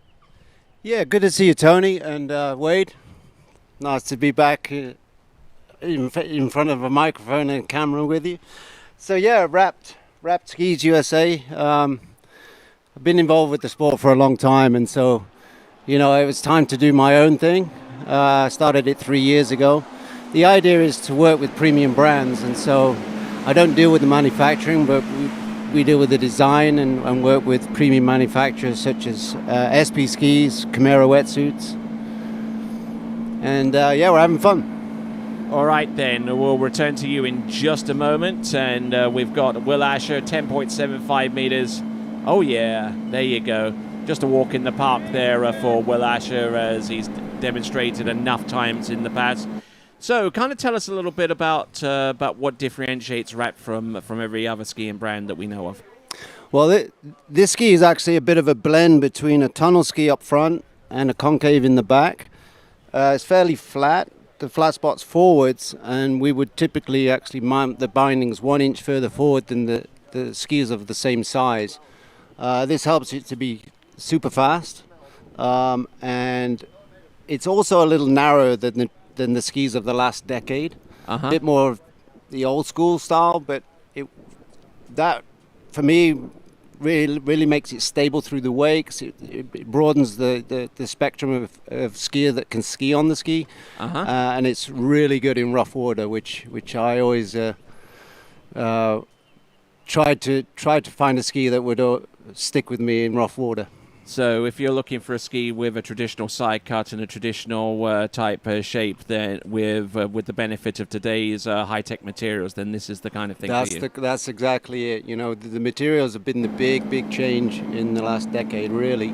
But we've got a little bit of a different design, as we say, and it's proven. We've got a 5-year-old skiing at 15 miles an hour, learning the course on it, to guys who are running 10.75, 10.25. All right, and we've just seen Will Asher run 10.75 meters and getting 3 at 10.25 meters. So the equivalent score out of round 1. So well done there to Will Asher. So to kind of round off, put a button on it, where would they go to find out more about Rapt? RaptUSA.com. RaptUSA.com. They're on social media, I guess. They're on Facebook and Twitter and Instagram and the whole gamut. They are. I mean, whether it's you connect through Jody Ski School or directly on Rapt community. And we look forward to setting up a demo for you. All right, then. Excellent stuff. Jody Fisher. Thank you well much. Done. And look forward to seeing you some more with that Rapt ski. And for those of you on the shore side, there's actually the booth over there, along with the Ski It Forward initiative as well. Yep. Thank you much. All right. Appreciate it, Matt. Not a problem. Okay. So Wade, you just saw the tail end of Will Asher's effort, getting round number 3, and Will. Hey there. Yeah. There we go. So pick up that microphone. It tends to work better that way. All right, so we've got coming into the course actually another Brit, Robert Hazelwood. Okay, you need to turn the mic on. Yeah, my little cousin Rob, didn't he do great? Yeah, he did fantastic, and some great skiing there from you, and from him. He was second out in the water this morning, and he really set the stall for everyone else. We're going to have a look at the instant replay, but. Yeah, I'd ski with. We've got to rewrite it. Do we have a re-rack? Okay, we're actually going to see Will Asher again on the instant replay. I thought I was hearing a review, but this is a re-rack. Oh, look at that! That was at 41 off. I'm taking a look at this for the first time. How much do you learn from looking at something like this? Probably nothing good. Nothing that can really help me. I guess that's honest. That was more, the first round I got the re-ride, then I got the 2.5. So in my mind, I was like, well, it'd be nice to actually make it in. I know I did the score in the first round. I just didn't, just for myself, I wanted to go out there and get 3 and just be my thing. And, I was skiing well a week, and that's what I wanted to do. Yeah. All right, then. So for those of you out there, you can vote for Skier of the Day, waterskibroadcasting.com/play. Stick around. It's going to be hard to not vote for Charlie. Yeah, it's gonna. Yeah, but then you got Robert Hazelwood here, who's skiing out of his mind right now, so he could be in the frame. So let's have a look. Wade, take it away for this pass. 11.25 meters for Robert. Well, he sure reminds me a lot of his cousin sitting over here, Will, a righty and a very, very tidy 2-4 or heel side. Yeah, well, I watched him 2 years ago. Will was the first time I got to watch him ski when we were doing the float point out at Marcus's, and watching him 3-4 days in a row, I'm like, wow, this kid is really, really solid. Yeah, he loves the sport, and he's a student of it. We're kind of different generations, so we didn't spend a whole lot of time together. I was more here, he was in England, but then probably the last couple of years we've got to spend a bit of time together, and it's been a lot of fun with Rob, just because of his energy level. I mean, he brings up the whole room because he's essentially bouncing off the walls. He's just in it. He loves it. No, we literally picked him up at the Sacramento airport, and I think it was me and Chris Parrish and somebody else, and we take him to Steak and Shake. Oh, no. No, sorry, In-N-Out Burger. Oh, I bet he and he loves it. just crushes the animal style In-N-Out, the fries, and then I think he has the shake. Then he counts up the calories, and he figures out how much, and I think that's why he skeets so much. And then he gets a Diet Dr. Pepper. Well, then he's got to check his insulin and figure out how much he's got to deal with. All right, then. So Robert Hazelwood coming into the course. This is 10.75 meters. I do want to touch upon one other subject in just a moment, and I waited deliberately until we got to this point for Robert Hazelwood skiing as we look at 10.75 meters. Getting round number 3, good to go round number 4. He is all over this pass. He absolutely destroys it. You know when you help somebody with their fin, and then they just come, they look like this? It's like, wow, that's fun. No, that's where you want to stop helping guys when they start beating you. And holy moly, you just watch him. He was perfect on this. When he's got this much talent, I mean, it's fun though. It's fun to see them go out, and just the energy is hard to not help somebody. Okay, so as we continue on, obviously we're looking at Robert Hazelwood, but within the last couple of weeks, within the Hazelwood, within the Hazelwood family, within the broader family, obviously heavy-hearted with the loss of the main patriarch of the Hazelwood family. Maybe you can speak a little bit to how important Morris Hazelwood was to you guys. Yeah, I mean he had a vision when he was younger. He loved water skiing, and he created a place in Hazelwood Ski World in England, and essentially he created a safe place for us all to go and us all just to kind of thrive, and that's what the site's always been geared around. You see it with my brother and with myself, and now you see it with Rob, and then so many other people that have come out of there, whether it's Jack Critchley or, I mean, there's a ton of them here just this weekend. His Rob 41, but that's his legacy, and we are his legacy. All right, then. Fine words there from Will Asher. Here we go. This is 10.25 meters. Round buoy number 1. Handle up a little bit high. He's round number 2. Can he get a piece of number 3? Yeah. Can he get to the wakes to score 3? Yes, he can. Yeah, he'll be happy with that, Rob. I mean, he's been doing that all week, but I mean, to me, that looks like he's going to run it. Yeah, absolutely. Out of that 1 and out of that 2. Aside from that handle up on number 1, that might have given him a little bit of Yeah, pause. but he's still moving to the wakes, and he's got his hips up, and he's waiting for the line, but he's moving to the wakes. But look at this. That's Boom. not a delay. That's going. Same here at 2. This is just tailwind pushing him there at 3 a little bit, but and equaling the score that he used to set the under 21 British national slalom record with 3 buoys on that particular pass. He set that in Chile about 2 years ago now. Yeah, he tied it with me, and I set that in Chile as well. So I had it in 2003, and then I set it in Chile, and then Rob came around and tied me. So it's pretty awesome to be sharing that mantle with Rob. And look at him go. Oh, yes, Attaboy. indeed. All right, then we're gonna go to the dock, and Zane, who do you have there, sir? Thanks, guys. Yeah, here on the dock with Benny Stadelbar. Come out first round. Great skiing, dude. Home site, looking great. What are you going for this next round? Yeah, first round was good. I got a good score. I'm happy with that. Knowing you're through to the next round skiing again is a feeling I don't get often. So I'm going to try and go through a couple of cues and just stay focused on this set. It's important, and I think it's important for the finals as well. Yeah, dude, you're looking great, and good luck out there, man. And nice mustache. Thank you. All right, then Dane Meckler, one of the slalom skiers that gives hope to a lot of folks around the world that stand under 6 feet tall. Well, the first time I got to watch him ride the boat, I said to someone earlier today, they're like, hey, have you seen Dane ski? I'm like, yeah. When you watch him from the boat, you have to actually sit there and let it register, and because he does some things that you don't really see. We talked about a little bit with Adam. We talked about a little bit with Tebow of our 3 event skiers, is just how fast Dane can move through the back of the buoy. And so he makes up for that lack of height, maybe that lack of reach, by his speed on the water. And I figured out a secret now. I figured this out. You want to know what it is?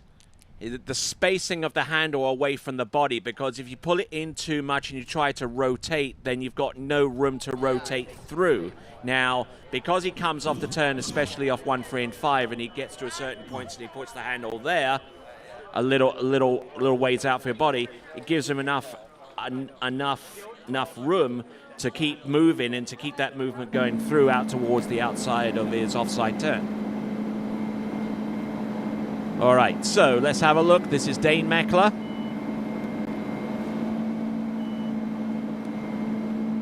What do you see, Wade? Well, it's just really nice to watch him. You see, we talked about it earlier with Ryan Canepa. You see right here on his 2-4 side how he reaches forward and up. All right, so we'll continue on with Dane Meckler. Here comes Zane. All right, and I'm on the dock here with Robert Hazelwood, man, coming out crushing it, looking awesome this weekend. That 39 looks sweet. Tell me a little bit about it. I mean, it just feels absolutely insane. Like the best. This is the best I've felt in a long time. I'm in love with this ski. Driving feels amazing. Lake feels amazing. Boat feels amazing. I mean, there's absolutely nothing to complain about out there. It's beautiful. Yeah, and it's just awesome to see you out there. You got a big smile on your face coming back in the dock. We'd love to see that here at this tournament, and good luck next round. Thanks so much. Appreciate everyone for being here and everything that you guys at the Water Ski Broadcasting Company are doing. It's a tournament, I tell you that.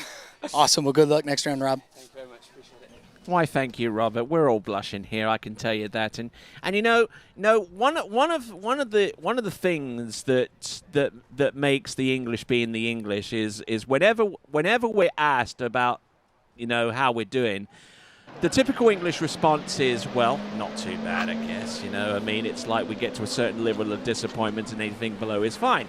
You know, but he comes back and said, "I'm awesome, man.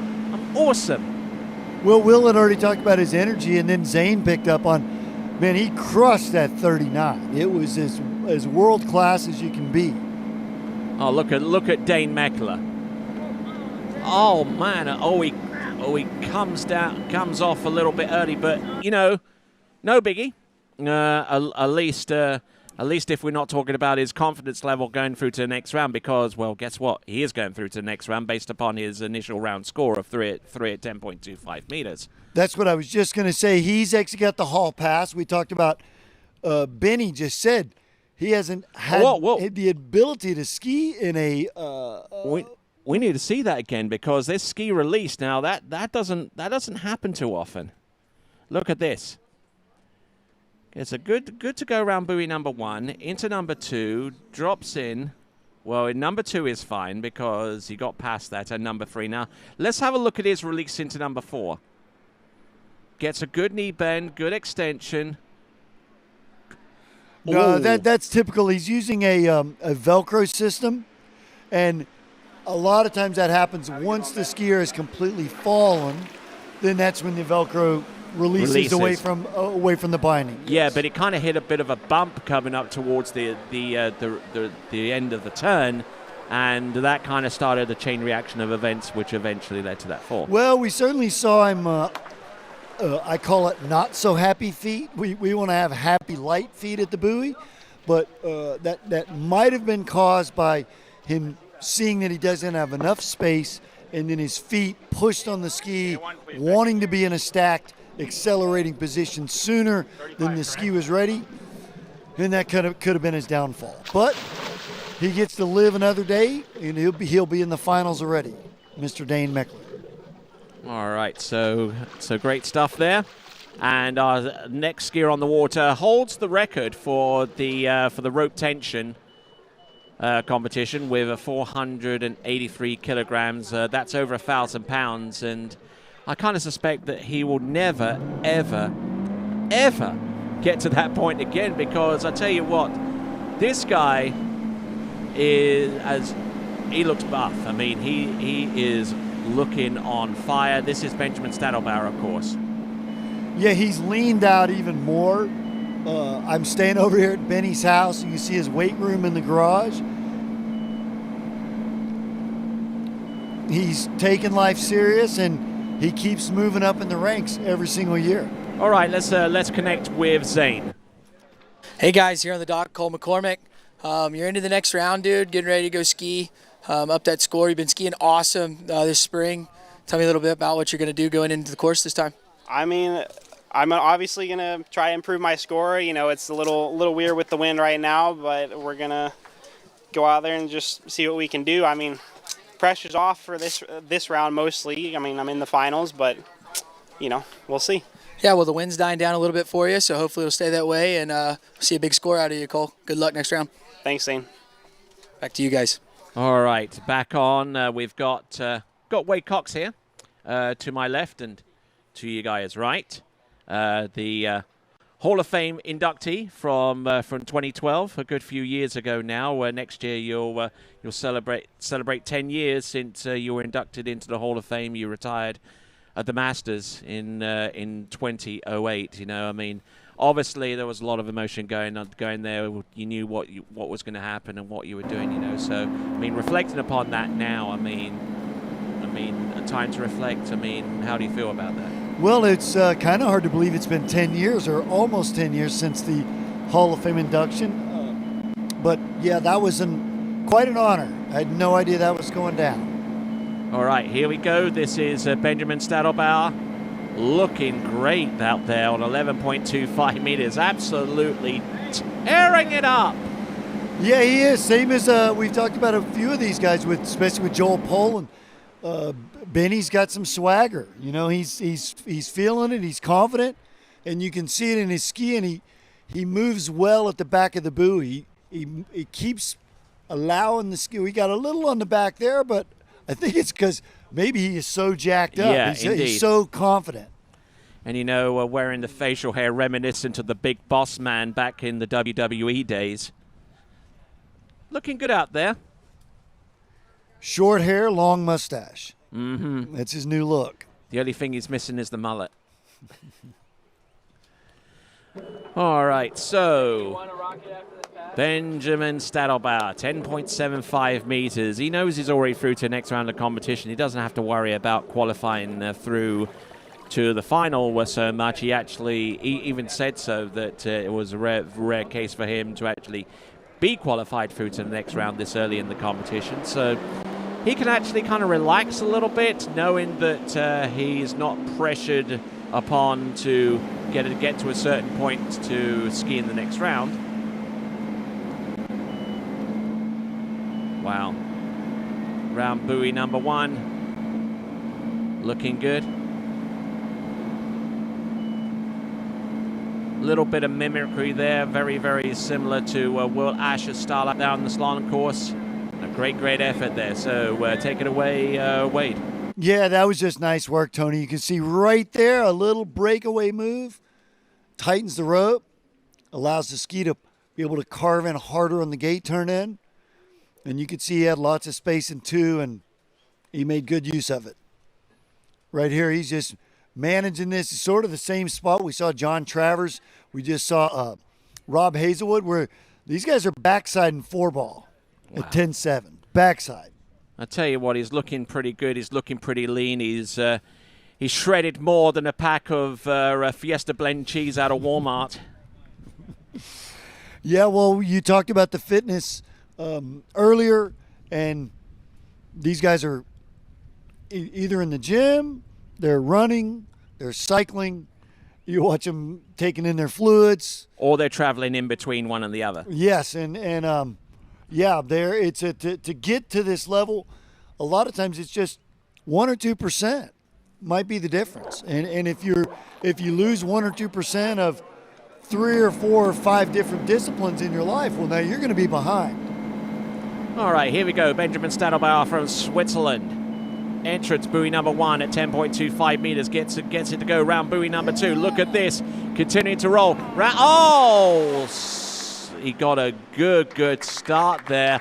Decent effort there, and a good ripple of applause from the shoreside crowd for Benjamin Stadelbauer. He didn't need to score that big to make it through to the next round. He'd already achieved that in round number 1, but he was on top of the ski. He was looking pretty strong after the first couple of buoys, and I think he kind of, I don't know, it looked like he released a little too soon coming into number 3. You are exactly right, Tony. His 1 was, as Will Asher would say, I would take that in a heartbeat.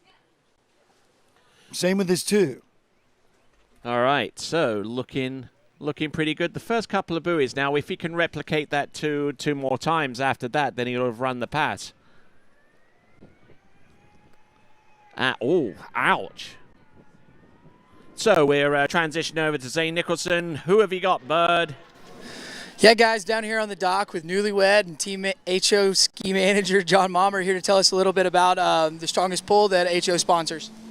Yeah, so whichever skier, man and woman, puts the strongest tension on the Syndicate Nautilus mainline wins a $500 bonus. And that's on top of whatever they might win from the actual event. Whoever puts the most tension on this Syndicate Nautilus mainline wins the big prize.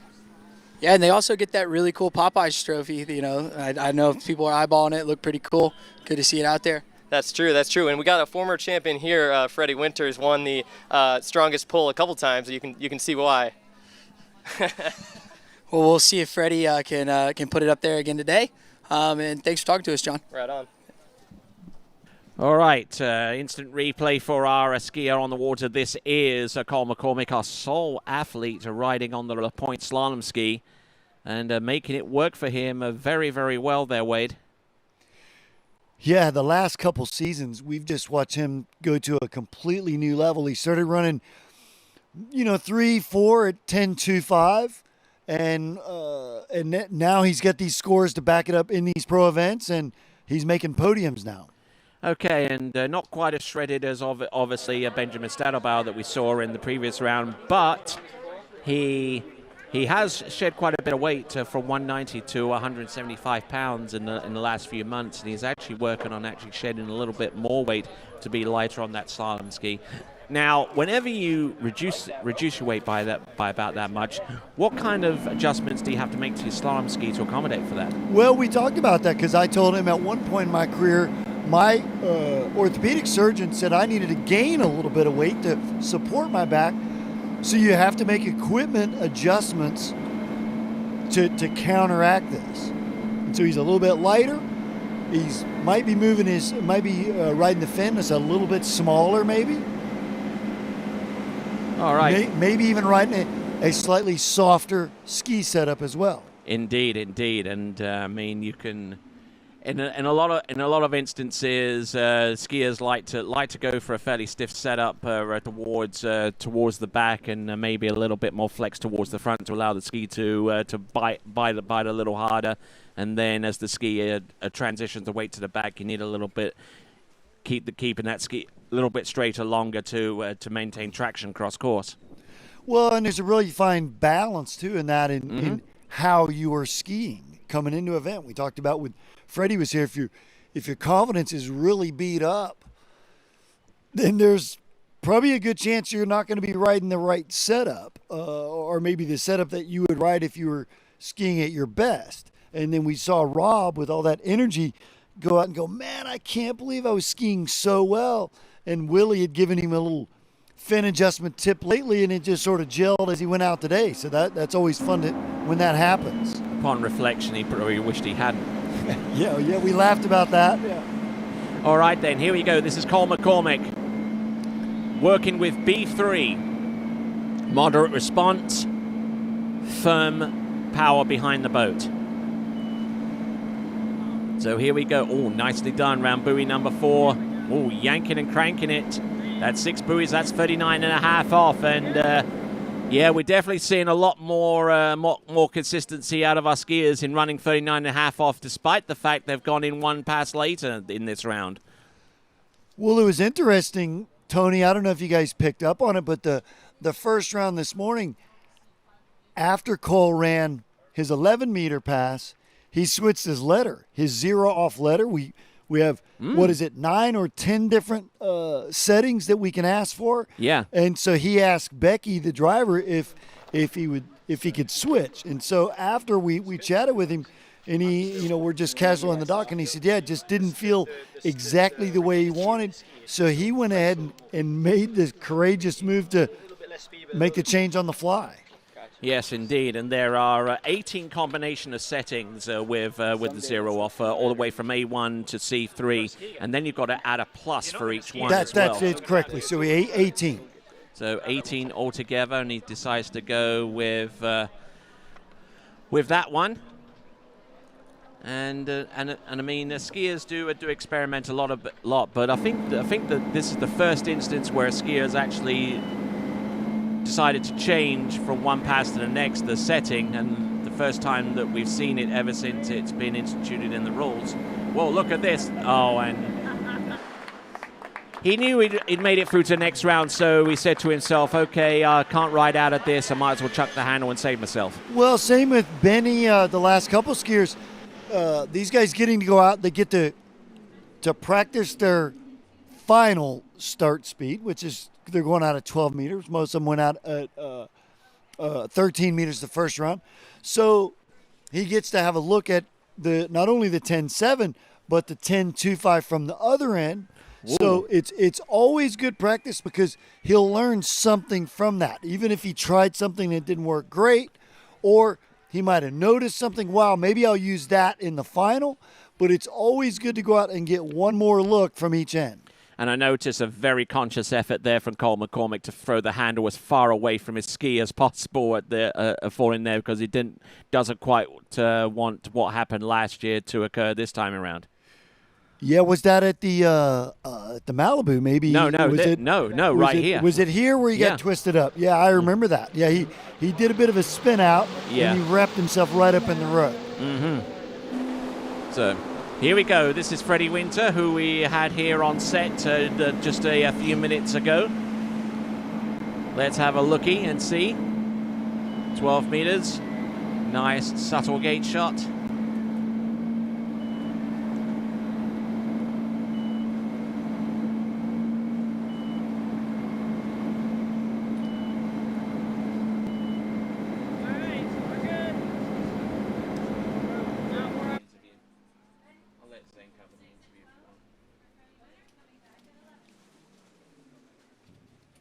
All right, so Wade, take us through this opening pass, because it looked absolutely exquisite.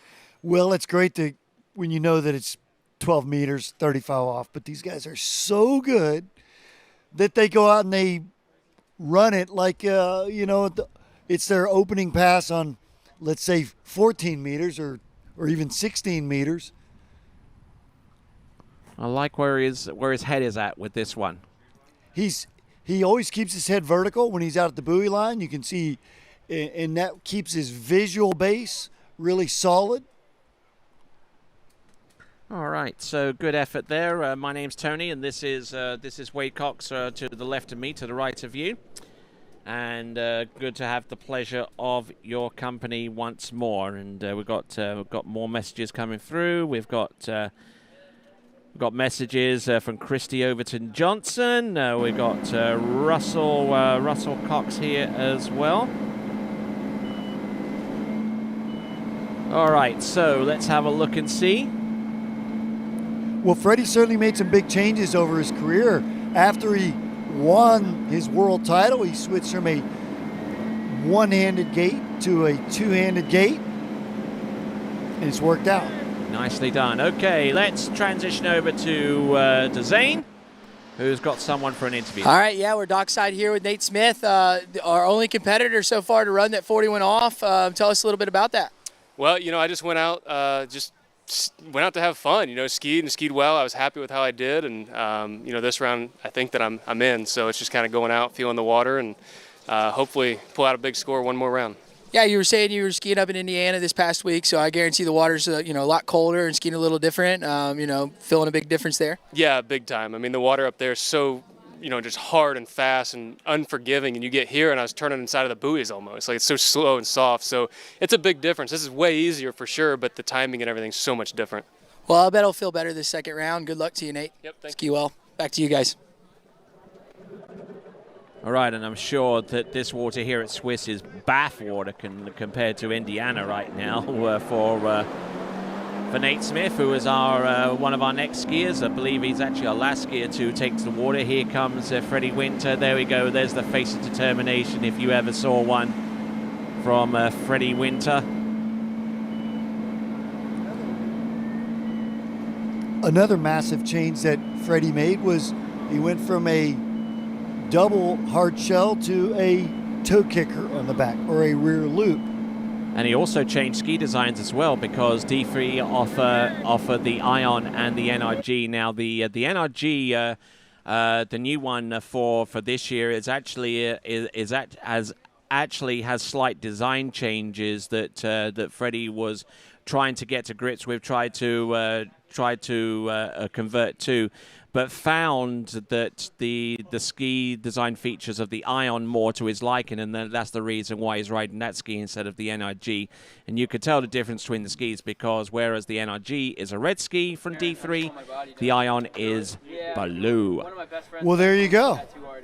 Yes. I just let him do what he wants. He does it for All right, Nate Smith on the starting dock, and is that a rubber binding I see? Yeah, it is. Same with Ryan Canepa, had a rubber binding on the front. All right. Which is an old school sort of train of thought, if you will. But my train of thought on it is, if you, same as Ryan, if you stand in the proper place on the ski, well, now we don't really need help from the binding. All right, so Freddie Winter, if he runs this pass, he'll take the lead. This now is 10.25 meters, round buoy number 1. Look at him go. Boom, hits buoy number 2. Round number 3, look at this. Oh, and throws the handle away around buoy number 4. Got off to a decent start, and a nice ripple of applause and appreciation there from our crowd along the shoreline for Freddie Winter as he gets 3.5. Wade, take us through on this. Well, this is another really good start. It's just a slight slack line out of 1, but he kept his speed in his direction. Nice 2, and right here I really thought he was going to go further. And I think what Freddie was trying to do is sort of test the limits, and he's prepping himself for the finals. Yeah, I kind of get that suspicion myself. Yeah, but he wanted to go ahead and have a look and see exactly where he was going to be, and he did that. So he set himself up nice for the final. Okay, as we're working our way towards the end of the men's slalom round 2, obviously we need to get the women in place, the top 5 women in the competition. So they need to be on deck, so to speak. So we've got... Well, we'll have a skier parade first, mind you. So we've got the 5 women there: Vanessa Veek, Chelsea Mills, Jamie Ball, Manon Costard, and Regina Jaquess. But before all of that, we have none other than Nate Smith. Let's see what he's got.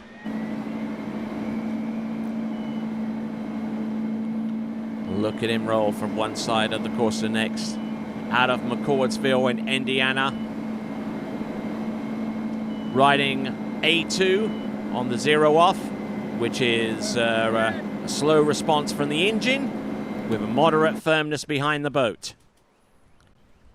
Of course, if you want to know what these cruise control settings in actuality mean so far as letters and numbers, it's on page 18 of the IWWF Tournament Rules Book version 2.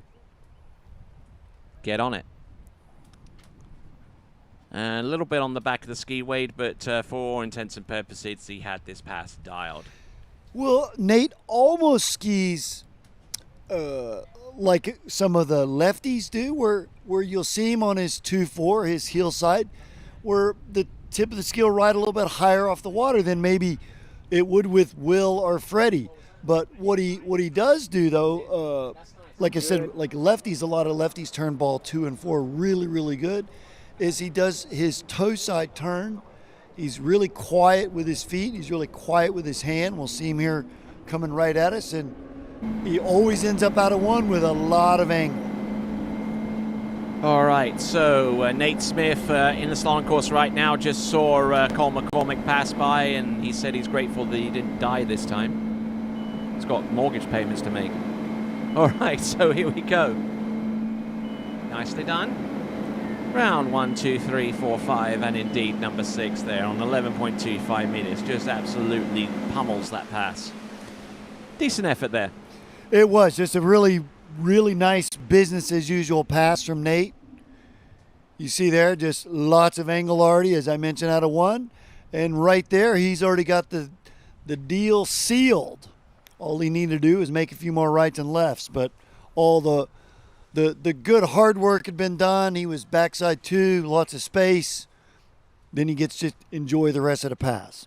Enjoy the ride. That's exactly what is on the welcome sign coming into Swiss Water Ski Resort. Enjoy your ride. Well, that versus not doing it correct at 1 and 2, and the rest of the pass is as stressful as you could ever imagine. All right, so what do we have here for Nate Smith? He's run 12, he's run 11, it's 10.75 meters. We say this nonchalantly because we've seen this done so many times from the same person at more or less the same event. So let's have a look and see what Nate Smith can do at 10.75 meters. Just a breath of a headwind, which will turn into a tailwind after this pass. You're right. Looking strong, looking in great shape. Yeah, you can see the water there by 5 and 6 is absolutely flat. We got almost a Florida summer going now.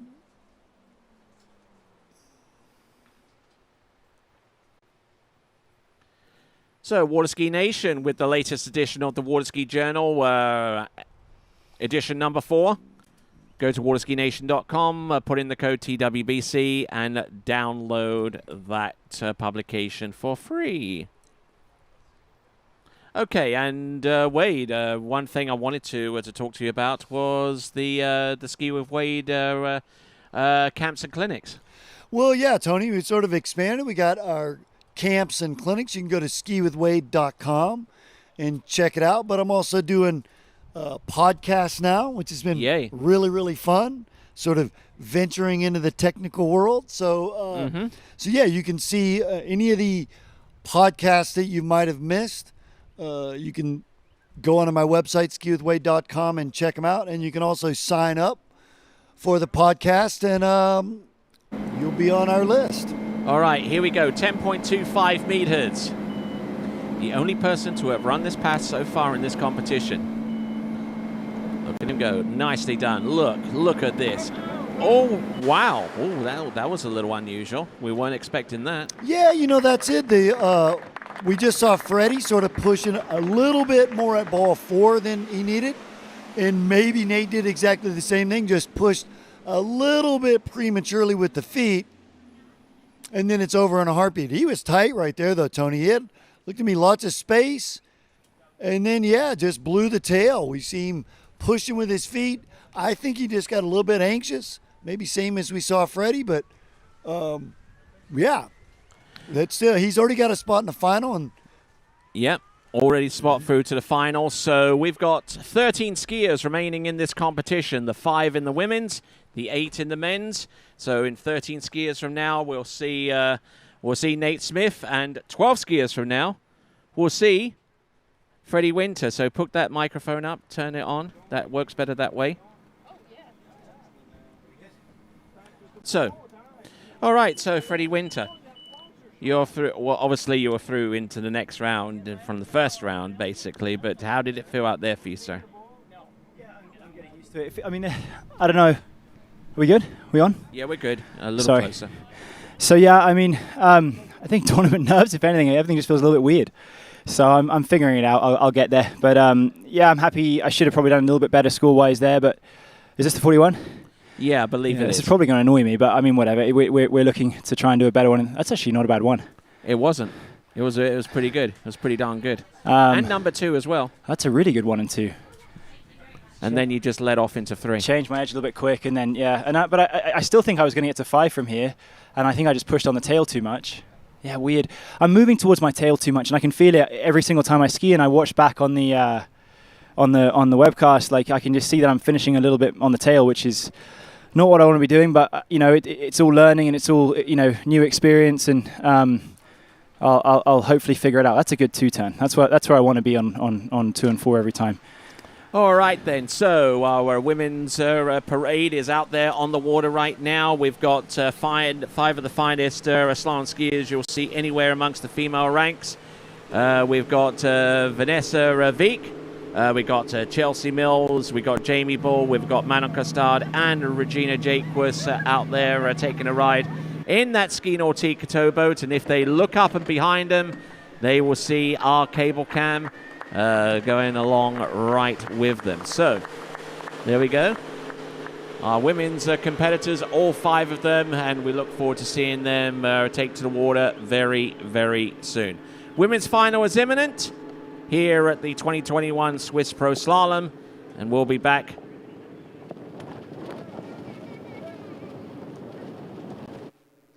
and we'll go to the remainder of our women's parade shortly. Thank you very much indeed for tuning in. We've got our vote for skier of the day. Vote for skier of the day. Certainly, in my personal opinion, I would say that Charlie Ross should garner the majority of the votes. But the vote is up to you. Go to waterskibroadcasting.com/play, and you can vote for your skier of the weekend. waterskibroadcasting.com/shop to purchase TWBC branded apparel. Make sure you do that. The shop closes at the end of this event. Our Ski Nautique making its way back to the dock, along with our female competitors in the women's slalom final. We'll see them in a few moments. But this is the continuation of the 2021 Swiss Pro Slalom Championship. The women's final is imminent. And we're going to go right after these messages. Stand by.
I'm going up.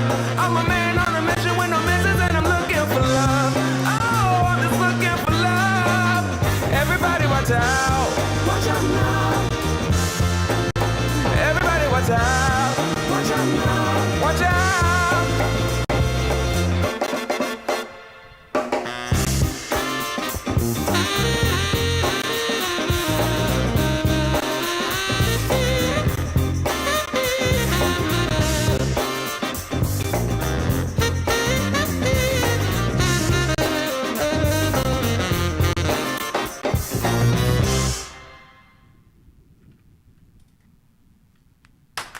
What if I told you there was a place where the sounds of nature are only broken by the roar of a boat, a place where that summer feeling lasts all year long, a place where the Florida sun is only outshined by the smiles of the skiers, a place where first-time skiers can ski alongside world champions, and the world-class coaches work with all levels of skiers.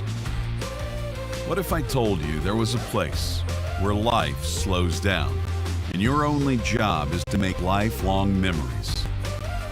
That place is Swiss Water Ski Resort. Book your trip at SwissWaterSkiResort.com.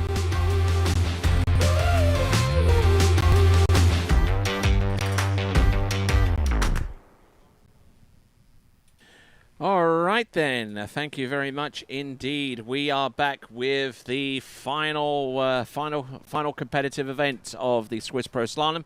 My name is Tony.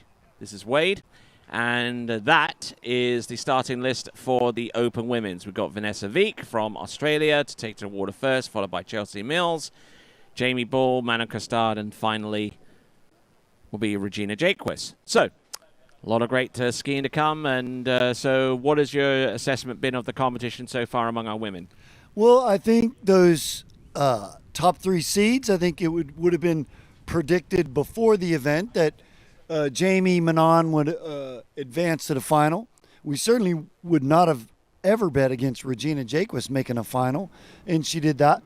Those other 2 spots, though, that's what I was curious coming in, who was going to get those 2 spots. And we've got our new Australian Vanessa Wieck, sorry, I apologize, but she made her first U.S. Pro final. She's made a Moomba final, so that was exciting. And we saw Chelsea's just continuing to ski better and better. She was making finals and podiums in the last year, and she's certainly on that same trajectory again. All right, some great skiing ahead of us. And continuing to receive messages, even personal messages through Facebook, and thanking you and thanking each one of you for doing so. So, Vanessa Wieck, 13 meters, minimum starting line length 4, our finalists in the women's division. So no change from round 2. And Tony, it was really quite the pleasure. I had it happen now 3 or 4 times a day where I actually met Vanessa on the starting dock. I'd never seen her before, had never seen her ski. And so it was really exciting to watch her make the final. All right, so just trying to stay ahead of the course. It's going to be headwind opening pass, and also on the odd numbered passes. So yeah, really nice. She's stacked well. She's created a lot of space in the beginning of the course, and then she's nice and still and just rides her ski through the turn, and her ski takes her back to what we call the promised land, which is that really nice stacked balanced position.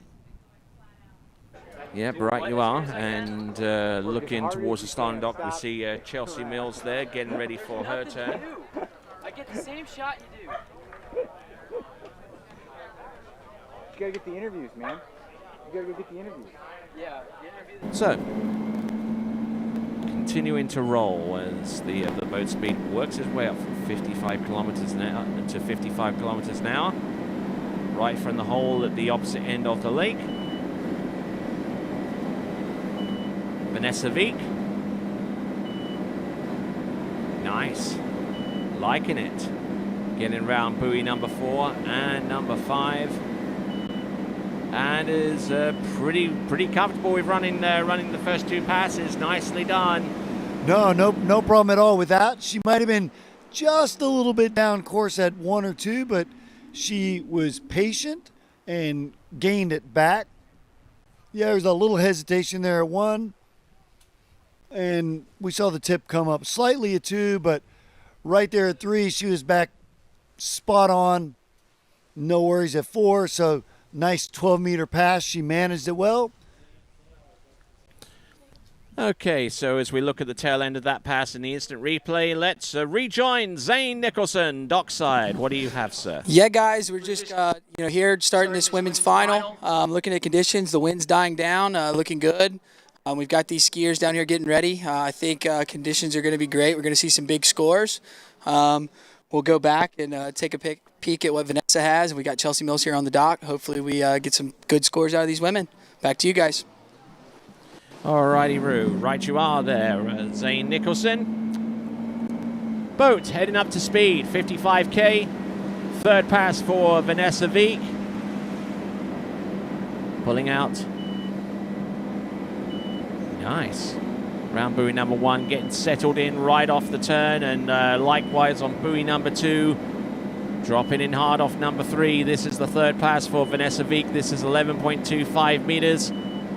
And nicely done. Yeah, there you go, girl. Smiles all around for Vanessa. Well, same as early this morning when Miss Natasha went, was our first skier. We always want to see the skier do a down and back. And now Vanessa's done a down, back, down. She's made her third pass. So the first lady's gone out and made her 11 meter to set the pace. And when you're on the dock, that's exciting. You want to see them do good. So let's have a look at the performance record from Vanessa Veek. Her personal best score is halfway down 10.75 meters. And you can guess what pass we're on. Yes, indeed, 10.75 meters. And she performed that in as recently as, I think just a few months ago, as a matter of fact. Well, certainly everybody, even at this level, we've got our own expectations. And I think part of Vanessa's expectations would have already been reached, meaning, hey, she's already in this final, but a PB in this final would even be better. Yes, indeed, and she scored 3 at 10.75 meters, 2 times in 2 rounds at a record capability tournament about a couple of weeks ago at the April turns. Round number 1. This is 10.75 meters, getting round buoy number 2. Unfortunately unable to get beyond that, but there you go. So give her a big hand, one and all, whether you're at home or whether you're on site. Australia's Vanessa Veek. Yeah, no, I think she'll be thoroughly happy with that, Tony. She ran her 11, as we just mentioned, in the final, and only 1 buoy short of her PB of all time. So well done, Miss Vanessa. So, nicely done. Probably feeling a little bit disappointed that she didn't take the opportunity to get round 3. But decent effort. The first of our 5 skiers in the women's slalom final, Vanessa Veek. And our next competitor to take to the water should be Chelsea Mills. Okay, we'll pick up our interview with Zane. So, Zane, take it away, please. All right, yeah, guys, I'm down here on the dock with Jamie Bull. Jamie, looking really strong today. We're really impressed with how you're staying over your ski. What's your plan for going into this women's final? Yeah, just try and stay over my ski a little more. No, I'm really excited to be in the final again here at Swiss and hopefully go put out a big score and try and put some pressure on the girls after me. Yeah, no, you've looked really strong today, and hopefully you can, further that score today. Good luck to you. Thank you. Back to you guys. All right, returning with Chelsea Mills. Might even get a word or two from Vanessa Veek in just a moment, but in the meantime, here is Chelsea Mills with 13 meters on the opening pass. A little narrow on number 2. Seems to have that uncanny knack of doing that. Yeah, Tony, maybe we'll see it in the replay, but... you see how the water breaks? You can see her ski hopping a little bit on her gate pull-out. Sometimes that's just a matter of nerves. We just missed it. It was just a frame or 2 before that.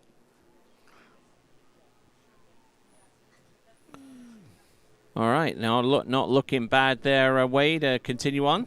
No, she didn't have quite as much space as she would have liked from that little bobble, but it's just 13 meters, and she's a seasoned veteran. She handled it, no worries. All right, transferring over to the dock, Vanessa Veek with Zane Nicholson.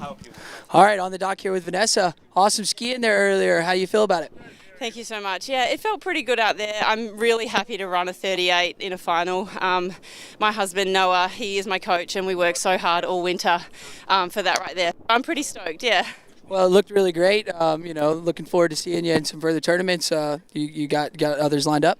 Yeah, we're going to do the Masters qualifiers, and then maybe the Masters. Who knows? Anything's possible.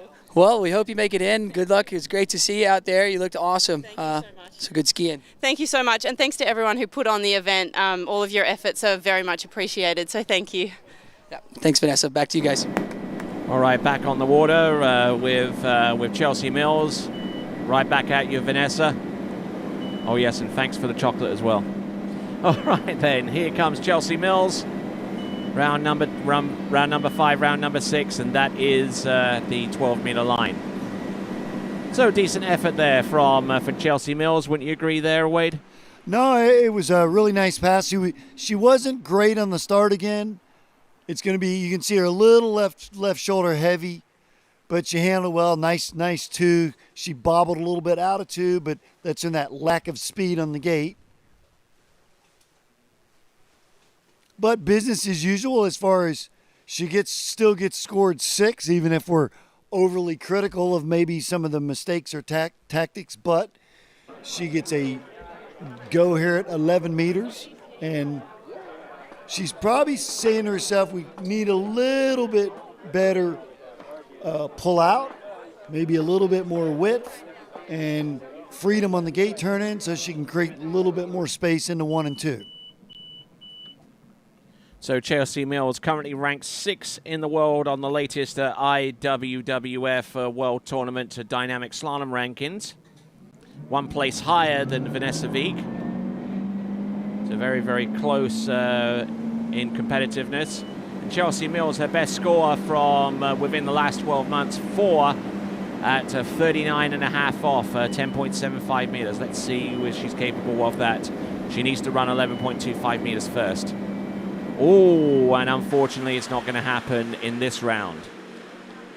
So that moves Vanessa Wieck one place higher at least. And Chelsea Mills will be forced to swim in, but I'm sure we'll appreciate a little ripple of applause from our shoreside crowd, as well as you guys and girls watching at home. I think, Tony, she just came up a little bit narrow into 2. It certainly looked like with the spaces she had at 1, with the stack position, the amount of angle that she had out of 1, that she certainly was going to go much further than she did. And left foot forward, which means she could just hammer 1, 3, and 5. Now, her stance at 2 forward,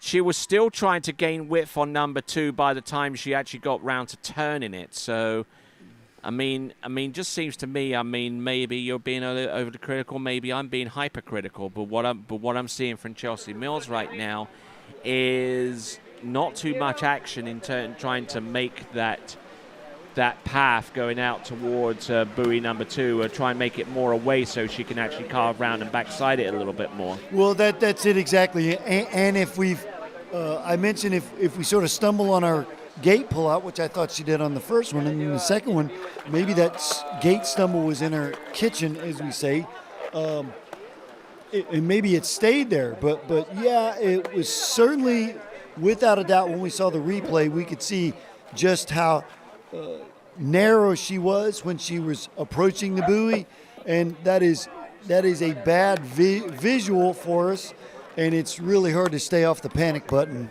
when we get the bad visual. Yeah, indeed. We might even get a chance to actually interview her and actually present her with kind of our evidence that kind of supports our assertions in that respect, and maybe she can. Maybe if she can't take away the win in this competition, she could take away something just as valuable. No, we already talked about that with Miss Vanessa, and now Chelsea can, good, bad, or ugly. Hey, she checks off another box. She made another final, and she gave herself another chance to podium. So well done for her. Good weekend, Chelsea. All right, so moving on, we got Jamie Ball from North Bay in Ontario, Canada. Now, skis out at Jaquess.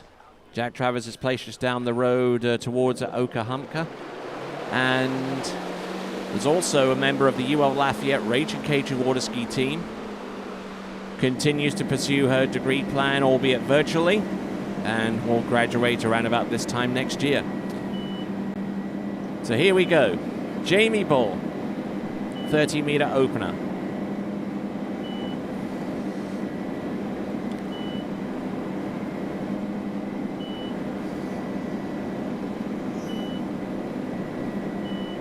All right, then. We've just seen Jamie Ball run through that opener. Let's transition over to Zane Nicholson. Yeah, guys, here on the dock with the current world champion, Manon Costard. Skied well earlier. What do you think about the conditions right now? Looks like the wind's settling down a little bit. Yeah, it looks a little bit more consistent than it was earlier. Just a nice head tail. It's going to be pretty strong, I'm sure, on the water. We'll see. But it looks good. I mean, it's good conditions here. We can't complain. So. Yeah, no, it looks great. And hopefully we get a big score out of you here. Good luck. I'll try. Thank you. Back to you guys. Merci beaucoup. So, thank you very much there. Manon Costard and Zane Nicholson are doing that interview there at dockside.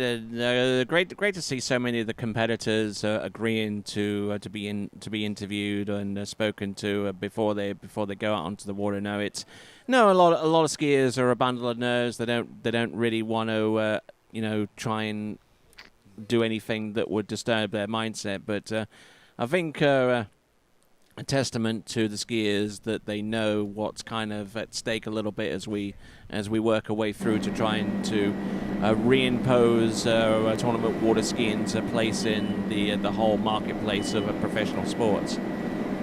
Here we go. Jamie Ball. Round number 3 and number 4 very well footed on this pass. That is a 6 buoy count at 12 meters. What do you see there, Wade? Well, Jamie is extremely technical with her skiing. She's always analyzing and always wanting to make herself better. And she's done so. And you can see right here, just amount of space. And then look at the tip of the ski. Just stays glued to the water. Same again there. And notice very little body movement anywhere. That means she's efficient. And she's just, once she does create an arc, then she just rides her product, her ski, right back into that stack position where she's strong. And then no worries, just like that. Just like that, indeed. Okay, and also as we continue right along, as we go through this event, we got a TBA WBC crew, but we also got our officiating crew. So kudos to Michael Hurst, along with Ed Roberts, Dana Garcia, Stan Switzer, Donna Switzer, Lisa Harrison, Jim Power, Sergio Font, Debbie Kern, and Jack Critchley, along with our other officials, including our 2 boat drivers, Patrice Legay, who is in the boat right now, and Becky Lathrop, who will be driving the men's competition.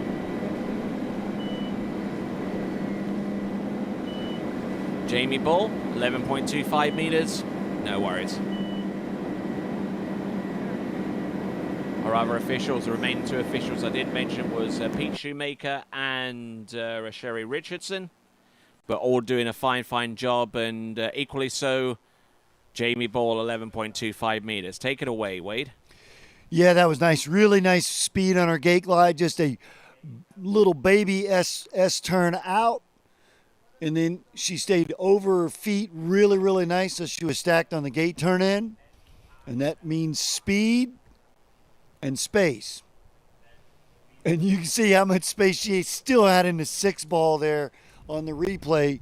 Yeah, she was just basically toying with that. Managed it well. And she's going to be our second competitor to come back at 39 from that short end. All right, so we have getting ready is going to be Manon Costard. It'll be interesting to check in with her after this competition. There were 1 or 2 comments that were put on the webcast, the comments on YouTube. So here we go. This is Jamie Ball. Look at her go. Boom, round buoy number 2, looking in good shape. Round number 3, keeping it going. Round number 4, whoa, and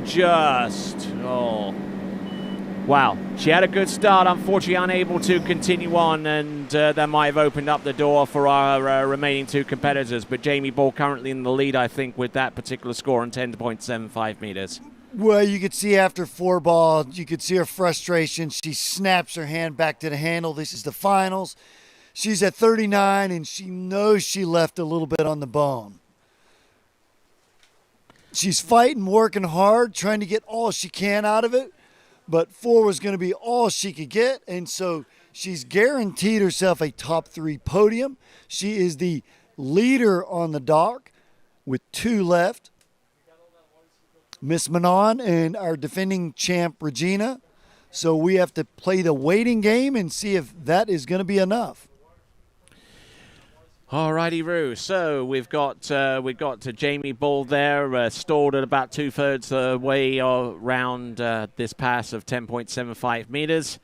We'll see what the remaining 2 skiers can do by way of a response, but Jamie Bull has put herself in the top 3 position at the extreme least. The only pro points that we have given so far in this competition belong to 6th, 7th, and 8th. That is 2.5 points each because there is a 2-way tie for 6th place in the rankings there, and then the 1 point for 8th place. We'll more details about that and including the Waterski Pro Tour in just a moment. Here comes Manon Costard, round buoy number 1, looking in good shape. Placed 2nd last year in the Swiss Pro Slalom. Well, we're going to see, obviously, a contrast in styles. She is a lefty, where Jamie Bull, our prior skier, was a right foot forward skier. But we see Manon skis a little more like Will Asher, a little more compressed with her lower body. And we're going to see her right off the very first 2 buoys, just how quickly she moves her lower body. All right, not looking bad at all on the that pass, that opener on the 13-meter line. Just stacked straight out of ball 1 and 2 with speed, with angle, enabling her to use her vision and relax, and just see how early again there she is at 5 and at 6. Nice skiing. And it looks like pinning those elbows tight. Oh. All right, let's go over to Zane. All right, here on the dock with 6-time Swiss Pro Slalom champion Regina Jaquess. You're the top seed going in. You feeling good into the final? Yeah, I mean, this is a cool format, how we do all of it in one day, and I think we've all gotten a couple sets under our belt and showing, the scores are getting better and better each round. So Jamie put out a great score, and we'll see what happens. Well, you ran 39 that last round, so hopefully we can see you do it again. I look forward to it. Thanks. Good job, Regina. All right, here we go now. This is Manon Costard. She has gotten through. She's gone through the opening pass of 13 meters. This is now 12. Getting on the good foot and looking very, very smooth indeed. Good line control, good positioning. And what I was attempting to say towards the end is she has a little bit of a knack of pinning the elbows in towards the sides of the vest. And looking to try and rotate off on that basis, Wade. Yeah, well, we talked about it much earlier in the day with Freddie, that if we do get stacked and we are stacked going behind the boat, well then if we have the ability to keep both hands on and keep our elbows close to our body on the outbound arc, then that's going to set us up for a far better turn than if we get separated somewhere near center line.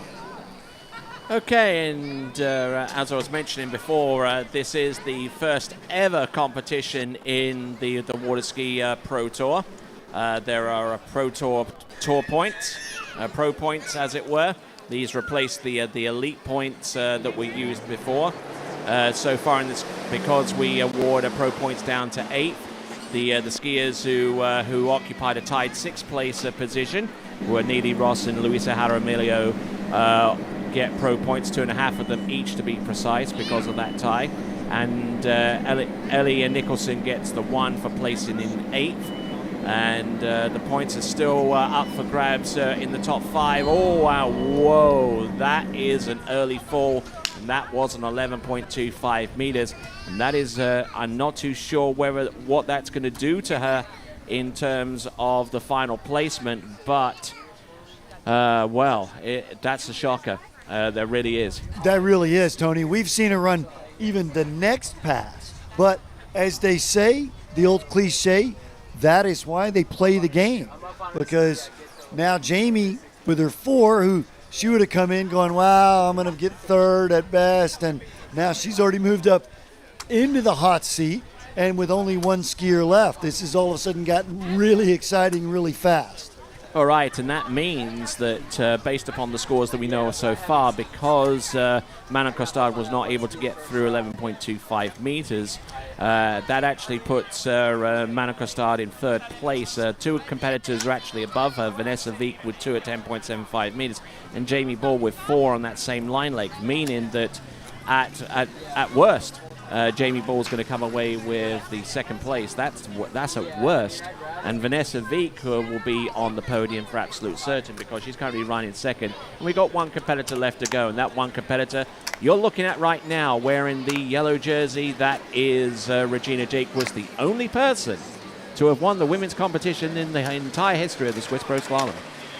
It makes it impossible for us to bet against her at this point. That's for sure. Mm-hmm.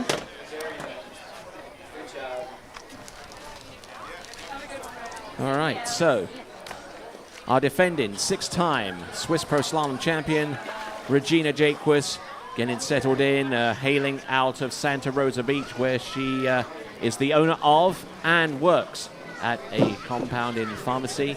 And tell you a little bit more about that in just a moment when she gets on top of the water. So she told me a little bit more about it in a recent interview for the TWBC podcast, and you could actually go to that podcast by going to waterskibroadcasting.com, and search for the TWBC podcast on the top menu.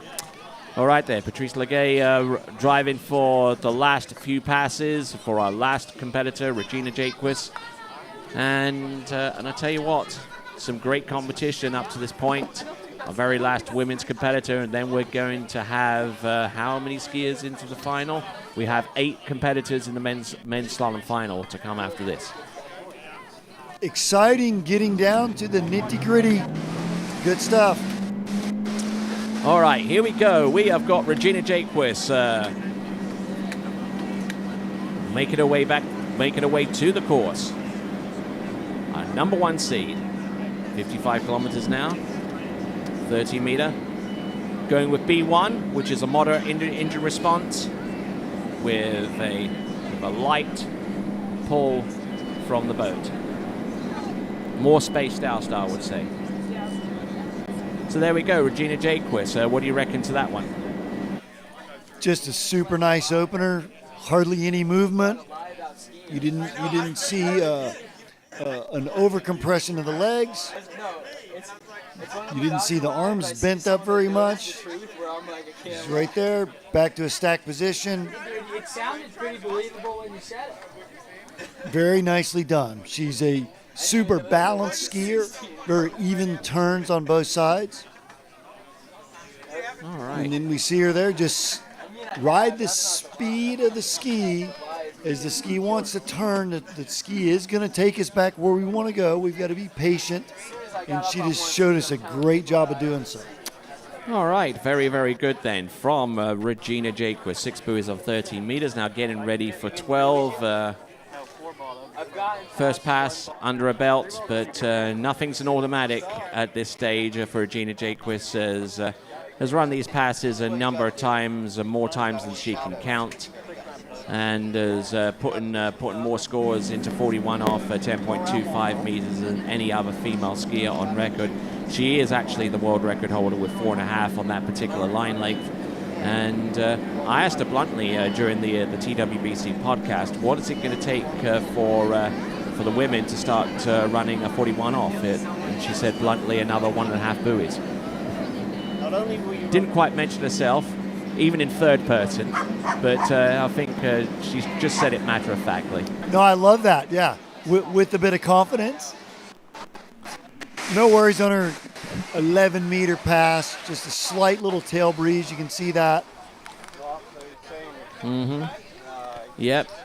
Not just enough to texturize the water and do very little else. Yep. Backside on 2, lots of space into 3. She knows she's already got it. We could probably go over after. sure does make the second half of the pass easier to manage when we get a start that, just like Regina.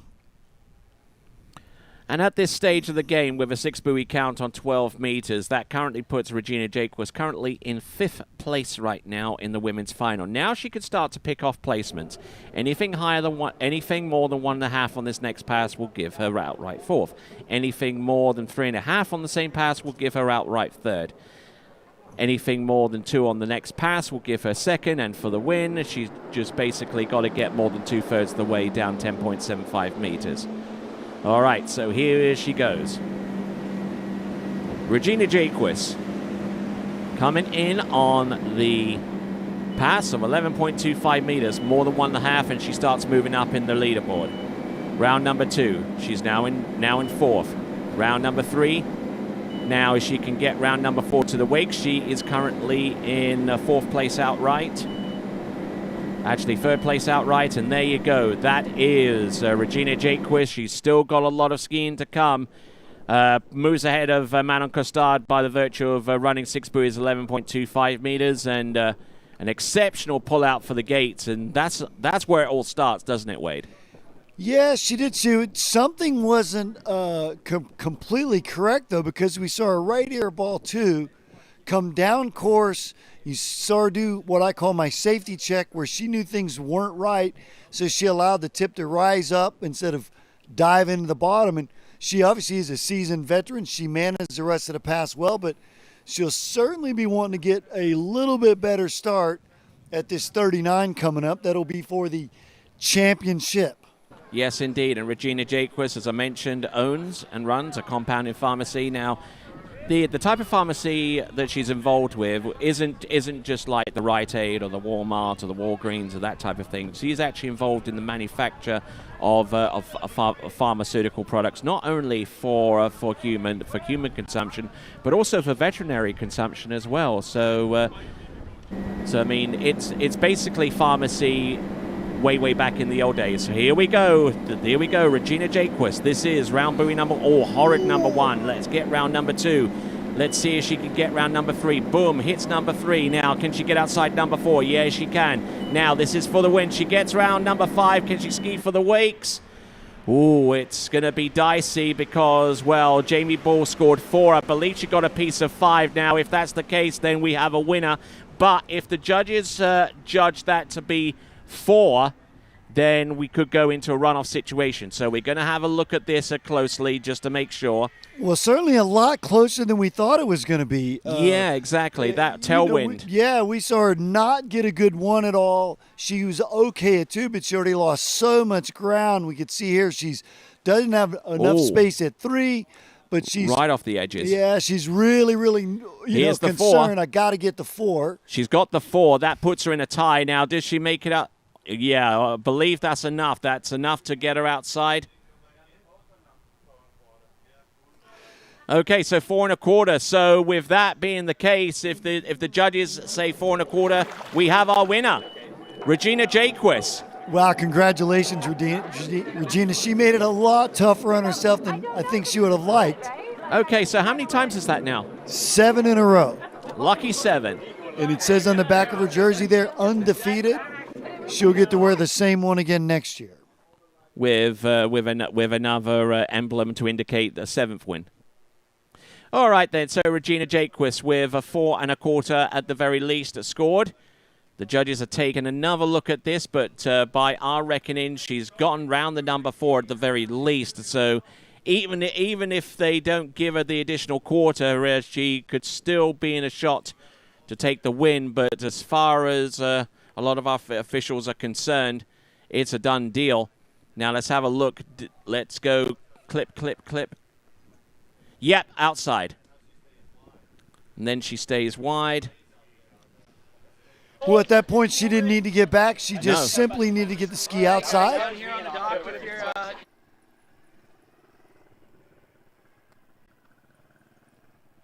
Awesome.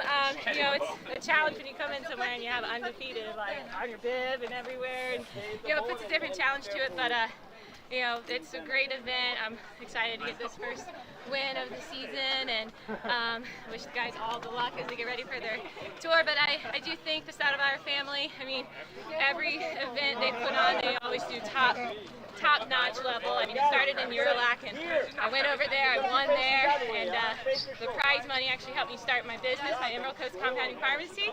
So they have a win that just keeps on going for me. But I really do think their family, they're great for our sport. And, this event's been great, and I thank all my sponsors. Well, you look good with that chip on your shoulder. Congratulations on getting the win. Thank you. Back to you guys.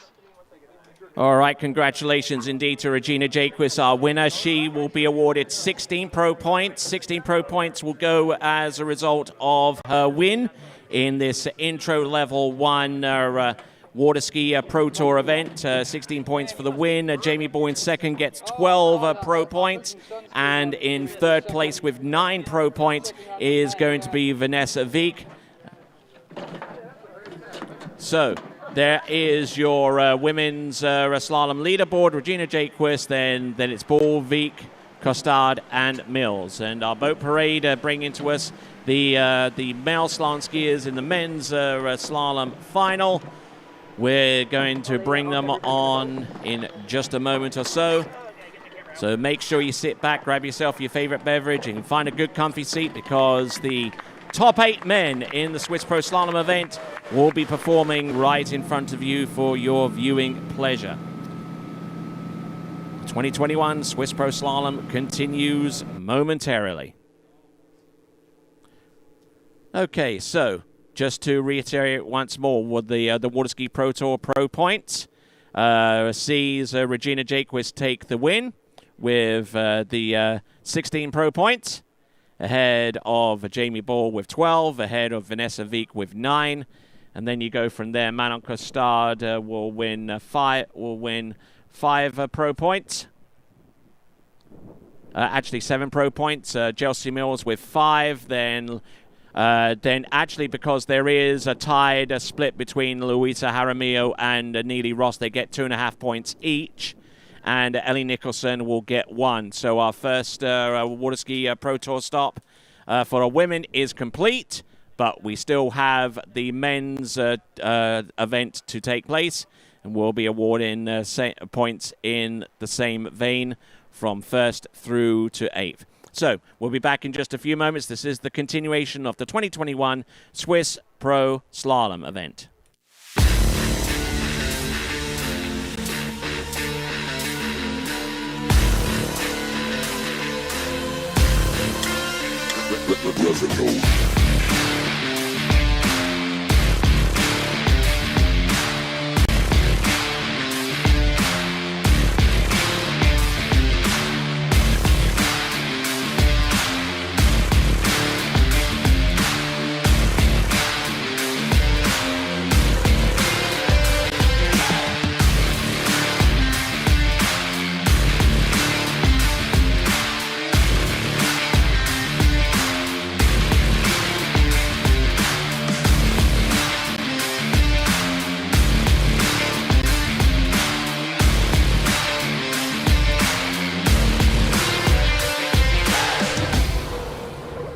Ravenol, the lifeblood of your car.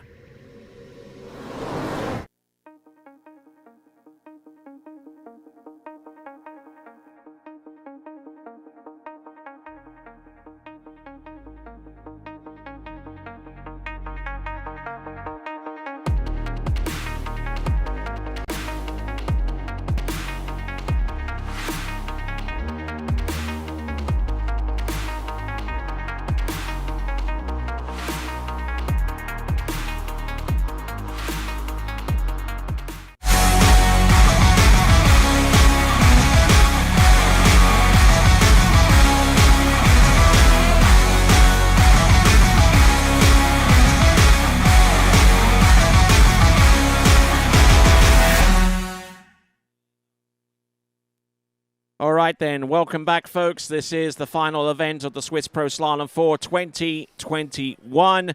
The men's slalom final, the top 8 competitors, as determined by 2 rounds of competitive skiing. So, We've got the road tension winner for the women, and Manon Costard gets that $500 bounty for being the road tension winner. She gets a $500, a trophy, and a brand new slalom line courtesy of Syndicate. So, we're going to reveal to you in just a moment the audience ski prize winner, and Christopher Bollard. He got the most accurate prediction for the women's audience prize, and I tell you what, that would have been one heck of a prediction considering what has transpired in the event.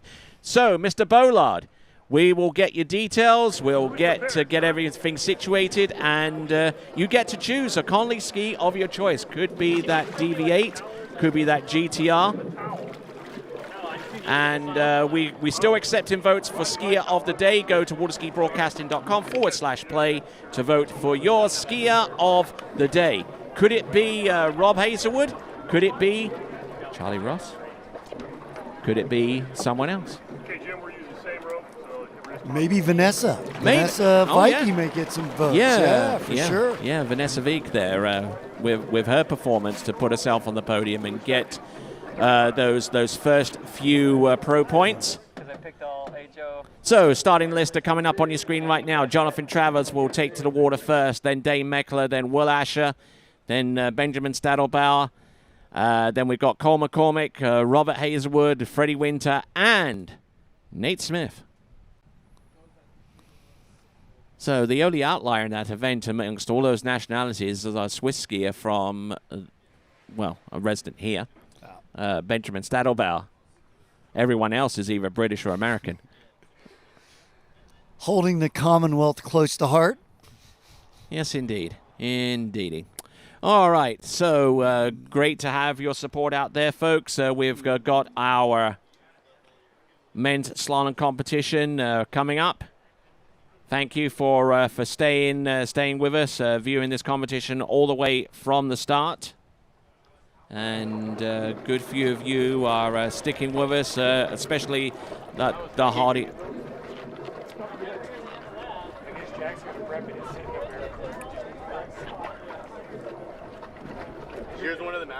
All right then. So we've got some great competitive action. Also got some great comments being forwarded through our YouTube presence in our comment section, and give you one last chance to flood the comment section with whatever you have to say, and I'll see if I can get the so. Also, one last chance to purchase TWBC shirts and hats and all that kind of stuff. waterskibroadcasting.com/shop. waterskibroadcasting.com/shop for our T-shirts shop, because once this event ends, so does the shop.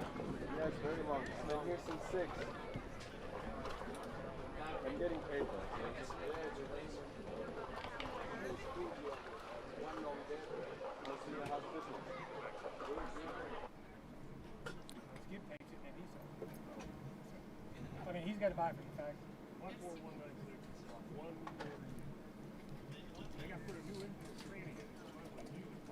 Why not? Yeah. All right. So what's the plan? I don't know. Are they gonna? Right there. I'm ready. All right, dude. Tear it up.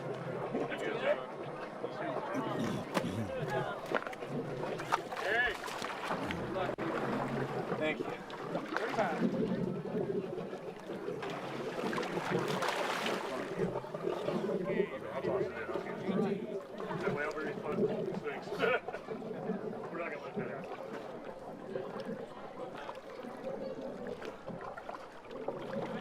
Hold on 1 second, Becky.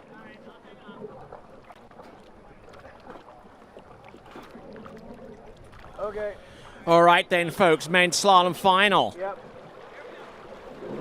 Okay, the minimum starting line length is going to be 12 meters, or 35 off.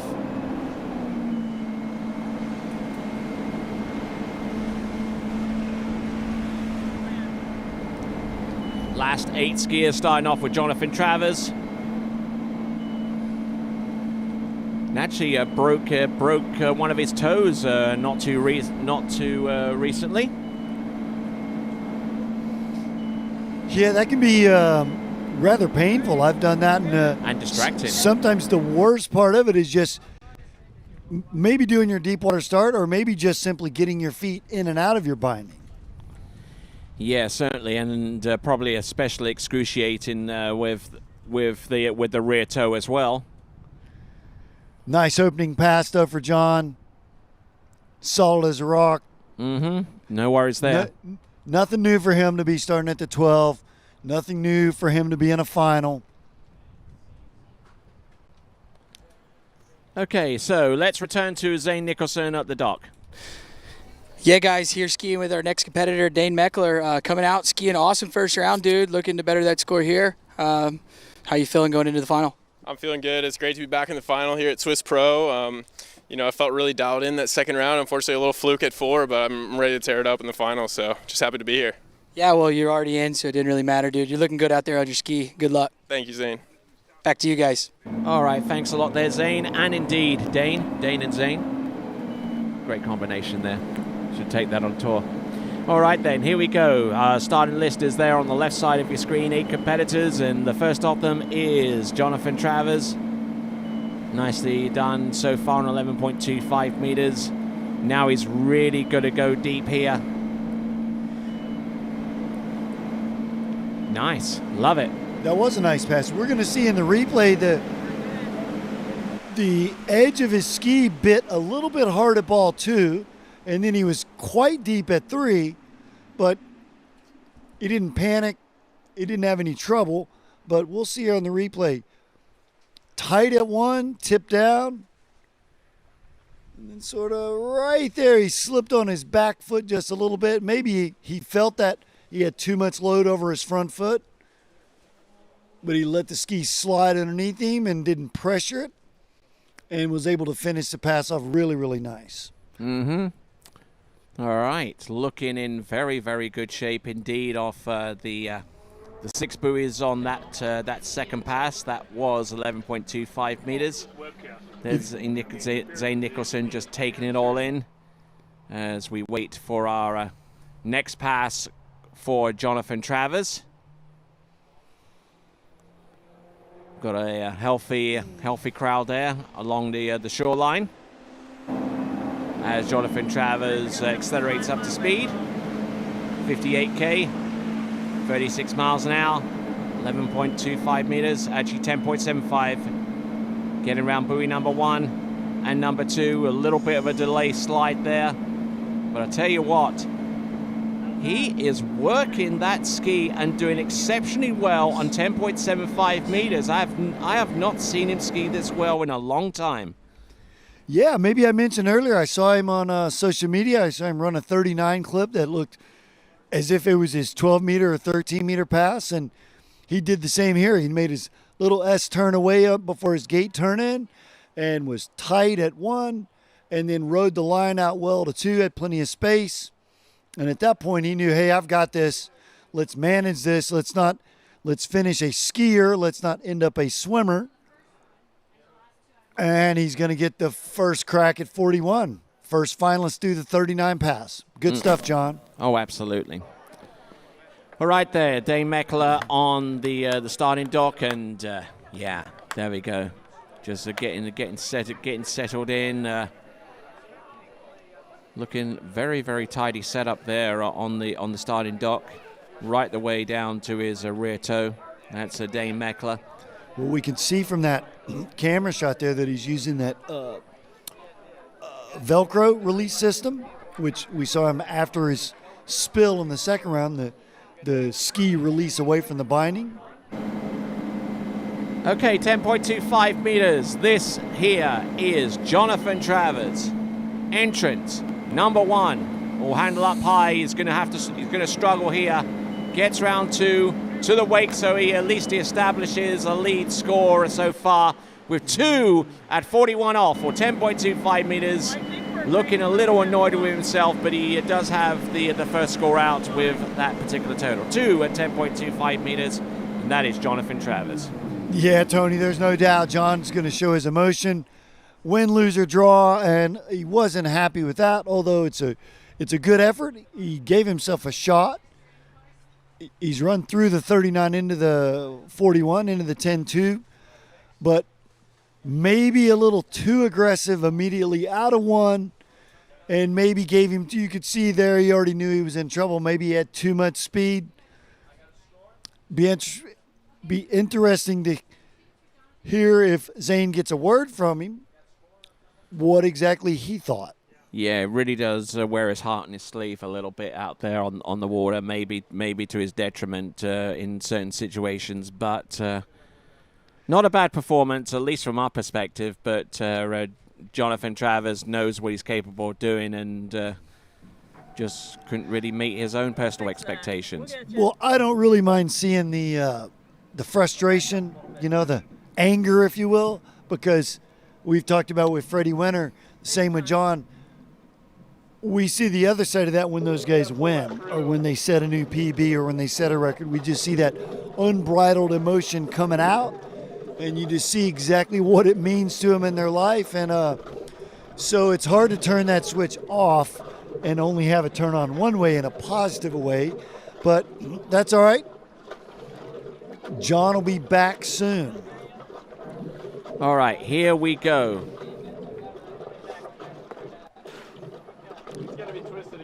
Curious thing, though, same as we saw Jamie, is we're going to see where John ends up with that. We got the Water Ski Pro Tour points. They're paying the top 8, so he is in the top 8. So even if he doesn't win the event, which he may not be able to do with that score, he'll certainly want to add as many points to the year-long tally as he can. All right, then. It looks like we've got a little bit of a delay before we bring Dane Meckler in. But now we've got the handle on, and here we will rock and roll. Dane Meckler comes to us originally out of Ohio, very, very closer to the city of Cincinnati. Lives and works in Charlotte, in North Carolina, dealing with mergers and acquisitions. A graduate of the University of Louisiana at Lafayette.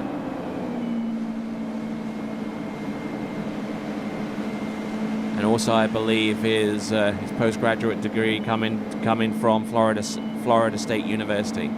Here we go. Dane Meckler, 12 meters. Dane's been the under 21 world champion and the University Games champion.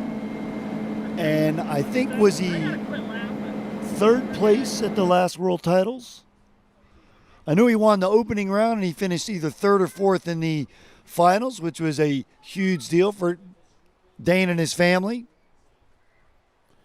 All right, looking at Dane Meckler, and you just see his handle placement. That is, I believe, the key to where his slaloming ability, where it derives from, because he doesn't pull the handle all the way in or down. He leaves just enough space in where to rotate.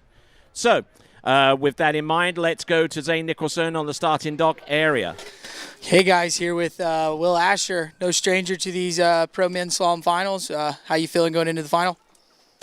I don't know. I feel pretty good. The conditions, can't really complain about that. Kind of got a bit of a free round. I was in before I skied last round, so I got to play with some things I've been working on, and just kind of want to go out maybe a little bit more aggressive and see if I can't tie those 2 rounds together. Yeah, well, you're right. The wind's sitting down, so looking for a big score out of you, Will. Thanks, man. Yeah. Yep, good luck. Back to you guys. All right, and Will Asher getting ready for his turn out there on the slalom course. Look at Dane Meckler. 11.25 meters. Aerial edge changes to buoy number 5. He is just toying with this pass, Wade. Well, you talked about his handle position, Tony. What you'll notice, our viewing audience, is every skier has their own style. They've got their own, and what we really see is the difference is the timing of their tempo and the way their hands and get back to the handle. And we see Dane do it in a very rhythmic, a very sort of ritualistic manner. He brings the handle in a little bit, and then it stalls, and his body swings underneath, and then it's just sitting there waiting for his outside hand And just as we saw there, his hand, as soon as it was on the handle, he was stacked and he was ready for action. He's a great skier. Fun to watch. Yes, indeed. Very, very fun to watch. And Dane Meckler is now going to get ready for the next pass. It was 12 meters start, 11.25 meters coming back, 10.75 meters will be the third pass. And you would expect each one of these individuals in the top 8 to get through 10.75 meters, which is the pass coming up now. It's going to be a headwind. And I think, Tony, we may have just felt our biggest head breeze of the day. Exactly. Here we go. Dane Meckler all over this pass. Good extension. A little delay off number 4. Whoa, look at that. Huge delay off number 5. Is still able to get through that pass. Yeah, well, there's a case where sometimes we safety check a little too much, which he did there at 5. He knew at 3 and 4. It was actually a great pass. He was all over right from the beginning, but at 3 and 4, he knew he was on it. He had it, so he didn't want to do anything to blow it, which he almost did. Now, I'm not too sure what we saw at the end, after the end of that pass, but we got a good close-up facial expression. He almost looked like he was about to burst out crying for some reason. I'm not too sure why. Yeah, I think he was. We're going to see it. This is 4, which was a little safety check, which is a lot more of a safety check there, and that may have been unintentional. It may have been a product of the fact that he safety checked ball 4 a little too much. And yeah, I think ultimately, Tony, that facial expression was, geez, I hope I never do that again. All right, here we go. 10.25 meters with the wind behind you, which is not the easiest of tasks to undertake. Here we go. Very, very intense.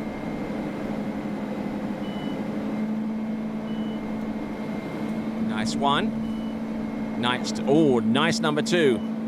3. And struggling to stay ahead of the course, but gets round number 3, puts him ahead of Jonathan Travers on the leaderboard. Yeah, no, that was great because he did exactly what he needed to do. Is he took the lead. So we saw how that benefited Jamie. It puts more pressure on the skiers behind him, but. Wow, I thought after that 1 and 2, I thought he was maybe going to have a shot to get the ski outside 4, but he ended up being a little bit slow out of 2, a lot slower than he thought he was going to be. Probably going to be scored 2.5. We'll wait on the judge's final confirmation. Yeah. And just that look of intensity right from the get-go, you know, that just gives you a pretty darn good indication of what the skier is thinking and how they're choosing to operate. Little bit off kilter there in round number 2. The ski gets round number 3.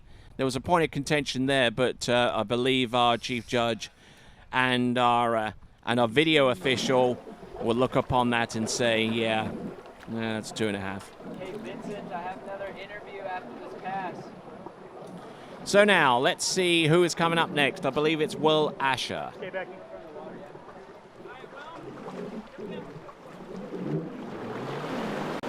Leaderboard shows Meckler and then Travers in that order, 1 and 2.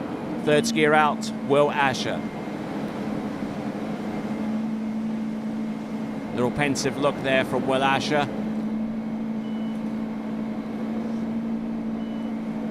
Keeping the ski out ahead of him. Not looking bad for the most part. As he rockets from one side of the course to the next. Will Asher, and we join Zane Nicholson. Yeah, guys, dockside here with Benny Stadelbar. Skied well earlier in the first 2 rounds. What do you got to do here for the final? Yeah, no, I skied well, build up on the first 2 rounds. It's exactly the same as the previous round, so with the 35 start. So I just want to ski relaxed and go attack it. Yeah, well, you've been attacking it all day, dude, so hopefully we'll see that here in the final, and good luck to you, man. Hopefully get a big score. Thank you. Yeah, back to you guys. All right there, so I gotta love that mustache. I can't grow one of those. No, I think this ship has sailed for both of us, Tony. Yeah, on that one, yeah. Yeah. So, hard to recover from that, as a matter of fact. Yeah, we got Will Asher out there, who's not without a little bit of facial hair of his own, though he's just not quite as stylish as a Benny Stadelbauer, I do have to say that. But yeah, Will Asher started off on the 12-meter line. The minimum starting line length for each of our competitors is 12 meters. And he's another one of our competitors, same as Thomas de Gaspre, who's won all of the major events, including this one. Mm-hmm. Two-time world champion. 5-time Masters champion, 5-time Malibu Open champion. Nice. He's won down under, down at the Moomba Masters. And Willie's been doing this for a long time. He's got a whole bucket list full of championships. Mm-hmm. And he has a style that has just basically redefined slalom skiing as we know it. Well, it really has. You can see just right there in that shot at ball one just how counter-rotated he is. Once he releases the hand, you really see his left hip move right up over his. We see it again right there. And now it's as if the ski doesn't know if we are heel side or toe side, our right foot forward or left foot forward. We want the ski to think we're neutral.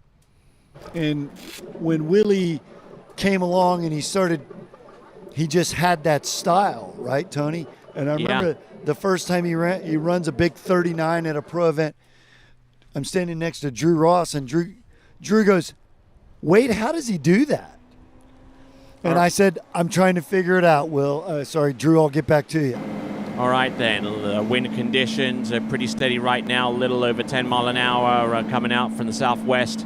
Here is Will Asher skiing with A2 on the 0 off, which gives him a slow response off the turn, but moderate pull behind the boat.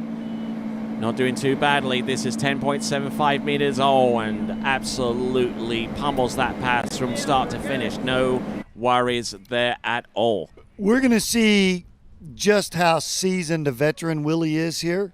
He has a really nice start there, nice timing on the gate. We're going to see right here the rope goes slack. He doesn't panic, though. He stays into the move. We're going to see her again at 3. He is so early in the ski, turns in so much that once again the rope was slack and he almost overturned his toe side. But he's so chilled out, he's so patient that he just rides his forward momentum back towards the wake, knowing that the rope is going to take the slack up. He doesn't push on the ski or yank on his hands and bring his hands into his chest where he would have to recalibrate that move. No, he just simply skis with his forward motion back into that stack position, and hence all of the titles that we've witnessed him win over the years. All right, Will Asher still out there, still working on getting into the course at 10.25 meters. We see Benjamin Stadelbauer getting his equipment back on for his turn. 2.5 is the lead score that Will Asher will be working against. Let's see what he's got. Round buoy number 1. Oh, almost fell in on number 1, but managed to get round buoy number 2. He's round number 3. Oh, and gets the... He knew he had the hook up and unfortunately just could not take full advantage of it. Yeah, something happened there. Maybe he created too much speed out of ball 2, but geez, after I saw his 1 and the way he turned that ball 2, I really thought he had a shot at going 4 or 5. All right, it all started with the gate shot into buoy number 1. Almost fell in too far off buoy number 1. Good release into number 2. He was still there. He was there. He had. I mean, maybe if anything, you could say, could he have gotten too early between ball 2 and 3? He was so tight at 1. He was so tight at 2 that once he got out to ball 3, he had so much space before the buoy that it's almost like he needed to be just that fraction bit later.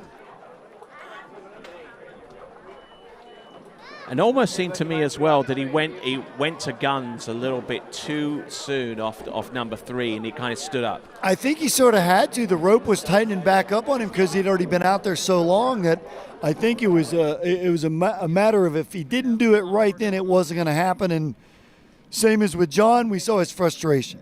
All right, then. Looks like we've got Dane Meckler here at the announcing point as we wait to bring in our next competitor. So with the mic fairly close to your face, there we go. That's right. So, Dane Meckler, how do you feel about your performance out there? First of all, it was so good to be back in the finals here at Swiss Pro. The conditions are absolutely perfect. And to be honest, I felt pretty dialed in until I had to think twice at my 4-ball at 39 after the second round. And then here at 41, I got a little bit of tail push here, a little bit too much speed at 1, didn't come out of it as clean as I liked. And then from there, I was just fighting, hoping that ski came down at 2 and was able to get a piece of 3. But honestly, I was looking for 4, and there's always next weekend. So thank you, guys. All right, then. Let's see Zane back at the dockside. All right, yeah, guys, here with Cole McCormick as he's getting ready. Becoming, a common thing to see you into the finals. How you feeling going into this final round? I'm feeling really good. Last round felt sweet. I mean, I ran a sweet 39. I feel like if I can get a gate and 1 from the other end, we'll be going places. So, hopefully we can get that this round. Yeah, well, you're looking dialed in on that LaPointe ski, man. It's looking good. Hopefully you can get that 1 ball you want here. Good luck to you, man. Thanks, Zane. Yeah, back to you guys. All right, rejoining the action, we'll have Benjamin Stadelbauer come into the course. Here's the remaining skiers on their start list: McCormick, Hazelwood, Winter, and Smith. And that sounds that just looks like the sign outside a lawyer's office, doesn't it? Yeah, no, good stuff. It's great to be here. Oh, sorry. Yeah. We are back on. Yes, it is absolutely great to be here. So excited. We got, 5 skiers left. We're on 2.5 at 41 as our lead. We've got this sort of unique, 3 at 41. We got this unique situation where we've got the slight tailwind for the 10.25 on the short setup end. So it's really going to be maybe who manages that scenario the best will be our champion. All right, then. Here we go. Benjamin Stadelbauer, 11.25 meters. Oh, nice. Nice backside turn on buoy number 4. Well early for 5, and good to go round number 6, I fancy. Well, you certainly would think he'd be dialed in on his own lake, but sometimes skiing on our own site, we put more pressure than we need to, and it doesn't turn out as good. But Benny's settling in nice. He just looks completely confident. We're going to see right here, backside at 2. Almost went out the back. He was so tight and had so much angle. But then just really nice lines at 3 and 4. It's fun to watch somebody ski with that much confidence. Yes, absolutely. Shredding the pass. Nicely done there. It's 12 meters opener, 11.25 meters second pass, and third pass. Looking very, very strong, looking in very, very good shape indeed. We'll check to see what he's going to come up with the next pass. Skiing. Okay, let's do it. Here we go. Skiers that we have remaining are Cole McCormick, Robert Hazelwood, Freddie Winter, and Nate Smith. Here is Benjamin Stadelbauer.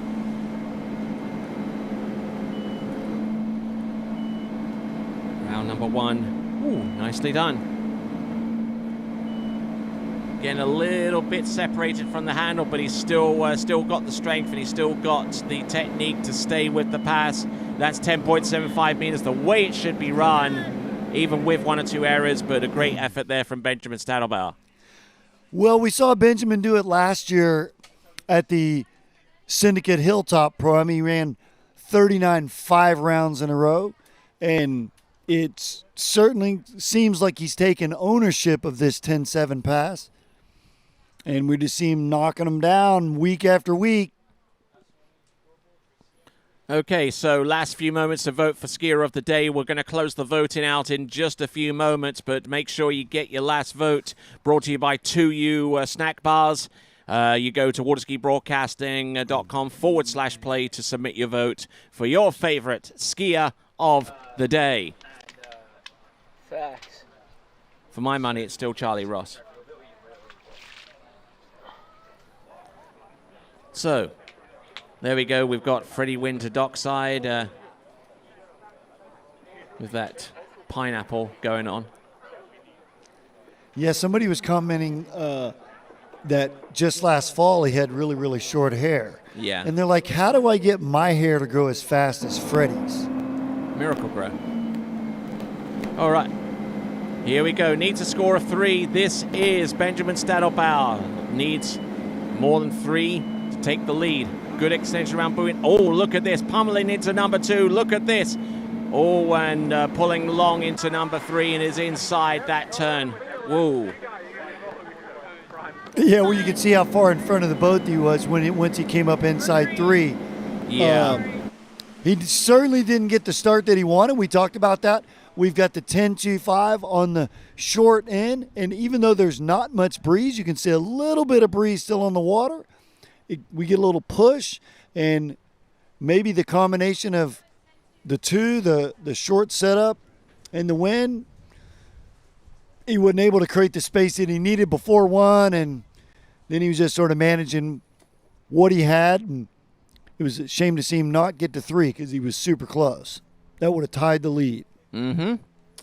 All right, then, and with the starting line length at 12 meters, not leaving an awful lot in the way of options for our competitors in terms of what starting line length they should come in off the dock, whether they should, go in something slightly shorter, 11.25 meters, or whether they should opt up after completing the opening pass. There is certainly a lot to be said for putting the 10.25 meters into the wind, and right now, it like I said, very few options available in terms of strategy like that.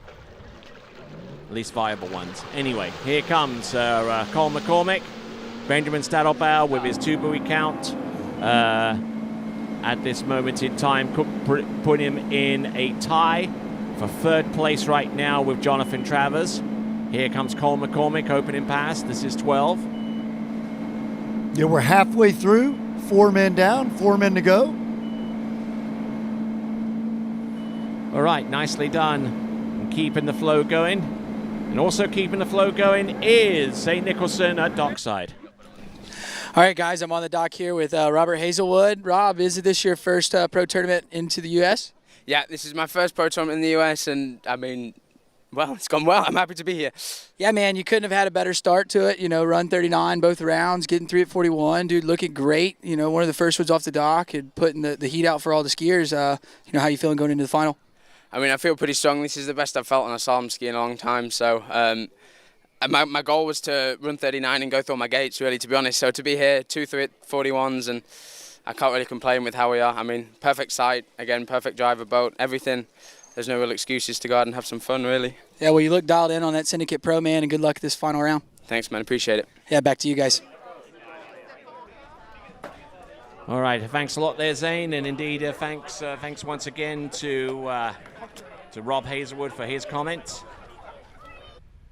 as he gets ready to ski. Just how much fun is Rob having today? Oh, yeah. He's just laughing and smiling. Yeah, life is good. Yeah, he's having a blast. I'm sure his folks back home in Lincoln are having the time of their lives as well. Shout out to Uncle Mike. I was just a junior on the tour when Mike Hazelwood, his uncle, was the best skier in the world. Oh, look at this. Beautifully executed. Second pass, 12 meters there. 11.25 meters, I beg your pardon, for Cole McCormick from Canada. Certainly another name here, McCormick, with a serious water ski pedigree. You're absolutely right. And that times 2. Susie Graham McCormick, Ricky McCormick, and both of those folks are along the shore side taking in the action.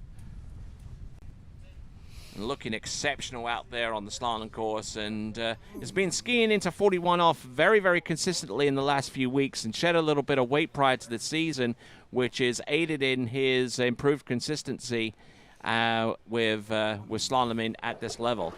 Well, yeah, he's been on, quite possibly a 2-year run now where he's hasn't really taken a step backwards, and now he's in the working world. He's out of college and looking after himself off the water, and I think we're just going to keep seeing more of the same from Cole, and he's going to probably reach the top step of the podium soon. Could be today. Yes, working out of Lakeland at a company that manufactures lotto scratch cards for various lottery agencies across the nation. This is Cole McCormick, round number 5. Good effort, round buoy number 6. There you go. That is Cole McCormick. Well, it's sometimes difficult to sit here, Tony, and be overly critical. They make this 39 pass seem so easy. Like you see how tight he is there at 1. Look how much space he has at 2. It's just a routine pass for him. It's joy to watch. Absolutely. Even when he gets a little bit out of shape, he has enough room to spare to get himself back in shape and react instantaneously to whatever situations before him. Yeah, he just never even looked like there was a chance that he was going to miss that. And that's fun to see. Once again, we talk about confidence. A lot of that is just confidence, just being comfortable with where you are on the ski, what you are trying to do. And then if we are able to do that and be in the present, then we're just going to ride that ski through back to that stack position. It's in there waiting on us. Whew. All right, so Robert Hazelwood grabbing himself an extra swig of water before he heads back out, before he heads out onto the water. 10.25 meters for Cole McCormick. Round number 1. Round number 2, all getting broken over off number 2. He's still there. He is still there off 3. He's round number 4. Whoa, look at that. Wow. Ties his personal best, as a matter of fact. Wow. So, yeah, I think we saw maybe the least productive ball 1 and 2 of this group so far, but yet he's the one that's gotten the furthest. I mean, you're going to see him not in good shape going out or around 2, but then next thing he's around 3 and not only that, but 4. Not the best number 1 I've seen him produce, and certainly his number 2 could have done some work, but I tell you, that was a Patrice Martin style turn on buoy number 2. That was basically a side slide. Like if you were riding a trick ski, his fin came out of the water, slipped down the lake a little bit. Whoa, hang on a second. Back that up a little bit. Because I don't even think he made it round buoy number 4. Well, we're going to see if the buoy cam or any of our cams are going to pick this up.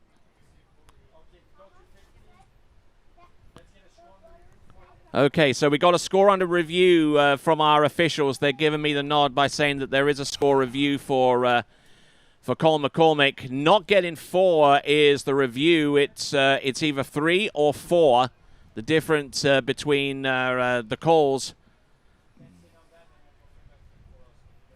Okay, so we're looking at this on our instant replay. Getting around buoy number 1. We know that for certain. He'll get round number 2.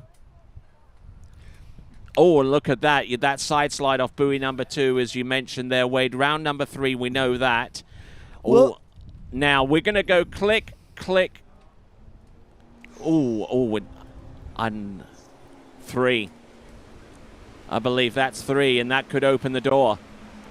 He tried to sell it, though. Well, maybe he literally thinks he went around it, because a lot of times we don't know if we maybe made the gate or not, or maybe you didn't feel your ski bump the buoy. So, yeah, he may be completely convinced he's gotten the 4. All right, so there we go. That's Robert Hazelwood. Oh, you can cut the tension with a knife. So we're now down to our final 3 competitors. Now we're taking a look at the instant replay again, and looks like we got Zane on the starting dock. All right, yeah, guys, here with defending Swiss Pro Slalom champion Freddie Winter, getting ready for the finals. How you feeling going in, Freddie? Good. I'm gonna all the cliches. I'm gonna go hard. I'm gonna leave nothing on the dock, and I'm gonna try my best to win this tournament. Well, we look forward to seeing you, put it all on the line. We know you always do that, and good luck this round, man. Thanks, man. Yeah, back to you guys. All right, breaking news, guys. Cole McCormick didn't score 4. He scored 3 as a result of that performance. 3 buoys there for Cole McCormick. And in terms of the current leaderboard as it stands right now, Cole McCormick's 3 ties that with Will Asher with the same score. So, whoa, you never know, we could see some free skiing at the end, possibly. Yeah, we're certainly right on that ball 3. Is we always see it start stacking up around there, and it's no different today. All right, 11.25 meters.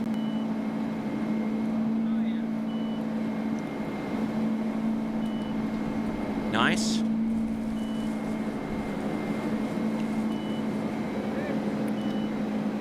Oh, good effort there, 11.25 meters. Second pass, courtesy of Robert Hazelwood. Take it away, Wade. We talked about him being a right foot forward skier like his cousin William Asher. Very similar style. Backside right there too, just like his cousin. And he's a very strong lad. So once he is in around in that stack position, he's not going to give anything up.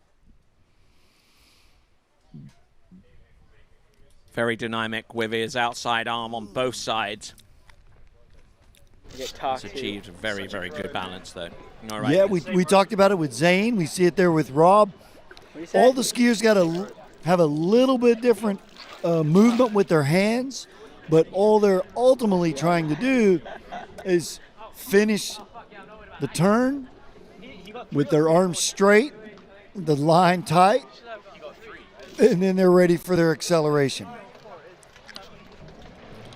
Our mind is what gets in the way. Yeah, I mean that's the only way. Okay, so our leaderboard should show Cole McCormick and Will Asher in the tied lead with 3 at 10.25 meters. A2 for Robert Hazelwood here at 10.75 meters. Look at this. Oh, a little bit buffeted off number 4. Good to go around number 5. And into a fairly stiff headwind now. That is 10.75 meters and showing signs of relief there towards the end. I think we just saw Rob come of age because this was anything but perfect this pass. By the time he gets the ball too, he doesn't have the space that he needs. 1 was all right, maybe a little bit on the back foot, but we see him finish here at 2. Bit of a wheelie. The hands come all the way almost underneath his chin. And then 3's all right, but he does a very similar thing again at 4. You see him on the back, on his heels, the back of the ski. But why I say he came of age is he managed that pass extremely well. Therefore, he's going to get a go at 10.25. Looking at the leaderboard once again, we've got Asher and McCormick in the lead. Dane Meckler in 3rd place right now. And not only is money at stake here, but also Pro Points is also at stake. And you can find out more about those by going to waterskiprotour.com, waterskiprotour.com to find out more about the Waterski Pro Tour itself, our schedule of events, and indeed the point schedule. All right, here we go. Robert Hazelwood, 10.25 meters. If he gets more than 3, he'll take the lead with 2 skiers remaining. Round 1. Oh, and his inside buoy number 2. And that ends up being his worst score of the weekend. But I think he'll come away with this with a pretty big smile. Well, I'm really proud of Rob because he made it through the 39, like you talked about. He came of age sort of in that pass, making a very challenging pass.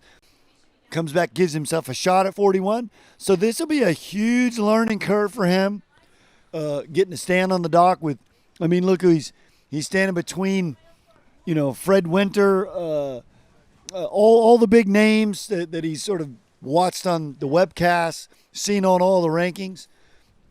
So we're going to be seeing a lot more of this young man over the years. Oh, absolutely, and no question in my mind. We might even be able to see him at the World Elite Championships coming up in the fall, with live and exclusive coverage being provided by TWBC. Down to 2 skiers. We got Freddie Winter, who is the defending champion and has won the very first Swiss Pro Slalom way back when, in 2015, and has won the latest one in 2020. And we'll see if he can add a third Swiss Pro Slalom title to his collection of many accolades in recent years. Well, Tony, just 2 skiers left, and that top score, lead score, is still only sitting on 3. So I think, maybe Fred and Nate would be going, wow, this is actually maybe better than I thought, because I think either of them would have thought there would have been a far bigger score on the board at this point.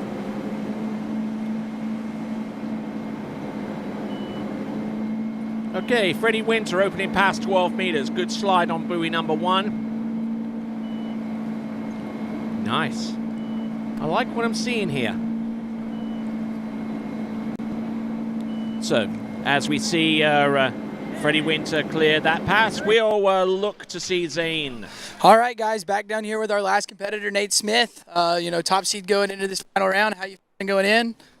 Pretty good. The first round was really good, and honestly, the second round I felt amazing out there. I think almost too much of a good thing, and just overturned 3 and blew the tail out. So, there's a big score out there. I'm sure Freddie's going to put up something big, and it's going to come down to, probably running 41 here at the end, and we'll just see if I can do it. Well, you've already got a 41 under your belt, so hopefully we can see you do it again, and good luck in this last round. Yeah, I hope so too. Thank you. Yeah, back to you guys. Right, thanks a lot, Zane, and thanks a lot there, Nate Smith. Our last skier remaining on this list. We started off with 8 names. We're down to 1 after the skier that's currently on the water has finished. And there is our leaderboard. 2-way tie for the lead right now between Will Asher and McCormick. So here's a tantalizing prospect. If between our skier on the water, Freddie Winter, and our skier to come afterwards, Nate Smith, do not get a lead, a score, then we could go in for a runoff for the win. Here we go. Freddie Winter, looking good at 11.25 meters, making that pass look sickeningly easy. Yeah, it was a really nice pass, Tony. You could just see at 3, already had loads of angle generated off his good start, and then by the time he's at 4, you just see him backside with all kind of space. It was really nice to watch. Indeed it was. So nice extension into buoy number 1.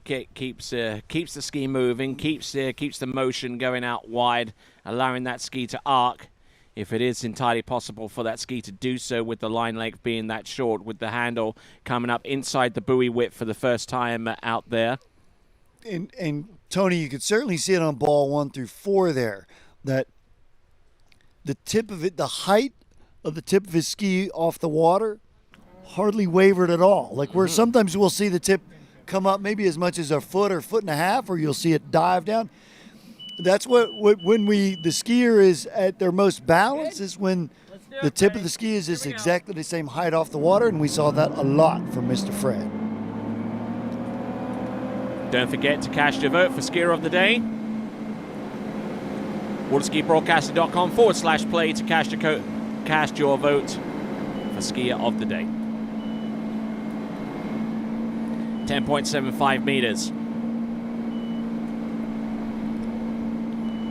I'm not even too sure they've shortened the rope. It looks easy. It looks well easy for Freddie Winter.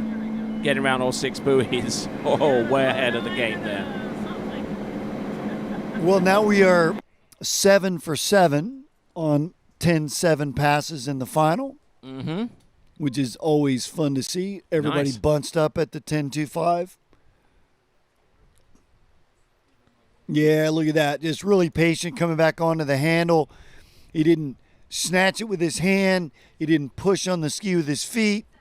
That keeps his forward momentum going back towards the wake, which is where we want it to be. And then, same as you saw there off 5, hips his ski straight back into the lead elbow.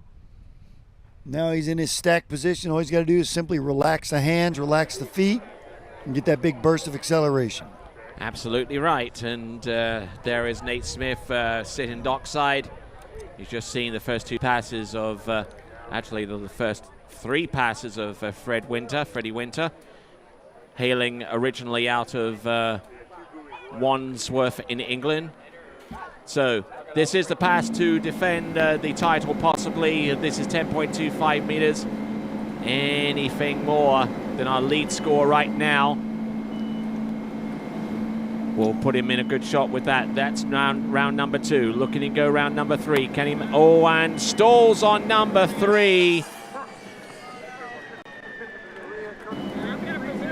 So now we've got a 3-way tie for the lead between Will Asher, Cole McCormick, and indeed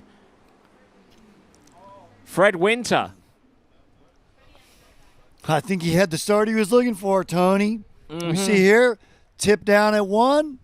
Just a slight hesitation, but we heard Will Asher this morning and Fred himself say that's not very much.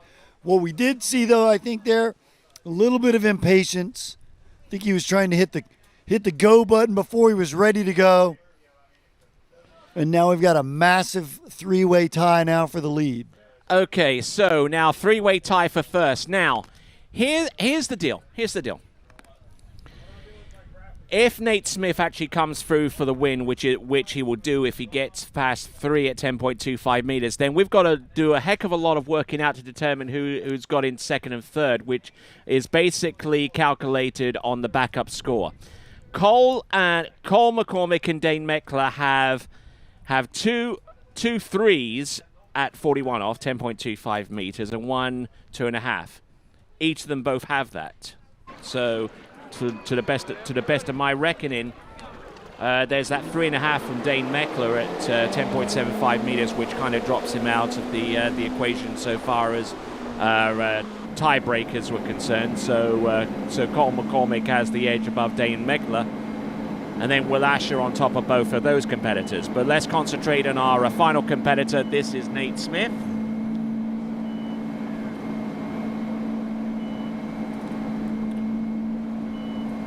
So here we go.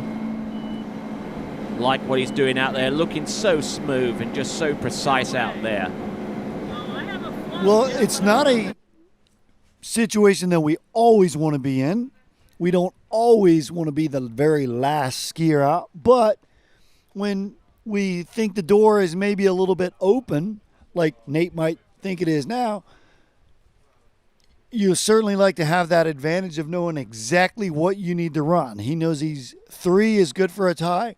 3 1/4 will be for the win. He's in a good spot. Yeah, so far so good. He's still got to run through the next pass. It ain't a given. I mean, he's got to get through 11.25 meters. He's still got to get through 10.75 meters, which are the next 2 passes, respectively. And then for the win, he's got to get more than halfway down course. You see there the leaderboard between Winter, Asher, and McCormick. Now, make sure you vote for your skier of the day. This is your last chance to get your vote and to be heard. Waterski Broadcasting, waterskibroadcasting.com/play, and also last chance to buy Waterski Broadcasting branded apparel, waterskibroadcasting.com/shop. Here we go. Nate Smith elected to go with A2, Alpha 2 on the 0 off. Looking good at 11.25 meters, as he typically does. No worries there at all. And now getting ready. He's 9 buoys away from tying for the lead. 9 1/4 away from taking the win. Well, you guys probably same as me sitting here watching the monitor. Just watch and enjoy. I mean, when you see someone at 11 meters and they're running it that easy, like we've seen every one of these guys do it, it's just a joy to watch. Absolutely, cannot agree with you more there. And our audience who are scattered across the world from countries as far afield as Australia, the United Arab Emirates, Japan, South Korea, the United Kingdom, France, Spain, even Cyprus are joining in, as well as countries such as Peru and Colombia and Venezuela. We thank you guys across the world for tuning in to the final of the men's slalom competition. We thank you All right, tighten you up. Here we go. in your multitudes.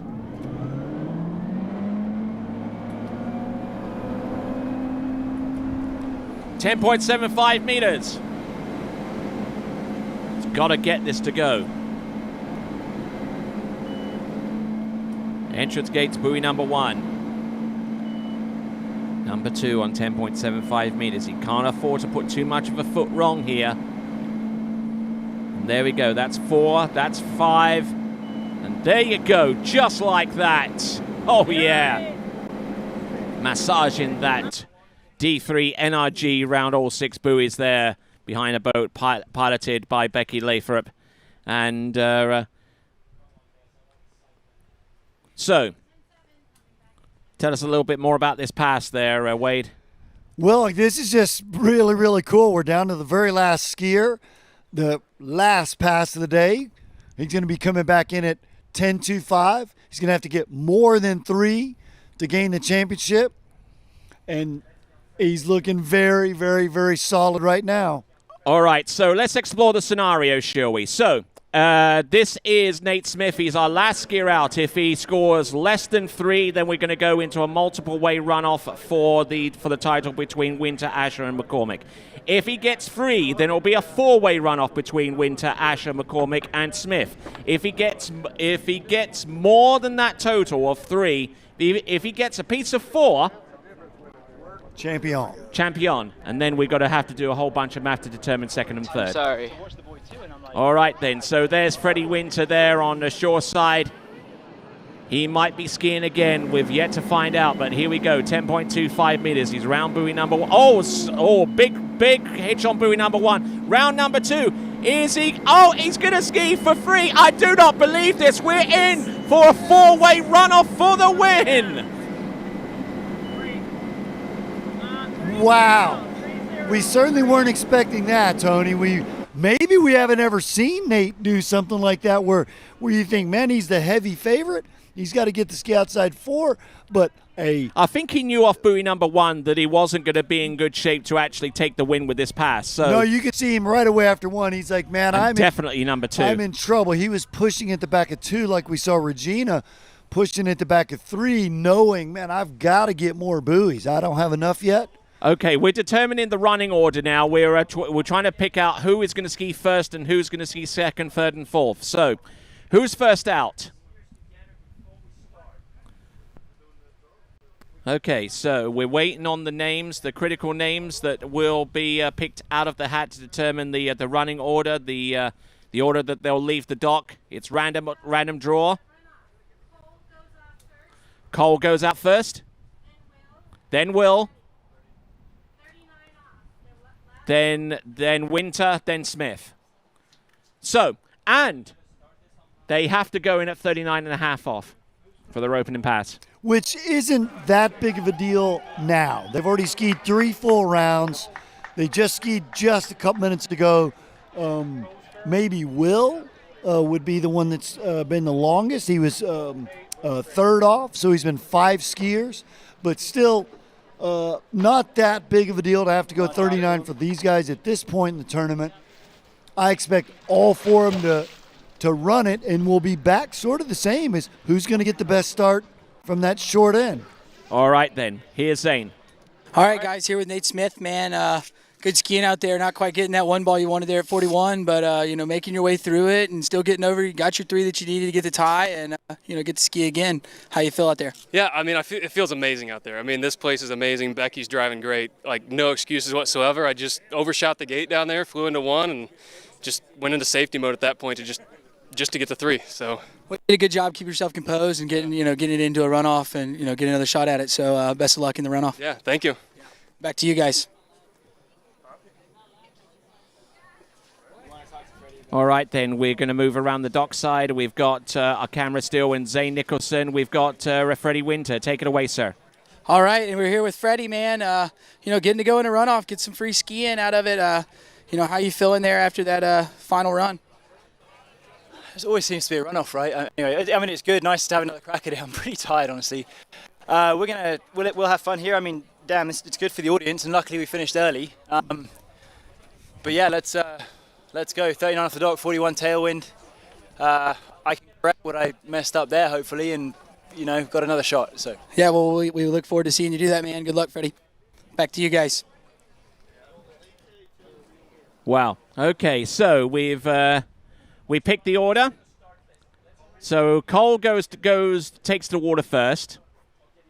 We're rushing to find out where he is, so we can take him out first. Then Cole, I believe, goes first. Then Will Asher goes second. Freddie Winter goes third, and Nate Smith goes out last. That is what I believe the order.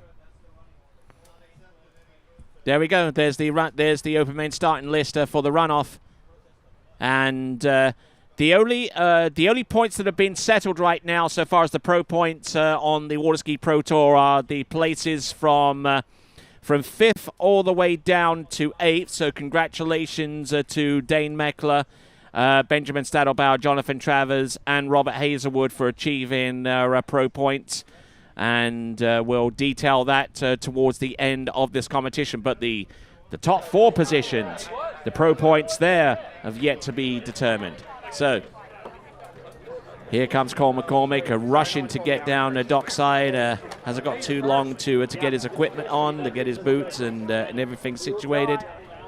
I didn't know. I was just standing over there. So we'll be back in just a moment for the continuation of the 2021 Swiss Pro Slalom Men's Slalom Final Runoff. Be back in a few. Denali. No hype, just science.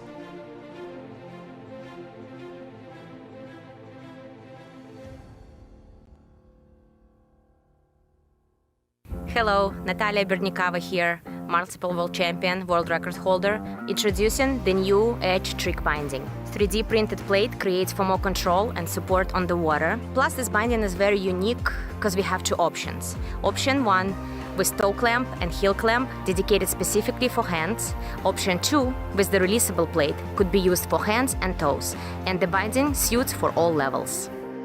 For the upcoming season, it's time to get on edge.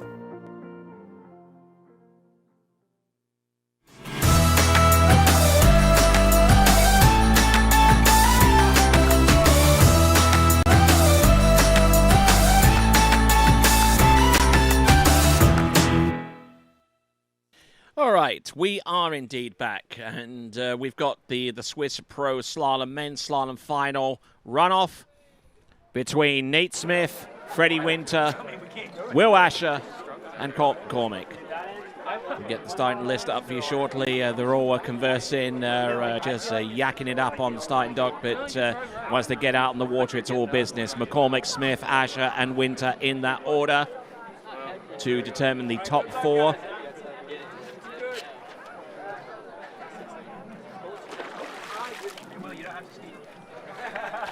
So obviously there's going to have to be a whole bunch of calculation to determine the 2nd, 3rd, and 4th if there happens to be another tie in that respect. But it's going to be a straight skiing to determine who wins the title.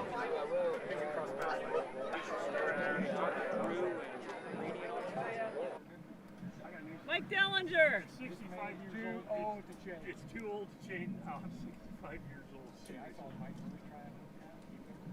So just waiting on the signal, the green lights from. Okay, so just been given some information that if they continue to tie, we just keep going.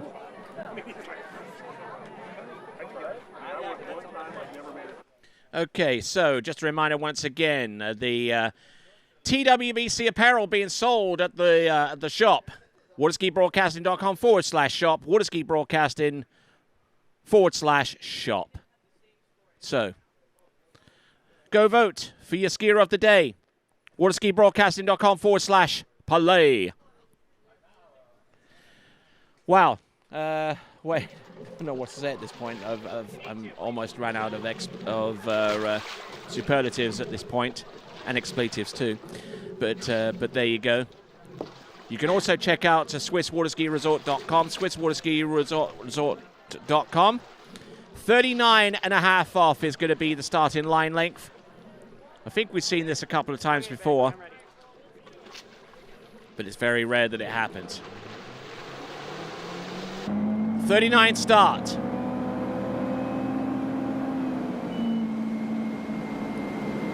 Here comes Cole McCormick.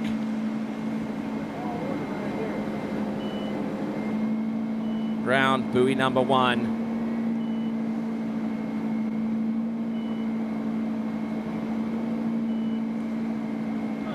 Oh, and at 39.5 off start, going down around buoy number 4. Kind of got on the good foot here. And I tell you, whew. Well, that's going to set the stage for our skiers. And I think he's going to be disappointed in 2 ways. One, the fact that he didn't run that pass. And secondly, that he didn't get any more than 3 in the opening round, despite the fact that he tried to sell us on him getting 4. And I'm going to maybe add a third. Yeah. And I'm going to say he needs to beat himself up a little bit because he wasn't ready. Once Nate scored the 3 and we go to the runoff and then we do the reshuffled start list and he was up first and we saw him there. And is Tony, if you remember when you're not ready at a tournament, your nerves go faster and faster. He's trying to get his gloves on and you even see him get up right before he pulls out for the gate on that pass, he took a deep breath as if it's going, all right, man, just shake it off. So I would say for him in the future, for any of you guys out there, once you do your score in the final, you better be ready for a runoff just in case. Mm-hmm. All right, and I'm sure it's a lesson he'll take to heart next time going along. But, I mean, he's finished in the top 4, so he should come away pretty happy with what he's gone. And you know, you just never know what's going to transpire between here and there because it's 39.5 off start. You know, I mean, you just never know. Well, we certainly, these next 3 guys, you would have maybe at the beginning of the weekend said, yeah, those guys are going to make the finals. Cole, he's starting to get there to where you almost go, well, I don't know. He's getting hard to bet against. We saw him get. Cole, Nate, Will, Freddie. We are finding out that Cole possibly had a binding issue. Oh, we found out that actually Nate had some minor binding malfunction that may have contributed to his score. Going to be interesting. Maybe we'll get Zane down at the dock on that. We'll get that inside information. All right, here we go. Still showing scenes around the starting dock area, and here comes a 39.5 off 10.75 meters. And the fact he was able to make it this far with those kind of issues certainly speaks volumes. Here we go. Around the first couple of buoys, seems to be making light work of this. If that's entirely possible, 39.5 off 10.75 meters, and there you go. That's the way you do it. So, at the very least, Nate Smith has gotten 3rd because he moves up above Cole McCormick in that estimation. So we're finding out that the binding issue for Nate was last week, and he's rocking a new setup for this weekend, which can weigh heavy on the mind. Yes, but I think he's probably gotten past that at this point, considering how many rounds of slalom skiing he's gotten under his belt since then. Well, you certainly would have thought so, but there's always that sort of new situation you end up in. Like, he said he sort of overcooked his gate a little bit on that 41, and it may have just been a little bit different feel at one. His comfort, because you heard him immediately say he went into safety check mode, worried about just getting 3 versus getting 3 1/4 for the win. All right, so 3.5 in the tiebreak for Cole McCormick so far. The 6 buoy count at 10.75 meters so far for Nate Smith. Let's see what he can produce. Now, he is still the only competitor in this competition to have gotten through 10.25 meters. He did that in round 1. And He has the world record, as a matter of fact, 2.5 at 9.75 meters. He did that in Covington, Louisiana several years ago. Round number 3, good to go. Round number 4, this is 10.25 meters. Look at him go. Round number 5. Hoi, there you go. There you go, round buoy number 6. Now we're going to have to take another look at this just to make absolutely sure. But he's convinced that he ran round all 6 buoys on that particular run. So I'm going to take a look at his... looks like the judges are convinced on 6. Yeah, I'll need to watch this again. I think by his reaction, we'd be pretty trustworthy of that. Nice start at 1 and 2. You see he's backside here too, just a slight hesitation, but sometimes that hesitation's good at 41 because we don't get too early, like we may have saw Will get too early earlier. Nice. Getting around buoy number 5. Now let's see. Gets around number 5, a little bit of a release to the boat. Yeah, round number 6. A little bit dicey, though, but managing to get the 6 buoy count. So, 9.75 meters, or 43 off. Is he your skier of the day? Vote if he is. waterskibroadcasting.com/play. Here he comes, Nate Smith. Oh, does he get round that one? He's trying to sell us on that. So it's only the second pass we've had it 43 off, we call it. 9.75 meters. So Tony, right there at ball 1 when Nate went around, if he's at absolute perfect perpendicular, the rope's still 5 feet short of the buoy. Mm-hmm. So he uses all of his reach and then some, and it's still not enough. You see him just barely gets around it. Oh, yeah. Even a skier as tall as Nate Smith struggles to get round that first buoy at 43 off or 9.75. We're right there on the limits of it being physically impossible. I know it's absolutely physically impossible for me. I'm not that tall. So Nate Smith getting a ripple of applause down by the shore side, a crowd, and we have got Will Asher about to attack the course. He's certainly capable of running 10.25 meters. He did it in the 2019 season over in Lacanau, and I think he did it last year over at the Malibu Open in Charleston, South Carolina. Yep. So he's got recent form there in both events.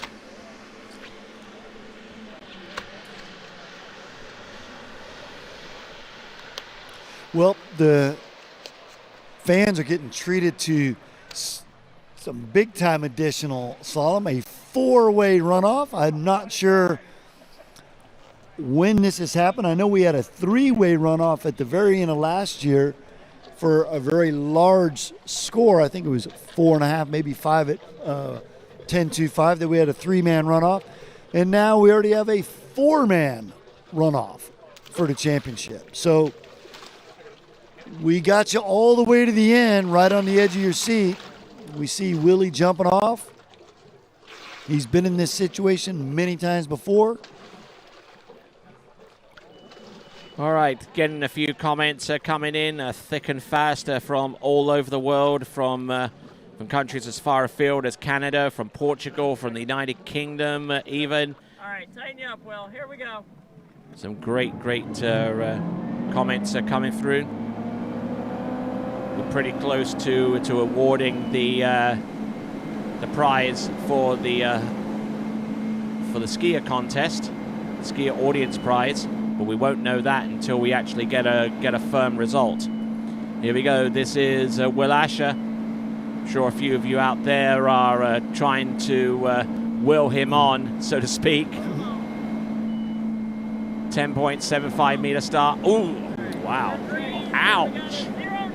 Yeah, you can see he's not real happy with that. He didn't have a good start. His 1 and 2, he was a little off balance, a little on the back foot coming out of 2, but he's so seasoned. He handled it really good at 3 and 4, and I think he probably safety checked 5 a little more than he needed to. Yes, indeed. And look at this view from our cable cam. We've upgraded from drone footage to using a full-length cable cam that stretches all the way down the length of the slalom course. Attaching it to two pretty good size trees at either end and providing us with some exquisite imagery. So, vote for your skier of the day, sponsored by 2U, waterskibroadcasting.com/play.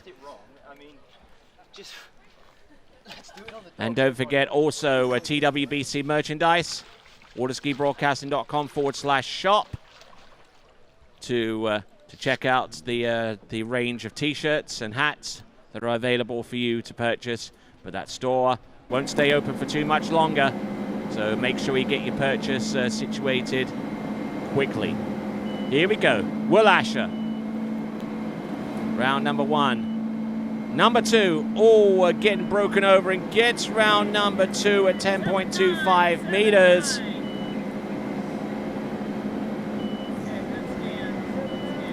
Well, I think what Willie's going to do is leave with another top 3 podium spot. He's going to, be able to say, well, I'm not really happy with myself. I didn't really ski that well. And then I'll say to him, but Willie, at the end of the weekend, you are still top 3.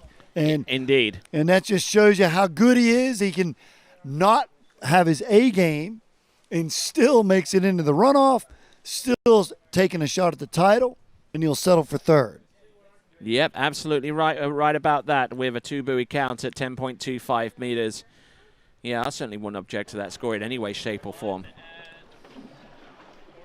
So, that is Will Asher. He is currently 2nd place at the moment, behind Nate Smith, and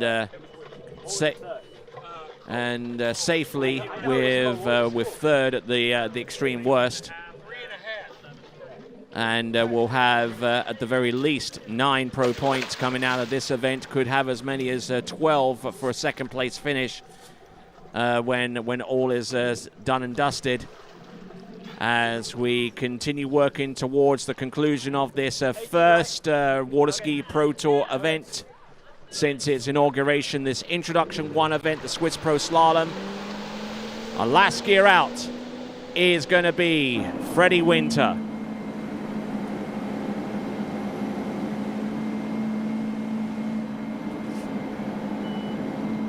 Looking good, looking sharp on it. Oh, almost gotten broken over off the first turn at 10.75 meters, and getting broken over again off his number 3 side and number 5 too. But has enough in hand, has enough in terms of reflexes and instinct to get him through that pass, Wade.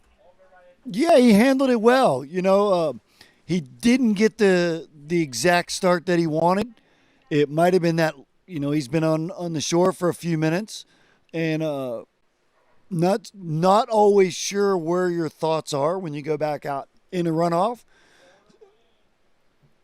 But this is it. We'll have him coming back in at 10.25. He's done all the dirty work. He's made it through 2 rounds. He's made it through the final, made it into the tie break, and now here we are.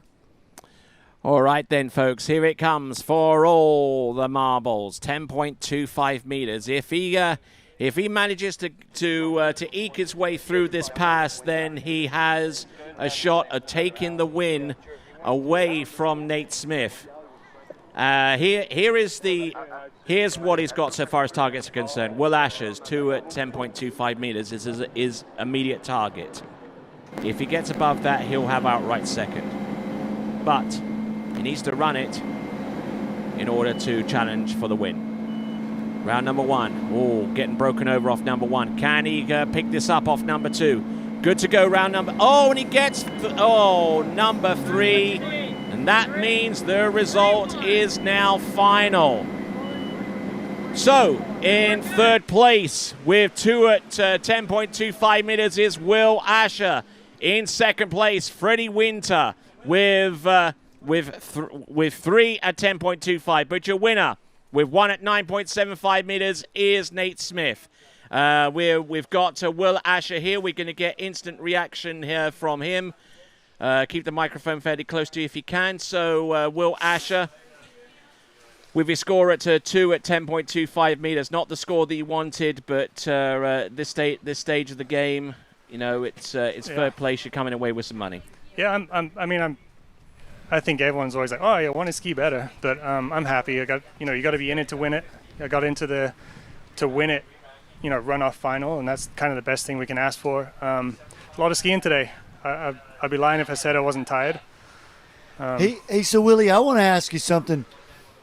In your championship round, I thought, if anything, you might have gotten too early at 41. We're watching your 41 now. You're 41 from right now, but what do you think? I mean, I saw you get in your championship round, you get a really, really good one, a really, really good two. Yeah. And I thought, if anything, you might have gotten too early into 3 at 41, which happens at times. Yeah. I mean, we always say everyone's like, you got to be wide and early. I'm like, there is no wide and early at 41. Like, the best time to be at the buoy at 41 is at the buoy. Like, you can't be there 10 feet in front. And yeah, the round before, I'd say, I was a little bit wide and early. Yeah. And I just had to wait on the boat, and then I sit back. And that's almost kind of what I'm seeing here.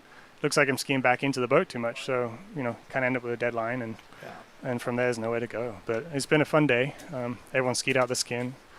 I'm happy to come away with a podium. That's sweet. If I get a podium next weekend, I'll be even happier. Of course. Why not? I want to shout out to my wife, Nicole. She graduated med school. And oh, congratulations, Nicole. There you go. Awesome. Yeah. Super proud. That's what it's all about. Thanks, guys. No worries. Okay, thanks a lot, Will Asher. Third place with 2 at 41 off. In second place, Freddie Winter with 3. And your winner, Nate Smith, with 1 at 9.75 meters. So far as our skiing is concerned, that is that. But we've got some prize presentations to go. There is our top 3. We got Nate Smith in first. Second place, Freddie Winter. Third place, Will Asher. We'll get a... So we're going to go to Zane in just a moment for reaction on the starting dock. So Zane, who have you have? Yeah, we're here with Freddie Winter. Not quite getting the score you wanted there in the runoff, but good all performance this weekend, and we'll see you out next weekend. How are you feeling out there? Yeah, I mean, it's always hard to go off the dock at 39 and feel good, but I messed up. I middled the gate, which was really stupid. I did a good job with the speed, not turning too quickly in slack line, but it's all good. I mean, the good thing is 4 weeks ago I was skiing terrible, and although I didn't put the scores out today, I feel like I'm on to ski better soon. So I'll regroup. I've got Masters coming up in 3-4 weeks, whatever, and maybe do one of these qualifier tournaments and see how I can do with some pressure, and we'll see how we go. Nice to get second. I mean, I can't complain about that. That's always good. I don't want to sound like a dick, but I'm allowed to say that. Sorry. But yeah, no, there you go. Happy enough. A bit frustrated with myself, if not the result. Well, you definitely didn't ski terrible today, dude. I thought you looked great, and congratulations. We'll see you later in some more tournaments. Thanks, man. Thank you.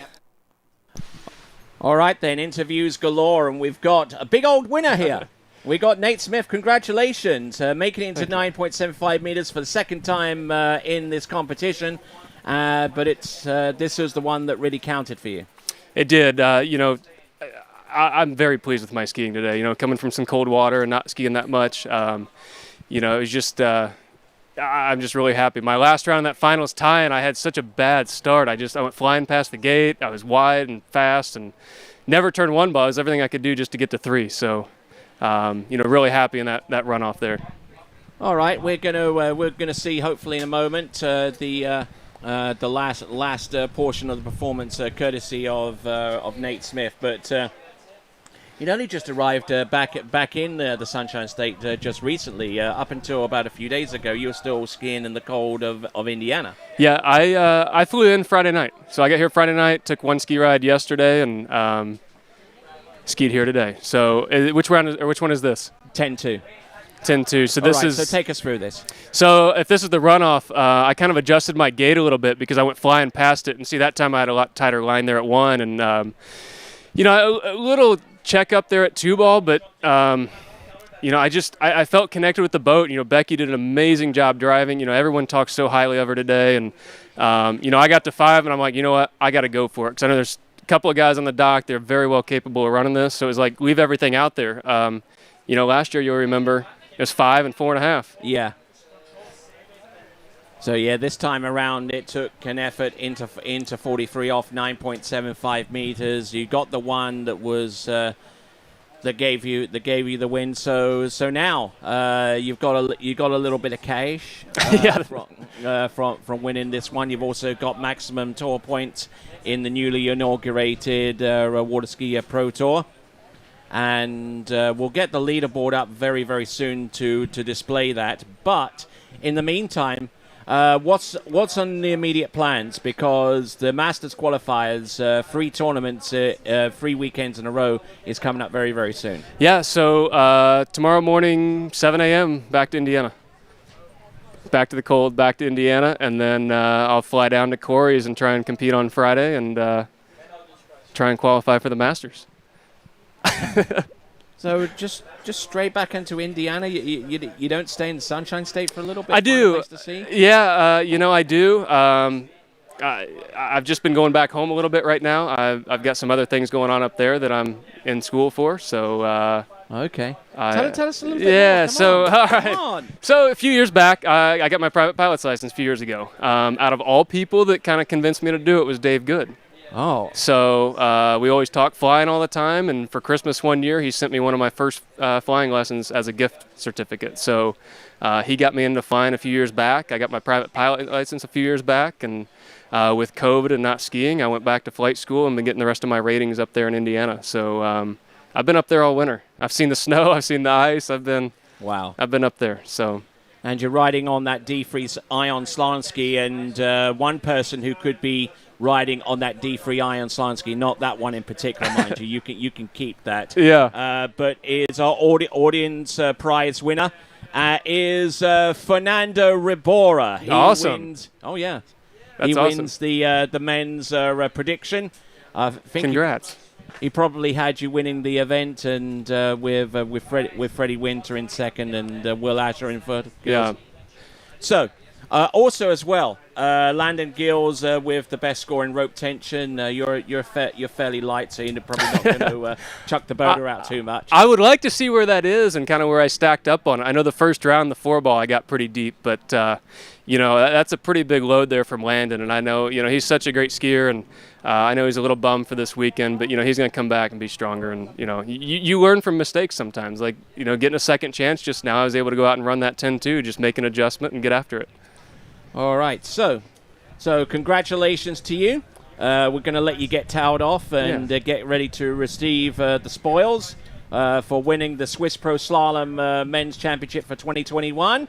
Ladies and gentlemen, we're going to have the prize presentation in a few minutes, but this is the continuation of coverage of the 2021 Swiss Pro Slalom. Back after this. Hi, I'm Alice Bagnoli. I'm from Milan, Italy. I'm 21 years old. I switched to good when I was 13 years old. In the past, I used to ski. My skiing was very unstable, was very inconsistent, and once I switched to good, it became very stable.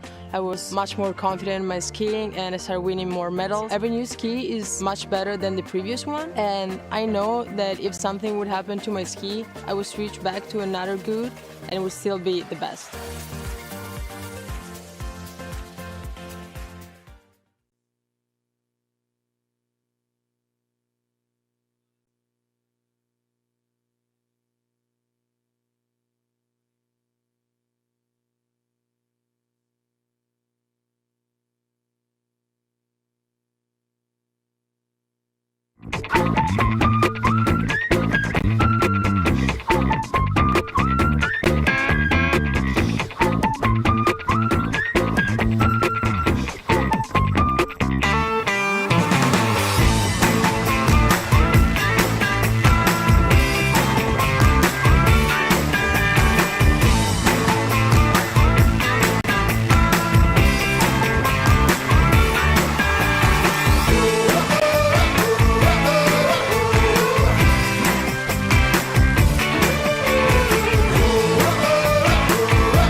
I'm going up.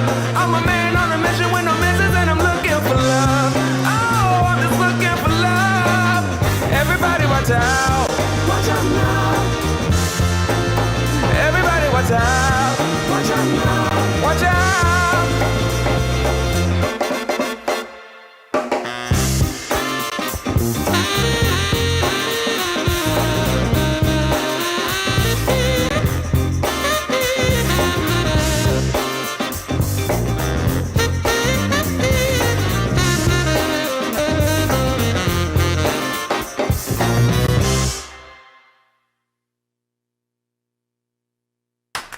What if I told you there was a place where the sounds of nature are only broken by the roar of a boat, a place where that summer feeling lasts all year long, a place where the Florida sun is only outshined by the smiles of the skiers, a place where first-time skiers can ski alongside world champions and the world-class coaches work with all levels of skiers. What if I told you there was a place where life slows down and your only job is to make lifelong memories? That place is Swiss Water Ski Resort. Book your trip at SwissWaterSkiResort.com.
Ravenol, the lifeblood of your car.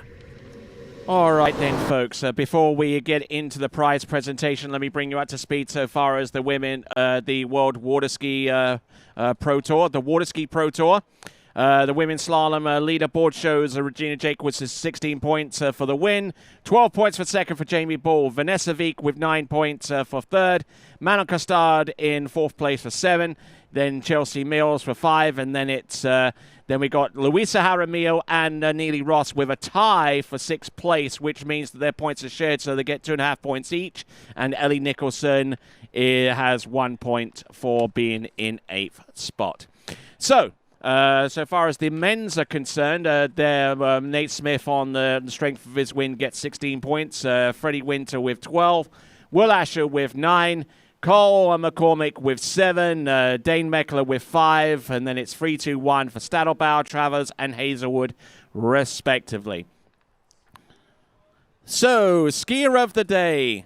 So, drum roll please for skier of the day, courtesy of your votes, and over 58% of you voted for Charlie Ross for his effort in running through 10.75 meters and setting a new Canadian national under-17 record pending with that performance. So a great skiing there from him. All right, then, we've got the prize presentation, and we've got continuing coverage of the 2020 Swiss Pro Slalom. We'll be back right after these messages.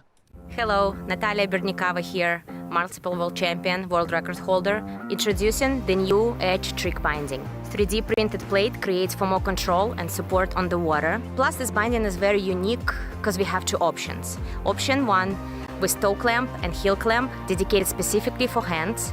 Option 2 with the releasable plate could be used for hands and toes, and the binding suits for all levels.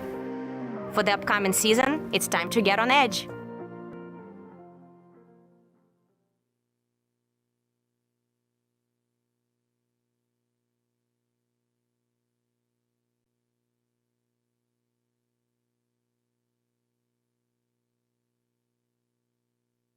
Hi, I'm Alice Bagnoli. I'm from Milan, Italy. I'm 21 years old. I switched to good when I was 13 years old. In the past, I used to ski. My skiing was very unstable, was very inconsistent, and once I switched to good, it became very stable. I was much more confident in my skiing, and I started winning more medals. Every new ski is much better than the previous one, and I know that if something would happen to my ski, I would switch back to another good, and it would still be the best.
Well, good evening, ladies and gentlemen, and welcome to the presentation, the prize presentation portion of the 2021 Swiss Pro Slalom. Before we go into that, let me introduce to you the tournament director, the main man. Yes, he is the big cheese. Ladies and gentlemen, let's give it up, please, for Clint Stadelbauer. Thank you, Tony. Thank you, everybody, for a great event today. We're really lucky with the weather. Beautiful day. Everything runs smoothly. No one got hurt. That's the most important when you do a tournament. First of all, I want to thank all the skiers that did an outstanding job today. Really, everybody skied great. We had a four-way tie here tonight. Beautiful. And I want to salute Charlie Ross for tying the under-17 world record with 1 at 10.25 at 15 years old. Tied with Federico Jaramillo, who also skied today. So a big thanks and congrats to all the skiers. This would not have been possible without two persons, our drivers, Becky Lathrop and Patrice Leguet. All our officials, obviously led by Mike here, so I all want you to come down here. All the officials, please. Mike Hirst, our chief judge, Dana Garcia, our scorer. Please welcome them. What's becoming the heart of this tournament is the webcast. I want to congratulate all the TWBC team. You did a great job. Every year it's getting better. Congrats to Vince for leading this team. Also, a big thank you to all our sponsors, or all official sponsors, and all the people who are supporting us to make this event possible. And finally, on a bit of a sadder note, I want to take a moment of silence, please, for Mr. Kuno Richard, who just passed away and was the IWWF president for 16 years, a Swiss citizen. So please, a moment of silence. Thank you.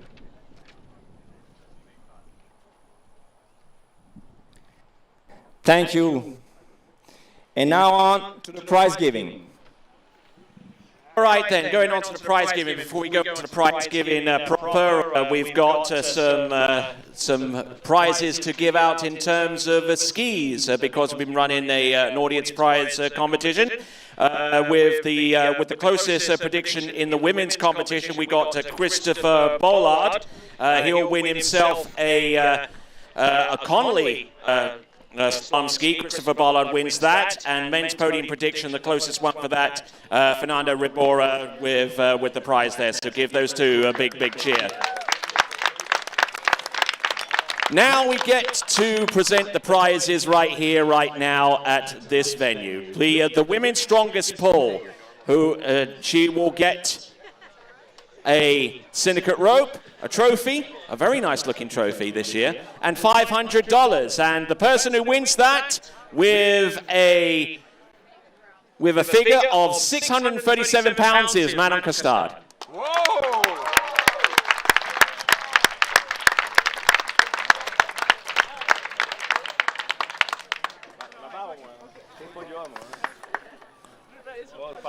There we go.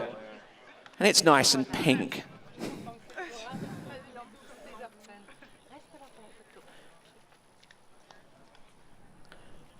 Ladies and gentlemen, Manon Costard, strongest paw in the women's competition. All right, in the men's competition, with 950 pounds of force, it's Landon Giles. He gets a rope, he gets a trophy, and he gets $500 in his back pocket. The prize is courtesy of Syndicate brand.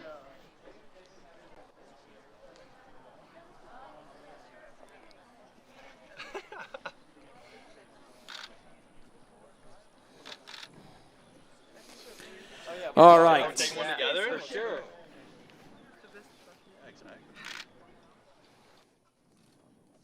Heavyweight. Yeah, exactly. Ladies and gentlemen, our strongest paw winners. Okay, before we go into the prize presentation proper for the top three in each event, we have the skier of the day, and this was voted on by our online audience with 58% of the vote, winning a trophy brought to you courtesy of 2U.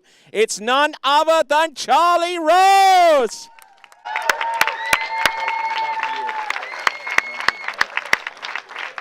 We'll make sure that trophy gets to him, but a fantastic performance there, running through 10.75 meters, age 15, remarkable. We're going to see him at the Junior Worlds, which will be brought to you courtesy of TWBC exclusively live. All right then, now we're going to go into the women's podium. And in third place, coming to you out of Australia, it's Vanessa Veig.